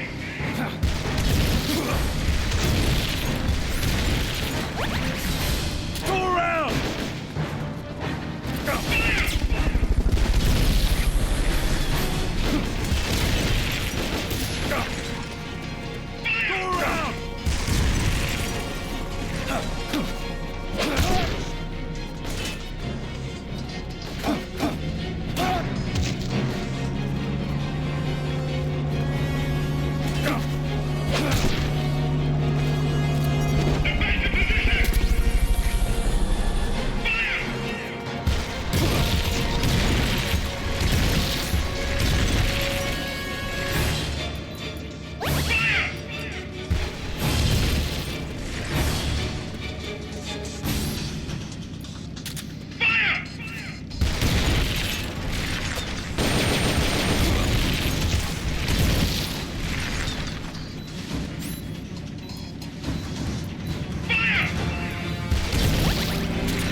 leader. Can you take him down?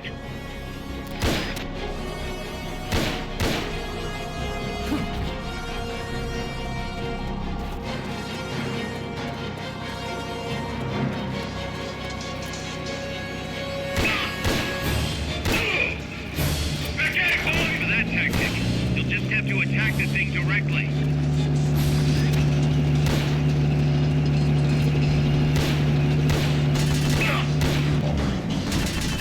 Armed and ready! This one packs a punch! Take this!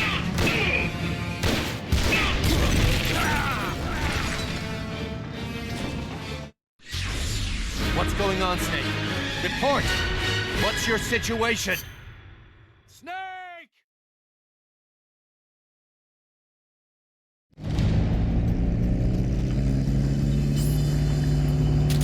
Don't worry about the tank. Just focus on the troops. They're trying to find you. Make sure they don't.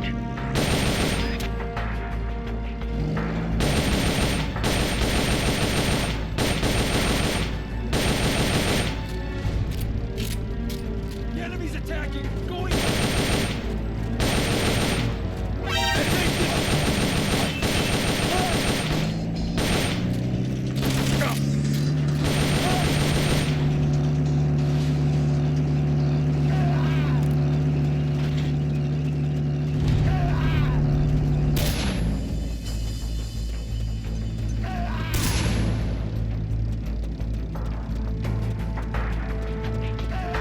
Who's that?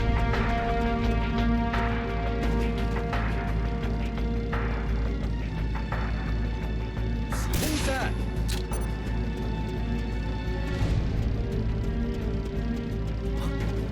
What is it?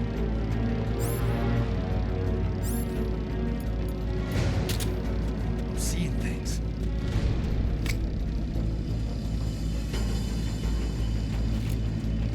Enemies close by! Enemy sighted! Go! Now! Go! Go! Go! Go!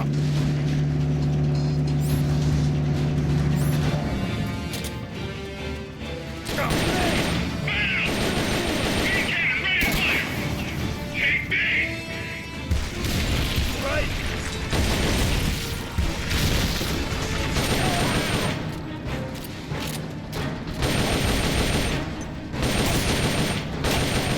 Go around!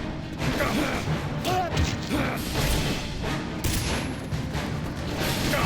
Busty cover! Go around!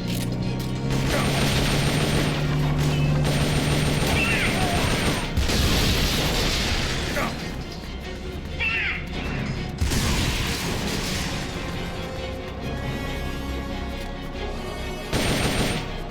Defensive position!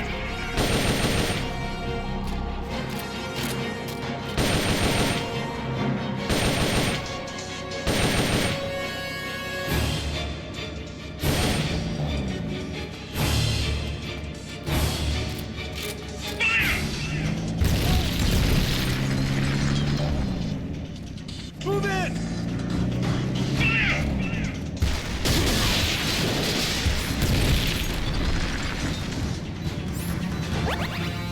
I'm done for!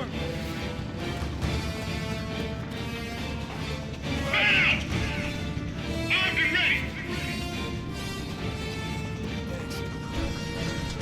This one packs a punch!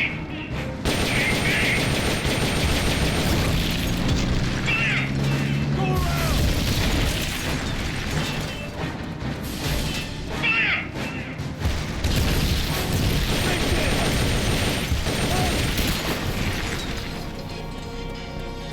Move in! Cover me! Roger!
the thing directly.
As we speak.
They've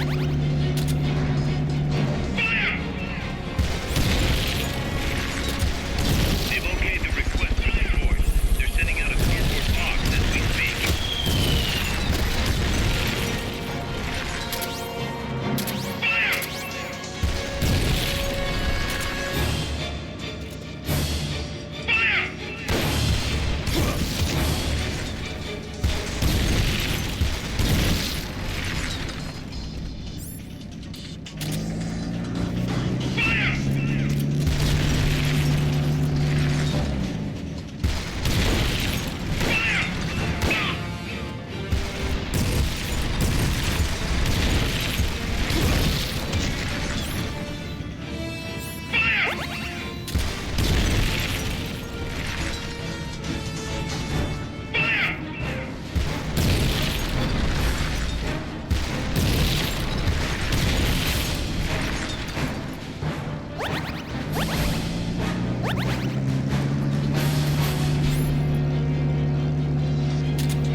They've okayed your request for a cardboard box.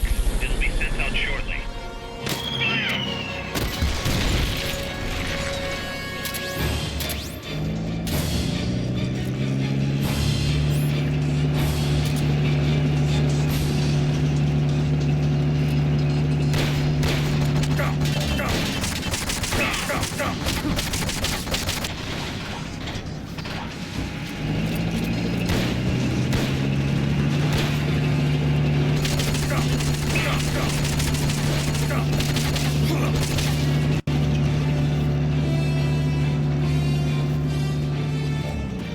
Armed and ready! Fire!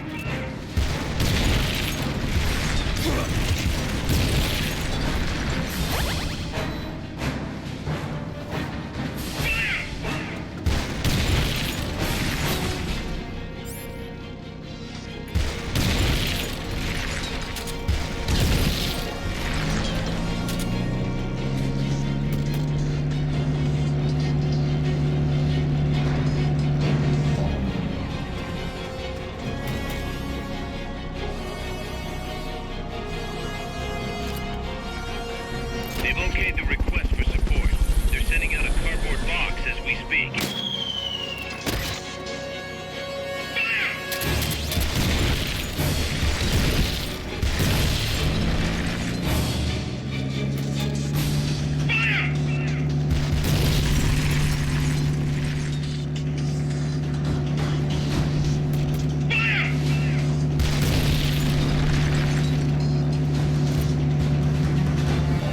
You're asking for the impossible. We need some time. Try again later.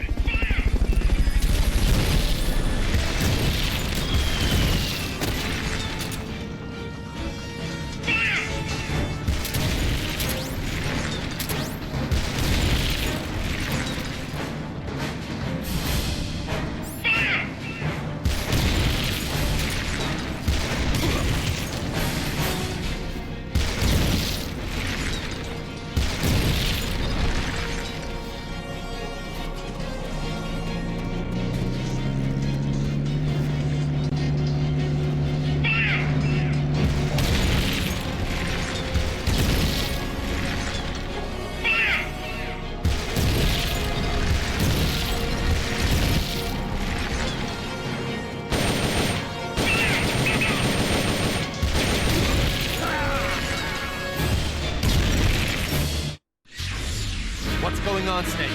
Report! What's your situation? Snake!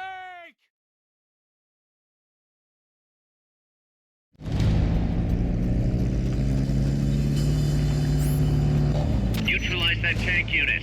You can do it. Strike before they spot you.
Enemies here!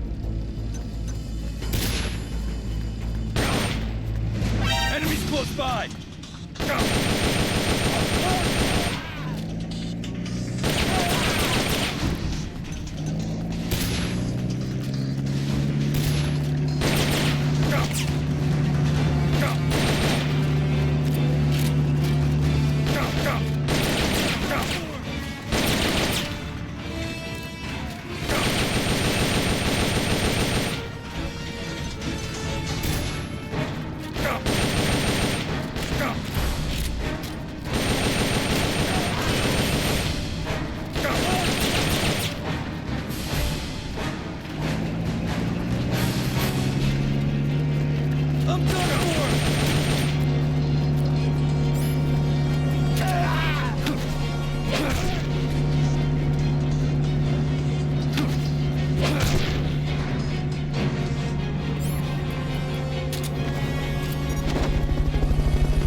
Fulton recovery helicopter is complete.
Snake, that's an enemy tank unit.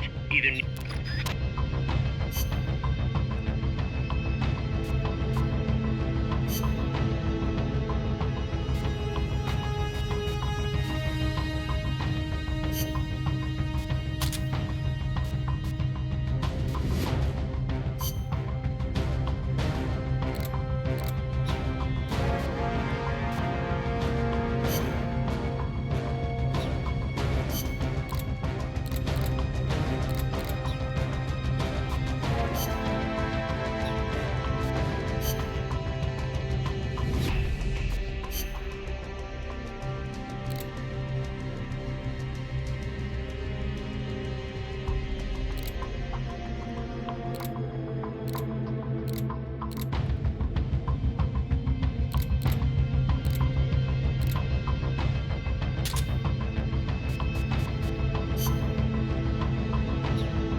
Yeah, I'm trying to beat this tank boss.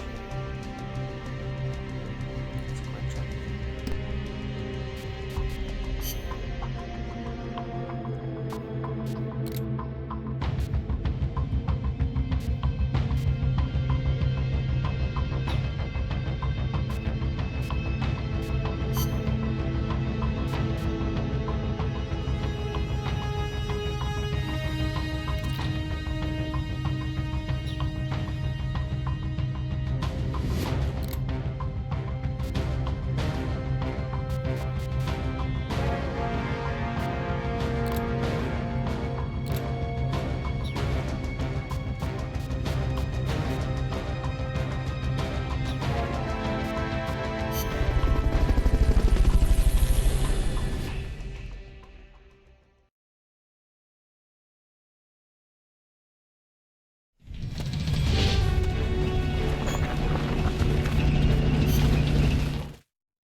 Neutralize that tank unit. You can do it. They haven't seen you yet. Perfect. Now's your chance.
Neutralize that tank unit.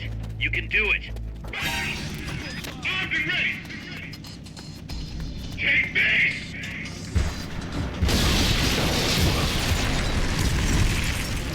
Move in.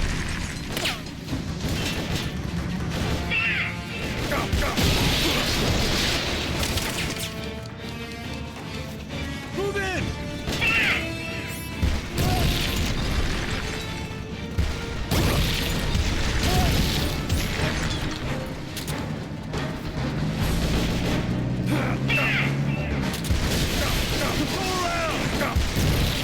Keep rations equipped to automatically recover life when it reaches zero.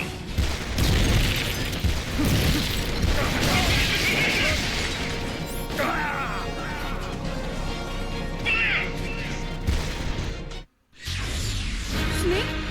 What's going on? We still gotta look for Joy Maids together.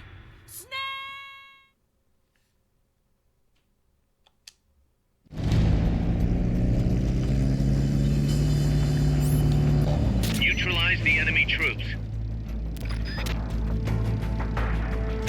They're trying to find you. Make sure they don't. Enemies attacking. Going to alert status.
Leader's down.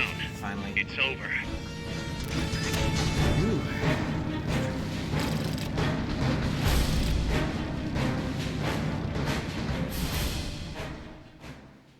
Job done.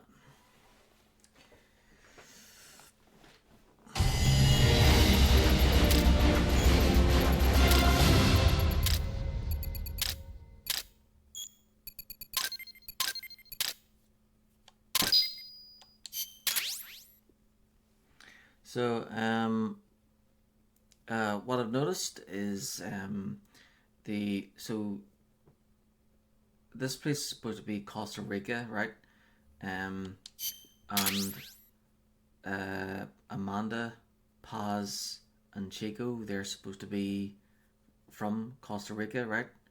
But I've noticed something that, you know, well, you'll see. Ooh, curry. Love curry. Snake, the truck is headed up the mountain road past the tunnel. So it was nukes after all. What now?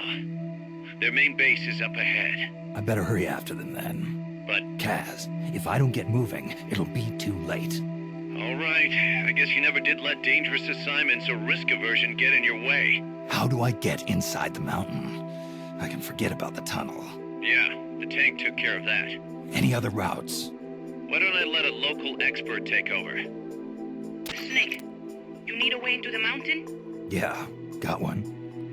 Let's see. Do you remember that precinct I was in? In the village, right? Right. Go back to the village and head north. There is a bridge that connects to the mountain road. It crosses over a gorge. That's probably the best way. But there is a little problem. The path heading north from the village is barricaded. You might have to break through. Got it. The heart of Irasu. That's where the enemy's base has got to be, Snake. And maybe... Let me guess. The Basilisco. You don't believe me. do you? No, I mean, we'll have to see. Snake, Inazu features a number of crater lakes. The Odeberg government had planned to use those lakes to construct hydroelectric plants as one of its big state development projects. The project was scrapped, but there's still a small opening at the bottom of the lake. Meaning? I checked the satellite imagery, but didn't see anything man-made, which means they probably built a base inside the mountain. Could just be a storage igloo for explosives, or maybe some kind of research facility. What do they hope to accomplish by bringing the nukes there? First things first, get past that barricade north of the village. Looks like the only way through is the noisy way. You'll have to blow it up.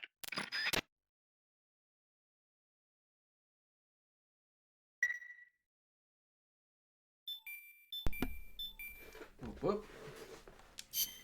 Yes, definitely save after that last mission.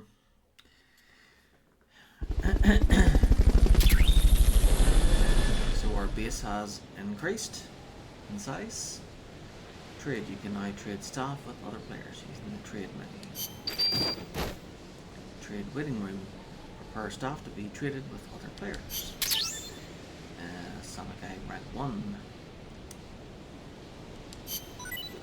Sniper rifles. Spicy curry rank 1.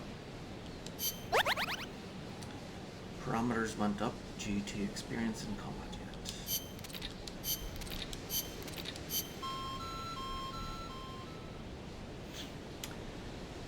Fur seal.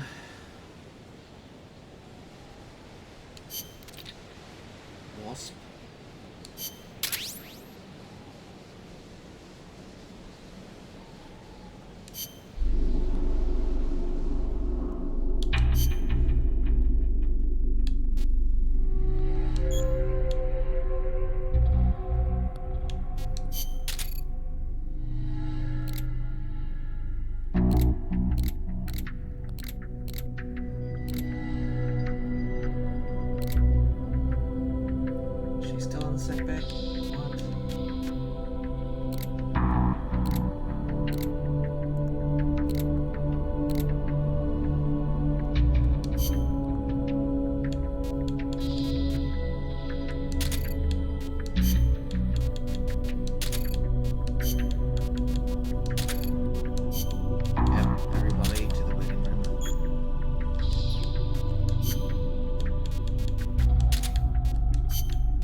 Army. And then R&D, research and development. Mess hall, we're in charge of cooking.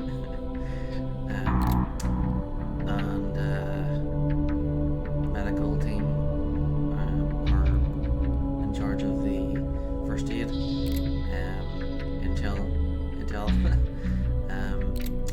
And then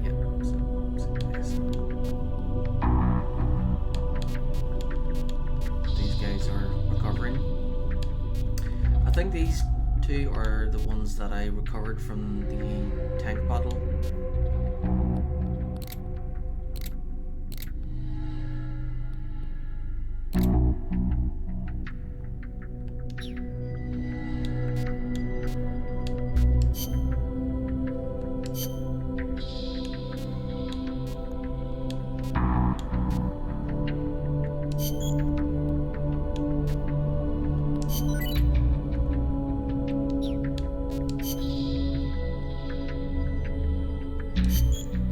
Sounds good.